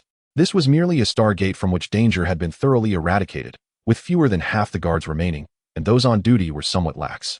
The expansion of the Stargate signified a promotion of the secret realm, or rather, the emergence of formidable life forms within, a terrifying power. The larger the Stargate, the more powerful the world behind it, a commonly accepted truth. Typically, the world behind a micro-Stargate consists only of Tier 3 beings. If it expands further, it implies the presence of Tier 4 general rank beings, and not just one. The self-sacrifice of the Earth's Grand Sorcerer had not been in vain. Although Qin Chuan had destroyed that tribe, the residual energy had gradually reached the resting place of the demon spirits, awakening those that had slumbered for countless years. The cavern cracked open, revealing chasms that resembled an abyss, from which grotesque long worms emerged. Each was several meters long, some even exceeding 10 zhang, their bodies pitch black, with elongated worm-like lower halves and humanoid upper halves adorned with 6 arms, their maws filled with sharp fangs, wielding various weapons. I can smell the scent of a new world. It is utterly intoxicating. A demon spirit, its body stretching dozens of meters, opened its massive jaws. An expression of rapture evident on its fearsome visage. This was a peak Tier 4 demon spirit, equivalent to a high-ranking human cultivator. Children, let us embark towards the new world. To hunt. The demon spirit leader extended its several-meter-long crimson tongue to lick its jagged teeth. Thousands of demon spirits began to scuttle towards the outside. Within the Stargate, there remained some mortals and low-tier cultivators cleaning up the aftermath. Upon hearing the strange sounds echoing from the cavern, they couldn't help but frown in concern, when suddenly, someone exclaimed, "Have you noticed? The Stargate seems to have grown taller and larger." Upon hearing this, everyone turned to look, indeed noticing the evident change. Some awakening to a horrifying realization. Run, run. Yet, as the words left their mouths, from countless openings emerged grotesque, terrifying half-human, half-worm beings. Food, such delectable food. The demon spirits cried out in excitement, then began their slaughter. Mortals and cultivators alike found themselves unable to survive even a second against them. Each demon spirit was at least of sentinel rank, and not of the ordinary kind. They gnawed on human corpses, devouring them with expressions of delight. Is this the flesh of humanity? Truly delicious and immensely nourishing. I crave more and more. The demon spirits surged forth from the Stargate, and only then did the guards stationed outside become aware, hastily sounding the alarm. Alas, the moment the alarm blared, the demon spirits scattered in all directions, swiftly annihilating every single human present. In the blink of an eye, over 100 humans were consumed and crushed by the demon spirits, transforming into their sustenance. Countless individuals sent out urgent signals before their demise, and the news rapidly reached the base city. The entire city was instantly engulfed in alarm. Numerous broadcasts echoed through various media, prompting a mass exodus. Special alert, demon beasts invasion. Special alert, demon beasts invasion. All residents evacuate to the southeast exit. All residents evacuate to the southeast exit. Sentinel rank cultivators, please proceed to the northwest direction. Forced conscription, forced conscription. The alarm resonated throughout the city. Cultivators rushed towards the battlefield, while mortals fled towards the exits. At the same moment, Qin Chuan, located on the outskirts, abruptly opened his eyes, which were suffused with crimson. Surrounded by a palpable aura of slaughter, the insect cries within a radius of 1,000 meters ceased instantly, with each insect trembling in fear. Chapter 64, Qin Chuan. God of Slaughter, Wrathful Dragon Slash. The current Qin Chuan envisioned mountains of corpses and seas of blood. Scenes of slaying monstrous beasts flashing through his mind as he slowly rose to his feet, revealing a devilish smile. Kill. He has succumbed to the barrier of slaughter. In other words, he has lost himself in the haze of murderous intent, drowning in the depths of hatred. At this moment, his cultivation level fluctuates between the ranks of commander and general, at times resembling the former, and at others the latter, lacking complete stability. This reflects his ambiguous sense of self. Qin Chuan has slain numerous ferocious beasts, yet does he truly take pleasure in such bloodshed? Why does he kill? Merely out of vengeance. If he were to eradicate all the beasts in the fallen zone, would that not signify the end of his path of cultivation? At present, Qin Chuan remains oblivious to the fact that his heart is consumed by boundless murderous intent. In the distance, the city of Fengcheng stands vigilant, its skyline ablaze with warning lights, while countless military helicopters ascend into the heavens, guiding the residents to safety. Many of these helicopters, armed with formidable firepower, soar towards the northwest, their deafening roars reverberating through the night sky. Retrieving Shaoqing, Dahei, and Dabai, Qin Chuan mounts Xiaohong and veers towards the northwest. In that direction, a multitude of demons has emerged, breaching line after line of defense, devouring human lives to grow stronger, and pressing onward with relentless aggression. An overwhelming barrage of munitions rains down, shells and bullets striking the demons, with many lower-tier demons reduced to mere pulp under the onslaught. However, those of commander rank and above effortlessly employ formidable defensive sorcery, intercepting bullets and artillery with ease. Commander-level demons, towering several meters high, heft massive stones to smash down helicopters. An explosion erupts, reducing the aircraft to twisted metal, its occupants extinguished. The number of demons continues to swell, and those remaining on the battlefield grow increasingly powerful. The Fengqing base city boasts no more than 300 commander-level warriors, and now they have all converged here, with none daring to flee. For once the war is over, they would either be deemed traitors to the Jojo nation or dragged to the front lines as cannon fodder. Under such circumstances, it is preferable to volunteer, for in death, the state would bestow upon them the title of martyr, along with generous compensation and security for their families. No one is foolish enough to overlook this choice. Most would choose to be heroes rather than traitors. Commander-level cultivators constitute the first true line of defense in battle. Yet they must confront demons that far exceed them in numbers. Thousands of commander-level demons swarm the battlefield. Furthermore, there are no fewer than 60 general-level demons among them. 3 at the peak of their rank, over 20 at mid-level, with the remainder being ordinary generals. In contrast, the Fengqing base city is defended by only 1 general, 5 lieutenant generals, and a handful of major generals. Each individual faces foes that outnumber them several times over. It is crucial to understand that the higher one's cultivation level, the more difficult it becomes to battle across ranks or face multiple opponents. None harbor the confidence to survive this conflict, including these general-level powerhouses. They are all prepared to embrace death, hoping merely to buy more time for the millions of residents behind them to escape. If they can await the arrival of a king-level powerhouse, it would be a stroke of fortune. If not, they must sacrifice themselves to feed the demons and perish alongside this land. As long as even one person survives, they will ensure that the beasts do not leave Fengqing.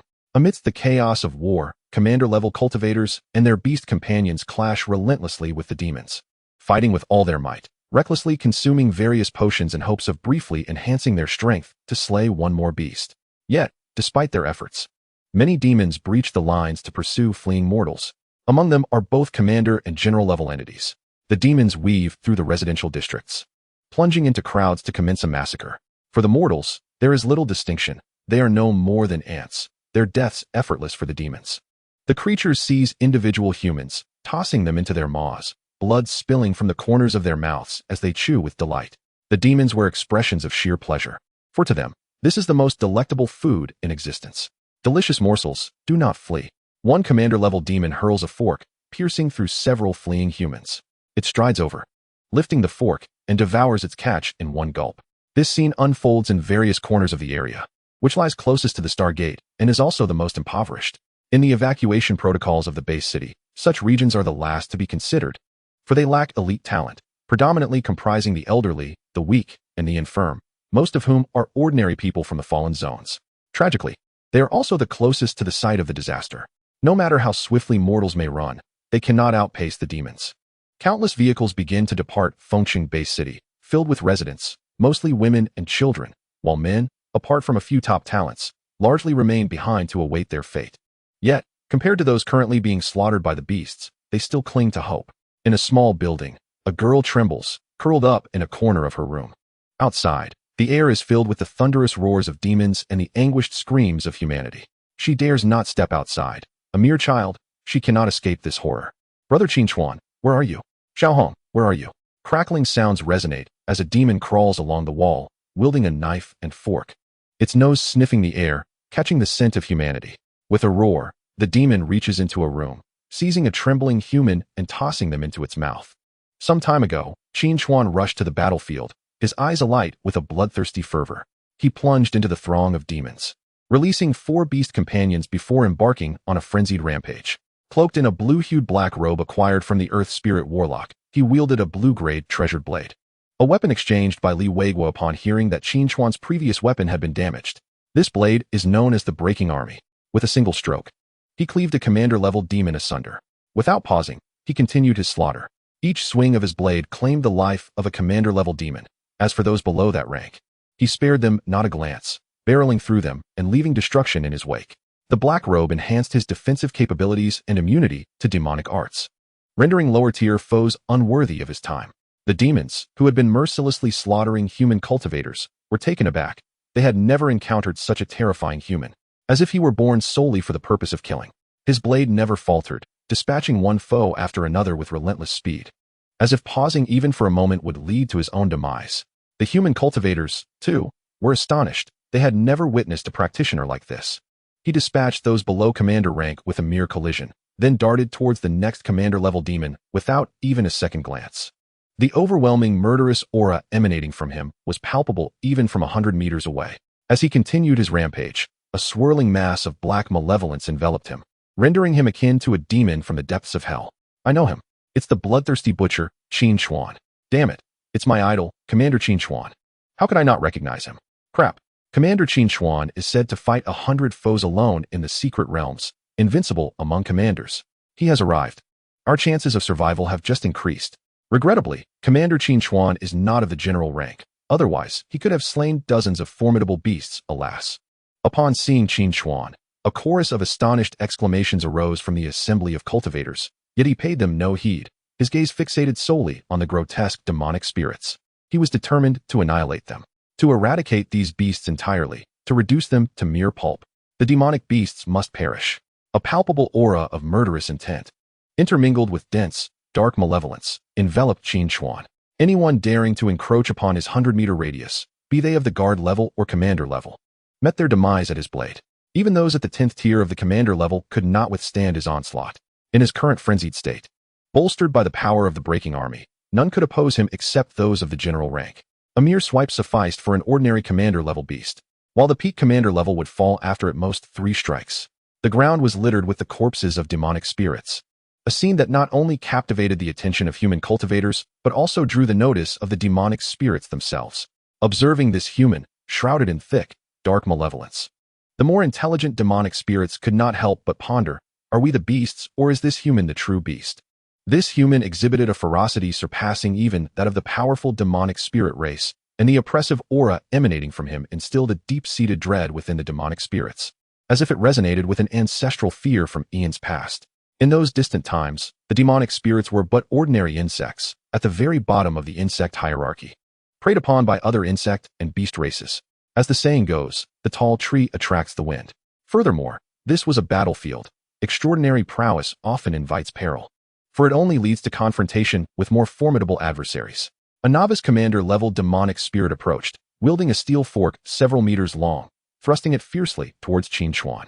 At this moment, Qin Xuan had already dispatched no fewer than 50 commander-level demonic spirits and over 1,000 guard-level ones. The malevolence surrounding him obscured his features, revealing only a pair of blood-red, wrathful eyes beneath his dark robe. Those who obstruct his path would face merciless slaughter. The commander-level demonic spirit was utterly unprepared for the surge of commander-level aura that emanated from Qin Xuan as he drew near. In that instant, Qin Xuan struck. Infusing his spirit power with reckless abandon, the malevolence surged forth like a tempest, overwhelming all in its path. The second technique from the second volume of the Dragon Tiger Blade. The most potent single-target attack.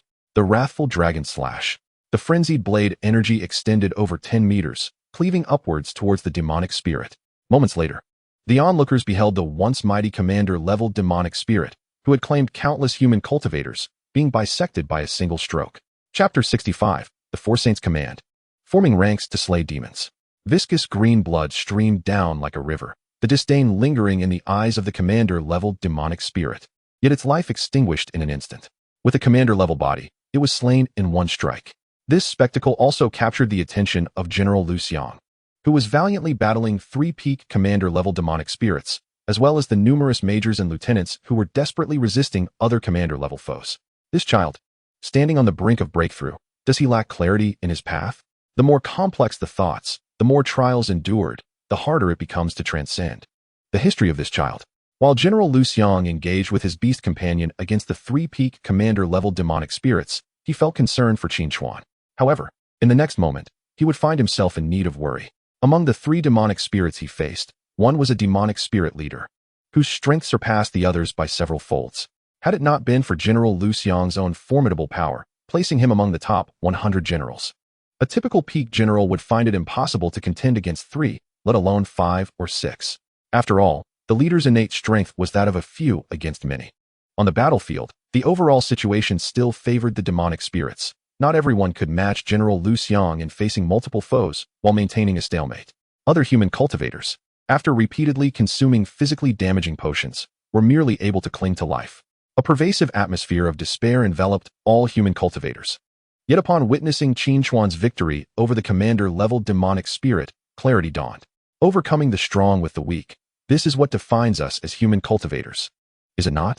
If this child can achieve such feats, then why should we feel despondent when we stand on equal footing with these creatures? A surge of vitality seemed to infuse the hearts of all, their weapons invigorated as they faced the onslaught of demonic spirits with renewed vigor. The demonic spirit leader, incensed by the loss of one of its commander-level subordinates at the hands of a mere commander-level cultivator, emitted a piercing, shrill scream, commanding the nearby commander-level demonic spirits to swiftly eliminate this human. The despicable humans must face despair and terror before the greatness of the demonic spirits. They are unworthy of hope. Initially, 3 demonic spirits had converged to besiege other commander-level foes, but now approached Qin Chuan from various angles. The commander-level warriors felt the pressure lighten significantly, yet as they witnessed the demonic spirits moving towards Qin Chuan, they couldn't help but sweat for him. However, they themselves could barely ensure their own survival and could not assist Qin Chuan. They could only resign themselves to fate. Observing the 3 commander-level demonic spirits advancing towards him, Qin Chuan felt no fear, yet he did not underestimate the situation by recklessly challenging all 3 at once. Especially considering that one was a mid-level commander spirit. Though his heart was filled with murderous intent, a thread of reason still flickered within. Otherwise, he would have already lost discernment, engaging in indiscriminate slaughter. Qin Chuan recognized that he was not a match for the 3 demonic spirits. He stood his ground, his blood-red eyes slightly closed beneath his hooded cloak. Within the Soul Sea space, the resource wheel spun furiously, pouring forth an array of resources. Not this. No, quicker. Even faster. Time within the Soul Sea differed from the outside world. Should Qin Chuan choose, time could be brought to a standstill. Naturally, maintaining such a flow was taxing on energy, and his stamina, spirit power, and mental fortitude were insufficient to sustain this pace. Nonetheless, he could still support the consumption of several 100,000 energy points. The resource will continuously dispensed items beneficial to Qin Chuan, but his focus remained on a singular objective. 1, 2, 3. At last, he had gathered everything he needed. Uncertain of how many energy points he had expended, Qin Chuan finally succeeded in piecing together 8 shards, which fused into a complete array. The 4 Saints' ancient formation. Complete. Simultaneously, the 3 demonic spirits had arrived in his vicinity, their attacks imminent.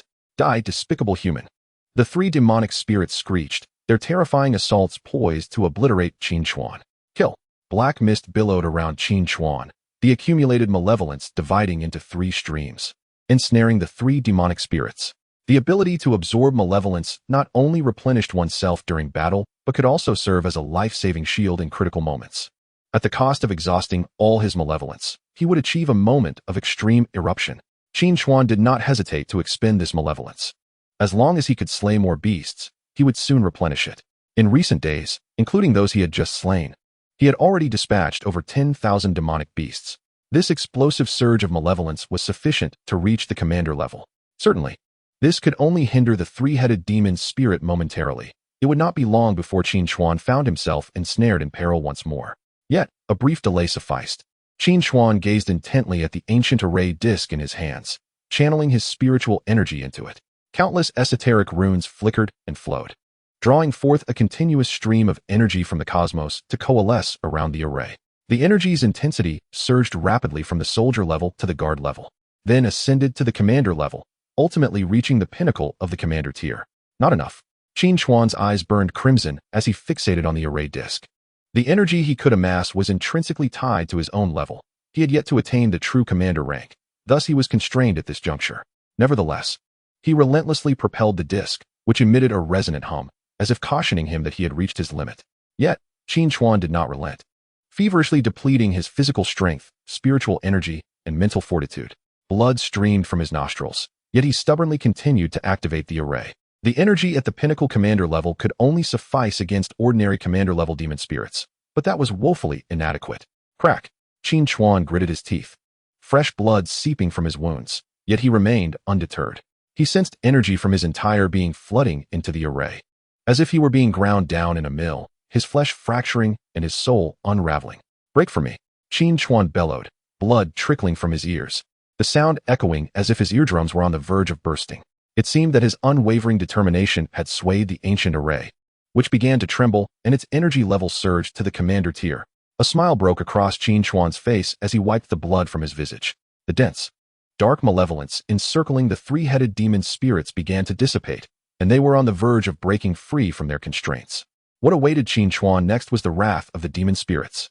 They sought to shatter him piece by piece and consume him, teaching this lowly human the price of provoking noble demon spirits. However, they were suddenly taken aback as the human raised his head and boldly extended a middle finger towards them. Though the meaning eluded them, they could perceive the disdain and scorn in Qin Chuan's eyes. Roar, roar, roar. The three-headed demon spirits were incensed. They intensified their efforts, mere moments away from breaking free from their bindings. At this moment, Qin Chuan too sprang into action, his lips parting as he uttered ancient incantations. The cosmos and earth, primordial and vast, the essence of the four spirits, guardians of the four corners. Grant me boundless power, hasten forth. With each line he recited, the brilliance emanating from the array intensified, and upon completing the final incantation, the four beast companions engaged in battle on the battlefield seemed to respond to some unseen force. They radiated a resplendent glow, as if united with the very fabric of the universe, invoking an air of solemnity and nobility. They appeared as the children of the cosmos, and in their presence, one witnessed the embodiment of the universe itself. Qin Chuan's transformation captured the attention of the entire battlefield, compelling all to gaze in that direction. The demon spirit leader also observed this spectacle, and for reasons unknown, a sense of foreboding welled up within it, accompanied by an inexplicable fear. "Kill him," the demon spirit leader frantically commanded, and the other demon spirits in proximity, regardless of their rank, abandoned their targets and swiftly converged on Qin Chuan. A dense throng of no less than 500, the weakest among them being at the peak of the guard level, included over 10 commander-level demon spirits. 1/6 of all commander-level demon spirits on the battlefield rushed towards Qin Chuan, yet he remained steadfast, unmoving in his position. As all the demon spirits approached within 1,000 meters, their grotesque, menacing visages still stained with the blood of human cultivators, he finally regarded them and spoke slowly. "Esteemed ones, please perish." The array disc in his hand trembled slightly, signaling the activation of the formation. Qin Chuan promptly declared, "Array to the east, Azure Dragon. Heed my command."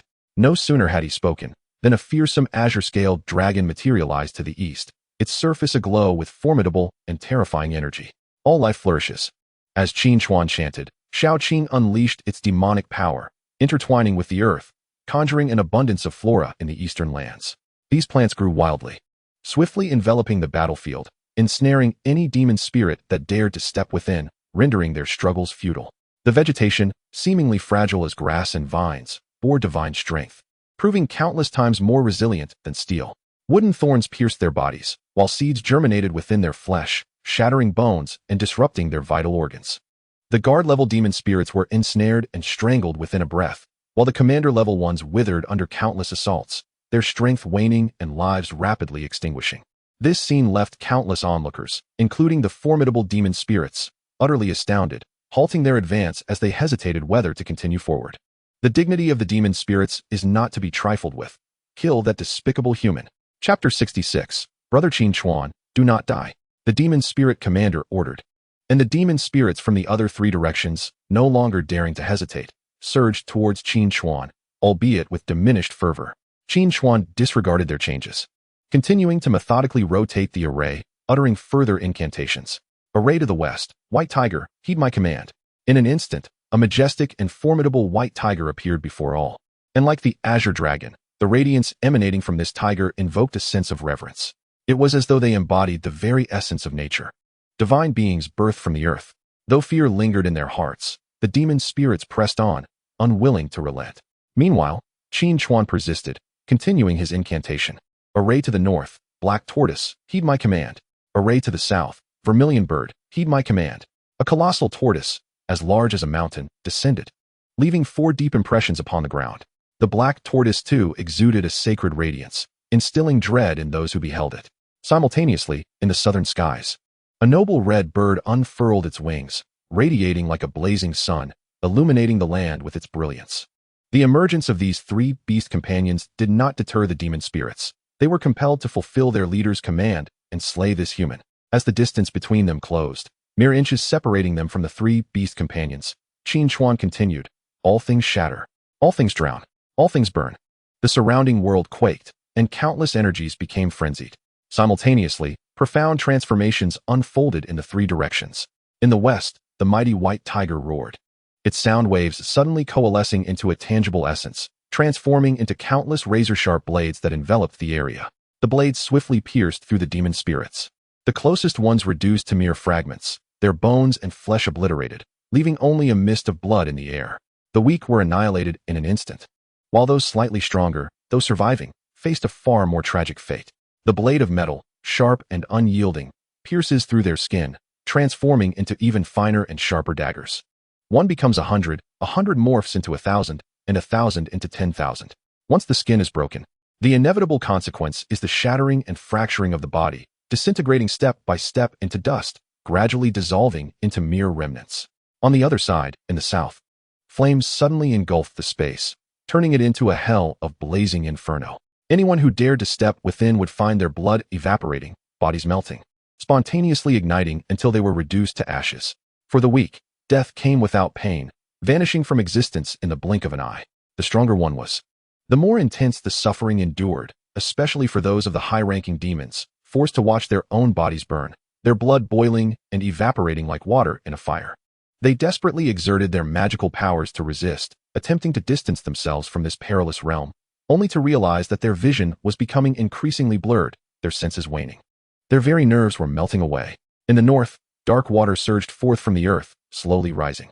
The demons traversing through the water sensed nothing amiss and continued their rapid advance. Yet, the further they moved, the more arduous the journey became. As waves of pressure emanated from their bodies, it was as if they were living beings struggling to breathe, suffering, feeling as though they were on the brink of death. Yet, these demons did not require breath. Even if they did, their magical powers would sustain them. Moments later, the demons recognized that this oppressive force stemmed from their souls. Their souls felt as though they were drowning, besieged by relentless pressure from all sides, constricting them. Ultimately, one by one, the demons collapsed into the water, yet their bodies remained unscathed.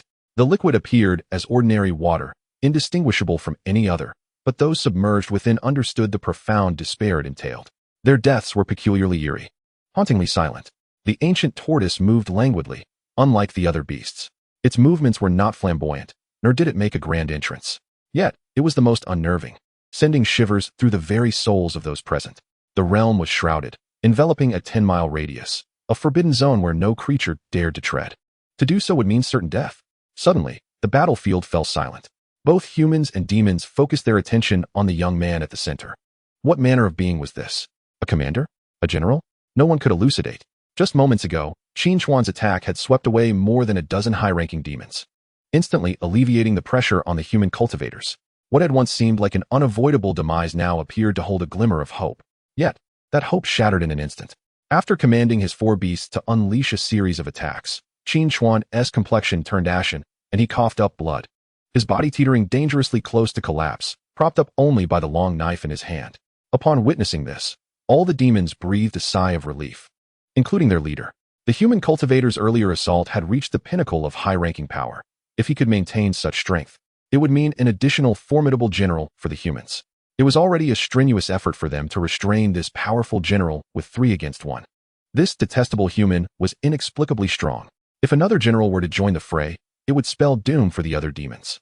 A general's prowess in slaughtering other demons was akin to butchering livestock, devoid of challenge. At that point, the tides of battle would shift, and humans would no longer be the prey, but rather, it would be the demons facing the slaughter. Damn it. Thankfully, this human cultivator seemed only capable of maintaining such power for 3 fleeting seconds. Otherwise, the fate of the demon race would be sealed. If they possessed sweat glands, the demon leader would be wiping away copious beads of cold sweat. Overwhelmed with relief, it even forgot to command the other demons to eliminate Qin Chuan. Perhaps, in its perception, Qin Chuan had become insignificant. The life force of this human was swiftly withering, akin to that of a dying elder. Leaning on his weapon, Qin Chuan retrieved vials of restorative elixir from his ring, yet he discovered that his body showed no signs of recovery. His cells, his very soul, were fading away. He was on the brink of death. Was this the price to pay? To forcibly wield power that did not belong to him? Was this the consequence he had to face? Qin Chuan chuckled, though he was uncertain of the reason behind his laughter. Was he mocking his own folly?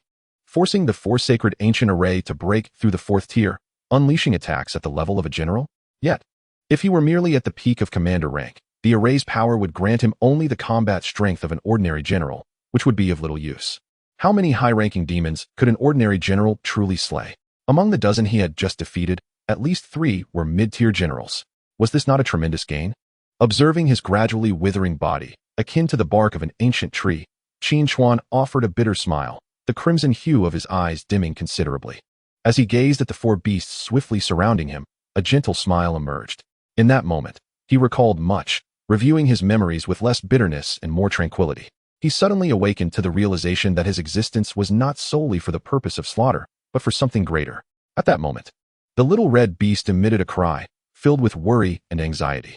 From its thoughts, Qin Chuan sensed that Linger was in peril. Yet, the current Qin Chuan had no strength left to intervene. He too was on the verge of death. Go save Linger, little red, Qin Chuan spoke slowly. His voice tinged with age and weariness. As he spoke, he actively dissolved the soul contract, and aside from Little Green, the others, Big Black, Big White, and Little Red, suddenly felt the connection to Qin Chuan severed. Quickly go save Linger, then take her far away. Qin Chuan's gaze dimmed further, his skin, gripping the knife, parched and on the verge of crumbling. Little Red's eyes welled with tears, releasing a mournful cry. Big White, Big Black, and Little Green also shed tears, fully aware that their master was nearing death.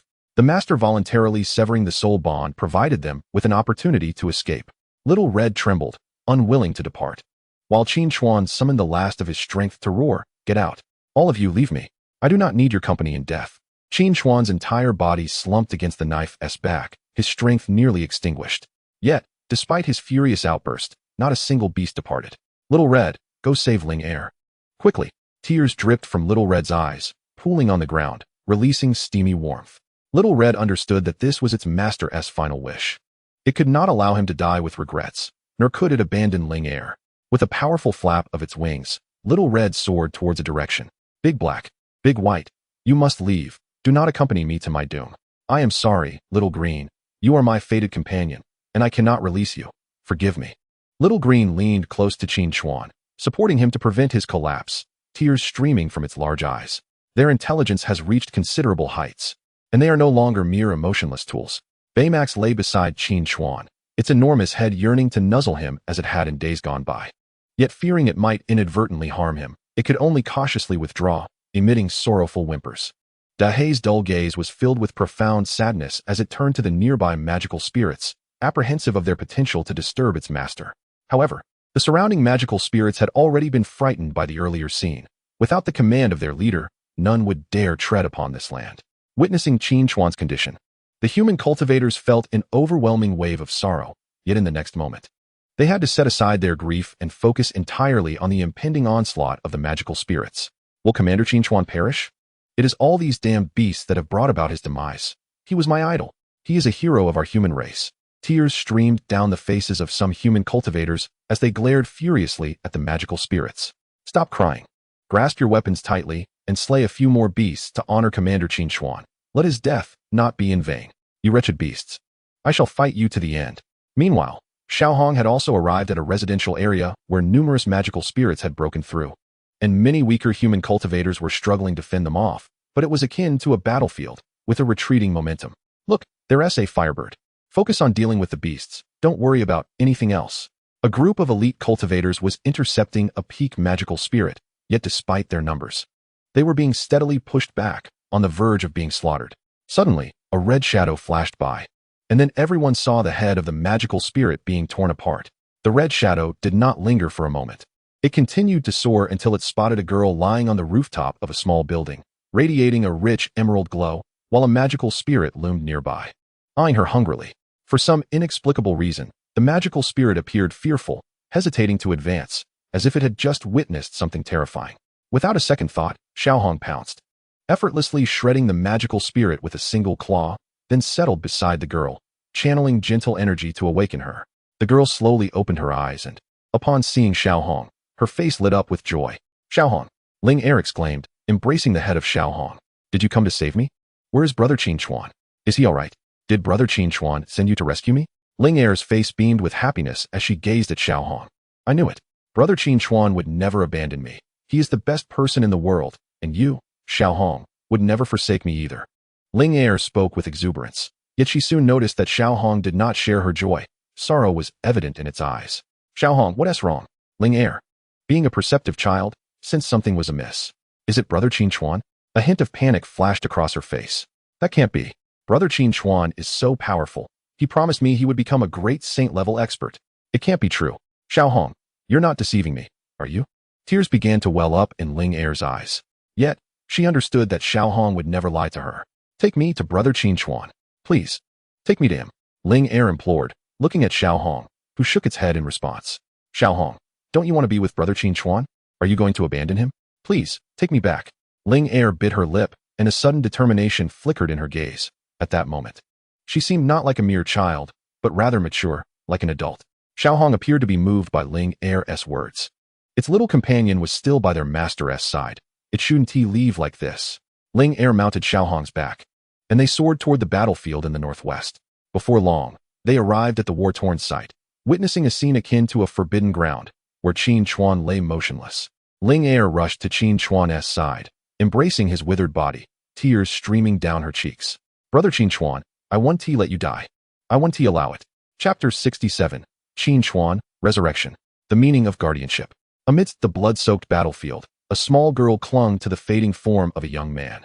Her cries echoing through the air, stirring the hearts of all who heard, enveloping the realm in a melancholic atmosphere.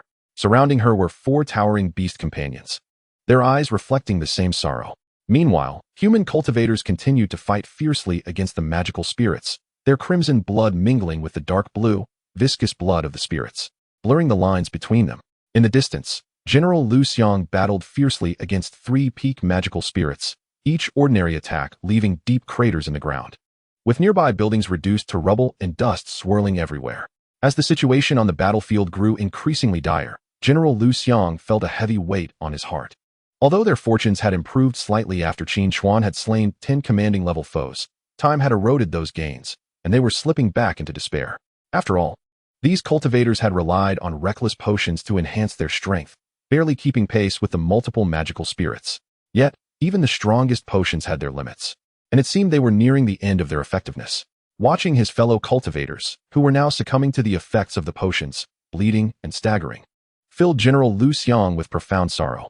How he wished Qin Chuan were alive, or that another like him would emerge to instill hope in them, the despairing humans. After a moment's reflection, General Lu Xiang couldn't help but smile bitterly, realizing how naive his thoughts were. A figure like Qin Chuan, who single-handedly felled 10 commanding-level magical spirits, was a rarity. It was remarkable enough to have one such individual, let alone 2. Qin Chuan, if only you had been granted more time, would you have come to understand your true self and broken through to the commanding level? Poor child. Time waits for no one. We can only blame fate. For some reason, General Lu Xiang felt a sting of tears welling in his eyes. Despite the weight of sorrow in his heart, he wielded his azure spear with unwavering steadiness, adeptly parrying the assaults of the 3 formidable magical spirits, showcasing an ease that belied the chaos around him. Yet, aside from him, other cultivators were falling one by one, or suffering grievous injuries from the relentless attacks of the magical spirits, ultimately succumbing on this forsaken ground. Linger gazed at Qin Chuan's withering body and the faint life force that was slipping away. Tears cascaded down her cheeks as she recalled a previous moment, when a magical spirit had searched through room after room. It finally arrived at her window. Instead of waiting to meet her fate, she had dashed out of her room, running upstairs.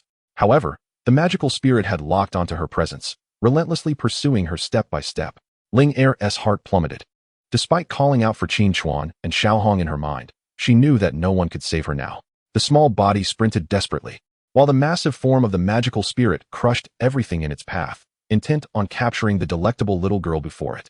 As Linger ascended the staircase, she lost count of how many flights she had climbed. Her petite frame was utterly exhausted, barely able to sustain itself. Tears dampened her hair, and fatigue consumed her body. Moreover, she had reached the end of her escape. There was nowhere left to flee. Her heart brimmed with despair, yet for reasons unknown, a surprising tranquility enveloped her. Approaching the edge of the building, she gazed at the sky, which was gradually lightening. The morning sun appeared to have risen, a faint crimson glow piercing the horizon. Dawn had arrived. With a smile, Linger gently closed her eyes. Behind her, The malevolent spirit squeezed through the stairway, baring its jagged teeth, eager to devour and crush this delectable human. However, in an instant, as the rays of the morning sun illuminated Linger, she radiated a verdant light tinged with a hint of pearlescent purity, as if she had merged with the very essence of nature itself. The blossoming light struck the malevolent spirit, causing its surface to emit plumes of white smoke as if scorched, pain surging from its body into its soul. Terrified, the spirit recoiled, hesitant to approach this seemingly harmless little girl. Unaware of her transformation, the girl maintained her gentle smile, embodying an aura of peace, devoid of any fear. Yet, in the next moment, the light began to retract back into her body, and she succumbed to the ground. Still, the malevolent spirit dared not advance, yet found itself unwilling to depart, convinced that consuming this little girl would grant it immense power. Just as the spirit resolved to make its move, a fiery red figure swooped in and shattered its skull into fragments. Linger's delicate hand tenderly caressed Qin Chuan's face, revealing a warm, soothing smile. "Brother Qin Chuan, Linger will save you." As she spoke, a radiant glow, pure and intermingled with vibrant greenery, began to emanate from her, flowing towards Qin Chuan's body. His form, parched like land deprived of rain for centuries, gradually absorbed this life-giving essence, rejuvenating bit by bit. His withered skin transformed into softness, and his organs began to function anew. The brilliance surrounding Linger intensified, accelerating Qin Chuan's recovery. His eyes regained their luster, and his eyelids slowly lifted, revealing the sight of Linger bathed in sacred light. He opened his mouth to speak, yet no words emerged as his body had not fully healed. As time passed, Qin Chuan finally regained his complete form, his vitality replenished. Upon witnessing his restoration, Linger beamed with joy, yet Qin Chuan noticed that her once lustrous black hair had turned snowy white. Although he could not fathom how Linger had revived him, he understood the sacrifice involved. She had drawn him back from the brink of death at the cost of her own lifespan. "Linger," Qin Chuan embraced the weary girl, a pang of sorrow gripping his heart. He had not anticipated that she would willingly expend her life force for his sake. Her once proud dark tresses had become a cascade of pale white for him. Were it not for her youthful, delicate visage, one would hardly believe she was merely a girl in her early teens. "Brother Qin Chuan, you are well, and that is enough," Linger said with a blissful smile before collapsing into his embrace. Tears streamed down Qin Chuan's cheeks as he felt her warm, fragile body. It dawned on him that this was the essence of guardianship, protecting what is cherished and dear, safeguarding friends and kin, and preserving the beauty of the world, the mountains and rivers. The stronger one becomes, the higher one's realm, the more one can protect. Just as the saint of creation benefits countless mortals, and the saint of earth saves the people of the 9 provinces, they are all safeguarding what is most precious to their hearts. In that moment, he seemed to grasp something profound, and as if responding to this revelation, his aura began to surge, escalating from the pinnacle of the commander level to the general level. Qin Chuan had succeeded in his introspection. Yet, this journey of self-discovery had proven to be exceedingly arduous, marked by trials of life and death. Meanwhile, the battle between the human cultivators and the malevolent spirits had reached a fever pitch, with all but General Lu Xiang falling to defeat, captured and consumed by the spirits. The malevolent entities emitted shrill, exultant cries, echoing through the realm as if announcing their victory to the world. The new world was destined to be the dominion of the malevolent spirits. Trembling, the humble creatures awaited the arrival of their exalted overlords. The malevolent leader cackled with glee, his strange language laced with excitement and provocation. General Lu Xiang felt an immense weight in his heart as he witnessed the countless human cultivators falling around him. And the toll continued to rise. A palpable atmosphere of despair enveloped the battlefield, their cries rendered feeble, their struggles increasingly futile. "Are we to perish?" Countless voices whispered in despair. Yes, humanity had faltered.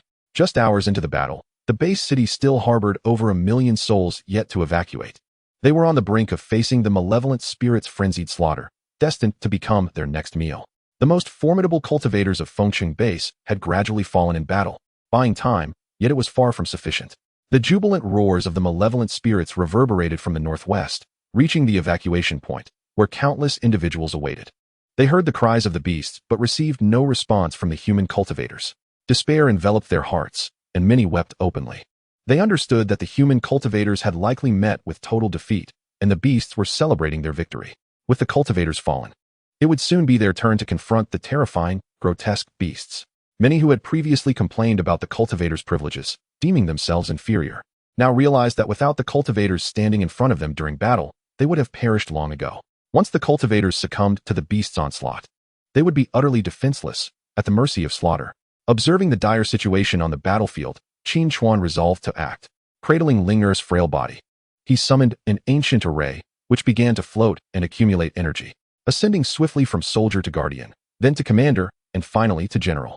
This time, no obstacles remained, and the three beast companions eagerly offered their souls in a pact of allegiance. This contract was even tighter and more intimate than the previous one. It was a bond of life and death. Chapter 68. The four symbols return to their positions. Tremble, malevolent spirits. Unbeknownst to the malevolent spirits, who relentlessly crushed the human cultivators and demolished building after building, a formidable energy was accumulating behind them, until, at last, a blinding light erupted, accompanied by a familiar voice that sent shivers through them. The voice, though not loud, resonated with an enigmatic power, reverberating clearly in the minds of all beings, heaven and earth, the universe vast. The essence of the four spirits guards the four corners. The human cultivators, who had been retreating under the relentless pressure of the malevolent spirits, were taken aback by this proclamation, questioning the reliability of their senses. Was this a hallucination born of nearing death?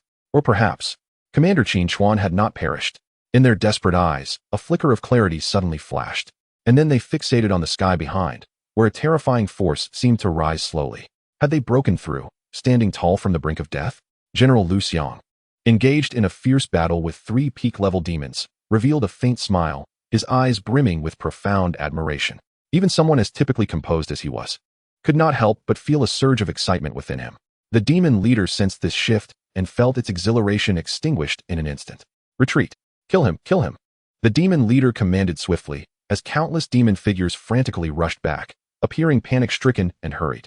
With a long howl, the demon leader's narrow, shadowy eyes were filled with fury, yet more so with regret. It lamented its own negligence in not ensuring the complete annihilation of that nearly defeated wretch. It harbored tremendous resentment towards its subordinates for failing to notice its oversight, for not taking the initiative to eradicate that insignificant human. Yet it seemed to forget the initial dread and anxiety it felt when summoned by Qin Chuan, as the four beast companions rampaged through the battlefield. Even it felt such trepidation, let alone its subordinates. Demons, too, are life forms, and they fear death. Countless demons charged towards Qin Chuan, intent on disrupting his formation. But in Qin Chuan's eyes, these creatures were merely rushing to their demise. He wielded his spiritual energy to control the array, reciting incantations with an unhurried demeanor. Array to the east, Azure Dragon, heed my call. Array to the west, White Tiger, heed my call. Array to the south, Vermilion Bird, heed my call. Array to the north, Black Tortoise, heed my call.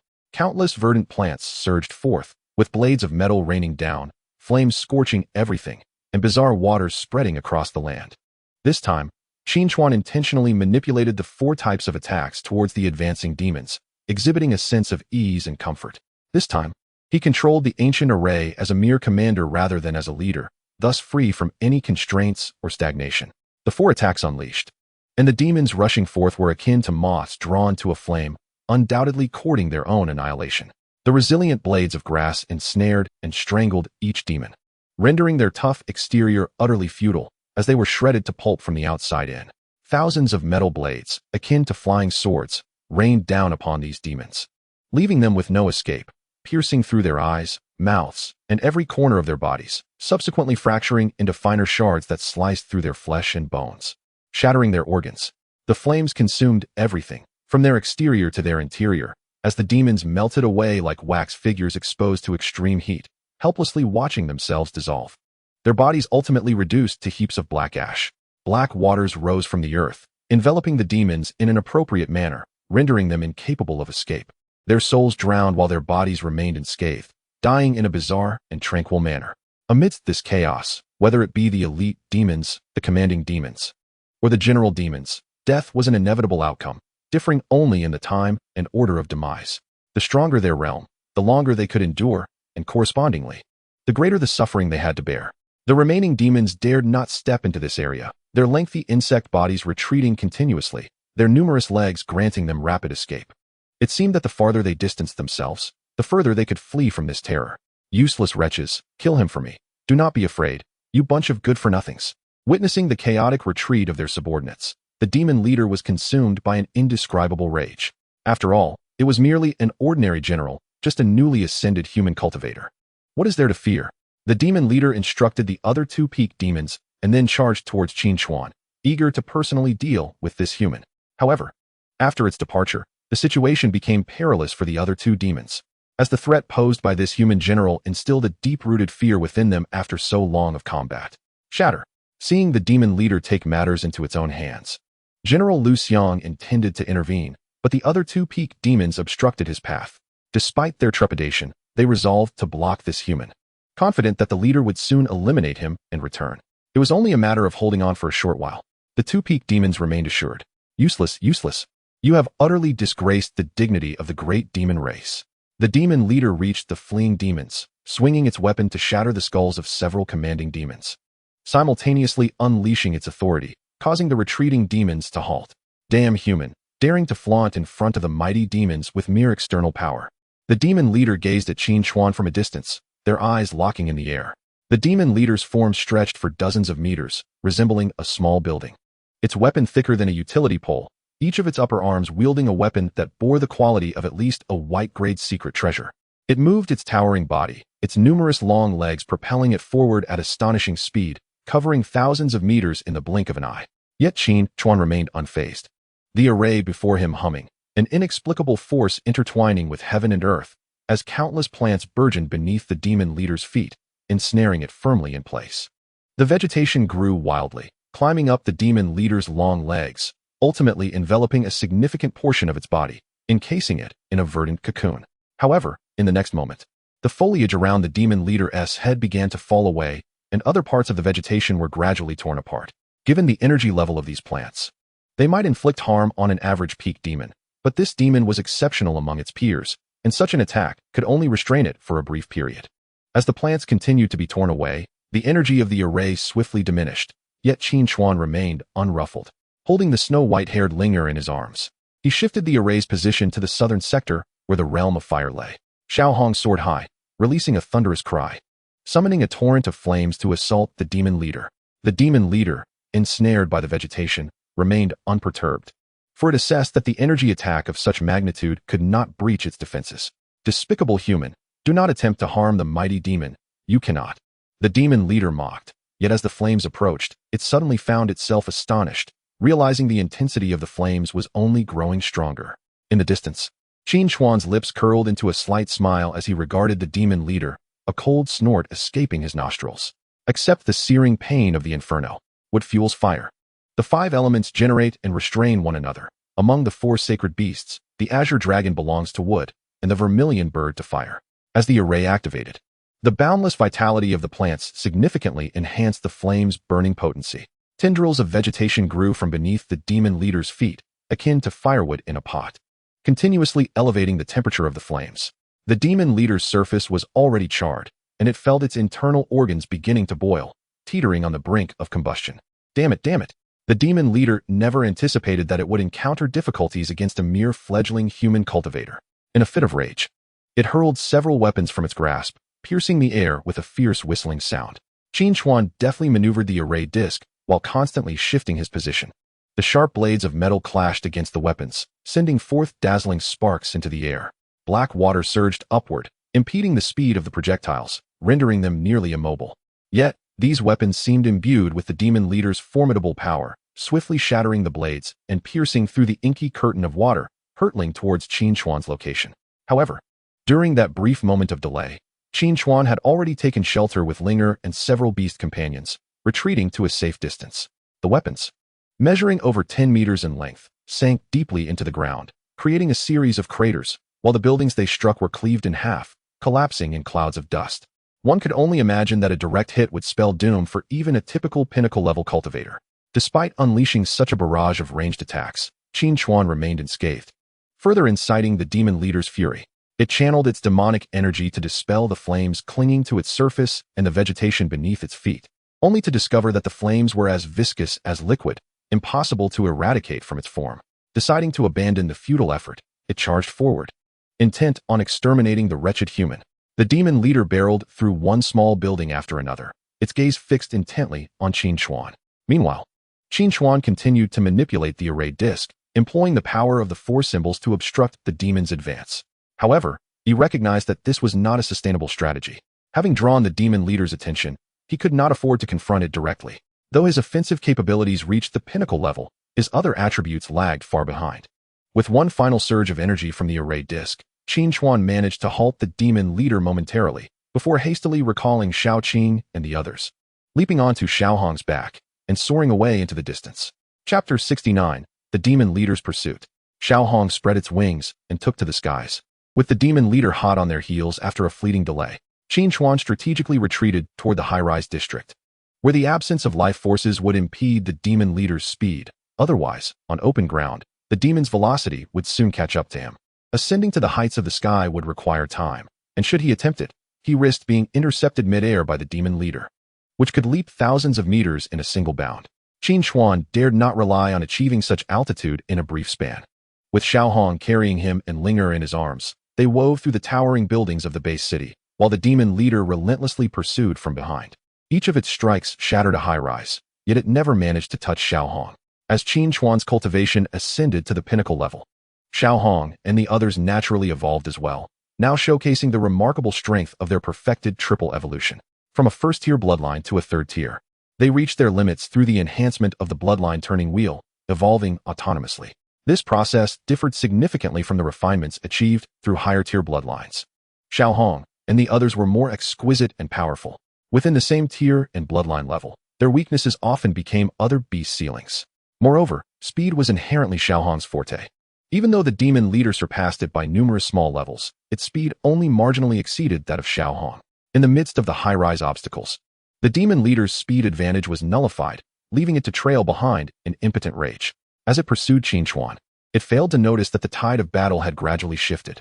Qin Chuan had previously felled no fewer than 20 pinnacle-level demons, along with countless others of lesser ranks, significantly diminishing the demon forces on the field. Furthermore, as soon as the demon leader departed from General Lu Xiang, the latter unleashed his full power, attacking the remaining 2 pinnacle demons with reckless abandon. Having witnessed Qin Chuan's death once, he was determined not to let this opportunity for a turnaround slip away. General Lu Xiang even resorted to forbidden techniques, sacrificing his own potential and lifespan for a temporary boost in combat prowess. Even when faced with the siege of 3 pinnacle demons, he had never fought with such desperation. The 2 pinnacle demons were forced into retreat by Lu Xiang's relentless counterattack, their hearts filled with dread, baffled by his sudden ferocity. Why indeed? Bloodshot eyes gleaming, General Lu Xiang thrust his spear, piercing the skull of one pinnacle demon, causing its head to explode in an instant. The sight sent the other demon trembling in terror, yet they had struggled against Lu Xiang even when outnumbered. What chance did they have now? Having effortlessly dispatched the first pinnacle demon, General Lu Xiang turned his gaze toward Qin Chuan, who was now recalling his beast companions while being pursued by the demon leader. Ascending the building, General Lu Xiang leapt from rooftop to rooftop, following closely behind. Qin Chuan maneuvered Xiao Hong through the high-rise district, but the demon leader was all but leveling the area, and it seemed that Qin Chuan could evade no longer. Curse that human! You cannot escape. The demon leader cackled malevolently, having deliberately manipulated the surrounding terrain to ensnare Qin Chuan. It understood that Qin Chuan dared not flee into the open air, for he could not match its speed. Thus, with the high-rises collapsing around him, it signified that Qin Chuan was left with no avenue of escape. Yet, Qin Chuan was acutely aware of this logic. However, apart from the high-rise district, he dared not venture elsewhere, for he sensed hundreds of human presences within those buildings. Many had not fully evacuated the vicinity. Just as he prepared to summon his remaining 3 beast companions for a direct confrontation with the demon leader, he spotted General Lu Xiang leaping hundreds of meters toward him at an alarming speed. Your opponent is me. A furious shout rang from behind, followed by a gust of air from a spear slicing through the distance. The demon leader, sensing the looming threat, swiftly turned to parry with its weapons. Qin Chuan, you must leave. I will handle this. General Lu Xiang had already learned of Qin Chuan's name from the discussions among the cultivators on the battlefield. Qin Chuan, recognizing the name of the formidable General Lu Xiang, renowned on the 100 generals list, felt no inclination to resist. A powerful warrior of immeasurable strength. Alongside him perched a diminutive fiery sprite clinging to Lu Xiang's hair, murmuring an enigmatic incantation to bolster him. The spear in his hand blazed like fire, having felled countless beasts, emanating an aura of death. Very well, Qin Chuan replied succinctly, mounting Xiao Hong and soaring toward another battlefield. General Lu Xiang regarded the towering demon with a smile, casually swinging his fiery spear, igniting the vegetation within a 100-meter radius into flames, turning everything to ash. Now, this shall be my battlefield.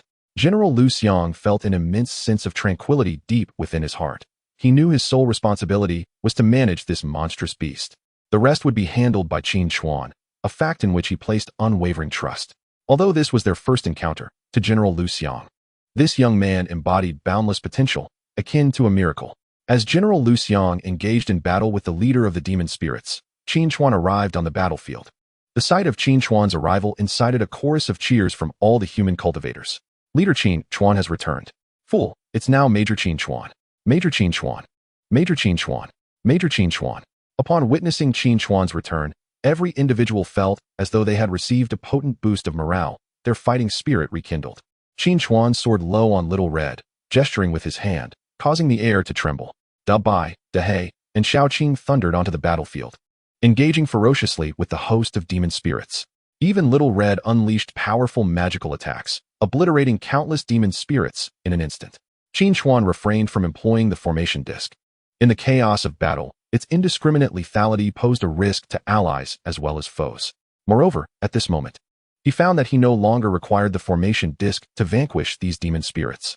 The mid-tier demon spirits had suffered under Qin Chuan's onslaught, with fewer than 3 remaining alive, while the number of mid-ranking adversaries had already surpassed that of their opponents. Ordinary general-level demon spirits numbered merely over 20, not significantly more than those of the major rank. On the battlefield, the most numerous were still the commander-level demon spirits. Qin Chuan dispatched his 3 powerful beast companions to crush those commanders, placing Linger atop Little Red's back, while he charged toward a general-level demon spirit. The entrance of his 3 formidable general-level beasts instantly shifted the tide of battle. Each magical attack claimed dozens of commander-level and countless other lesser demon spirits. The exhausted human cultivators, besieged from all sides, breathed a collective sigh of relief, their gazes filled with gratitude for the beasts. Of course, their deepest gratitude was reserved for their master, the ever-impactful Major Qin Chuan. Brothers, slay them. Annihilate these wretched demon beasts. Damn it, Major Qin Chuan is here. What do we have to fear?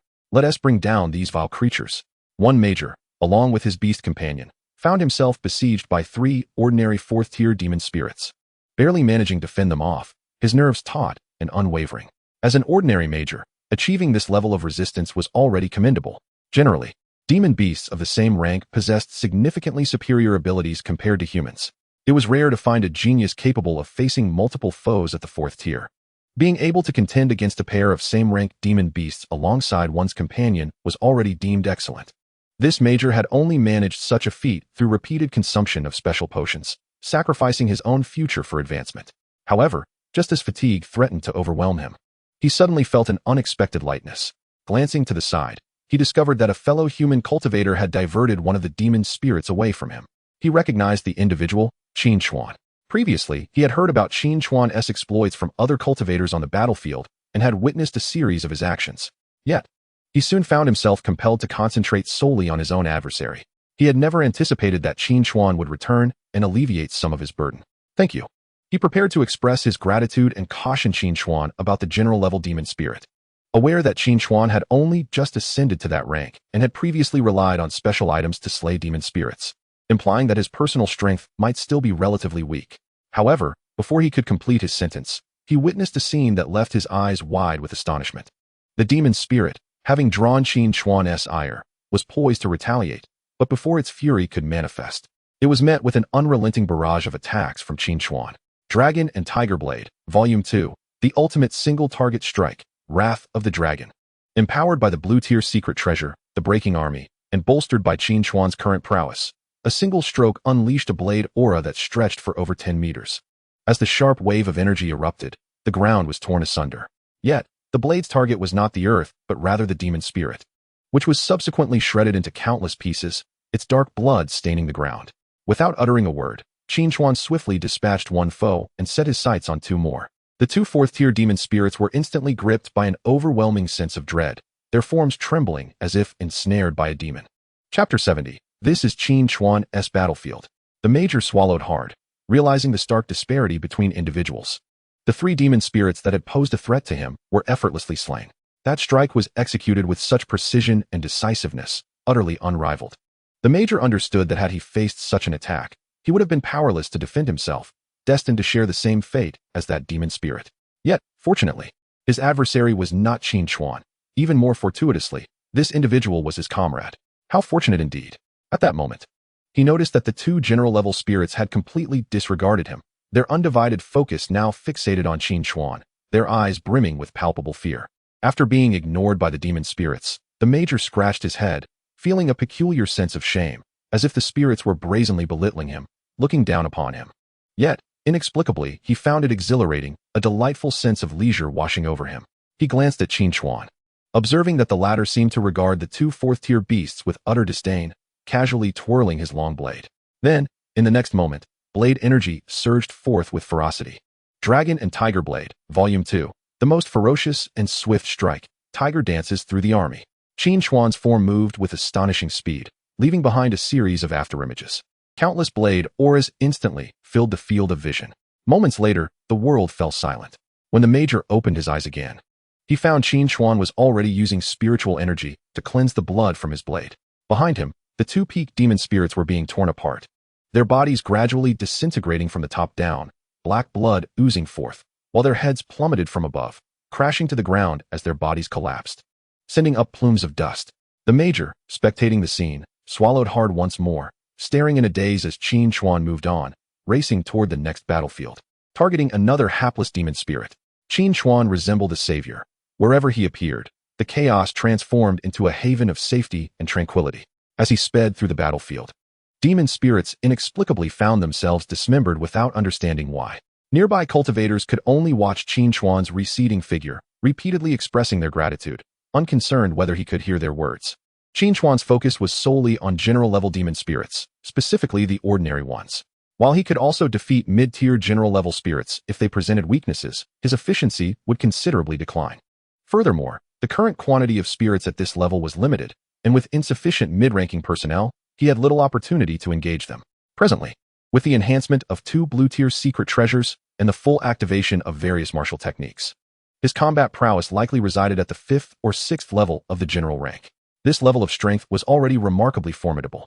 Perhaps it is due to the arduous introspection he has undergone, a journey fraught with life and death trials, that his foundational strength surpasses that of others. Even without the enhancement of a blue-tier treasure, he possesses the might equivalent to a 3rd-level warrior, which is indeed commendable. At this tier, even a single leap in realm during combat is immensely challenging, let alone multiple ascensions. He resembles a relentless hunter, ceaselessly pursuing and vanquishing 3rd-level magical beasts. Leaving the junior generals, he rescues momentarily dazed. They cannot comprehend how the formidable adversaries they battled with such perilous effort seem so feeble before Qin Chuan. However, once they divert their attention to slaying those commanding-level magical beasts, the reasons become apparent. The explanation is simple. As long as one's strength surpasses that of the opponent, slaying becomes a rather effortless endeavor. Nevertheless, upon realizing this truth, the onlookers can only manage a wry smile, for it signifies that this newly minted junior general has already far surpassed them in power. Naturally, no one harbors any resentment towards Qin Chuan. Instead, their hearts brim with gratitude. They owe their very lives to this young man. What reason could there be not to feel thankful? As time ebbed away, the battlefield was gradually purged of magical beasts, whether they be 3rd level, commanding level, or even the elite level beasts. As far as the eye could see, there lay a veritable mountain of corpses, a sea of blood, with not a single magical creature left standing. On the other side, General Lu Xiang had decisively dispatched the massive head of a magical beast leader with a single thrust, ensuring its demise. The group of cultivators did not immediately commence the task of clearing the battlefield. Instead, they congregated, their faces etched with exhaustion, their armor in tatters, even their weapons bearing the scars of battle. They stood together, bowing in respect to Qin Chuan, who stood alongside General Lu Xiang, expressing their heartfelt thanks. Observing the weary countenances of his comrades, Qin Chuan waved his hand, signaling for them to rest. The group of cultivators promptly collapsed onto the ground, retracting their beast companions into their soul sea, and, without hesitation, lay down amidst the corpses of magical beasts, succumbing to a deep slumber. They longed for a clean refuge. Yet the landscape was littered with ruins and the bodies of magical beasts and fallen comrades. Where could they possibly find such a place? They were utterly fatigued and had no desire to move further. Watching as his fellow cultivators drifted into slumber, General Lu Xiang smiled, placing a hand on Qin Chuan's shoulder. His admiration unmistakable. "You have saved us all. You are our hero." Qin Chuan managed a bittersweet smile as he gazed at the scattered figures, so indistinguishable in their repose that one could hardly tell if they were alive or dead. Everyone is a hero, he murmured, before approaching Xiao Hong and cradling the sleeping Linger in his arms. I merely wish to protect what I cherish. General Lu Xiang followed closely, observing the unconscious Linger with a mixture of surprise and eventual understanding. This child has awakened naturally. She is destined to become a formidable force. It appears she has awakened a talent related to healing, having exhausted her own life force to save you. A mere glance at Linger granted General Lu Xiang a wealth of insight. Unaware of the specifics, Qin Chuan inquired eagerly, and General Lu Xiang explained with care. It turned out that not only beast companions possessed talents, but humans did as well. Such talents are divine endowments, potentially enhancing one's martial techniques or accelerating cultivation speed. Linger had awakened a healing-related talent. With the provision of an awakening crystal, she could summon her beast companion and commence her training ahead of schedule. According to General Lu Xiang, those capable of early awakening were typically at least royal-level warriors, while the more fortunate could ascend to imperial rank, and the truly exceptional could reach the saint level. At the dawn of the Beast Master era, numerous human cultivators experienced natural awakenings, swiftly rising to the pinnacle of power, thus safeguarding peace across the 9 provinces. General Lu Xiang promised Qin Chuan that once reinforcements arrived and the city of Fengsheng was stabilized, he would arrange for Linger's awakening. While the other cultivators began to rest, General Lu Xiang did not pause in his endeavors. He busily attended to various tasks. He first announced the lifting of the citywide crisis, personally reassuring the populace through the broadcast. Those who heard the announcement were initially incredulous, with some even speculating whether General Lu Xiang had been possessed by a magical beast to deceive them. However, upon witnessing General Lu Xiang alongside the other third-level warriors, the citizens were finally convinced of the reality of their deliverance. The crowd erupted into cheers, their joyous exclamations echoing throughout the city. Low-level cultivators who had not participated in the frontline battle began to scour the area for any remaining magical beasts, while residents whose homes remained intact gradually returned. The Fengsheng base city began its slow process of recovery. Those whose homes had been destroyed could only remain in place, awaiting official arrangements. Yet, they counted themselves fortunate, for some had perished before they could escape.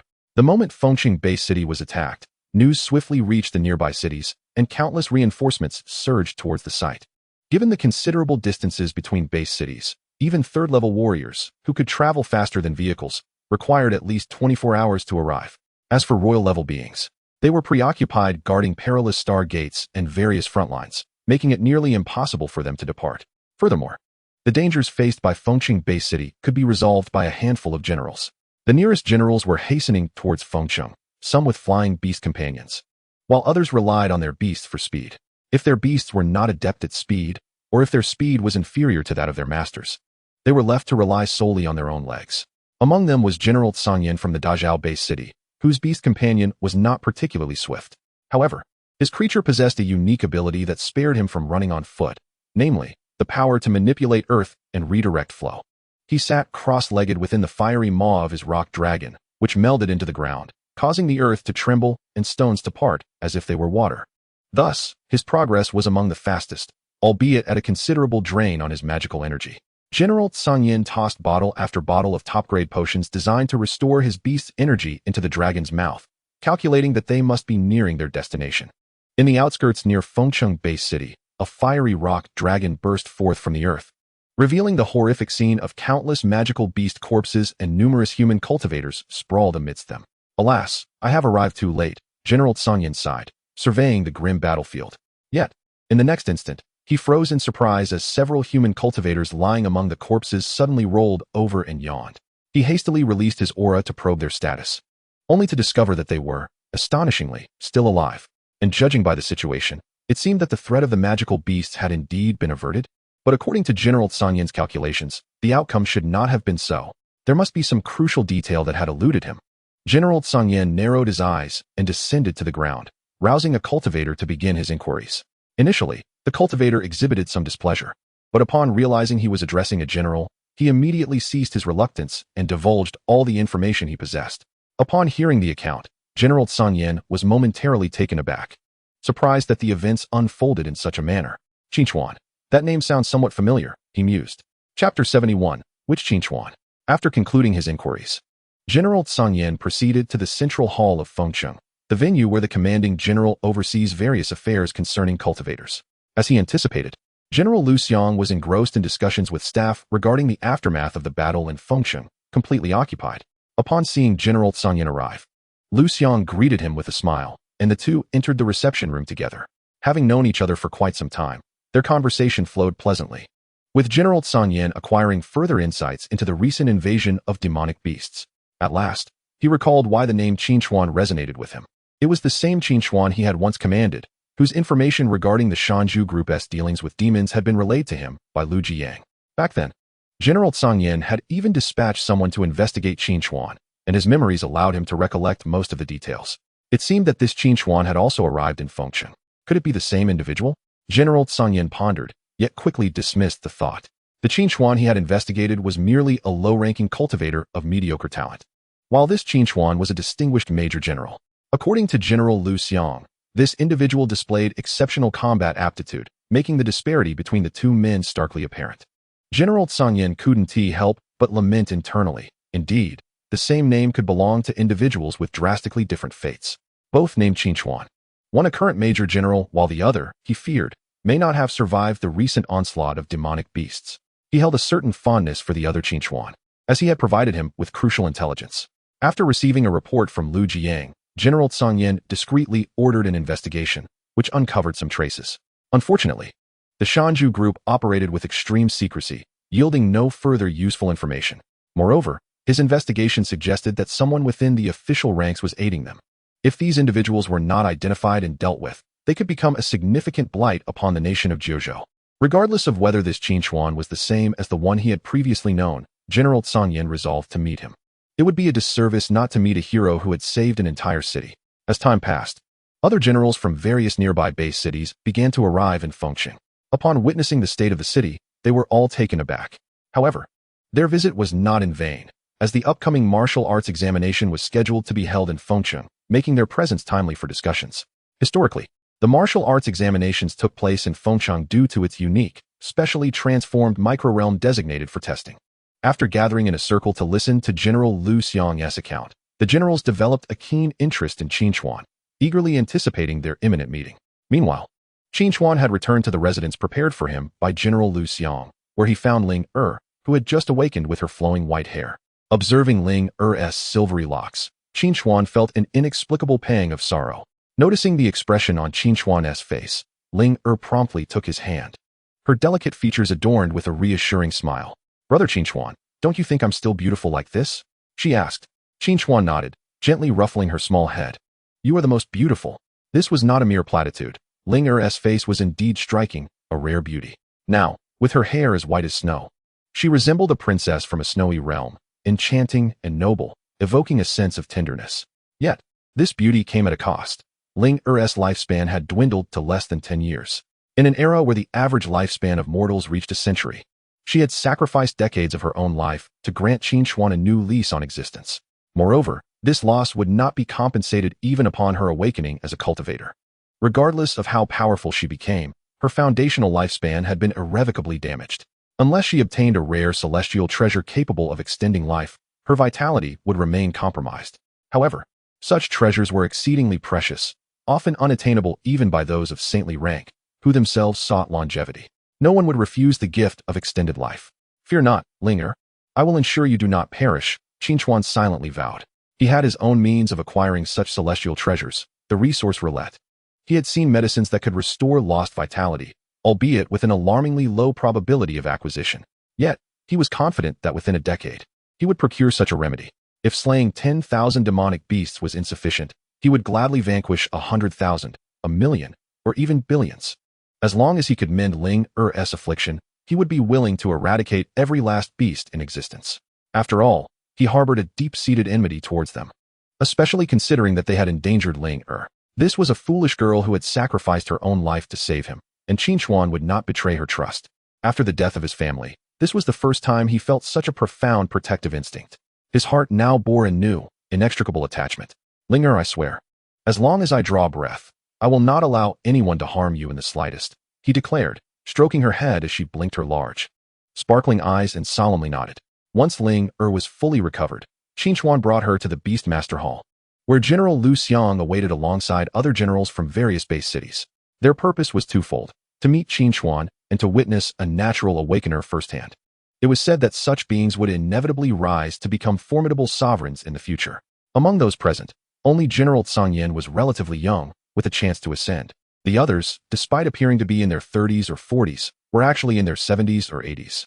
And it would be a miracle if they could break through to the king level in their lifetimes.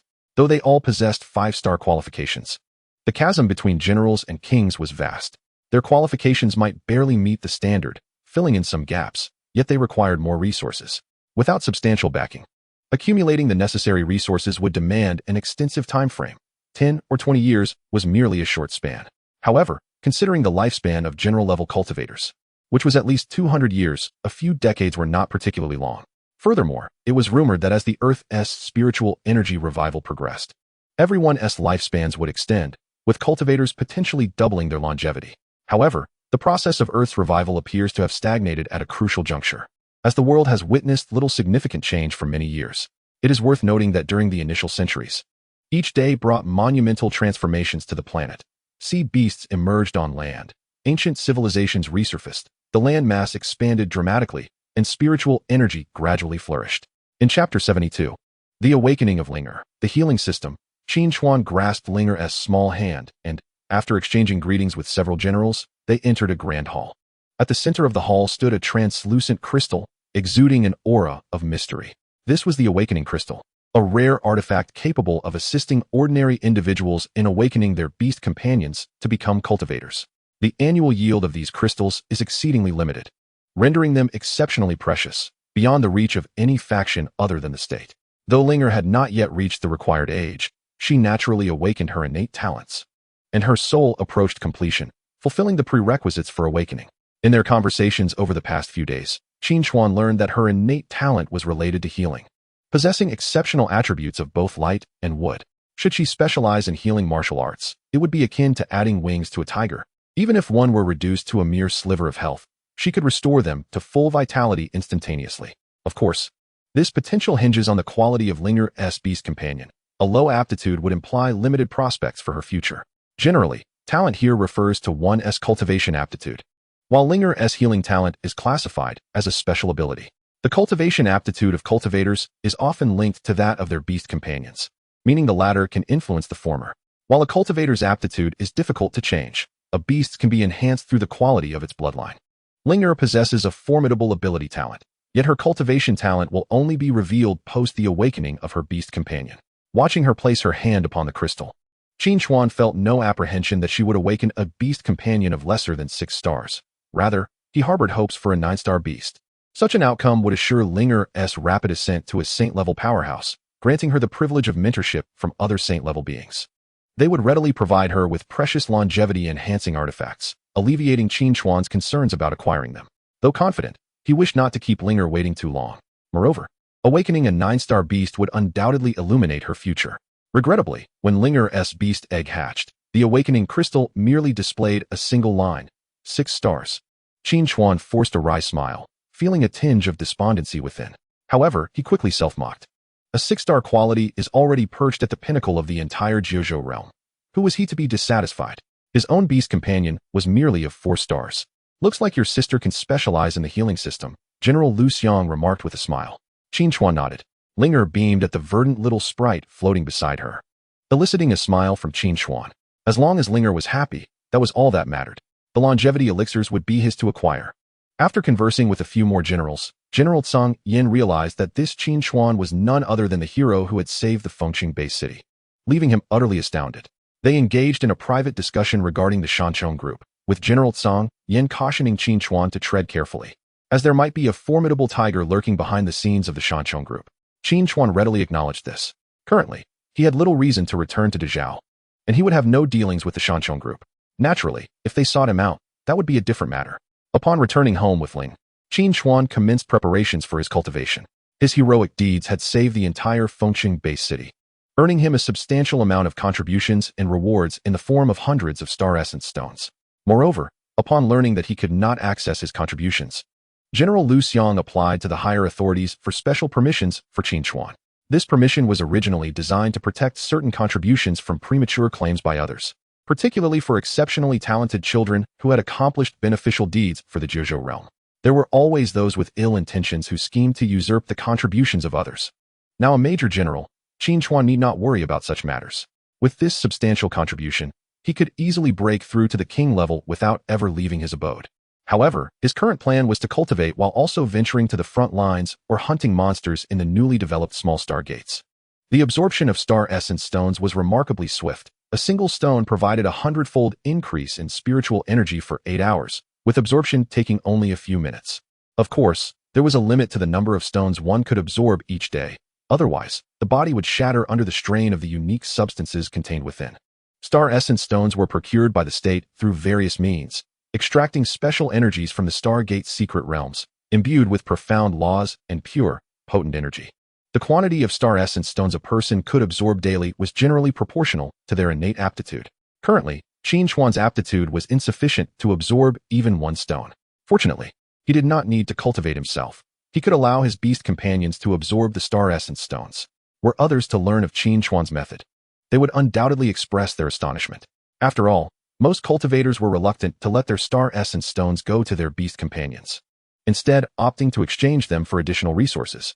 Due to their physiological advantages, beasts could endure far more medicinal substances than human cultivators, making it more cost-effective to trade the same amount of money for resources that aided beast cultivation. While the speed of cultivation might slow significantly in the long run, it proved far more advantageous. After all, what everyone lacked was not time, but rather money. Yet for Qin Chuan, the opposite was true. His scarcity was not money but time. His contributions could be exchanged for thousands of star essence stones, amounting to billions in Jiuzhou currency. In the realm of mortals, such wealth would allow him to live a life of leisure for several lifetimes. However, what Qin Chuan desired was not merely this. By unreservedly utilizing star essence stones for the cultivation of his 4 beast companions, coupled with the daily 10-fold returns from the Great Wheel of Fortune, his cultivation speed could only be described as meteoric. In just 3 short days, he ascended from the 1st to the 3rd level of the general rank. It is important to note that even with 4-star aptitude, without additional resources, breaking through one level in the general rank typically required 40 to 50 years. Presently, Qin Chuan's cultivation speed was approximately equivalent to that of a 7-star aptitude. With a stroke of luck, he could even max out the cultivation wheel. His daily cultivation progress could even surpass that of 9-star cultivators. During these brief days, he expended dozens of star essence stones, equivalent to tens of billions in Jiuzhou currency. One could only describe it as burning money. After 3 days, Qin Chuan chose not to continue his cultivation. Instead, he took Linger out of their residence. He had received an invitation from General Lu Xiang to attend the oath-taking ceremony for the Fengqing martial science examination. Chapter 73.